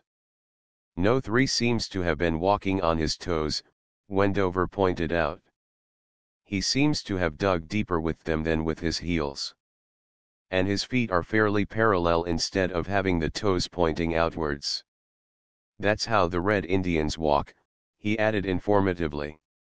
Sir Clinton seemed more interested in the general direction of the tracks, keeping to one side of them. He moved along the trail, scanning the prints as he went. Armadale, moving rather more rapidly on the other side of the route, came abruptly to a halt as he reached the edge of the waves. The rest of the trail had been obliterated by the rising tide. Blank end, he said disgustedly. Sir Clinton looked up. Just as well for you, Inspector, perhaps. If you'd hurried along at that rate at low tide you'd have run straight into the patch of quicksand, if I'm not mistaken. It's just down yonder. What do you make of it, sir? One might make a lot of it, if one started to consider the possibilities. They may have walked off along the beach on the part that's now swamped by the tide. Or they may have got into a boat and gone home that way. All one really knows is that they got off the premises without leaving tracks.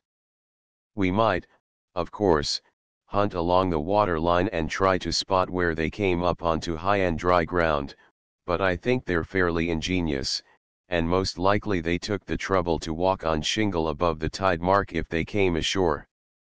It's not worth wasting time on, since we've little enough already. Let's get back to the meeting point. He led the way up the beach again. Reminds one a bit of Sam Lloyd's Get Off the Earth puzzle, doesn't it? He suggested, when they came back to the point where the three tracks met. You can count your 3 men all right, and then flick, there are only 2. How do you account for it, Squire? Wendover scrutinized the tracks minutely. There's been no struggle, anyhow, he affirmed. The final tracks of Fordingbridge are quite clear enough to show that. So he must have gone voluntarily, wherever he went to. And you explain his going how? Wendover reflected for a moment or two before answering. Let's take every possibility into account, he said, as his eyes ranged over the sand. First of all, he didn't sink into the sand in any normal way, for the surface isn't disturbed. Secondly, he didn't walk away, or he'd have left tracks. That leaves only the possibility that he went off through the air. I like this pseudo-mathematical kind of reasoning, Squire. It sounds so convincing, Sir Clinton commented. Go ahead. You never fail to combine interest with charm in your expositions. Wendover seemed untouched by the warmth of this tribute. If he went off through the air, he must have managed it either by himself or with the help of the other 2, that's self-evident. Now it's too far for him to have jumped backwards onto the wreck and climbed up it, we can rule that out. And it's hardly likely that he was enough of a DD-home to manage a feat of levitation and sail up into the air off his own bat. So that excludes the notion that he vanished completely, without any extraneous assistance, doesn't it? He who has truth at his heart need never fear the want of persuasion on his tongue. Ruskin, quoted Sir Clinton, with the air of reading from a collection of moral maxims. You've made the thing crystal clear to me, Squire, with the exception of just 1 or 2 trifling points. And these are, first, why did that very solid and unimaginative Mr. Paul Fordingbridge take to romping with his presumably grown-up pals? Second, why didn't he return home after these little games? Third, where is he now? Or, if I may put it compendiously, what's it all about?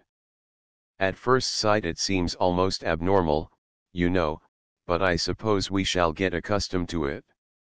Armadale had been examining the tracks on the sand without paying Wendover even the courtesy of listening to him.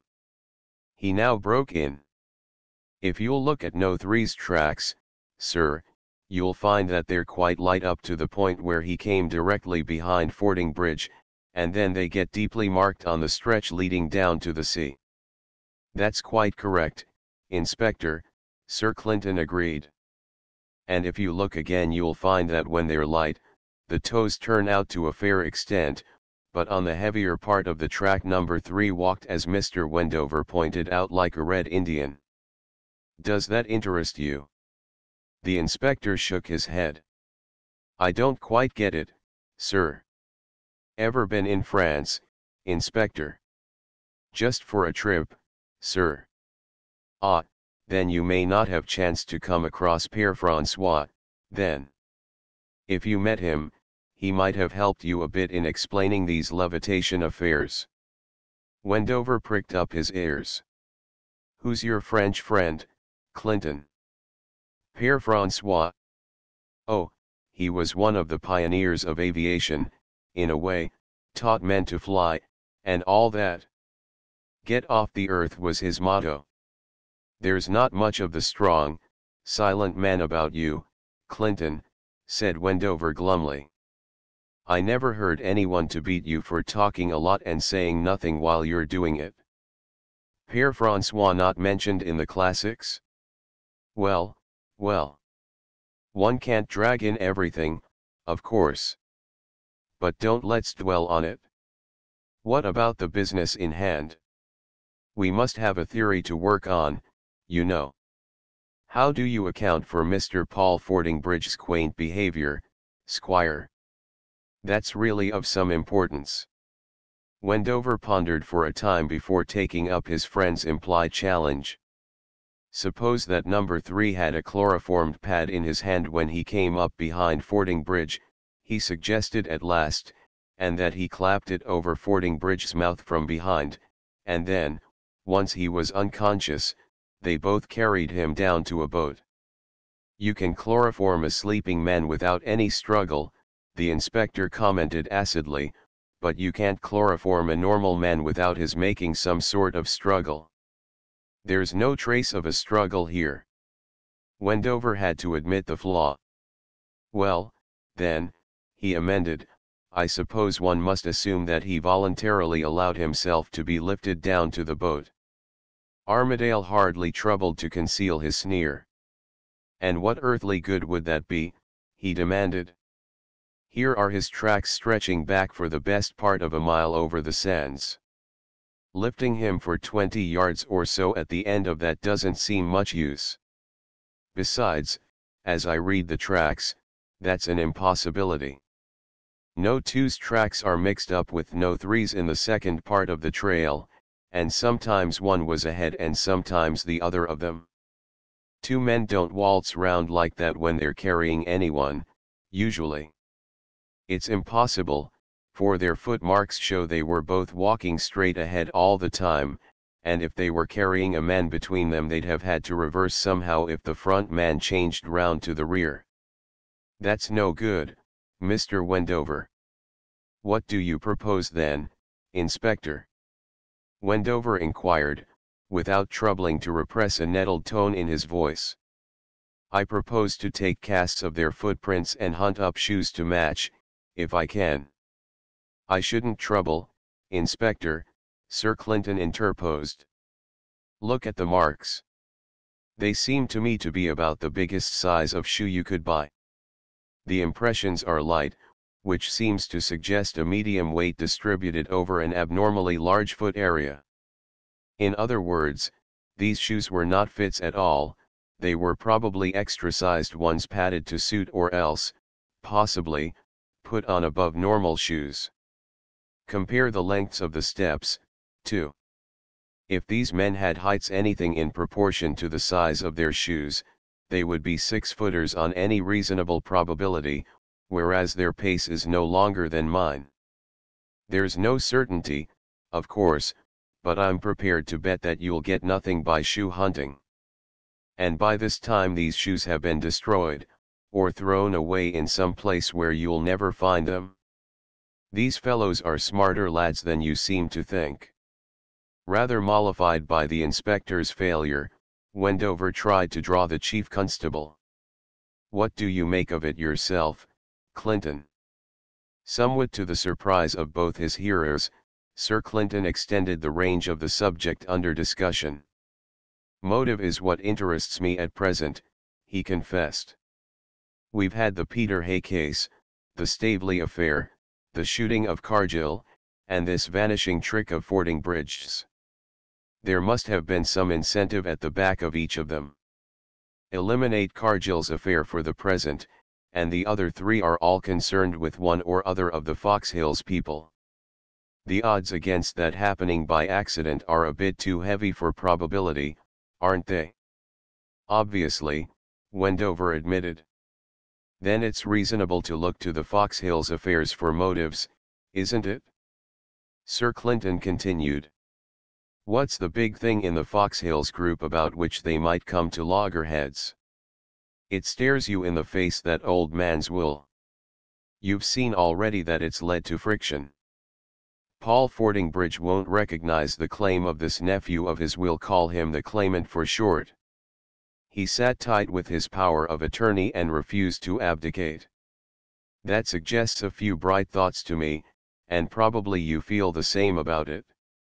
He glanced at his watch, and with a gesture invited them to walk over the sands. By the way, though, he suggested, just as they were moving off, you might note on your diagram, Inspector, the difference between the light and heavy tracks of no 3 feet. Make the trail of the deep footprints a bit darker.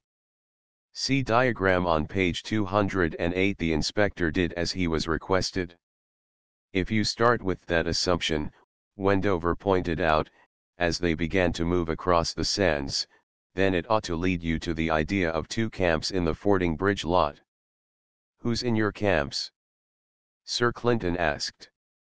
The claimant, Staveley, and Miss Fordingbridge would be in the one, since Staveley was living at the cottage and Miss Fordingbridge identifies the claimant. The other camp would be Paul Fordingbridge, with Mr. and Mrs. Fleetwood. Sir Clinton nodded thoughtfully, and put a further question. On that basis, Squire, can you find a motive for each of these affairs? I think one might find some, Wendover contended confidently. In the first place, Peter Hay had known the claimant very well indeed in the old days. Therefore his evidence would be invaluable to either one side or the other, and whichever side he did not favor might think it worthwhile to silence him. It was someone well known to Peter Hay who murdered him, if I'm not mistaken. In any case, it was someone in our own class. That was implicit in the facts. It's not beyond possibility, Squire. Continue the analysis. Supposing Paul Fordingbridge were out of the way, who would oppose the claimant? Wendover pursued. The Fleetwoods, said the inspector. They're next in the succession. And Staveley was a witness of some value to the claimant, too, so he was put out of the way. Everything points to the same thing, you see, sir. Wendover, bearing in mind the coming fall of the inspector's case, took this side thrust amiably. Let's go on, he suggested. There's the Cargill affair. I've got my own ideas about that, the inspector interjected. Though I haven't had time to work them up yet. Cargill's about the same build as the claimant, Wendover continued, without noticing the interruption. It seems to me quite on the cards that the attack on him was a case of mistaken identity. Or else, of course, he was a good witness for the claimant. He'd met him in the war, you remember. Perhaps that was why he was attacked. I think more of your first notion, sir, the inspector interrupted, with more than a tinge of approval in his tone. As I said before, everything points the same way. You find Mrs. Fleetwood mixed up in the whole affair from start to finish. Sir Clinton ignored this view of the case, and turned to Wendover. Doesn't it seem rather out of proportion when you assume that Paul Fordingbridge would go the length of murder merely in order to keep the claimant out of the money and out of Fox Hills? He inquired gently. It really seems carrying things a bit too far when you take that as a premise. Well, what better can you suggest? Wendover demanded. If I were set to make a guess, I think I'd hazard something of this sort, the chief constable returned. Suppose that friend Paul has been up to some hanky-panky under his power of attorney malversation of some kind. He wouldn't dare to sell Fox Hills, but he might safely dispose of securities. There was no audit, remember, the competent fellow managed it all himself. And so long as no claimant turned up he was all right, for none of the rest of them seemed to need money badly, and no one protested against the estate being left hanging in the wind. But, as soon as this claimant hove in sight, friend Paul looked like being for it if the claimant could establish his case.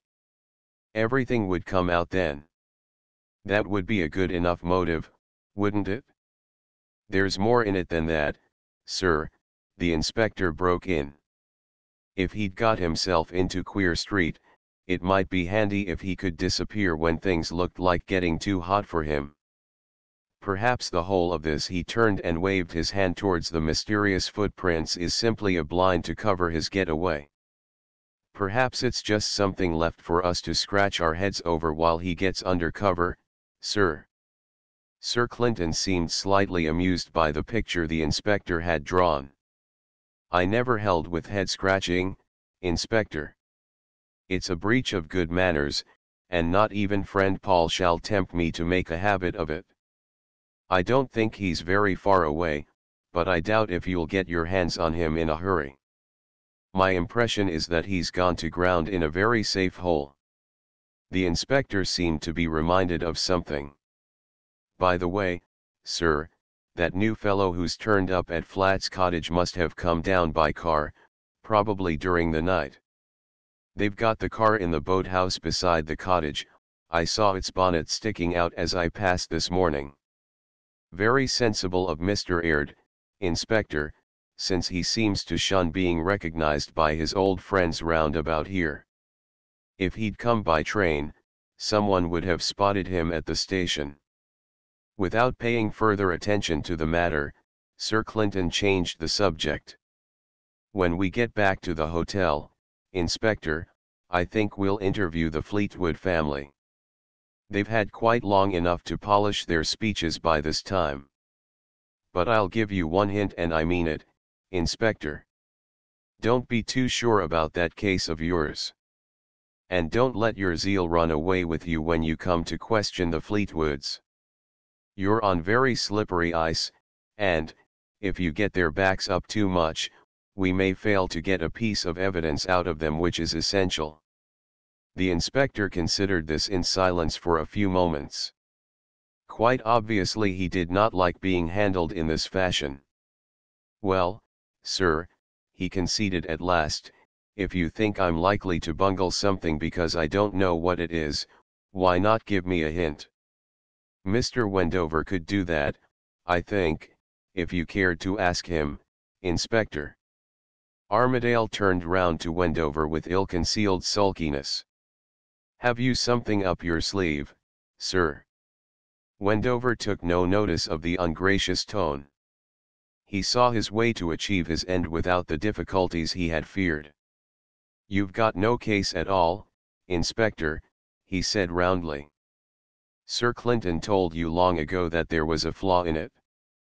The whole thing's a washout. Now I don't want to have you walking straight into a mess, you understand, and you'll do that if you aren't careful. Suppose we let Sir Clinton do the talking at this interview. He'll get what he wants. You and I can ask any questions we choose after he's done. And after it's all over I'll show you the flaw in your case. Agree to that?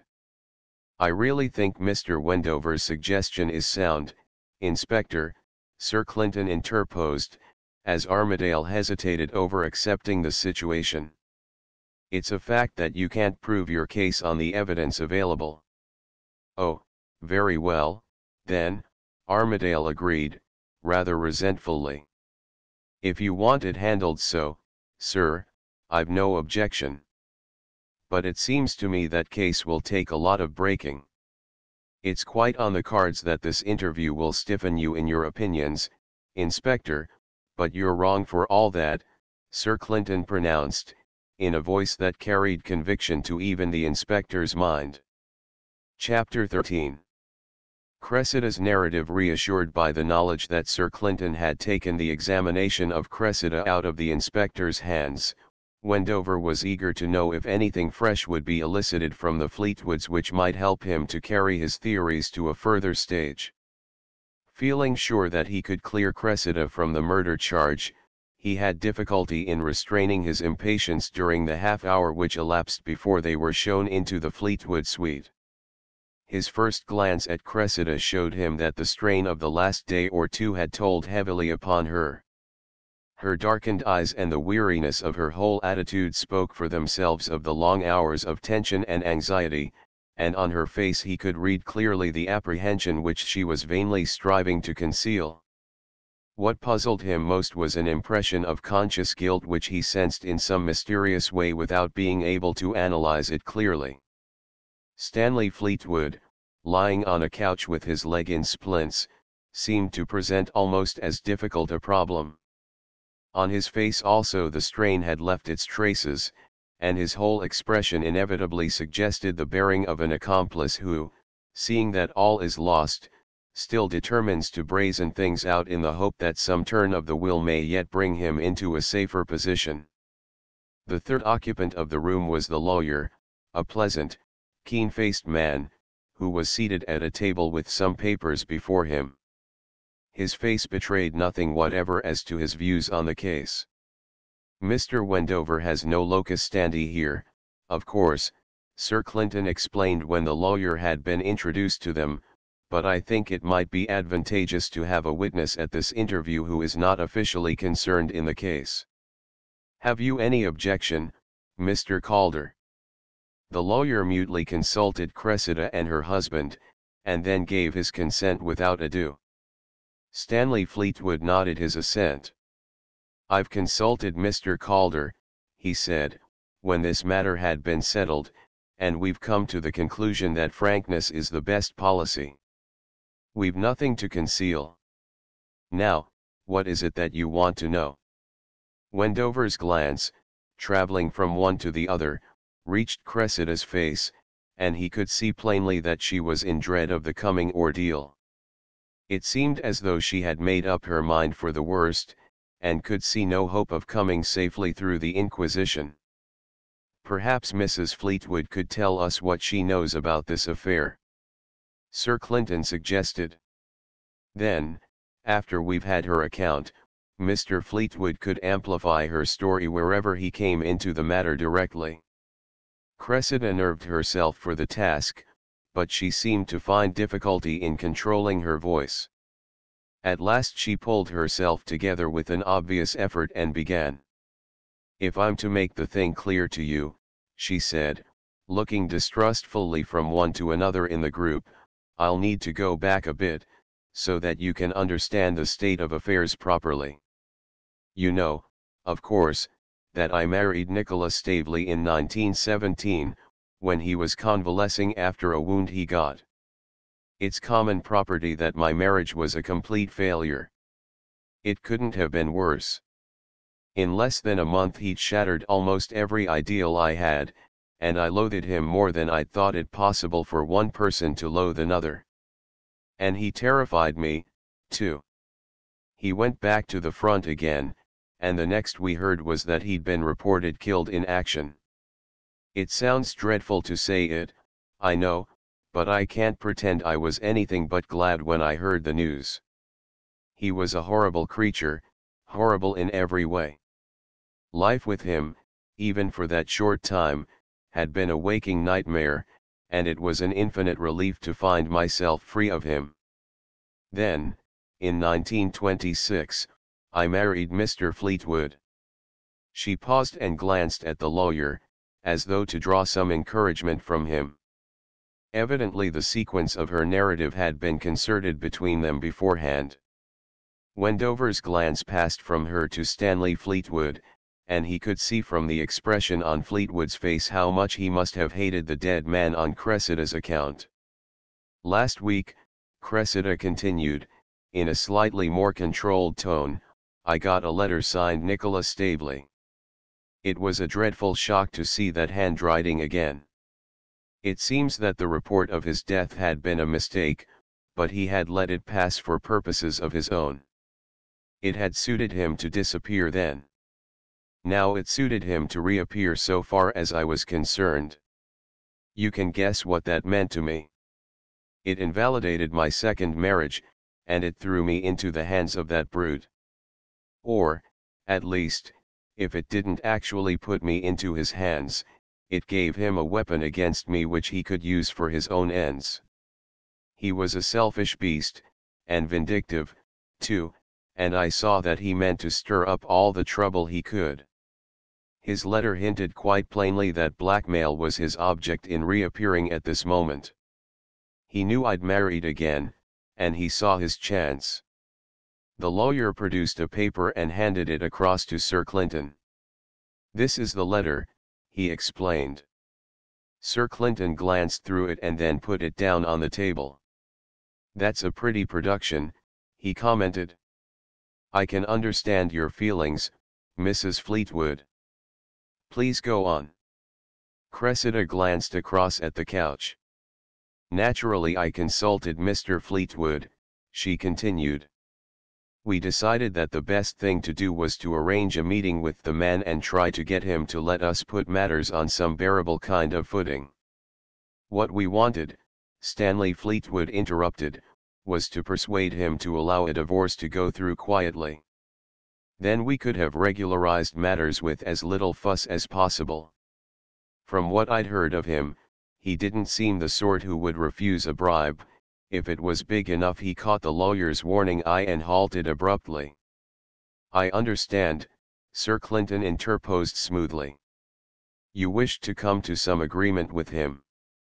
We needn't discuss the terms. Will you go on, please, Mrs. Fleetwood?" "I wrote him a letter," Cressida pursued, with rather more courage in her tone as she saw that Sir Clinton was obviously not directly hostile, like the inspector. "Mr. Fleetwood took it across to Flat's cottage that afternoon, Friday afternoon, and dropped it into the letter box. You'll understand in a moment that I didn't wish Mr. Fleetwood to meet this man face to face." The inspector looked up from the notebook in which he was making a shorthand report of the interview. "You might identify the letter we found on the body," he suggested. Sir Clinton produced the letter, and Cressida examined it. "Yes, that's it. I arranged to meet him at Neptune Seat late in the evening, when no one was likely to be on the beach. I didn't want to have him coming about the hotel, naturally." She halted for a moment or two, as though she felt she was coming to the difficult point in her tale. "Perhaps you won't understand what I've got to say next. If I could let you know what sort of man he was, you'd understand better. There are some things one can't tell. But I want you to know that I was really in physical fear of him. I'm not easily frightened, but during the month or so that I lived with him he stamped fear into me, real physical fear, downright terror of personal violence, I mean. He drank, and when he had been drinking he seemed to grow almost inhuman. He terrified me so much that I left him, even before he went back to the front."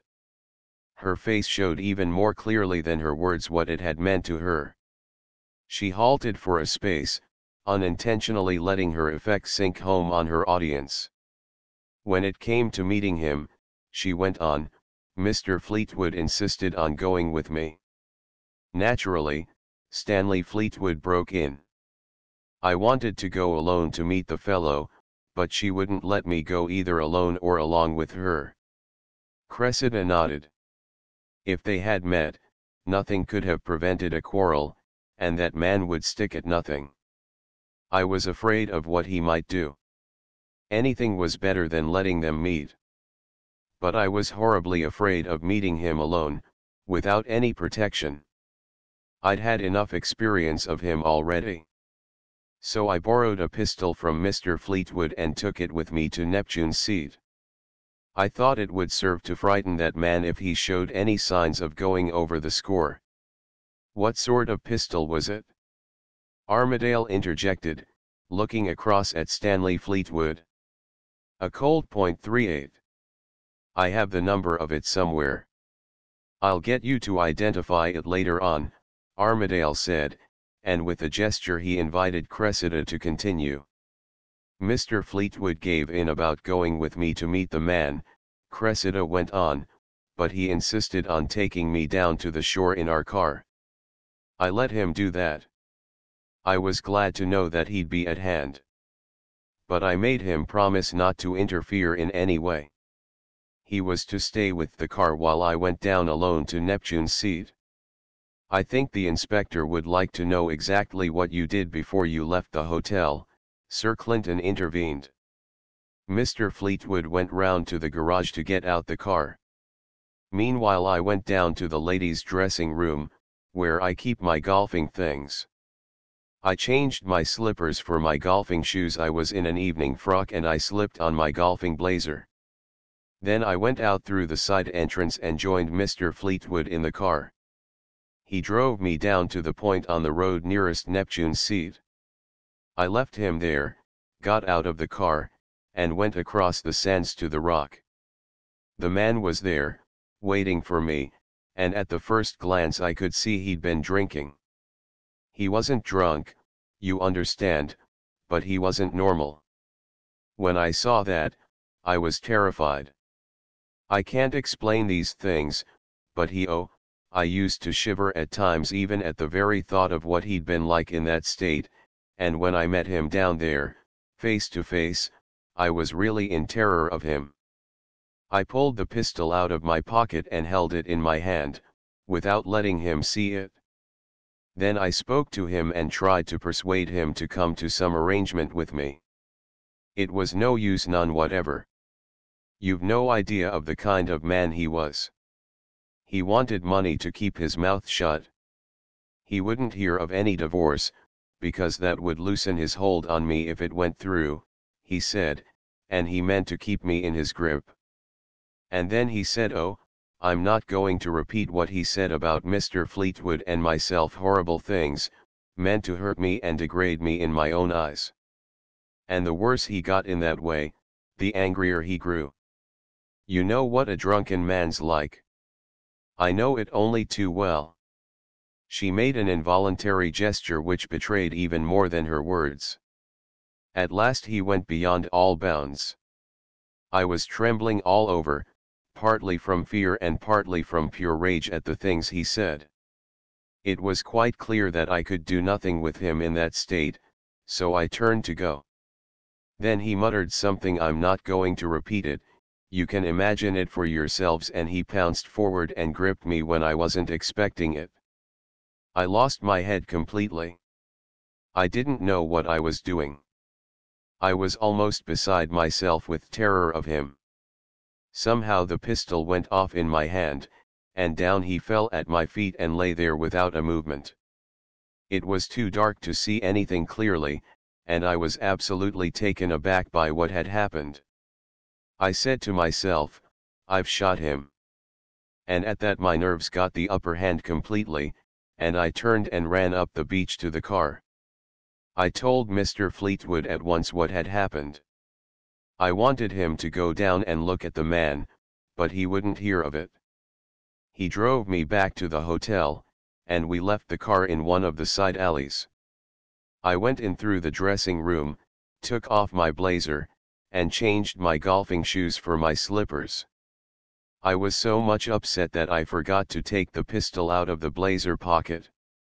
And when I came out into the hotel corridor, I heard that Mr. Fleetwood had tripped on the stairs and hurt himself badly. That put the pistol out of my mind at the moment, and when, next day, I remembered about it, and went to get it, someone else had taken it away. That terrified me, for I knew someone was on my track. She paused for a moment, and then added, that's really all I have to tell. It was the purest accident. I didn't mean to kill him. When I took the pistol with me to the shore, I only meant to frighten him with it. But he'd been drinking, and I wasn't ready for him when he attacked me. I was terrified, and my finger must have twitched the trigger without my knowing what I was doing. I'd never have shot him in cold blood, or even intentionally in a fit of anger. It was the merest accident. She stopped there, evidently having said everything that she could bring herself to tell. "One moment, Clinton," Wendover interposed as the chief constable turned to question Stanley Fleetwood in his turn. "There's just one point I'd like to have cleared up. Would you mind telling me, Mrs. Fleetwood, whether you can recall how Staveley was dressed when he met you?" Cressida, looking up quickly, seemed to read the sympathy in Wendover's face, for she answered readily enough. "It wasn't a very good light, you understand. He wore some sort of lounge suit, but I couldn't tell the color of it. And when I got down to Neptune's seat he was carrying a light coat of some kind over his arm, but as I came up he tossed that down on the rock beside him." "He didn't put it on again, did he?" Wendover demanded. "Not so far as I can remember," Cressida replied, after some effort to recall the point. "You were caught in the rain before you got back to the hotel, weren't you?" Wendover pursued. "Yes. It came down hard just after the car started." Wendover's satisfaction at these answers was too plain to escape Cressida's attention. She looked at him with a faint gleam of hope in her expression, as though expecting him to come to her help, but her face fell when he turned to the chief constable and indicated that he had nothing further to say. Sir Clinton took his cue. "Now, Mr. Fleetwood," he inquired, "you didn't stay by the car as you had arranged, did you?" Stanley Fleetwood looked suspiciously at his interlocutor. "As it happened, I didn't," he admitted, rather with an ill grace. "It was bad enough to let my wife meet that scoundrel at all. You couldn't expect me to stand off at a distance, could you? I'd promised her not to interfere, but that didn't hinder me from getting as near them as I could, just in case of accidents. I went down to the shore, keeping behind a groin that runs down towards Neptune's seat." "So we supposed," Sir Clinton commented. "You haven't a second Colt pistol, have you?" "No. One's all I have." "So you didn't fire a shot from behind the groin, by any chance?" Both Fleetwood and Cressida seemed completely taken aback by this question. They glanced at each other, and then Stanley Fleetwood answered, "No, of course I didn't. How could I, when I hadn't a pistol?" "Of course not," Sir Clinton admitted. "Occasionally one has to ask questions as a matter of form, you know. Now, what happened after Mrs. Fleetwood's pistol went off? I mean, what did you yourself do?"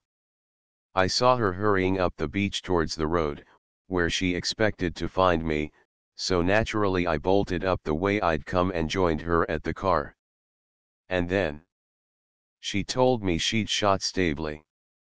I shed no tears over him, of course, but I wanted to get my wife away as quick as I could, in case anyone came along, attracted by the noise of the shot. So I drove up towards the hotel. I didn't put on the lights of the car, because they might have been noticed by someone in the distance, and I didn't want to be traced through the car if I could help it. I'm being quite frank with you, you see. I wish we could persuade everybody to be quite frank," Sir Clinton confessed. "It would lighten police work considerably." "What happened next, please?" "As I was driving up, it suddenly struck me that we'd left all these tracks on the sand, and that when everything came out our footprints would be evidence connecting us with the business. So I made up my mind, I'm being perfectly frank with you, I made up my mind that after I'd dropped my wife at the hotel I'd take the car back again and see if Staveley was alive. If he wasn't, then I'd make hay of our tracks, rub 'em out somehow and get clear away if possible. Then it occurred to me that Staveley alive would be better than Staveley dead. If he was only hurt, then the whole affair might be hushed up somehow. Apart from that, frankly, I'd rather have had him dead. Anyhow, when I got to the hotel I bolted upstairs to my room to get a flask of brandy I keep for emergencies. I meant to revive him if he was alive, you see? And in sprinting downstairs again I slipped and crocked myself, and that finished any chance of getting down to the beach again. I'd left the car outside, of course, meaning to take it to the garage later on, after I'd been down to fix things up on the beach. That seems clear enough, Sir Clinton said in a tone which suggested that he had got all the information he wanted. Have you any questions to ask, Inspector? There's just one point, Armadale explained. Did you see anyone except Staveley between the hotel and the Rock, either going or coming? Stanley Fleetwood shook his head. I saw nobody at all. Naturally I kept a sharp lookout on the way home. Sir Clinton indicated that, so far as he was concerned, the matter was ended. As if to make this still clearer, he turned to the lawyer, Calder, who had taken practically no part in the proceedings. Are you by any chance Mr. Fordingbridge's lawyer? Calder seemed somewhat surprised by the question. My firm has had charge of the legal affairs of the Fordingbridge family for more than a generation, he explained a little stiffly. But I don't see what that has to do with this business. Sir Clinton ignored the stiffness. We're investigating Mr. Fordingbridge's disappearance just now, he explained, and I would like you to give us some information which might help us. Can you spare a moment or two? Calder, though evidently not prepared for the move, made no objection, and, when Sir Clinton and his companions left the room, the lawyer followed them. As soon as they had reached a place where there was some chance of privacy, Sir Clinton made his purpose clear.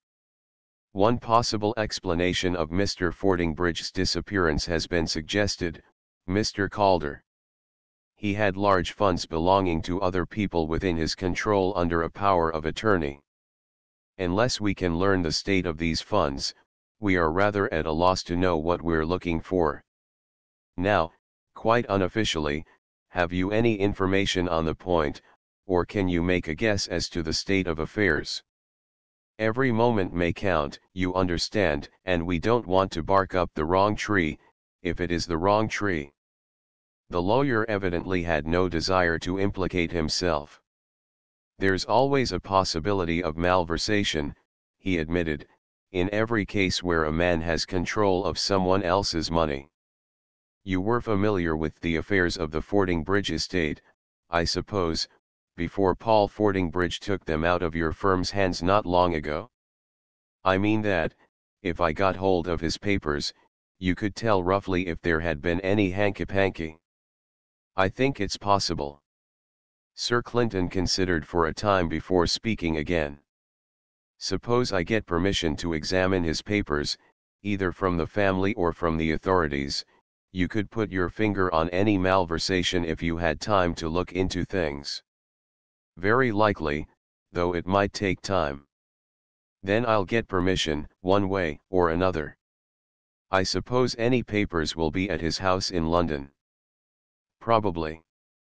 Then I'll go up to town with you this afternoon, Mr. Calder, and we'll look into things with your help. The lawyer made no comment on the suggestion, and, as Sir Clinton showed no desire to detain him further, he went back to his clients. As soon as his back was turned, Armadale swung round on Wendover. I see what you're driving at now, sir, he declared in a rather scornful tone. You think she'll get off on a manslaughter charge instead of a murder case.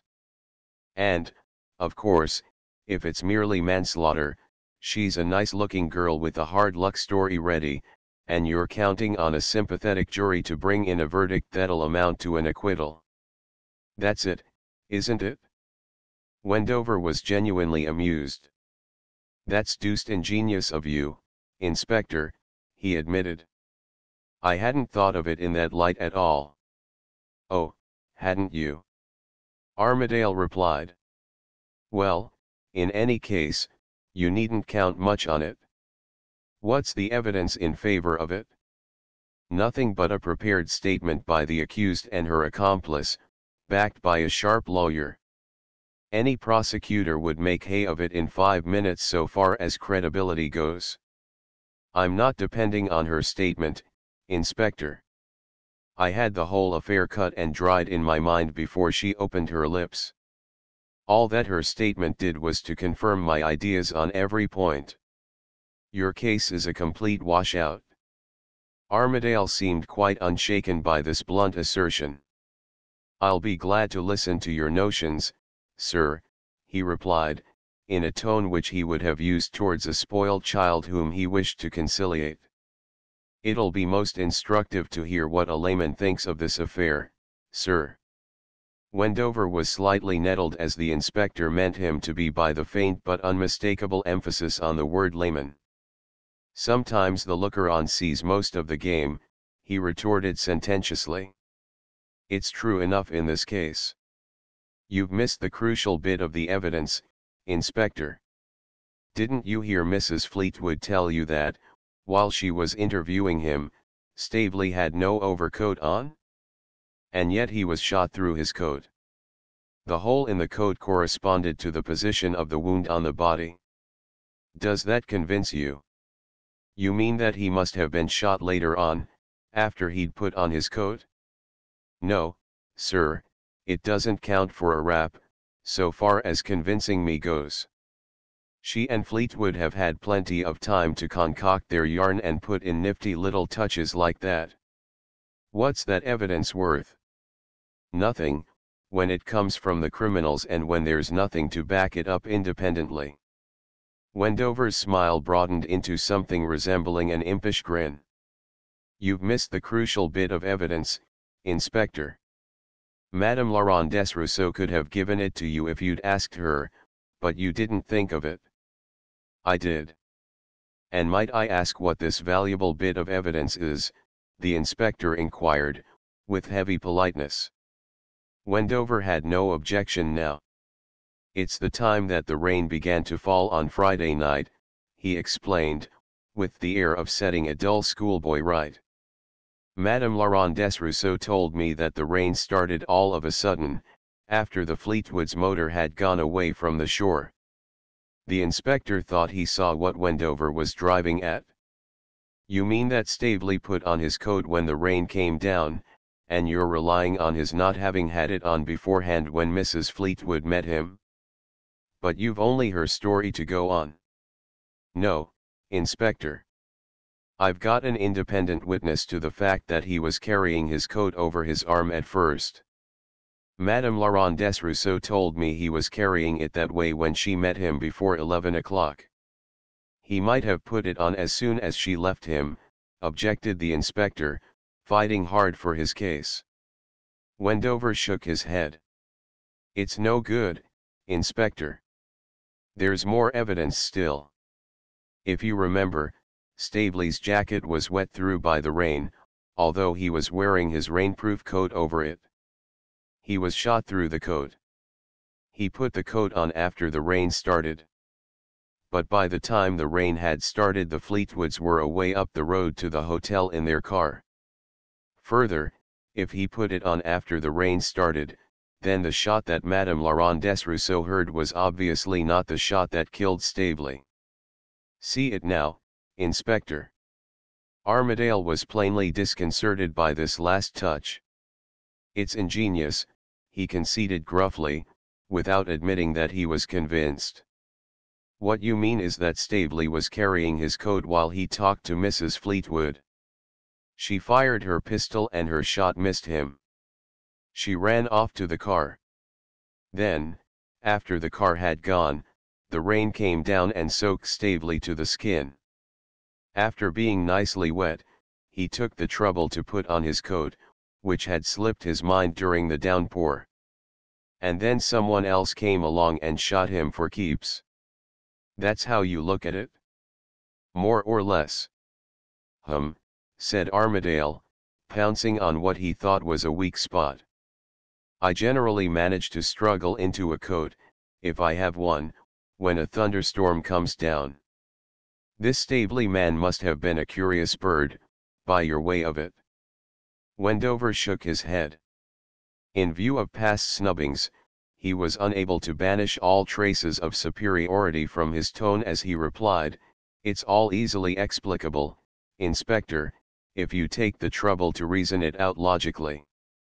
Here's what really did happen. Mrs. Fleetwood's story is accurate up to the point when the pistol went off. It so happened that, as she fired, Staveley slipped or tripped on the rock, and came down on the back of his head. You remember the contused wound there? That happened in this first fall of his." The inspector paid Wendover the compliment of listening intently to his theory. The old air of faint contempt was gone, and it was clear that Armadale was now seriously perturbed about the solidity of his case. "Go on, sir," he requested. "Staveley came down hard on the rock with his head and was stunned," Wendover explained. "He lay like a log where he had fallen. It wasn't a good light, remember. Now, just think what Mrs. Fleetwood could make of it. Her pistol went bang, Staveley dropped at that very instant, and there he was, to all appearance, dead at her feet. Naturally she jumped to the conclusion that she'd shot him, and probably killed him. She went off instantly to consult her husband, whom she'd left in the car. Not at all unnatural in the circumstances, I think." The inspector's face showed that he was beginning to feel his case cracking, but he said nothing. "Meanwhile," Wendover continued, "all her husband had seen was some sort of scuffle on the rock in a dim light, remember, and he'd heard her pistol explode. Perhaps he'd seen Staveley fall. Then his wife cut back towards the car, and he ran up along the groin to rejoin her. What could he think, except that his wife had shot Staveley? And she thought so herself. You've got Madame Laurent Desrousseau's evidence for that, in the report she gave you of the Fleetwoods' conversation before they started the car. There might be something in it," Armadale conceded, in a tone which showed that he was becoming convinced against his will. "And what happened after that? Who really committed the murder?" Wendover had thought out his line of argument very carefully. He meant to convince the inspector once for all, and prevent him giving Cressida any further annoyance. "Don't let's hurry," he suggested. "Just let's look around at the circumstances at that moment. You've got Staveley lying on the rock, stunned by his fall, or at any rate sufficiently knocked out to prevent his getting up at once. In the crash, his wristwatch has stopped at 11.19, but the glass of it hasn't been broken. You know how easily some wristwatches stop with a shock. Even if you play a shot on the links with a watch on your wrist, the swing of the club's apt to stop the machinery. Then comes the rain. It soaks Staveley, but he's too muzzy to get up. The crack on the head keeps him quiet, or he may have been unconscious for a while. By and by he wakes up and scrambles to his feet, finds the rain pouring down, and mechanically he picks up his rainproof and puts it on. By that time the Fleetwood car is well on its way to the hotel. There was only one person near at hand." "Madame Laurent Desrousseau, you mean?" demanded the inspector. "You're trying to fix the murder on her, sir. She had a grudge against Staveley, and there he was, delivered into her hands if she wanted him. Is that it?" Wendover could not resist a final dig at Armadale. "I shouldn't care to commit myself too hastily to an accusation against anyone," he said, smiling pleasantly at the crestfallen inspector. "Certainly not until I was sure of my ground, you understand." Armadale was so engrossed in a reconsideration of the evidence that apparently Wendover's mockery escaped his attention. "Then your case is that the wristwatch stopped at 11.19, when he fell the first time, but that the glass wasn't broken until he was shot down, later on." "That's what seems to fit the facts," Wendover averred, though without letting himself be pinned down definitely. It's one way of looking at the business, certainly, the inspector was forced to admit, though only grudgingly. I can't just see a way of upsetting your notions right away. I'll think it over. Sir Clinton had been listening with a detached air to the whole exposition. Now he turned to Wendover. That was very neatly put together, Squire, I must admit. The handling of the watch-stopping portion of the theme showed how well you've profited by your study of the classics. I wish I had time to read detective stories. Evidently they brighten the intellect. Wendover was not deceived by this tribute to his powers. Oh, of course I know well enough that you spotted the flaw long before I did. You told us, days ago, that there was one. It was when the inspector produced the pistol from Mrs. Fleetwood's blazer, I remember. There's a flaw in almost every case that depends purely on circumstantial evidence, Squire, and one can never guess how big that flaw is till one has the whole of the evidence together. It's safest to wait for all the evidence before publishing any conclusions, that's what I always bear in mind. Mistakes don't matter much, so long as you keep them to yourself and don't mislead other people with them. He turned to Armadale, who was still in deep cogitation. I'm going up to town this afternoon, Inspector, to look into that end of the Fording Bridge business. In the meantime, I want you to do two things for me. Very good, sir, said the inspector, waking up. First of all, put all that sand heap we've collected through fairly fine sieves, and see that you don't miss a .38 cartridge case if it happens to be there. Quite likely it may not be, but I want it, if it should chance to turn up. So that's what you were looking for all the time? Wendover demanded. I must say, Clinton, you came as near lying over that as I've known. You said you were looking for shells, or the brass bottle with the genie in it, and you insisted you were telling the truth, too, and that makes it more misleading still. Not a bit of it, Squire.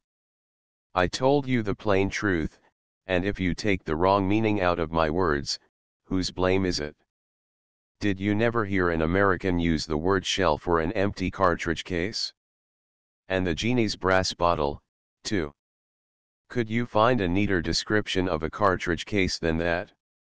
Didn't the genie come out in vapor, and expand till no one would have supposed he could ever have been in the brass bottle? And when you fire a cartridge, doesn't the gas come out far more of it than you'd ever suppose could be compressed into the size of the cartridge? And wasn't the genie going to kill a man same as a pistol cartridge might do? I really believed that I'd produced a poetical description of a cartridge case which would be fit to stand alongside some of Shakespeare's best efforts, and all you can say about it was that it misled you. Well, well. It's sad. Wendover, now that he saw the true interpretation, could hardly protest further. He had to admit the ingenuity which had served to mislead him. Then there's another thing, Inspector, which is much more important. You'll go at once to a magistrate and swear information against Mrs. Fleetwood on a charge of murder, and you'll get a warrant for her arrest. That's to be done immediately, you understand. You'll hold that warrant ready for execution, but you won't actually arrest her until I wire to you, take Fleetwood boat on Thursday. As soon as you get that message, you'll execute the warrant without any delay whatsoever.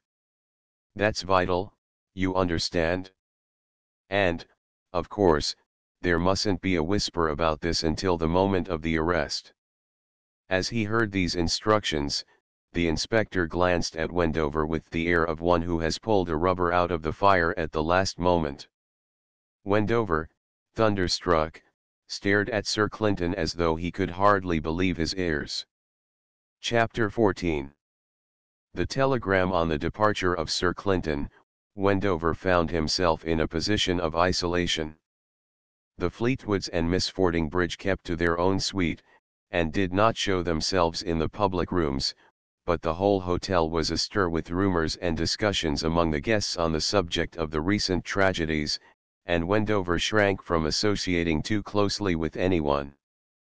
He felt that he was in a position of trust, and he feared lest, under the strain of questioning, he might be betrayed into divulging, unconsciously, something or other which was best kept from the public. A reporter from a newspaper in the nearest town demanded an interview, in the hope of eliciting something, but Wendover had the knack of posing as a dull fellow, and the reporter retired baffled and uncertain as to whether his victim had any exclusive information or not. Armadale was the only person with whom Wendover might have talked freely, and Armadale was entirely antipathetic. Wendover filled in his time as best he could by taking long walks, which kept him out of reach of the more inquisitive guests as much as possible.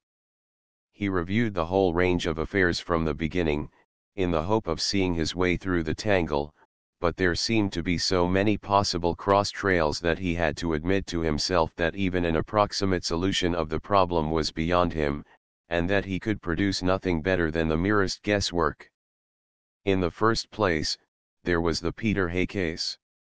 There, at least, the motive was plain enough.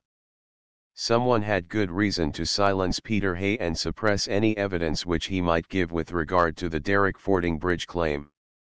But, unfortunately, at least two people might be supposed to have good grounds for wishing to suppress Peter Hay's evidence, the claimant and Paul Fording Bridge. Either of them would fit the facts neatly enough. Then there was the Fox Hills housebreaking, and the theft of various articles. Obviously the silver was not the important part of the loot, since it was worth next to nothing, and the few odds and ends found in Peter Hay's cottage must have been planted there merely to confuse the trail. The real thing the thief had wanted was Derrick Fording Bridge's diary. But here again the two possibilities were open. To a false claimant, the diary would be an invaluable mine of information, and, if the man at Flat's cottage were an impostor, it was obvious that he would do his best to lay hands on such a treasure. On the other hand, if he were the real Derrick, then Paul Fording Bridge would have every interest in suppressing a document which could be utilized to confirm his nephew's recollections at every point. The problem of Staveley's death was a piece of the puzzle which defeated all Wendover's attempts to fit it into place. Who had an interest in removing Staveley? The Fleetwoods, according to the inspector's ideas, and Wendover could not help admitting that a jury might look at things from the inspector's point of view. Undoubtedly he himself had produced enough circumstantial evidence to clear Cressida of even a manslaughter charge, provided that one pinned the prosecution down to the period when she met Staveley on the rock, but Wendover had been thoroughly alarmed by Sir Clinton's instructions to Armadale, and he feared that he had missed some vital link in the chain of evidence which might overturn his whole case for the defense. Then there was the alternative hypothesis, that Madame Laurent Desrousseaux had been the one to shoot Staveley. Again there seemed to be the double solution open, with no way of deciding which answer to choose. And, to make the matter still more complex, there was the second cartridge case found at the groin, which Stanley Fleetwood denied having used. Finally, Sir Clinton most obviously expected to find yet another empty cartridge case somewhere on the sands. Wendover gave it up. Then a fresh thought struck him. Staveley, as the inspector had hinted, would be a good witness for the claimant, and therefore, making the same assumptions as before, Paul Fording Bridge had an interest in silencing him. But there was no evidence connecting Paul Fording Bridge with the matter at all. That seemed to be a blank end, like all the others. The next link in the chain of events was the attack on Cargill. The more Wendover considered the matter, the clearer it seemed to him that Cargill had been shot in mistake for the claimant. The two men were very much alike, except for the awful mutilation of the claimant's face, and, of course, that would not show in the dark. Once the claimant was out of the way, then Paul Fordingbridge would be free from the impending disclosure of his malversations, if these had really occurred. And, suddenly, a light flashed on Wendover's mind from a fresh angle. The claimant, Cressida, Paul Fordingbridge, that was the order of inheritance. If by some maneuver Paul Fordingbridge could clear out of his way, not the claimant only, but his niece as well, then he himself would come into the estate, and no one could ask any questions whatever. Cressida had been twice involved, once in the affair of Staveley, again when her car came up just after Cargill had been shot. Was it possible that Paul Fordingbridge had tried to kill two birds with one stone in the last crime? The inspector would have been a willing tool in his hands, since he believed Cressida quite capable of murder. Then there was the disappearance of Paul Fordingbridge himself, with all the puzzle of the footprints. A man didn't fly, nor did he hand himself over to enemies without some sort of struggle. Had he a couple of confederates who had helped him to stage the whole willfully mysterious affair on the sands? And what did Sir Clinton mean by his hints about Père François and Sam Lloyd's get-off-the-earth puzzle?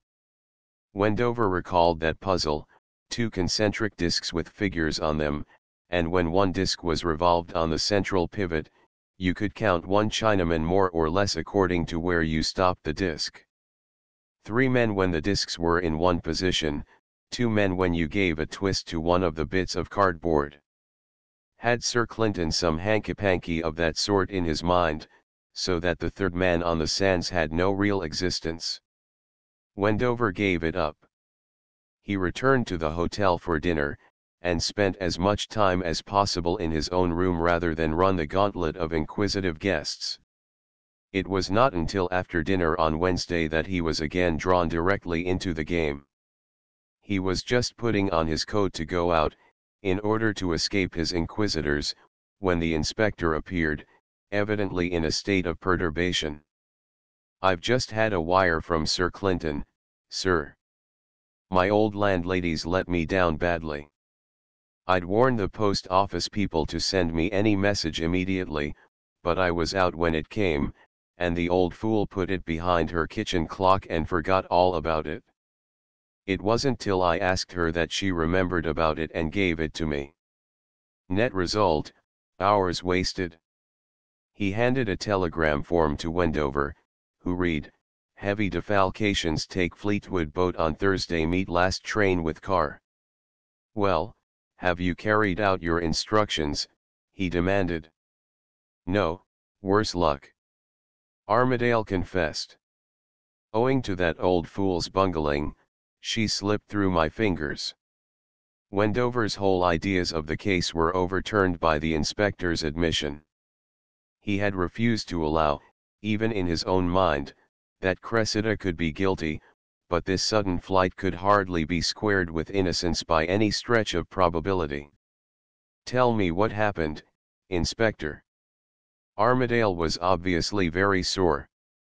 It was clear enough from his face that he felt he had muddled things just at the point when his own original theory was going to be vindicated. "I'd put a man on to watch her here.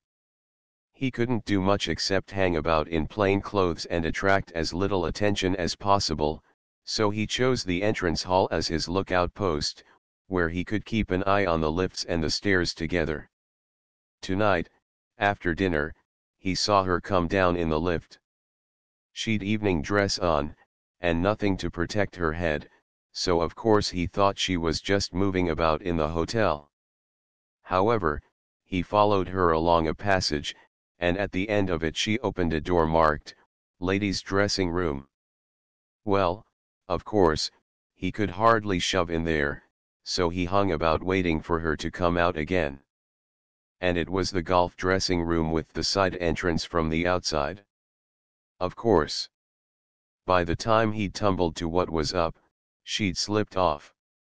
Her golf shoes and blazer are gone. She's diddled us. I wouldn't have had this happen for ever so much." Wendover did not feel called upon to offer any sympathy. "What do you come to me for?" he demanded. "I know nothing about her." Armadale put his finger on the last phrase in the telegram. It's his own car he wants, apparently. You can get it out of the garage, sir, with less fuss than I could. Wendover agreed, and, finding that the chief constable's train was not due for half an hour, he went up into his room and changed his clothes. They reached the Lynden Sands station in good time, and, as soon as the train steamed in, Sir Clinton alighted, with an attaché case in his hand. "Well, Inspector? Got your bird caged all right, I hope?" "No, sir," the inspector confessed shamefacedly. "She's got clean away." Sir Clinton seemed both staggered and perturbed by the news. "Got away? What do you mean? You'd nothing to do but walk up and arrest her. Why didn't you do it?" Armadale explained the state of affairs, and, as he told his story, the chief constable's face darkened. Your landlady's made the mess of her life this shot. And I thought I'd been in plenty of time. Come along to the car. There isn't a moment to lose. Flats Cottage, first of all." Wendover drove them up to the headland, and Sir Clinton jumped out of the car almost before it pulled up. He opened his attaché case. "There's a cold for each of you. The first cartridge is up in the barrel, so mind the safety catches. You may not need them, but you'd better be prepared." He handed a pistol to each of his companions, and pitched the attaché case back into the car. "Now, come along." When they reached the door of the cottage, the place seemed deserted. "Drawn blank, it seems," Sir Clinton confessed, in a tone which showed he had expected little else.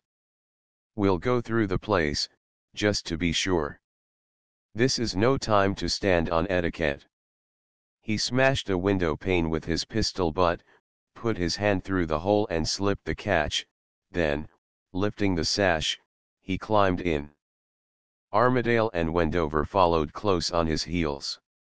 Sir Clinton produced a flash lamp from his pocket and threw its light hither and thither until he found the oil lamp which served to light the room. Armadale struck a match and lit the lamp. Then he followed Sir Clinton into the other parts of the house. Wendover, left to his own devices, glanced round the sitting room in search of he knew not what. His eye was caught by the large filing cabinet which stood on one side of the fireplace, and he pulled out a drawer at random, lifted one of the cards, and examined it. 11, 2, 16 left for France. At dinner, Cressida, J. Fordingbridge, P. Fordingbridge, Miss Kitty Glenluce, aged 23, fair-haired, dispatch rider, told some stories about her work. He picked out another card at random and read, 15, 4, 17 Staveley's wedding. Bride dropped bouquet when signing register. Wedding March Mendelssohn. Bride given away by P. Fordingbridge. Bridesmaids were. He had no time to read further. Sir Clinton and the inspector were back again, having found no one else on the premises. The chief constable had a bottle in his hand, which he handed to Wendover, pointing to the label. "Amyl nitrite?" Wendover asked involuntarily. "So that's where the stuff came from that killed Peter Hay?" Sir Clinton nodded. His eye fell on the table, on which a manuscript book was lying. He picked it up and opened it, showing the page to his companions. "Derek Fordingbridge's diary, isn't it?" the inspector inquired. "Yes. And there's their card index, with everything entered up in chronological order, every bit of information they could collect about the Foxhills crowd from any source whatever. That made sure that if they had to meet any questions from a particular person about his dealings with the real Derek Fordingbridge, they could turn up their index and know exactly what to say. It was far safer than trusting to any single man's memory on the spur of the moment. I expect they've been copying out entries from the stolen diary and putting them into the filing cabinet. We haven't time to waste. Come along. The police, next. Subcote must collect them for us and bring them along, Inspector. As Wendover drove, it was hardly more than a matter of seconds before Subcote had been instructed to collect all the available constables and bring them to the hotel. That's our next port of call, Squire. Drive like the devil, Sir Clinton ordered, as he ended his instructions to the constable. But they had hardly cleared the village before he gave a counter-order. Stop at the cottage again, Squire. Wendover pulled up the car obediently, and all three jumped out. Get the oars of that boat, Sir Clinton instructed them. And hurry. The oars were soon found and carried down to the car, which Wendover started immediately. A few hundred yards along the road, Sir Clinton pitched the oars overboard, taking care that they did not drop on the highway. Wendover, intent on his driving, heard the inspector speak to his superior. We found that cartridge case you wanted, sir, when we put that sand through the sieves. It's a .38, same as Mrs. Fleetwood's pistol. I have it safe. Sir Clinton brushed the matter aside. That's good, Inspector. We'll have that gang in our hands before long. But Lord knows what damage they may do in the meanwhile. I'd give a lot to have them under lock and key at this minute. At the hotel, Sir Clinton wasted no time on ceremony, but darted up the stairs to the Fleetwoods' room. As they entered, Stanley Fleetwood looked up in surprise from a book which he was reading. Well, he began in an angry tone. Sir Clinton cut him short. Where's Mrs. Fleetwood? Stanley Fleetwood's eyebrows rose sharply. Really, Sir Clinton, don't finesse now, the chief constable snapped.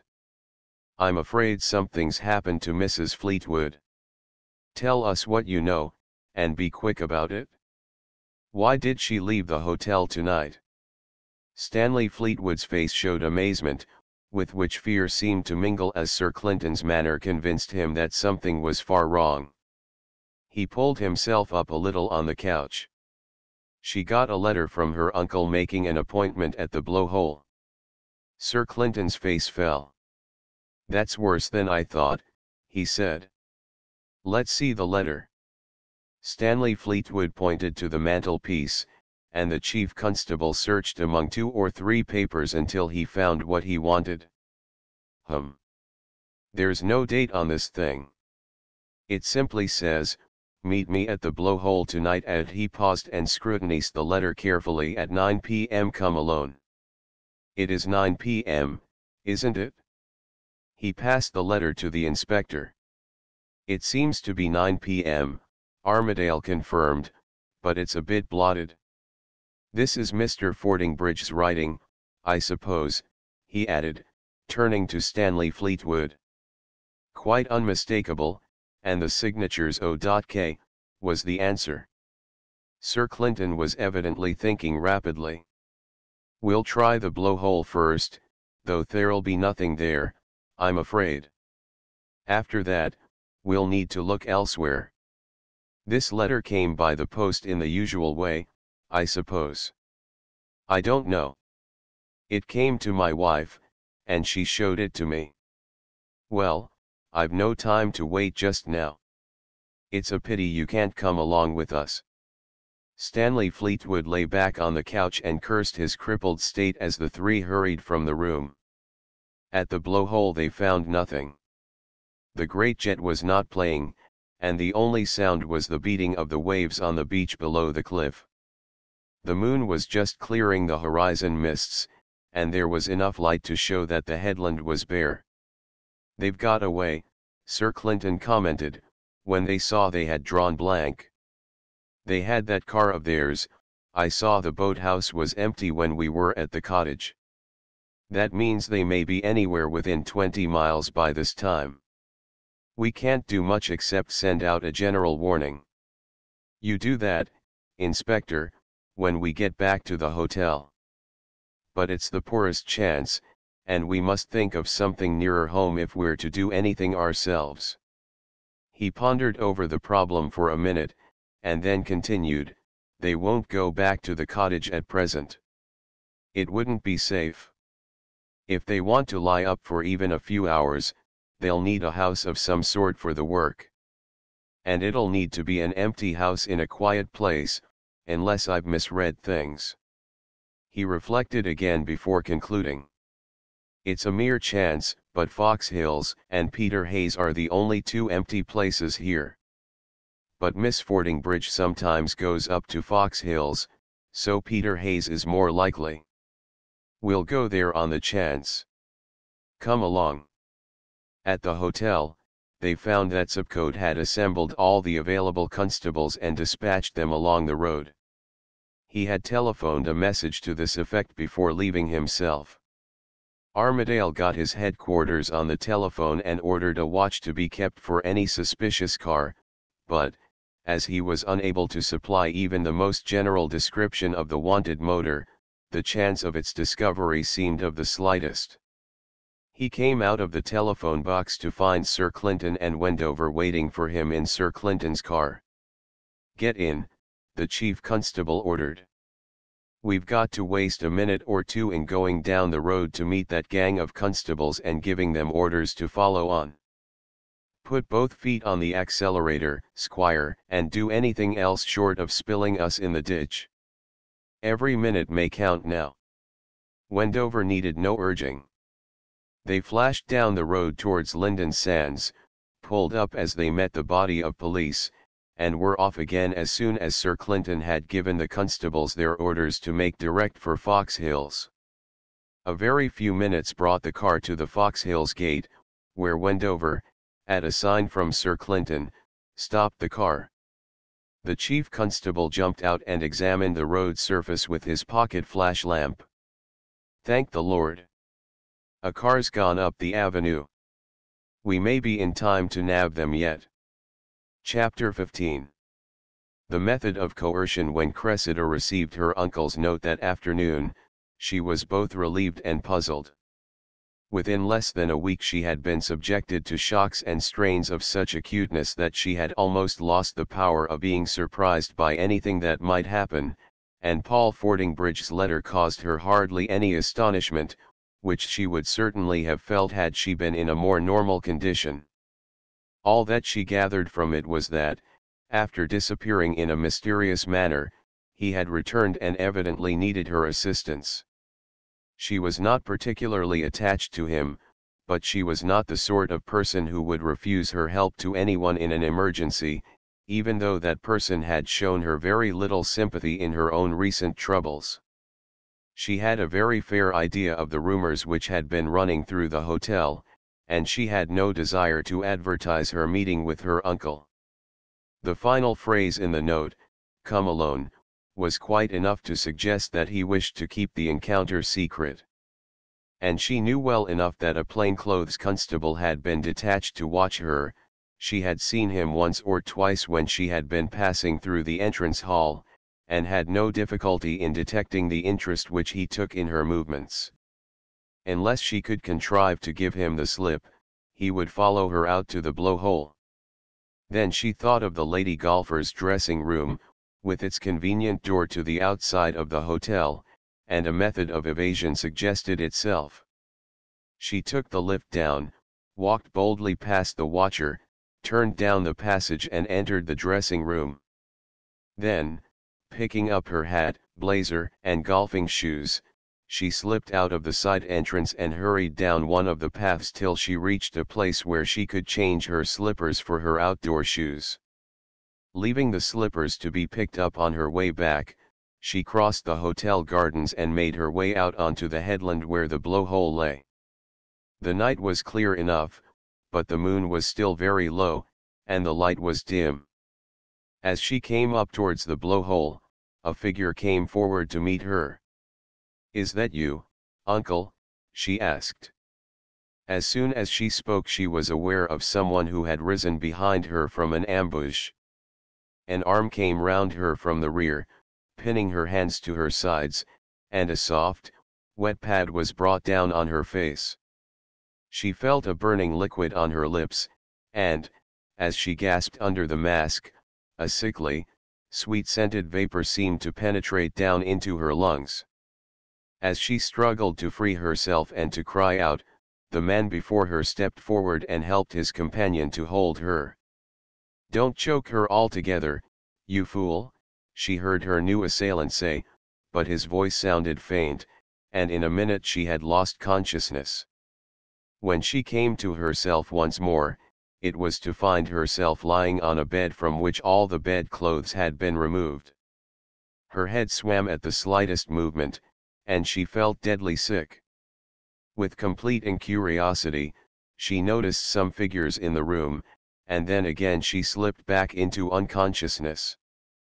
The sound of voices roused her once more, after what seemed to be a span of eternity, and she slowly began to recollect the events which had led to her present condition. As she gained more control over herself, she attempted to move, but she found that her wrists and ankles were fettered, and her further vague attempts to get her bearings satisfied her that some kind of gag had been thrust between her teeth and lashed at the back of her head. For a while she lay, feeling sick and dizzy and unable to think clearly, but gradually, as the narcosis passed slowly off, she grew better able to take in her surroundings.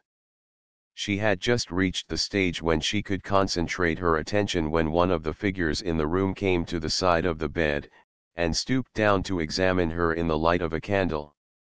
The features seemed faintly familiar, but in her drugged condition it was some moments before she could identify the man as Simon Aird, at one time valet at Fox Hills. "Got your senses back, miss? You been a longish while over it? Better pull yourself together." Even in her bemused condition she recognized something in the tone of his voice which told her that he was not friendly. She lay still, fighting hard to recover her normal personality. Aird watched her with cold interest, without making any attempt to disturb her. At last the fumes of the anesthetic seemed to clear from her brain. "Feelin' sick, miss?" Aird inquired callously. "That's the chloroform, I expect. You'll be all right in a jiffy or two." Her head still swam, but she managed to turn slightly so that she could see the two other figures in the room. One of them, with his back to her, was unrecognizable. The other, whose face she could see, was a total stranger. Aird saw her glance, and interpreted it aloud. "Lookin' for your uncle, miss, I expect." His mean little eyes seemed to twinkle at some obscure joke. "He couldn't come to meet you, miss, as arranged. He was unexpectedly detained. Ain't that so, boys? Mr. Paul Fordingbridge was unexpectedly detained, and couldn't come to meet his niece." The joke, whatever it was, seemed to be shared by the other two, for they laughed coarsely. Aird was encouraged to proceed to further flights of humor. "You've got an expressive face, miss, always add. Why, I can read you like a book.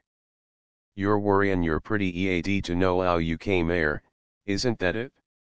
Trust Simon Aird to understand what a girl's thinkin' about. A pretty girl's as plain as print to me always was. But I'm keepin' you on tenterhooks, I see, and that's not polite. I'll soon tell you. We found you up yonder on the headland, near the blowhole, drunk and incapable. That was a dangerous thing to do, miss. I can't think how you came to be doin' it. Lord. In that state, there's no knowin' what might have happen to you. It's dreadful just to think of it. But you fell into good 'ands, miss. We took you up and lifted you into our car, which happened to be nearby, and we brought you 'ere with as much care as if you'd been worth your weight in gold, miss. No pains spared, I assure you." Through the numbness engendered by the anesthetic, fear had been growing in Cressida's mind, until now it had overwhelmed every other feeling. She knew she was completely in the hands of these three men, and even what she had seen of them was enough to fill her with the acutest dread. Aird's oily phrases went ill with the expression in his little piggish eyes. "It's a great thing to be a bit of a psycho, what do ye call it, miss?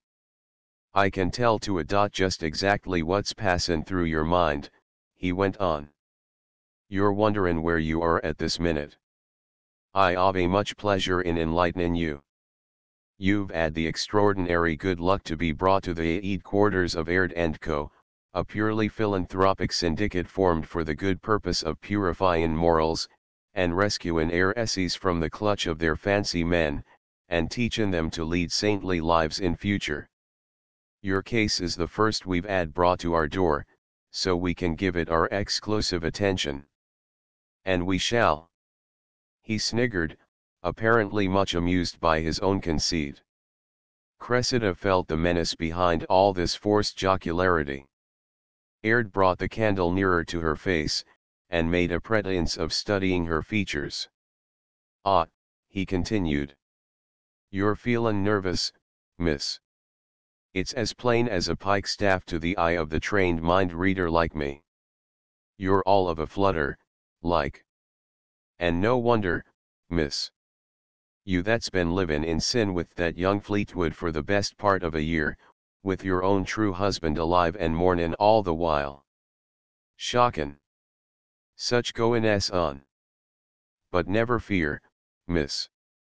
You ave fallen into good 'ands, as I said once before. Aird & Co., expert matrimonial agents, will take up your case and make an honest woman of you yet."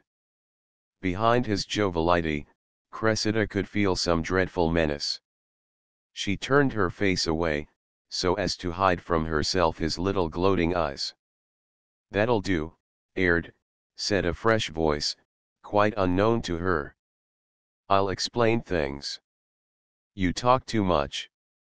The man who had his back turned to her came across to the bed and took the candle from Aird.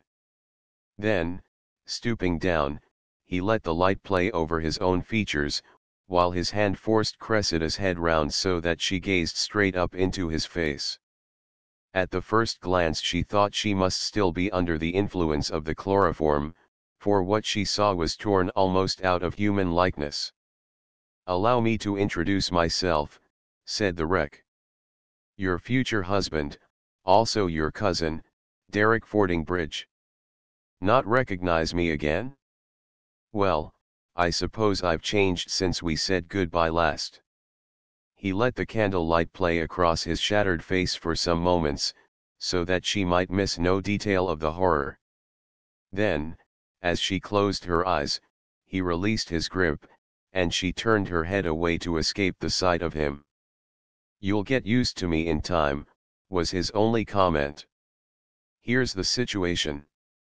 Our uncle chooses to keep me out of my money. If I go to law over it, most of the cash will be wasted in legal expenses. He won't suffer, but I shall. Now, you're the next in the line of inheritance, so, if I drop out, it comes to you.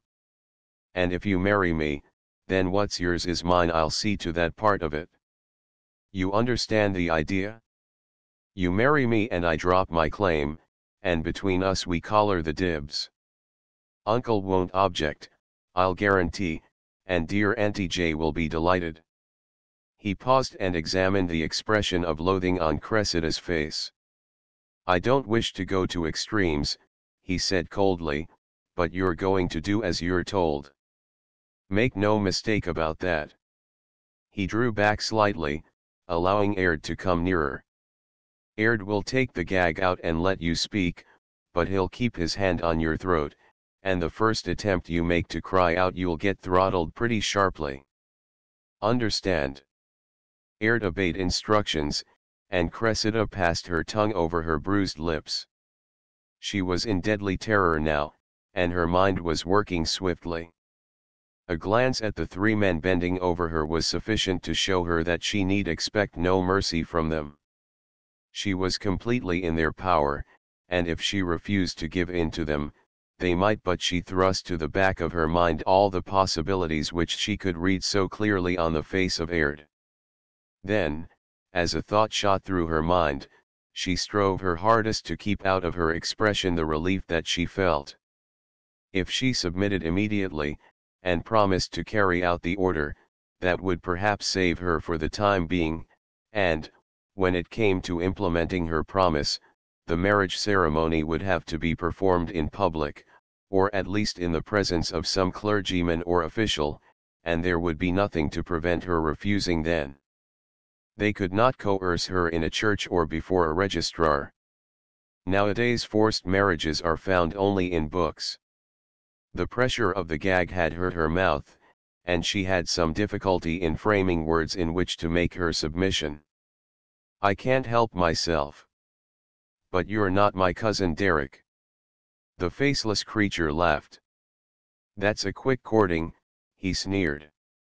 "But one doesn't need to be a psycho, what do ye call it, as Aird says, to see what's in your mind." His voice became tinged with a menace beside which Aird seemed childish.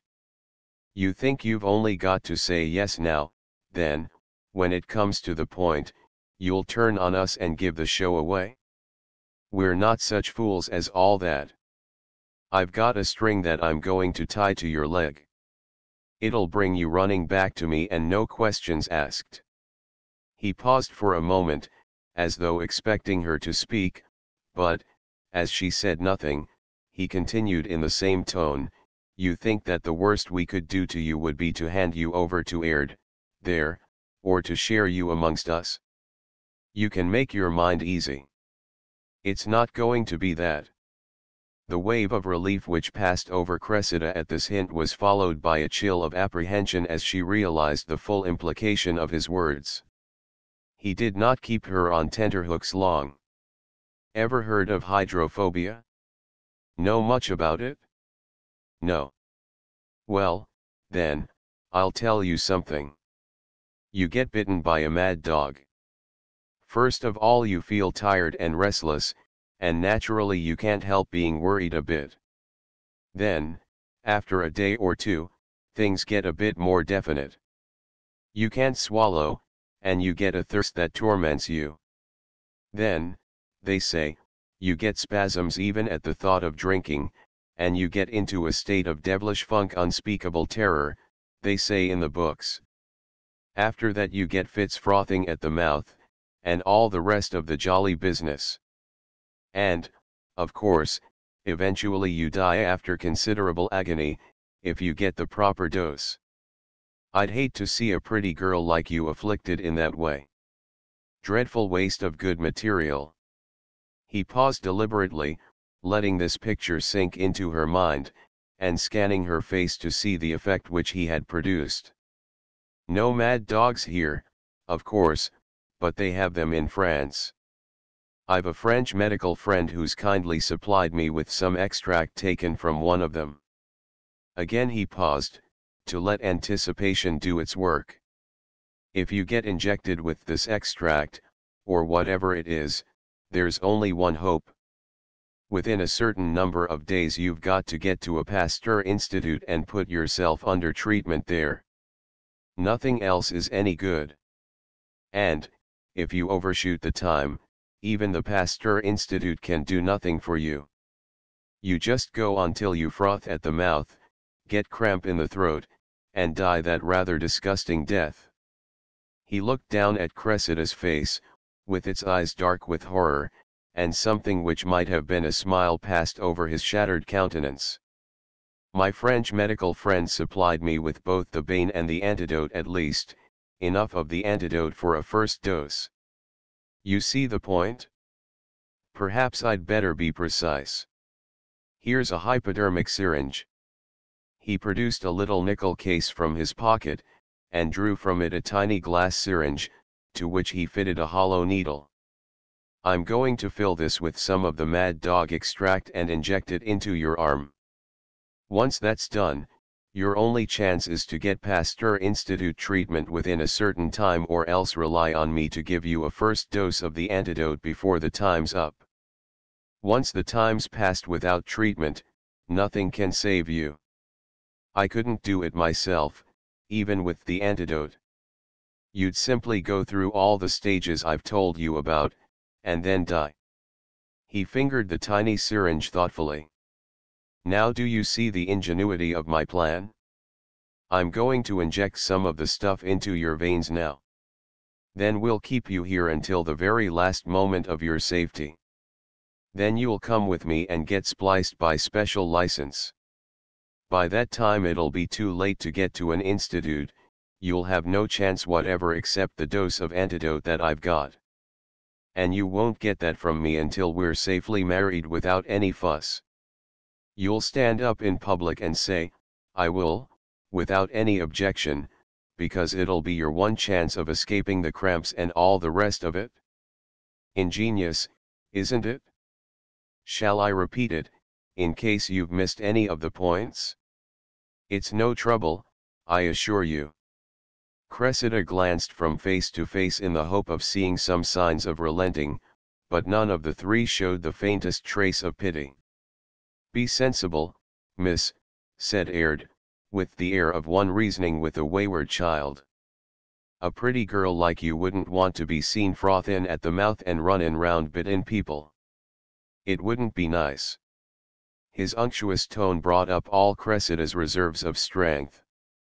You'd never dare do it, she gasped. You think so? The faceless man inquired indifferently. Well, you'll see in a moment or two. He rose with the hypodermic syringe in his hand and went out of the room. She could hear him doing something with a sink, and the sound of water. At that her nerve gave way. Oh, don't do it. Please, please don't. Anything but that. Please. For the first time she realized that this hideous scheme was seriously meant, and the pictures which flashed through her mind appalled her. To pass out of life was one thing, but to go out by the gate of madness and such a form of madness seemed an unbearable prospect. To die like a mad dog, anything would be better than that. Oh, don't. She gazed up at the faces of the two men who stood beside her in the hope that in this last moment they might flinch from carrying the foul business through. But there was no comfort in what she saw. Aird was evidently drinking in her torment with avidity. It was something which seemed to give him a positive pleasure. The stranger shrugged his shoulders, as though suggesting that the matter had been irrevocably settled. Neither of them made any answer to her hysterical pleading. The man with the hypodermic came back into the room, and she hid her face as he crossed to the side of the bed. Her arm was roughly grasped, and she felt him pinch her skin before he drove the needle home. Then came a sharp pang as he injected the contents of the syringe. Then, just as she wavered on the edge of fainting from the nervous strain she had undergone, the whole scene changed. There was a crash of glass, and a voice which seemed faintly familiar ordered sharply, "Hands up." A scuffle, 2 shots, a cry of pain, and the fall of a heavy body to the floor, more sounds of rapid movement in the room, a voice shouting directions, another shot, outside the house. All these impinged on her consciousness without her grasping exactly what had happened. With a last effort of will she wrenched herself round on the bed, so that she could see the room. Sir Clinton, pistol in hand, was stooping over the third man, who lay groaning on the floor. At the open window she could see Wendover climbing into the room, and, as he jumped down, Inspector Armadale dashed in through the open door. Rescue had come just too late, and, as she realized this, her power of resistance gave out, and she fainted. Sir Clinton made a gesture to Wendover, putting him in charge of the unconscious girl, while he himself turned back to his captive. "I've smashed your shoulder with that shot, I think, Billingford," he commented. "You're safe enough, my man, now that I've taken your gun away from you. You'll stay where you are until my constables come for you. Mr. Wendover will keep an eye on you and he'll shoot you without the slightest compunction, I'm sure, if you give trouble. Billingford seemed engrossed in more immediate afflictions. Oh. It hurts damnably, he muttered. Glad to hear it, Sir Clinton declared unsympathetically. It'll keep you quiet. Well, Inspector. Armadale held up a bleeding hand. They got me, he said laconically. It's only a flesh wound. But they've cleared off in their car hell for leather. Sir Clinton turned to Wendover. You look after that girl. The constables will be here in a few minutes. Shoot Billingford in the leg, if he shows the slightest sign of moving, though I don't expect he'll do much. I've got to get on the track of those two who broke away. Followed by the inspector, he hurried out into the night. Chapter 16. The manhunt on the beach. Much to the inspector's surprise, Sir Clinton did not drive furiously when they had got into his car, which had been left standing at some distance from the cottage. It was only when they almost ran into the approaching squad of police that he understood his superior's caution. Two of you get on board, said Sir Clinton, as he pulled up. 4 more go up to the cottage, and the rest of you make the best time you can down to the hotel and wait there for orders. When the 2 constables had got into the car, he drove off again, and this time the inspector had no reason to complain of slow speeds. His heart was in his mouth as Sir Clinton took the turn out of the avenue into the main road. You've got the number of their car, haven't you? The chief constable demanded. Then tell one of the constables to telephone a warning about it to headquarters from the hotel. I'm going to drop him there. And tell him to send a party with the car up at once to the cottage to get Mrs. Fleetwood down comfortably.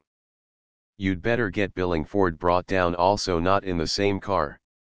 The inspector transmitted these instructions just in time to allow the constable to alight from the car as Sir Clinton pulled up at the hotel gate. Without hesitation, the chief constable swung the car off along the road to Lynden Sands and opened the throttle to its fullest. Sure they're going this way, sir? Armadale asked. No, just taking a chance. They'll want to get clear of the car as soon as possible, I expect, since it's recognizable now that we've got the number. I may be all wrong, of course. The big car tore on in the moonlight, and the speed left the inspector little inclination for talk. He gasped once or twice as they swung round corners, and his main feeling was one of thankfulness that at that hour of the night they were not likely to meet anything on the road. One last turn, which made Armadale and the constable grip frenziedly at the nearest handhold, and they came out on the edge of the bay. Look, the inspector ejaculated. You've pulled them in, sir. Not 300 yards ahead, the hunted car appeared in the moonlight, traveling much slower than Armadale had expected, but apparently gaining speed as it ran. They parted company, Sir Clinton snapped. The car slowed down to let one man off. There's only the driver on board now. Suddenly, at a point where the road ran level with the beach, their quarry left the highway and plunged down onto the sands. He's trying to gain something by cutting straight across the beach, sir, instead of following the curve of the road. Armadale, expecting Sir Clinton to do the same, gripped the side of the car in anticipation of the shock when they left the road, but the chief constable held to the highway. He's making for Flat's cottage, to get the boat and leave us standing, he said. He'll get a surprise when he finds the oars gone. The inspector had no time to admire his chief's forethought.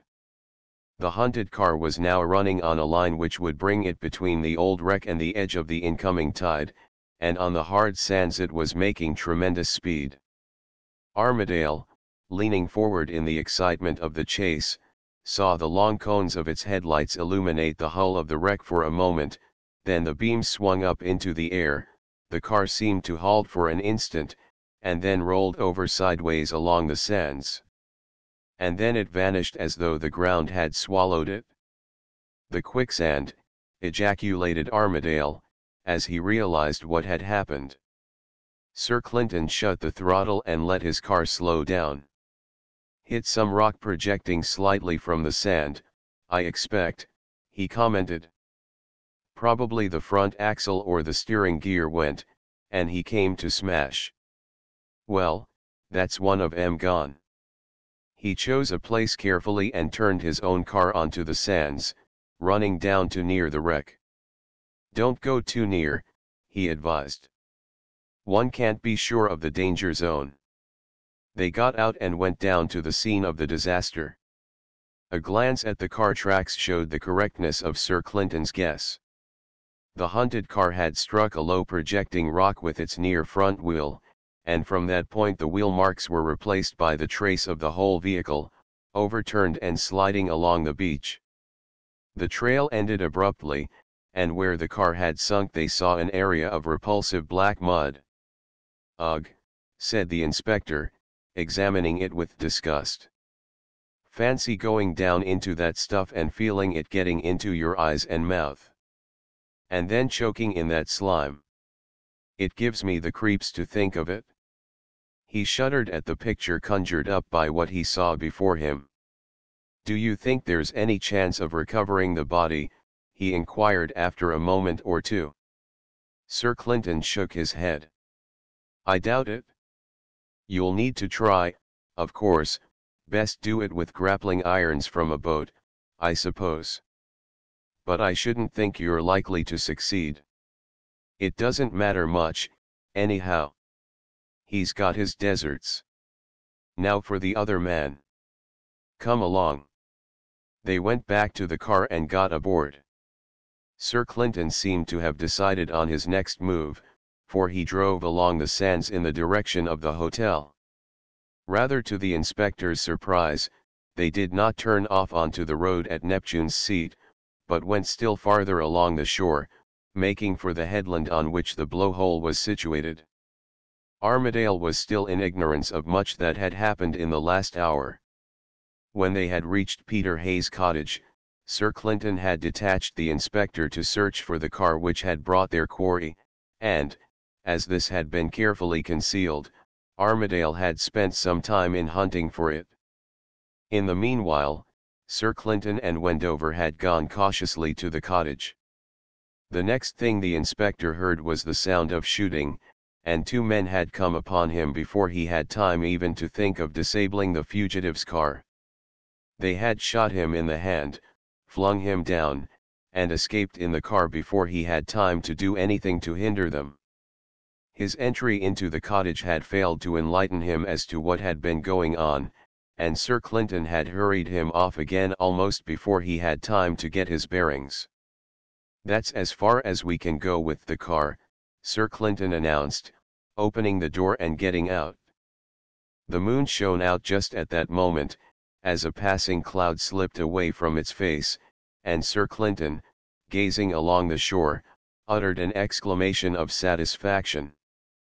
We're in luck, Inspector. See him? Yonder, just under the cliff.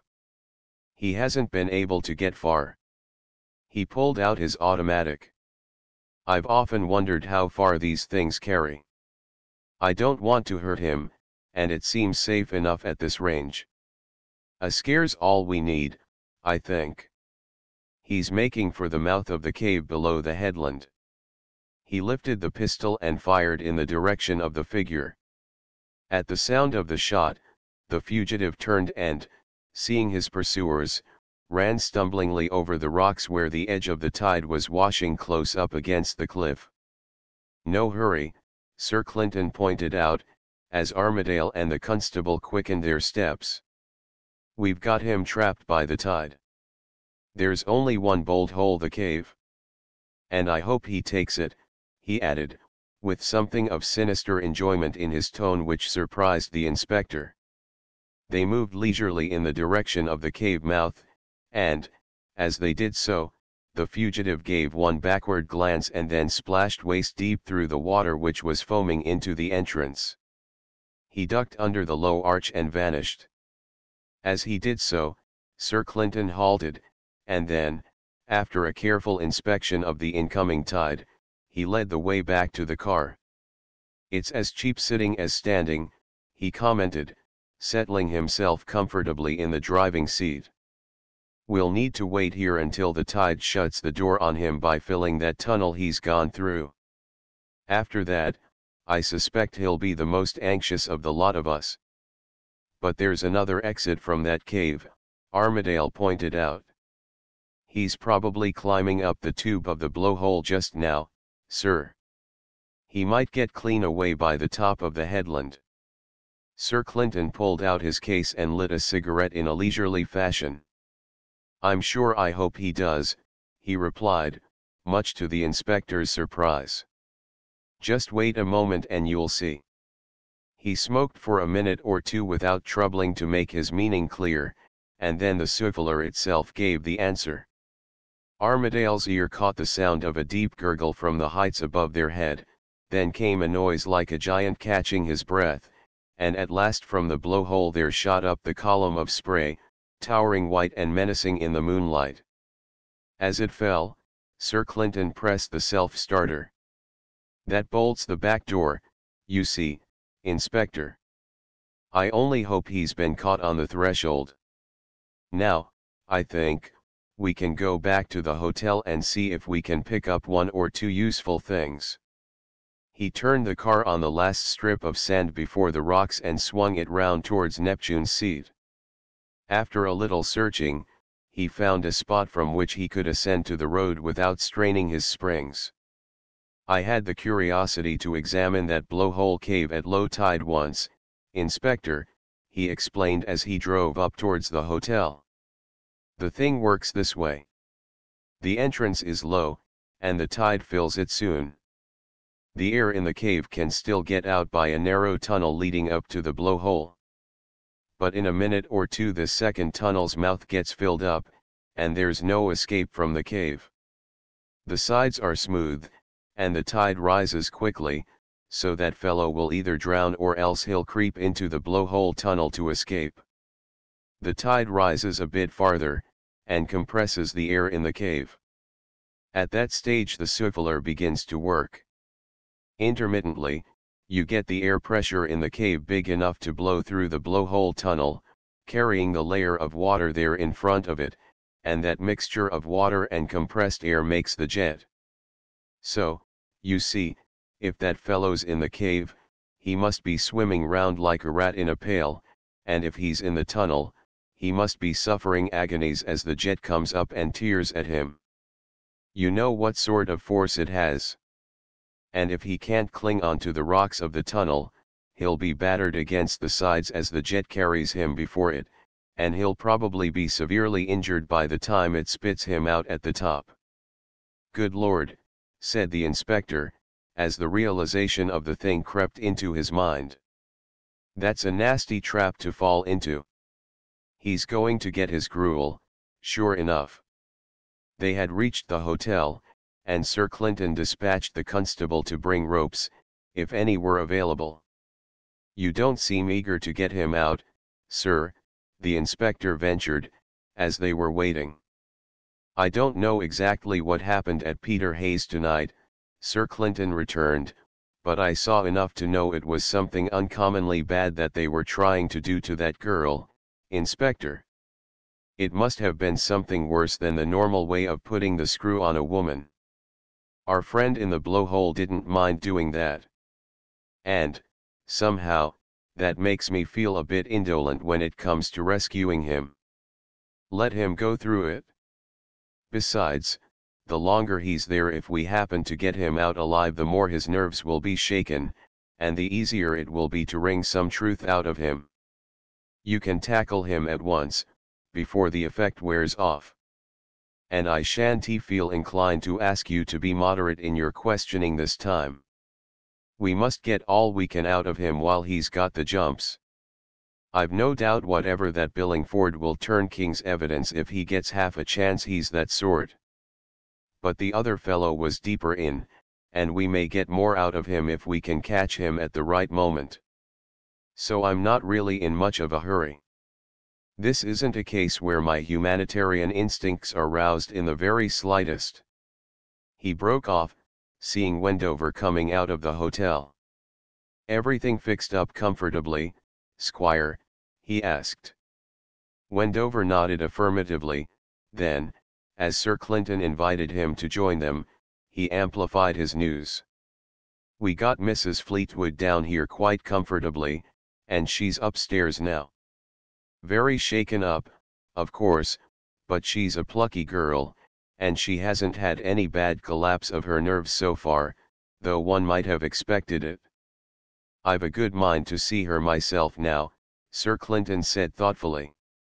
Did she say anything about what they'd done to her? No. But she asked me to send for Rafford immediately. I didn't like to worry her with questions. Sir Clinton's face darkened. It's a nuisance we have to go and fish that creature out of the blowhole. I'd much prefer to leave him there to go through it. He deserves as long a spell as we can give him.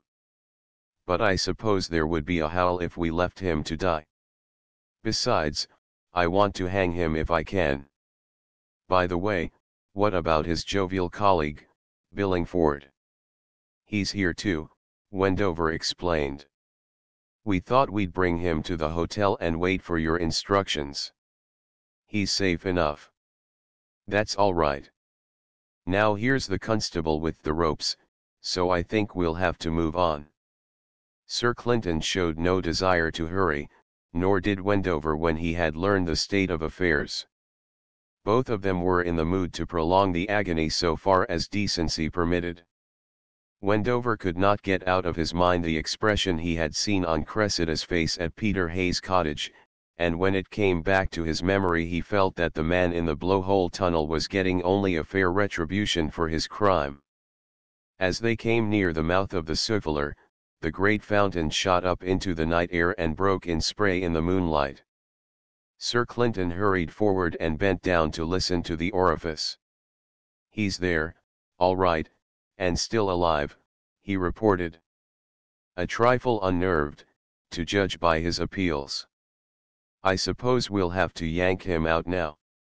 Armadale also had been listening to the cries from below.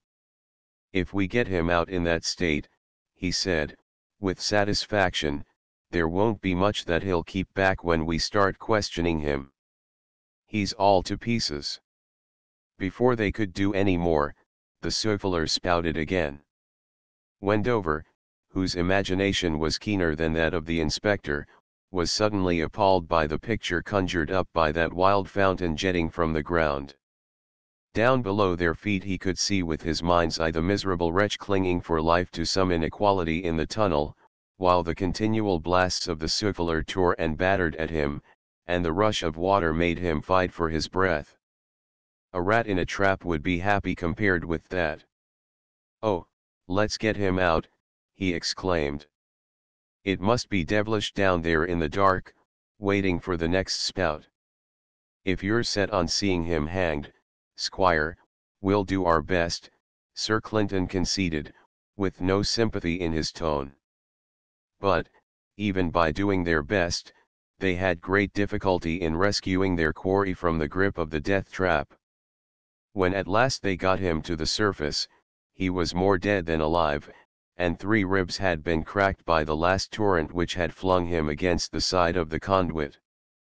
As they lifted him into safety, Subcote hurried up from the hotel, and, after a glance at the torn and haggard face, he recognized the prisoner. That's Aird, sir. Used to be valet at Fox Hills once. Well, you can have Mr. Aird, Inspector, Sir Clinton intimated. If you give him some brandy, he'll probably wake up enough to part with any information you want. Don't let your sympathy overcome you. We must get enough out of him to hang him if we can, and it depends on putting him through it while his nerve's gone. He moved away without another glance at the broken figure on the ground, and, followed by Wendover, turned his steps towards the hotel. I suppose he calculated on being able to climb to the top before the jet began to play, he continued. Well, he seems to have paid for his mistake, he concluded grimly. At the hotel door, Wendover expected that they would go straight to the Fleetwood suite, but, rather to his surprise, Sir Clinton summoned one of the constables and gave him some instructions in a low voice. Then, accompanied by Wendover, he ascended the stairs. "I want to see Cargill for a moment," he explained, as they passed the first floor. "I've something to say to him." Rather puzzled, Wendover followed him to the Australian's room. "I happened to be passing," he said, as he entered in response to Cargill's permission, "and I dropped in to see how you've been getting on." "Leg all right now?" "It's a bit better," Cargill replied. "Won't you sit down?" "Got enough to read?" Sir Clinton inquired, stepping over a pile of books which lay near Cargill's couch and picking up one of them. "I've got one or two I can lend you." Wendover was taken completely by surprise, for, without altering the tone of his voice, Sir Clinton bent suddenly forward and imprisoned Cargill's wrists. "See if you can find a pistol anywhere near, Squire. It's as well to be on the safe side." He whistled shrilly, and, before the Australian had recovered from the surprise of the attack, two constables had rushed into the room and made any attempt at a struggle impossible. Sir Clinton relaxed his grip. "I shouldn't kick about, if I were you, Cargill. All you'll succeed in doing is to reopen that wound of yours. The game's up, you see, and you may as well take it quietly. We've got some of your friends." Cargill's face showed an eagerness at the words. "Has my brother got off?" "You mean the pseudo-Derek, I suppose?" "Yes, he's gone to ground." Cargill's expression showed a relief which was quenched as Sir Clinton continued, "In the same place as you put Paul Fordingbridge." Cargill's head sank at the news. "I'm afraid I can't stay," Sir Clinton said, with almost ironical politeness. "You've given me such a lot of work to do, you know, lately. I shan't trouble you with questions, because I think we shall get all we want from your confederates. If you need anything we can give you, please ask the constables for it. Good evening." In the corridor, Wendover broke into a flood of questions, but Sir Clinton brushed them aside. "There's time enough for that by and by," he said brusquely. "I must get to the bottom of this business first. We'll go along and ask if Mrs. Fleetwood can see us for a moment or two." Wendover was glad to find, when they entered the Fleetwood suite, that Cressida seemed to be getting over the worst of the shock. Her face lighted up as she saw them come in, and she began at once to thank them. Sir Clinton brushed the thanks aside. "There's nothing in it," he said. "I only wish we'd been sooner." At the words, Cressida's expression changed, as though some dreadful thing had been recalled to her. Sir Clinton put his hand into his pocket and drew out the glass syringe. "What part did this thing play?" he asked gently. The sight of it brought back all Cressida's terrors. "Oh, you were too late," she exclaimed despairingly. "I'm still dazed by it all, and that brings it back." Under Sir Clinton's sympathetic interrogation, she was soon able to tell them of the ordeal she had gone through. When she had finished, the chief constable bent forward and took up the hypodermic syringe from the table. "You can sleep quietly tonight," he said. "There was nothing in this affair except tap water. I saw the fellow filling it at the sink as I passed the window. I'd have stopped him then, but there were only two of us against three of them, and I had to wait till they were all in one room. I must say the hypodermic puzzled me. I couldn't make out what they were after, unless it was more drugging. But there was nothing in the syringe. I saw him washing it out under the tap before he filled it. At the worst you may have a sore arm, but the only germs in the syringe were some that might be in tap water. The whole affair was a piece of bluff from start to finish. But it's no wonder it took you in. They must have staged it well. Be thankful it's no worse, Mrs. Fleetwood. Oh, I am. You don't know what a relief it is, Sir Clinton. I meant to go off first thing tomorrow to the Pasteur Institute for treatment. I wasn't very frightened, once I got out of the hands of these horrible men, because I knew I could be saved if I got treatment in time. That's very sensible of you. But you need have no fears about hydrophobia, at any rate. It was simply a bluff and nothing more. Cressida thanked them again, and, in order to escape from her gratitude, Sir Clinton said good night, promising to return next morning to tell her anything that she might wish to know. Wendover had been horrified by the story, and he began to wish that after all they had left heired to his fate in the tunnel. Brutes like that aren't fit to live, he declared bitterly, when the door had closed behind them. Some of them won't live much longer, Squire, if I can manage it, Sir Clinton assured him, in a tone that left no doubt in the matter. In the hall below, they encountered Madame Laurent Desrousseaux, and at the sight of Sir Clinton her face showed something more than the mere pleasure of meeting an acquaintance. She came forward and intercepted them. I am most fortunate, she explained, with a smile which betrayed her real gratification at their meeting. I depart tomorrow morning by the first train, and I was fearing that I might not encounter you to make you my adieus. That would have been most impolite to friends so cordial as you have been. And, besides, I am so very happy that I would wish to be very amiable to all the world. All the embarrassments that I feared have been swept away, and everything has arranged itself happily. Sir Clinton's face lost the hard expression which it had borne a few moments before. I hope that it is my good fortune to be the first to congratulate you on your approaching marriage, madam. You have all my wishes for great happiness.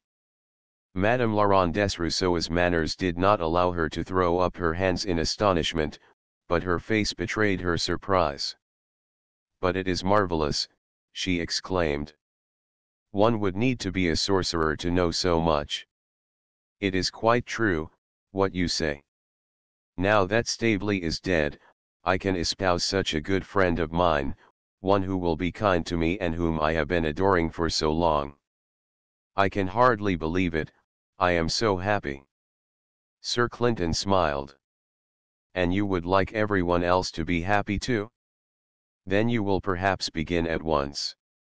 Go upstairs, madam, and ask to see Mrs. Fleetwood. Say that I sent you. And when you see her, tell her that you married Staveley in 1915. You do not need to say any more.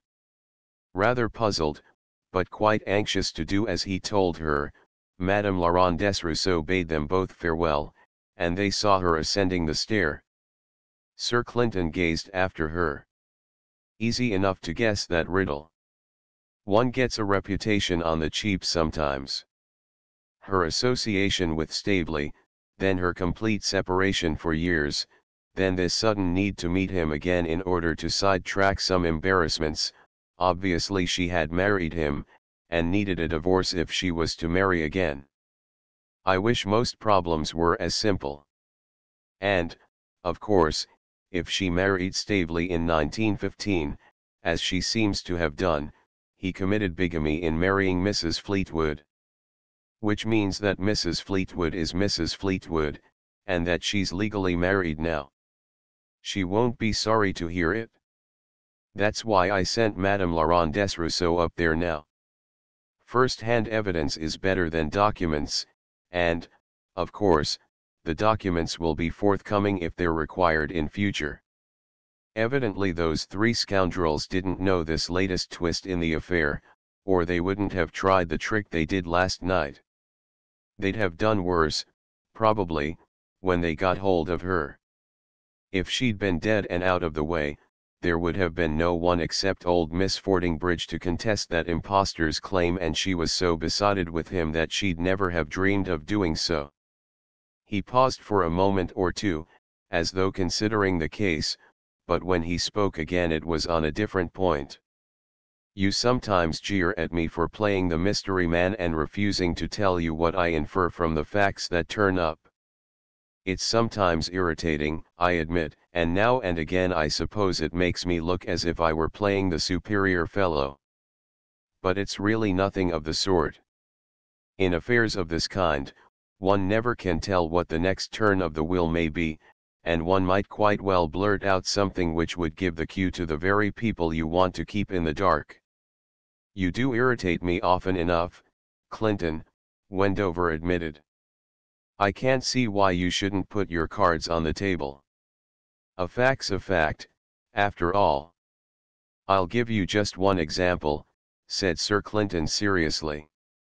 Suppose I had blurted out the fact which I'd inferred about Madame la Rondes Rousseau's marriage. It was implicit in the story she told us, but luckily no one spotted the key except myself. Now, just think what would have happened tonight if that had been common property. These scoundrels would have known that Mrs. Fleetwood was legally married to young Fleetwood, since the ceremony with Staveley was illegal. Therefore, instead of trying the business of the forced marriage, they'd simply have pitched her over the cliff at the blowhole. She'd have been dead by this time, for their only interest in keeping her alive was to force this marriage with the claimant and sidetrack difficulties in that way. Suppose I'd blurted out my inference, and sent that girl to her death by my carelessness, how should I be feeling at this moment? None too comfortable, so far as I can see. Wendover had to admit that the secrecy policy had justified itself. It would have been a dreadful business, he confessed. Inspector Armadale's figure appeared from one of the corridors, and, catching sight of Sir Clinton, he came over to where they were standing. His face showed that he had good news to tell. I've got practically the whole business out of them, sir. Billingford gave everything away that he knew about, and the other chap's nerve was completely gone, so that he couldn't resist questioning. It's as clear a case as one could wish for. He paused, as though puzzled by something, and then added, it beats me how you tumbled to the fact that Cargill was one of the gang, though. Sir Clinton ignored the underlying inquiry. Was he the brains of the show, he asked. I've only a suspicion to go on there. Yes, he did the planning for them. And the gentleman with no face collaborated with Aird in the actual murders. That's a guess, I may say, so far as the Staveley affair's concerned, though I'm fairly sure of my ground in the other cases. You're right in that case too, sir. Aird and the impostor fellow were the actual murderers. Aird'll hang for certain. It'll make a very nice case for you, Inspector, and I'm sure you'll work it up well for the public prosecutor. I can see a laurel wreath somewhere in the background. But it's you who did most of it, sir. Nobody understands that better than I do, the inspector objected, evidently afraid lest Sir Clinton thought him capable of accepting the credit without protest. I came into the thing on a strict understanding that I was to be a pure spectator, you remember. I'm afraid that at times I got a shade too zealous, perhaps, but it's your case and not mine. If we'd made a mess of it between us, you'd have had to stand the racket, so obviously a success goes down to your account.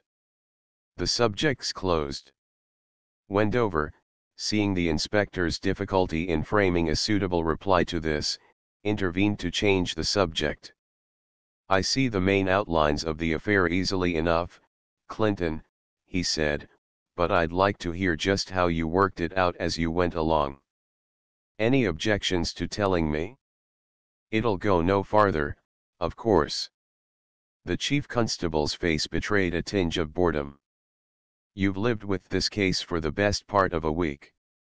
Haven't you had enough of it by this time? Wendover persisted in his demand, but Sir Clinton, instead of complying, glanced at his watch. There's one detective story I'm very fond of, Squire, The Hunting of the Snark. I rank it high in the scale, especially on account of the number of apt quotations one can make from it. Here's one. The method employed I would gladly explain while I have it so clear in my head, if I had but the time and you had but the brain, but much yet remains to be said. It's far too late to start a long story tonight. I'm dead sleepy. If you remind me about it tomorrow, I'll do my best, but I will not sit up all night even to please you. The inspector seemed as much disappointed as Wendover at his superior's decision. I'd like to hear it too, sir, if you don't mind. Sir Clinton suppressed a yawn with difficulty. I don't mind, Inspector. Meet us at Neptune's Seat at 11 o'clock tomorrow morning. It'll be interesting to hear how far wrong I've gone in some of my guesses, and you can tell me that, since you've got so much out of these two precious scoundrels tonight. And now I'll drive you into Lynden Sands, save you the trudge. After that I really must get to bed. Chapter 17. The threads in the case. This hasn't been a tidy case, in the strict meaning of the words, Sir Clinton mused, as he chose a comfortable spot on Neptune's seat and settled down on it. It's really an omnium gatherum. It began long before we appeared on the scene, and the inspector has the facts about the earlier stages, whilst I've nothing better than guesswork. What we're interested in, chiefly, is what you thought about it at different stages in the game, Wendover pointed out. If you start with the Peter Hay case and go on from there, you can tell us what you saw and what we missed. And at the tail end you can give us your guesses about the earlier stage. The inspector can check them from the confessions he got. Sir Clinton agreed with a gesture, and began without more ado. It was evident that he was by no means eager to recapitulate, and was doing so merely out of good nature. The Peter Hay case was crystal clear so far as one side was concerned. It required no marvelous insight to see what had happened. It wasn't by any possibility a one-man murder. At least two men must have been on the spot to overpower Peter and tie him up. They, or at least one of them, was a better class fellow, or Peter Hay would have been in his shirt sleeves instead of having his jacket on. And the jacket implied that he knew they were coming that evening, too. Further, the fact that they had amyl nitrite ready in their pockets is enough to prove two things. They weren't casual strangers, for they knew about his liability to cerebral congestion. And they premeditated killing him in certain circumstances. We worked out pretty definitely the course of events which led to his death, so I needn't go over that again. I suppose we were right in the main points, Inspector. Armadale, primed with the information he had extracted from Aird, was able to confirm this. They used surgical bandages because they hoped to leave no marks on the skin, I suppose. Sir Clinton inquired. That was the idea, Aird admitted, sir. He thought they'd succeeded, and he was surprised to find they'd made a mess of it. Sir Clinton smiled, apparently at the thought of Aird's discomfiture.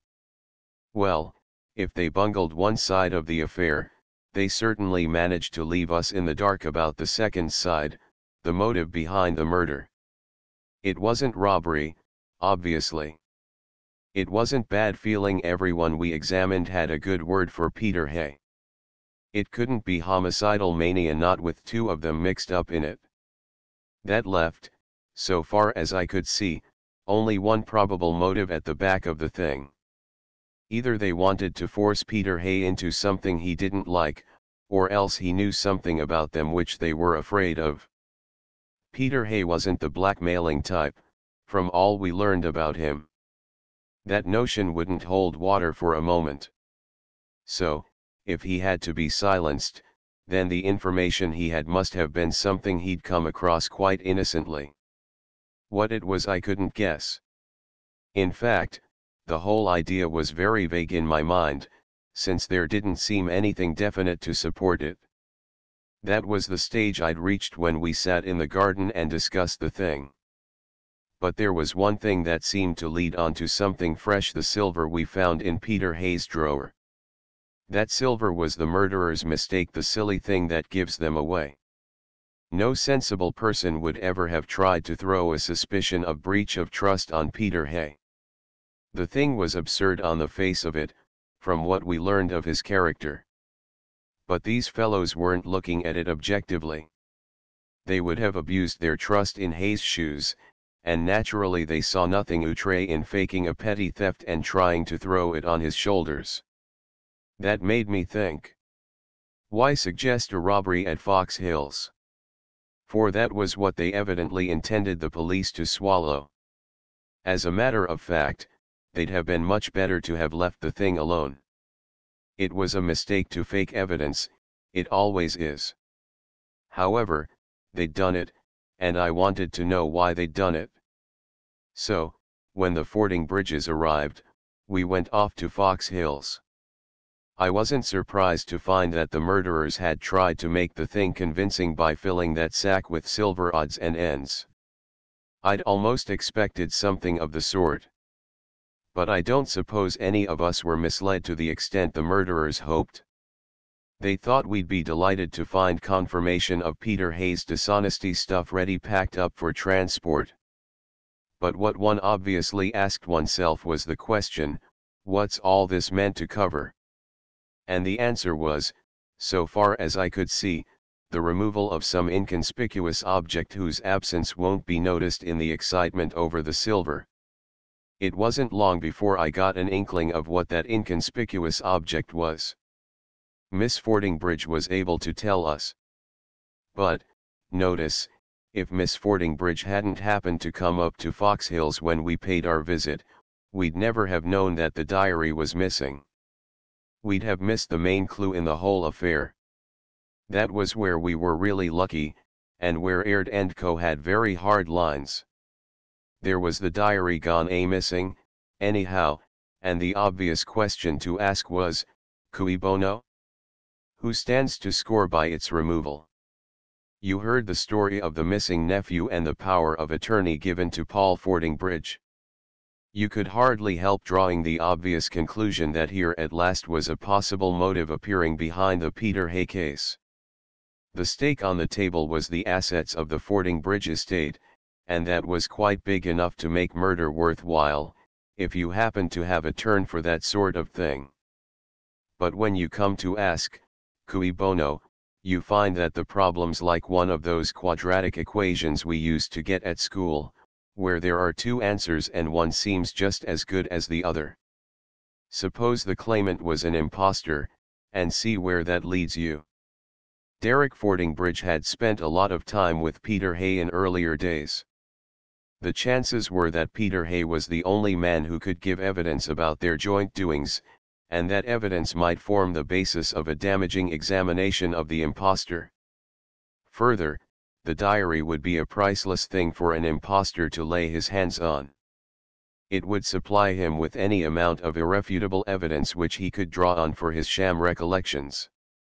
Clearly enough, if the claim was a fraudulent one, then the theft of the diary and the silencing of Peter Hay would fit in very neatly. On the other hand, suppose the boot's on the other foot. Assume that Paul Fordingbridge had some very strong reason for wishing to retain control over the funds, and see where that leads you. Remember that he showed no desire whatever to investigate this claim.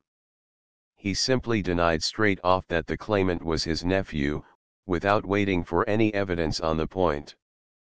That seemed to me a curious attitude in a trustee, perhaps it struck you in the same way. And he appeared to be very little put out by Peter Hay's death, if you remember, treated it very much as a matter of course. It doesn't take much thinking to see that what holds good for a fraudulent claimant would hold good for a fraudulent trustee also. The diary and Peter Hay would be two weak spots for him too. They'd help a genuine nephew to establish an almost irrefutable case if he could pass tests applied both by the diary and by Peter Hay's recollections. So, whichever way one looked at it, there seemed to be something to be said.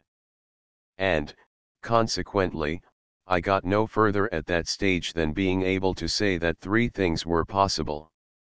First, the claimant might be a fraud, and Paul Fordingbridge merely an obstinate old beggar.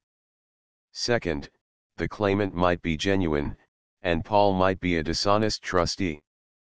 Or, third, both the claimant and Paul might be wrong. Miss Fordingbridge had known her nephew intimately, and she had identified him straight off, it's true. But we've heard of that kind of thing before. You remember how Roger Tichborne's mother identified Arthur Orton as her son, and stuck to it through thick and thin. Hallucinations of that sort do occur. And one couldn't help noticing Miss Fordingbridge's talk about spiritualism and so forth, all tending to show that she had a sort of fixed idea that her nephew would turn up sooner or later. That discounted the value of her identification a good deal, but it didn't discredit it completely, of course. Now go back a stage. The thing was a two-man job at Peter Hayes. Therefore, whether the claimant or Fordingbridge was our man, we had to find a second fellow for the accomplice's part. The claimant we knew nothing about at that stage, and I proposed to look into his affairs later. If Paul Fordingbridge was one of the murderers, on the other hand, then, who was his accomplice? Cui bono, again. If the claimant could be kept out of the succession, who was next on the list? Stanley Fleetwood's wife.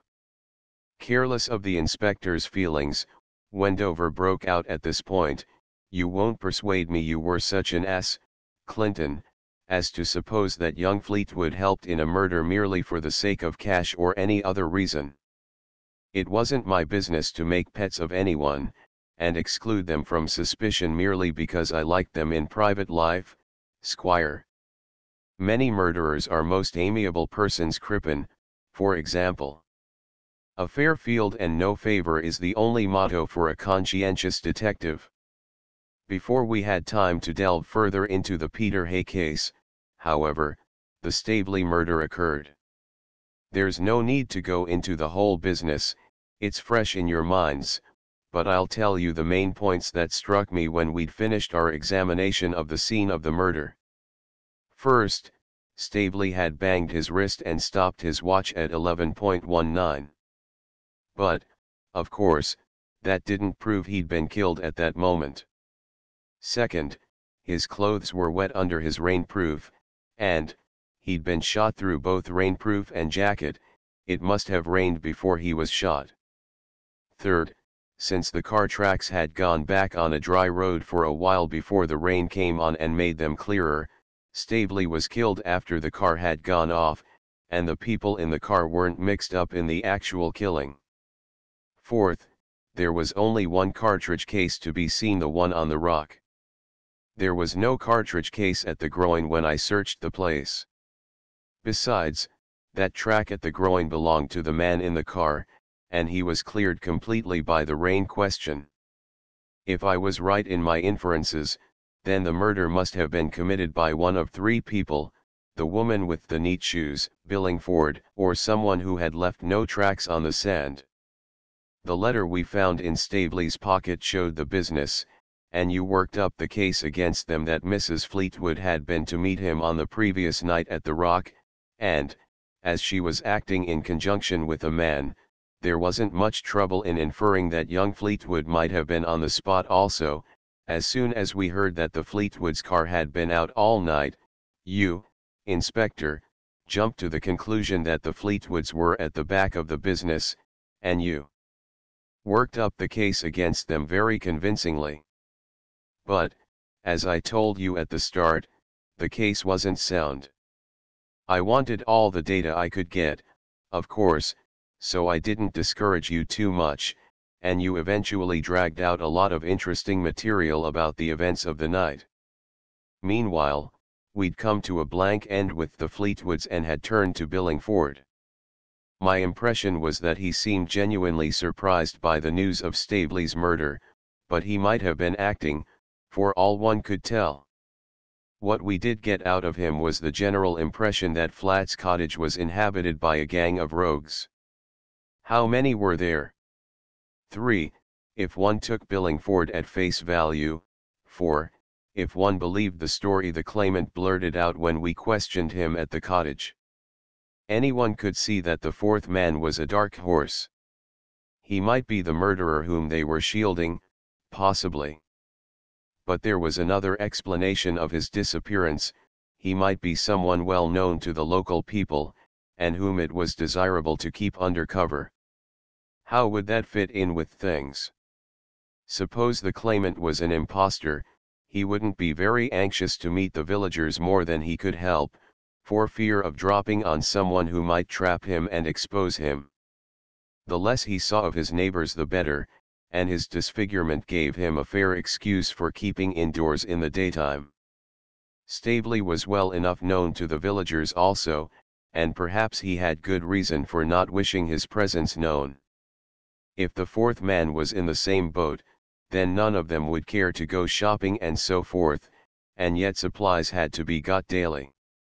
Hence it might be convenient to have a man like Billingford as the nominal host, to act as go-between for them in their public transactions. That's how it appeared to me. Naturally, I was curious about the fourth man, and I got you, Inspector, to set a watch and see if he could be recognized. That left me with a fair suspicion that these fellows were hatching some devilment or other at the cottage. Then I noticed the card index, and I saw light to some extent. A card index implies the need for ready reference. The claimant, if he were a fraud, would need to cram himself with all the available facts about the doings of the real Derek Fording Bridge, just as Arthur Orton crammed up all the facts about Roger Tichborne. And a card index would be the handiest repository of all the news they could collect. As you saw for yourself, Squire, that guess of mine was right. Assume that state of affairs I had no certain knowledge then, and things begin to fall into their places. I've given you my notion of why Billingford was needed. What about the other three? The claimant was obviously needed to represent Derek Fording Bridge, and he'd been cast for the part on two grounds. First, his face was so much damaged that no one could swear to his original appearance. He might quite well have been Derek or anyone else, so far as that went. Then the loss of his fingers made him invaluable also, because he couldn't be expected to write like the real Derek nowadays, with a mutilated hand. All that was wanted in addition was a good memory to cram up the immense amount of facts that they needed in order to meet questioning.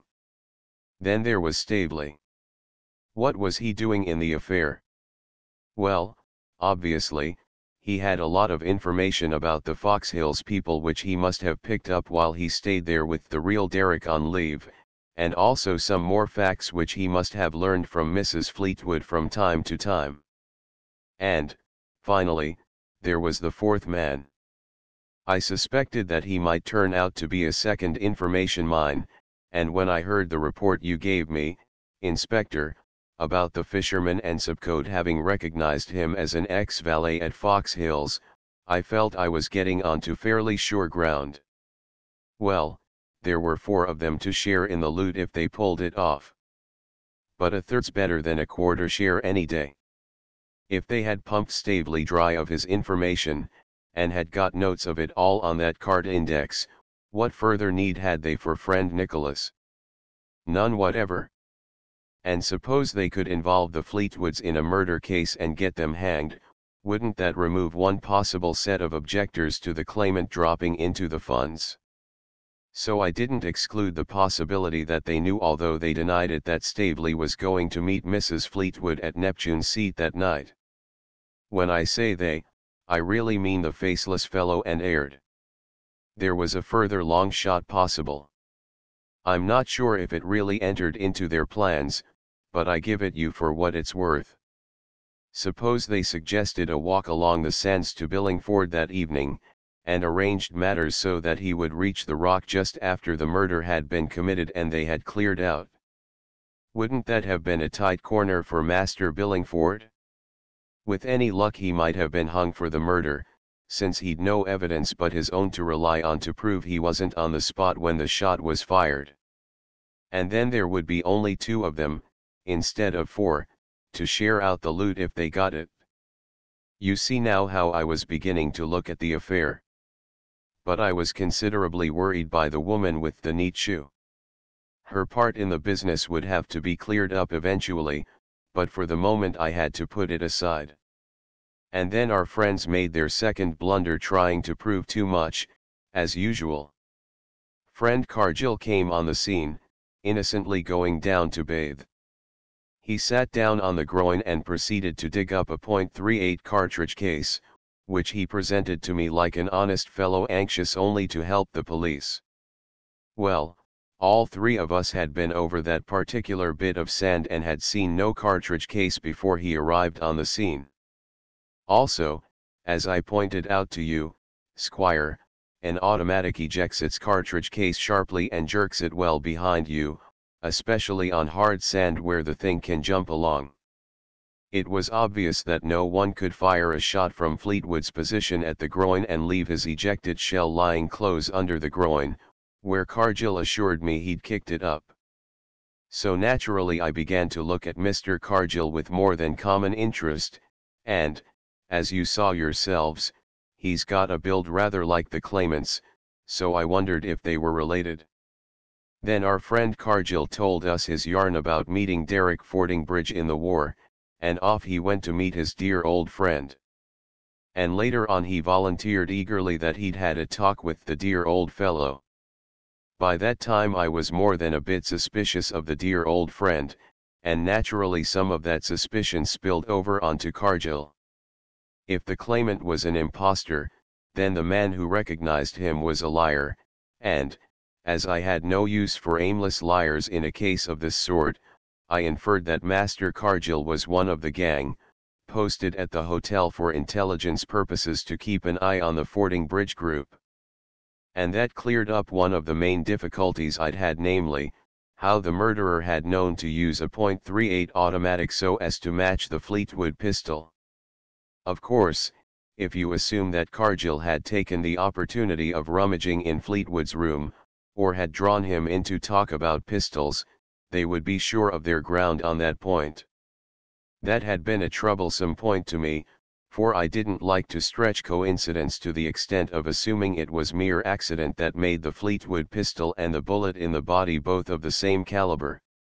It remained to check Billinford's story as far as possible, and you know how the Runnel helped us in that. What the facts of the case proved beyond any reasonable doubt was that at 11:19 p.m. Billingford was about 3/4 of a mile from Neptune's seat. With the sound of the sea in his ears, it's most unlikely that he could hear a pistol shot at that distance. And his tracks showed him walking along quite steadily there. Then, at a point far nearer the rock, a point that I suppose he may have reached about 11:35 p.m., the trail showed that he began to run. Now that fitted in with his story. At that second point he might quite well have heard a shot fired on the rock, just as he said he did. He couldn't possibly, on the facts we established, have reached the rock before about 11:37 or 11:38, and by that time the murder was done and the murderer had got away. By that time I felt fairly sure of my ground, and I got that digging in the sand started, just on the off chance that we might get hold of the shell of the cartridge which really did kill Stavely. It wasn't absolutely necessary for the case, but, if it turned up, then it would help to confirm my notions. As it was bound to be below tide mark, there was no point in trying to locate its exact position, since it might have been washed about by the waves in the falling tide after the shot was fired. So I simply had the whole strip of sand dug up and dumped down above the high water mark for future examination. Meanwhile, I'd been on the hunt for the dame with the neat shoe, a number 4, as you remember.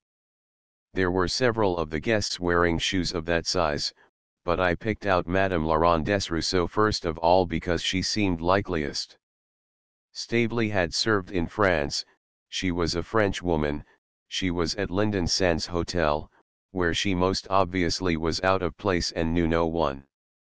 It seemed best to find out something about her. I talked to her.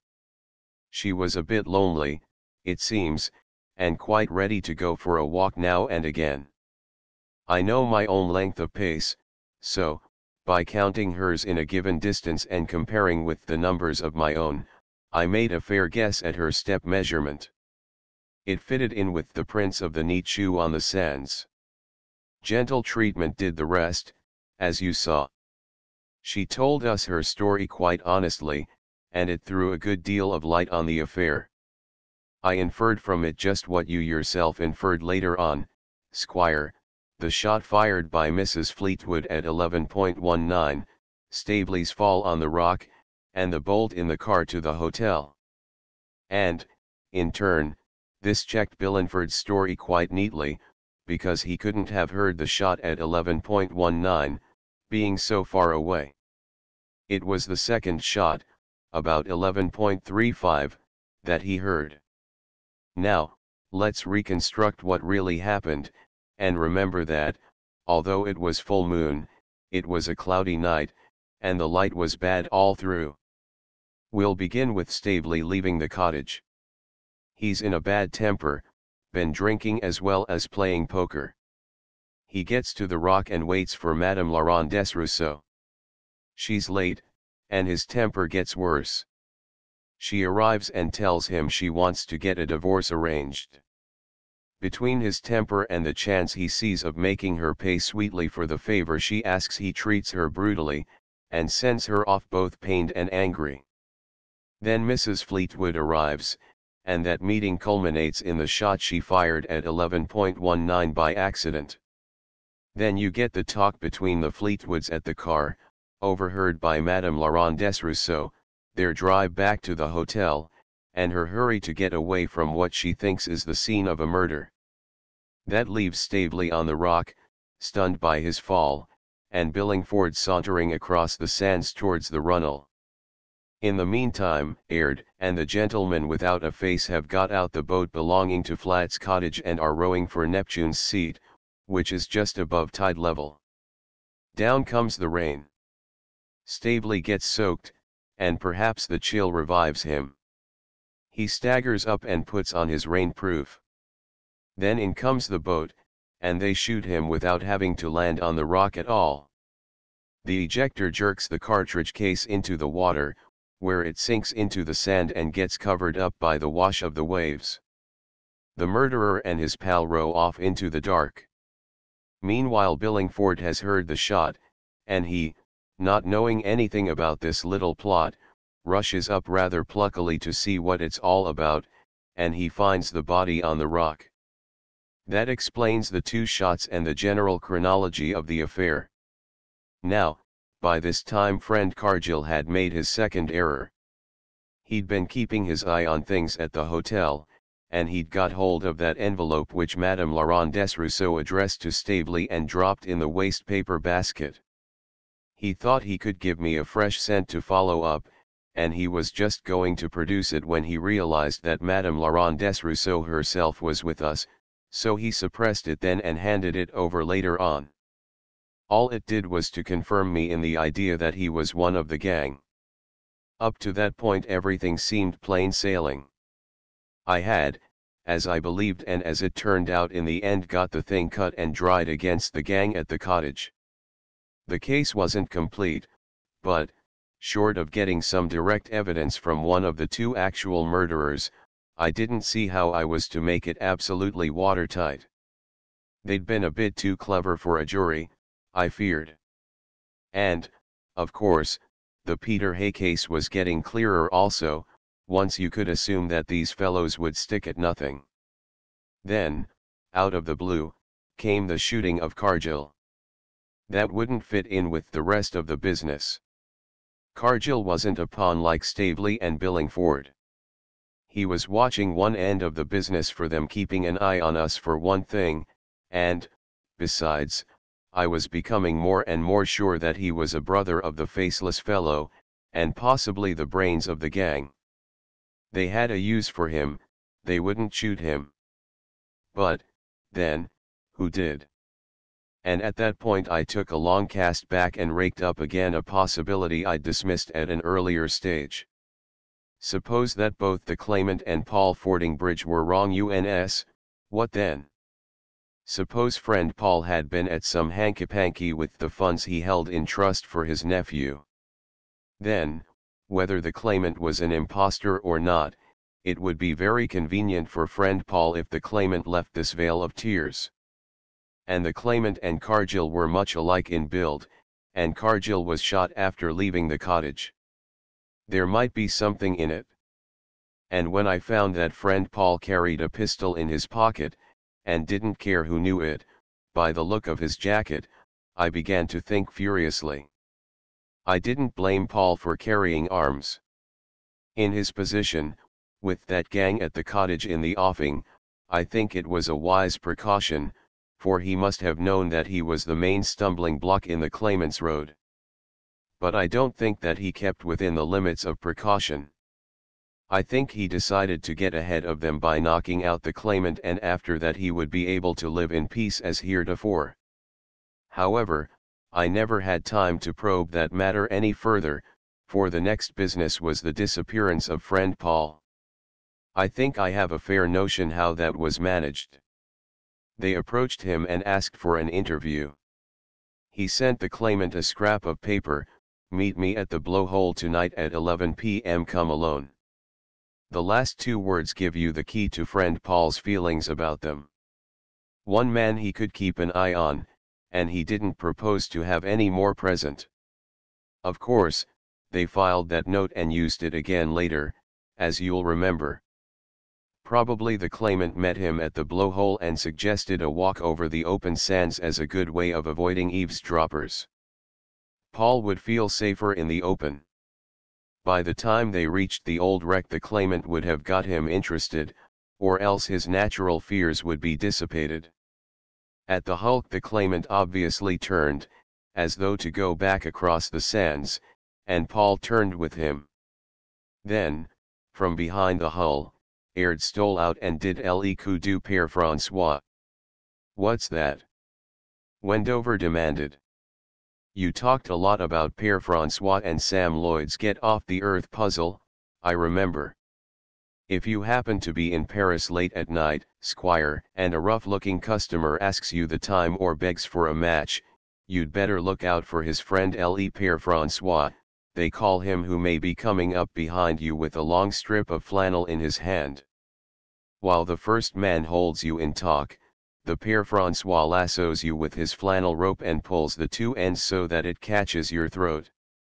Then he sinks down suddenly and turns his back to you, slipping the rope over his shoulder as he turns. This pulls you down back to back with him, and when he rises to his normal height again, there you are on his back like a sack on a coal heaver's back, with your feet off the ground. The first man then goes through your pockets at his leisure, and if you choke to death before he's done, so much the worse for you. You can't struggle with any effect. That, I suspect, was how they caught friend Paul, and Aird just carried him on his back to the quicksand and dumped him in. From Aird's footmarks it was clear he'd been carrying a heavy weight, the prints were deep and the feet almost parallel after he'd done his Père François trick. See now what I meant by get off the earth? Naturally there were no signs of a struggle, since all the struggle was off the ground. And, of course, they'd take care to wear shoes that left no clue, common type and largest size. And they got away either in a boat or by wading along in the water, so as to leave no tracks. I could see no way to bring the affair home to them. The only sure method depended on our wringing evidence out of one of them somehow, and I didn't see how it could be managed just then. Also, I hadn't much of a case against Cargill beyond suspicion, and I wanted him to, if it could be managed.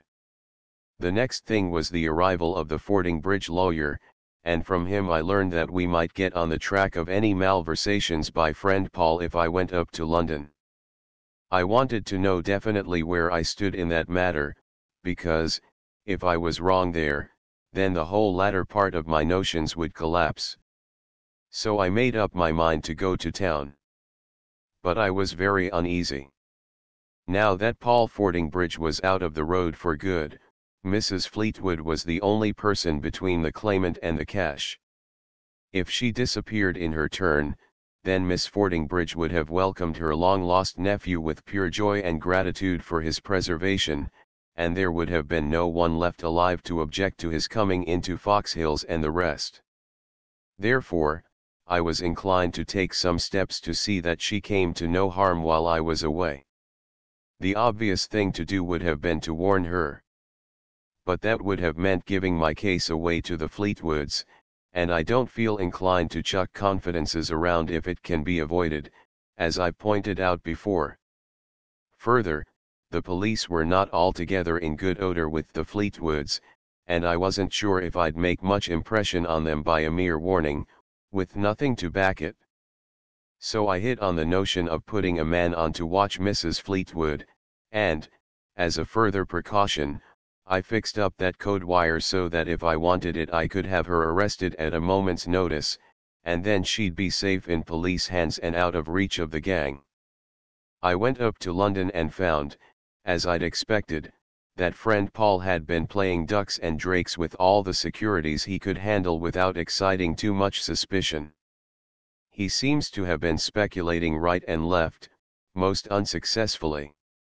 So I'd been right about his motives, anyhow. But I couldn't get out of my mind the risk I was letting that girl run, and at last I suppose Miss Fordingbridge would say it was telepathy or something. I got the wind up completely, and wired to have her arrested. After that I felt safer. As you know, they'd been too quick for me. They fished out the note that Paul Fordingbridge wrote to the claimant and they sent it to her as if it came from Paul himself, after altering the hour on it. She thought her uncle was in trouble, went to help him, dodged the constable, and fell straight into the trap they'd set for her. You know all the rest. And probably by now you understand why I was quite content to let Mr. Aird have his full dose in the funnel of the souffleur. There's nothing like a confession for convincing a jury, and I meant him to hang if it could be managed. I didn't want to run any risk of his getting off merely because it was all circumstantial evidence. Thanks, said Wendover, seeing that the chief constable had finished his outline. To quote from that favorite detective story of yours, in one moment I've seen what has hitherto been enveloped in absolute mystery. There's just one point I'd like to hear you on. What about Staveley's resuscitation after his being killed in the war? Did you get to the bottom of that by any chance? Sir Clinton hesitated a little before answering. I don't much care about pure guesswork, Squire, but, if you'll take it as that, then I don't mind saying what I think. Suppose that is what happened. Staveley and Derek Fordingbridge went into action together, and Staveley was under a cloud at the time. He'd probably had enough of the war, and was looking for a way out. Derek Fordingbridge gets killed in that battle, and is probably badly damaged in the process, made unrecognizable we may suppose. Staveley sees him killed, and grasps at the chance offered. He takes Derek's identity disc off the body and leaves his own instead. Probably he takes the contents of the pockets too, and puts his own papers into the dead man's pockets. They were friends, and, if anyone saw him at work, he'd have his excuse ready. No one would think he was robbing the dead. Then he goes on and simply hands himself over to the enemy. He's a prisoner of war under Derek's name. He manages to escape, and the escape is put down to Derek's credit. But, of course, Derek never turns up again, and naturally people suppose that he must have died of exposure in his last attempt, or been shot at the frontier, or something of that sort. Meanwhile Staveley, once out of Germany, drops his borrowed identity, probably changes his name, and disappears. I suspect he was in very hot water with the military authorities, and was only too glad of the chance to vanish for good. After the war, he evidently got in amongst a queer gang, and lived as best he could. Billingford's evidence points to that. And somewhere among this shoal of queer fish he swam up against our friend Cargill. My reading of the thing is that somehow Staveley gave away perhaps in his cups something of what I've given you as my guess, and Cargill, remembering his disfigured brother, saw a grand scheme to be worked by putting forward his brother as claimant to the Foxhills property. It wasn't half so wild a plan as the Tichborne business, and you know how that panned out at the start. So the three of them set to work to see the thing through. Staveley, I suspect, got hold of Aird, who had invaluable information about all the affairs at Foxhills in the old days. Then they went to work systematically with their card index and noted down everything that Aird and Staveley could remember which would bear on the case. That accounts for the delay in the claimant turning up. It probably was quite recently that Staveley fell in with Cargill. And evidently the delay points to the fact that Staveley wasn't the originator of the notion, else he'd have got to work much earlier. It was only when he fell in with Cargill, who had a brother suitable to play the part of the claimant, that anything could be done. Then they must have spent some time in unearthing Aird. Well, at last they're ready. They come down to Lynden Sands with their card index handy. Now, the claimant doesn't want to appear in public more than he can help, for every stranger is a possible danger to him. He might fail to recognize some old friend, and the fat might be in the fire. Nor does Staveley want to show himself, for his presence might suggest the source of the claimant's information. Aird's in the same position. And when they learn that the fording bridges are at the hotel, Cargill is detached there to keep an eye on them. Thus they need a go-between, and Billingford is brought down to serve that purpose. Also, as soon as the claimant makes his first move there will be sure to be a lot of gossip in the village, anecdotes of the claimant's history floating round, and so forth, and Billingford will be able to pick them up and report them to the rest of the gang. They'd have been safer to leave Staveley and Aird in London, but I suppose they were afraid something might be sprung on them and they wanted their references handy. Peter Hay, I suspect, they fastened on as being the most dangerous witness. Probably Aird made an appointment for the claimant, and they called at the poor old chap's cottage at night. He evidently refused to have anything to do with them, and he was too dangerous to leave alive, so they killed him. Then they went after the diary. Probably Aird knew about that, or else Peter may have let the information out somehow and they took Hay's keys to get into Foxhills. The silver plant was an obvious muddle. They hadn't Cargill at the back of them at the time, and they made that mistake on the spur of the moment. By that time they'd got in touch with Miss Fordingbridge. Aird would know all about her spiritualistic leanings, and they played on that string. But soon they learned they were up against Paul Fordingbridge, and they began to see that it would be easiest to put him out of their road. Meanwhile Staveley took it into his head to work on his own by trying to blackmail the Fleetwoods. And you know what came of that. The rest of the gang thought they could kill two birds with one stone at least, the gang minus Billingford, for really I don't think Billingford was much more than a tool. Now, Inspector, how far does that square with all the confidences you extracted last night from that precious pair of scoundrels? Do I get a box of chocolates or only a clay pipe in this competition? The inspector made no attempt to suppress the admiration in his tone. It's wonderfully accurate, sir. You're right on every point of importance, even down to what happened in the war. That's a relief, the chief constable admitted with a laugh. I was rather afraid that I'd summed it so well that it came to far more than the witnesses ever had said. And now I think I'll go back to the hotel and try to make my peace with the Fleetwoods. I like them, and I'd hate to leave a false impression of my character on their minds. Care to come along, Squire? The end. Transcribers note this transcription follows the text of the Grosset and Dunlap edition published in 1928. The following alterations have been made to correct what are believed to be unambiguous printer's errors. La Ronde des Recherches has been changed to La Ronde des Rousseaux, ch 11. THA has been changed to that, ch 11. Stably has been changed to Stably, ch 17. Couldn't has been changed to Couldn't, ch 17. End of the Project Gutenberg ebook mystery at Lynden Sans updated editions will replace the previous one. The old editions will be renamed. Creating the works from print editions not protected by U.S. copyright law means that no one owns a United States copyright in these works, so the Foundation, and you, can copy and distribute it in the United States without permission and without paying copyright royalties. Special rules, set forth in the general terms of use part of this license, apply to copying and distributing Project Gutenberg trademark electronic works to protect the Project Gutenberg trademark concept and trademark.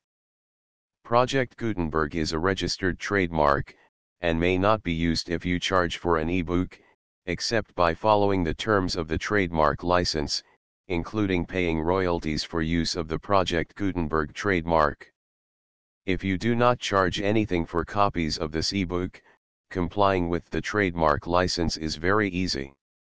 You may use this ebook for nearly any purpose such as creation of derivative works, reports, performances, and research.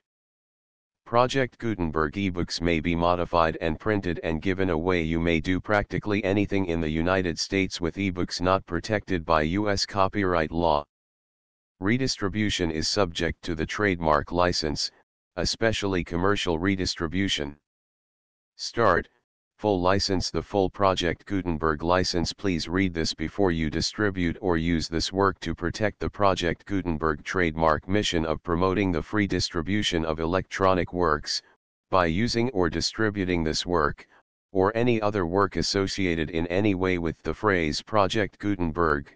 You agree to comply with all the terms of the full Project Gutenberg trademark license available with this file or online at www.gutenberg.org/license. Section 1. General Terms of Use and Redistributing Project Gutenberg Trademark Electronic Works 1.a. By reading or using any part of this Project Gutenberg trademark electronic work, you indicate that you have read, understand, agree to and accept all the terms of this license and intellectual property, trademark/copyright, agreement. If you do not agree to abide by all the terms of this agreement, you must cease using and return or destroy all copies of Project Gutenberg trademark electronic works in your possession. If you paid a fee for obtaining a copy of or access to a Project Gutenberg trademark electronic work and you do not agree to be bound by the terms of this agreement, you may obtain a refund from the person or entity to whom you paid the fee as set forth in paragraph 1.e.8. 1.b. Project Gutenberg is a registered trademark. It may only be used on or associated in any way with an electronic work by people who agree to be bound by the terms of this agreement. There are a few things that you can do with most Project Gutenberg trademark electronic works even without complying with the full terms of this agreement. See paragraph 1.c below. There are a lot of things you can do with Project Gutenberg trademark electronic works if you follow the terms of this agreement and help preserve free future access to Project Gutenberg trademark electronic works. See paragraph 1.e below. 1.c. The Project Gutenberg Literary Archive Foundation, the Foundation or PGLOF, owns a compilation copyright in the collection of Project Gutenberg trademark electronic works. Nearly all the individual works in the collection are in the public domain in the United States. If an individual work is unprotected by copyright law in the United States and you are located in the United States, we do not claim a right to prevent you from copying, distributing, performing, displaying, or creating derivative works based on the work as long as all references to Project Gutenberg are removed. Of course, We hope that you will support the Project Gutenberg trademark mission of promoting free access to electronic works by freely sharing Project Gutenberg trademark works in compliance with the terms of this agreement for keeping the Project Gutenberg trademark name associated with the work. You can easily comply with the terms of this agreement by keeping this work in the same format with its attached full Project Gutenberg trademark license when you share it without charge with others. 1.d. The copyright laws of the place where you are located also govern what you can do with this work. Copyright laws in most countries are in a constant state of change. If you are outside the United States, check the laws of your country in addition to the terms of this agreement before downloading, copying, displaying, performing, distributing or creating derivative works based on this work or any other Project Gutenberg trademark work. The Foundation makes no representations concerning the copyright status of any work in any country other than the United States. 1.e Unless you have removed all references to Project Gutenberg, 1.e.1. The following sentence, with active links to, or other immediate access to, the full Project Gutenberg trademark license must appear prominently whenever any copy of a Project Gutenberg trademark work, any work on which the phrase Project Gutenberg appears, or with which the phrase Project Gutenberg is associated, is accessed, displayed, performed, viewed, copied or distributed. This ebook is for the use of anyone anywhere in the United States and most other parts of the world at no cost and with almost no restrictions whatsoever. You may copy it, give it away or reuse it under the terms of the Project Gutenberg license included with this ebook or online at www.gutenberg.org. If you are not located in the United States, you will have to check the laws of the country where you are located before using this ebook. 1.e.2. If an individual Project Gutenberg trademark electronic work is derived from texts not protected by U.S. copyright law, does not contain a notice indicating that it is posted with permission of the copyright holder, the work can be copied and distributed to anyone in the United States without paying any fees or charges.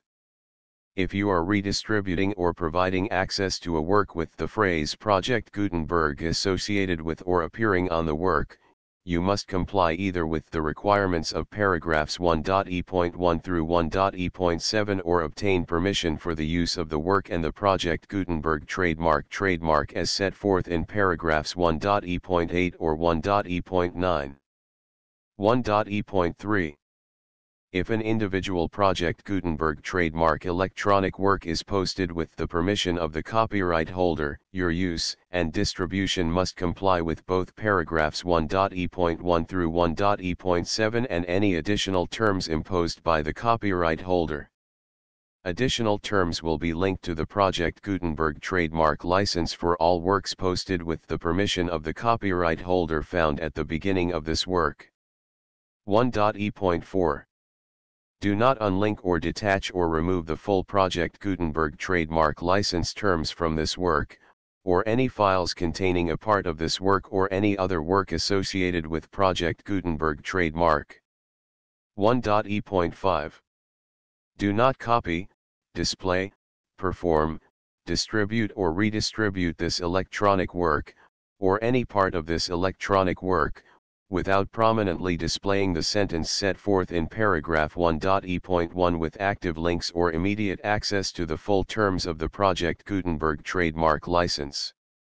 1.e.6. You may convert to and distribute this work in any binary, compressed, marked up, non-proprietary or proprietary form, including any word processing or hypertext form. However, if you provide access to or distribute copies of a Project Gutenberg trademark work in a format other than plain vanilla ASCII or other format used in the official version posted on the official Project Gutenberg trademark website, www.gutenberg.org, you must, at no additional cost, fee, or expense to the user, provide a copy, a means of exporting a copy, or a means of obtaining a copy upon request, of the work in its original plain vanilla ASCII or other form. Any alternate format must include the full Project Gutenberg trademark license as specified in paragraph 1.e.1. 1.e.7. Do not charge a fee for access to, viewing, displaying, performing, copying or distributing any Project Gutenberg trademark works unless you comply with paragraph 1.e.8 or 1.e.9. 1.e.8. You may charge a reasonable fee for copies of or providing access to or distributing Project Gutenberg trademark electronic works provided that, you pay a royalty fee of 20% of the gross profits you derive from the use of Project Gutenberg trademark works calculated using the method you already use to calculate your applicable taxes. The fee is owed to the owner of the Project Gutenberg trademark, but he has agreed to donate royalties under this paragraph to the Project Gutenberg Literary Archive Foundation. Royalty payments must be paid within 60 days following each date on which you prepare, or are legally required to prepare, your periodic tax returns. Royalty payments should be clearly marked as such and sent to the Project Gutenberg Literary Archive Foundation at the address specified in Section 4. Information about donations to the Project Gutenberg Literary Archive Foundation. You provide a full refund of any money paid by a user who notifies you in writing, or by email, within 30 days of receipt that he does not agree to the terms of the full Project Gutenberg trademark license. You must require such a user to return or destroy all copies of the works possessed in a physical medium and discontinue all use of and all access to other copies of Project Gutenberg trademark works. You provide, in accordance with paragraph 1.f.3, a full refund of any money paid for a work or a replacement copy, if a defect in the electronic work is discovered and reported to you within 90 days of receipt of the work. You comply with all other terms of this agreement for free distribution of Project Gutenberg trademark works. 1.e.9. If you wish to charge a fee or distribute a Project Gutenberg trademark electronic work or group of works on different terms than are set forth in this agreement, you must obtain permission in writing from the Project Gutenberg Literary Archive Foundation, the manager of the Project Gutenberg trademark. Contact the Foundation as set forth in Section 3 below. 1.f.1.f.1. Project Gutenberg volunteers and employees expend considerable effort to identify, do copyright research on, transcribe and proofread works not protected by U.S. copyright law in creating the Project Gutenberg trademark collection. Despite these efforts, Project Gutenberg trademark electronic works, and the medium on which they may be stored, may contain defects, such as, but not limited to, incomplete, inaccurate or corrupt data, transcription errors, a copyright or other intellectual property infringement, a defective or damaged disk or other medium, a computer virus, or computer codes that damage or cannot be read by your equipment. 1.f.2. Limited warranty, disclaimer of damages, except for the right of replacement or refund described in paragraph 1.f.3, the Project Gutenberg Literary Archive Foundation, the owner of the Project Gutenberg trademark, and any other party distributing a Project Gutenberg trademark electronic work under this agreement, disclaim all liability to you for damages, costs, and expenses, including legal fees. You agree that you have no remedies for negligence, strict liability, breach of warranty or breach of contract except those provided in paragraph 1.f.3. You agree that the Foundation, the trademark owner, and any distributor under this agreement will not be liable to you for actual, direct, indirect, consequential, punitive, or incidental damages even if you give notice of the possibility of such damage. 1.f.3. Limited right of replacement or refund. If you discover a defect in this electronic work within 90 days of receiving it, you can receive a refund of the money, if any, you paid for it by sending a written explanation to the person you received the work from. If you received the work on a physical medium, you must return the medium with your written explanation. The person or entity that provided you with the defective work may elect to provide a replacement copy in lieu of a refund. If you received the work electronically, the person or entity providing it to you may choose to give you a second opportunity to receive the work electronically in lieu of a refund. If the second copy is also defective, you may demand a refund in writing without further opportunities to fix the problem. 1.f.4 Except for the limited right of replacement or refund set forth in paragraph 1.f.3, this work is provided to you as is, with no other warranties of any kind, express or implied, including but not limited to warranties of merchantability or fitness for any purpose. 1.f.5 Some states do not allow disclaimers of certain implied warranties or the exclusion or limitation of certain types of damages. If any disclaimer or limitation set forth in this agreement violates the law of the state applicable to this agreement, the agreement shall be interpreted to make the maximum disclaimer or limitation permitted by the applicable state law. The invalidity or unenforceability of any provision of this agreement shall not void the remaining provisions. 1.f.6 Indemnity.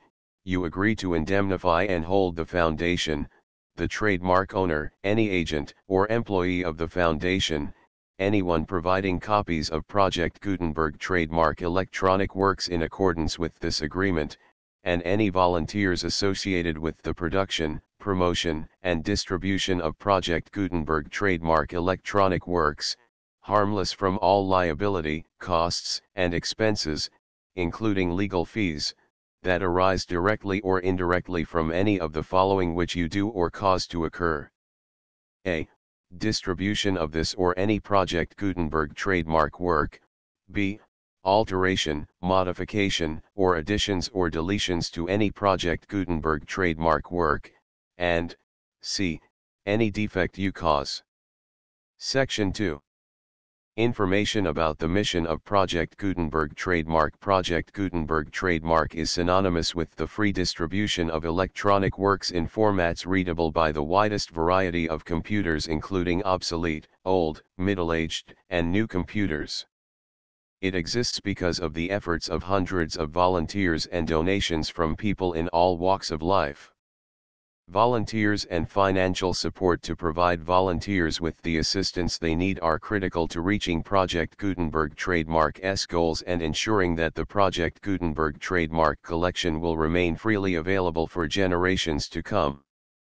In 2001, the Project Gutenberg Literary Archive Foundation was created to provide a secure and permanent future for Project Gutenberg trademark and future generations.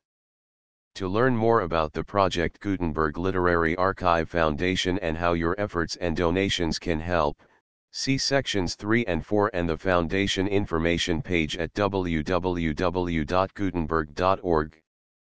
Section 3.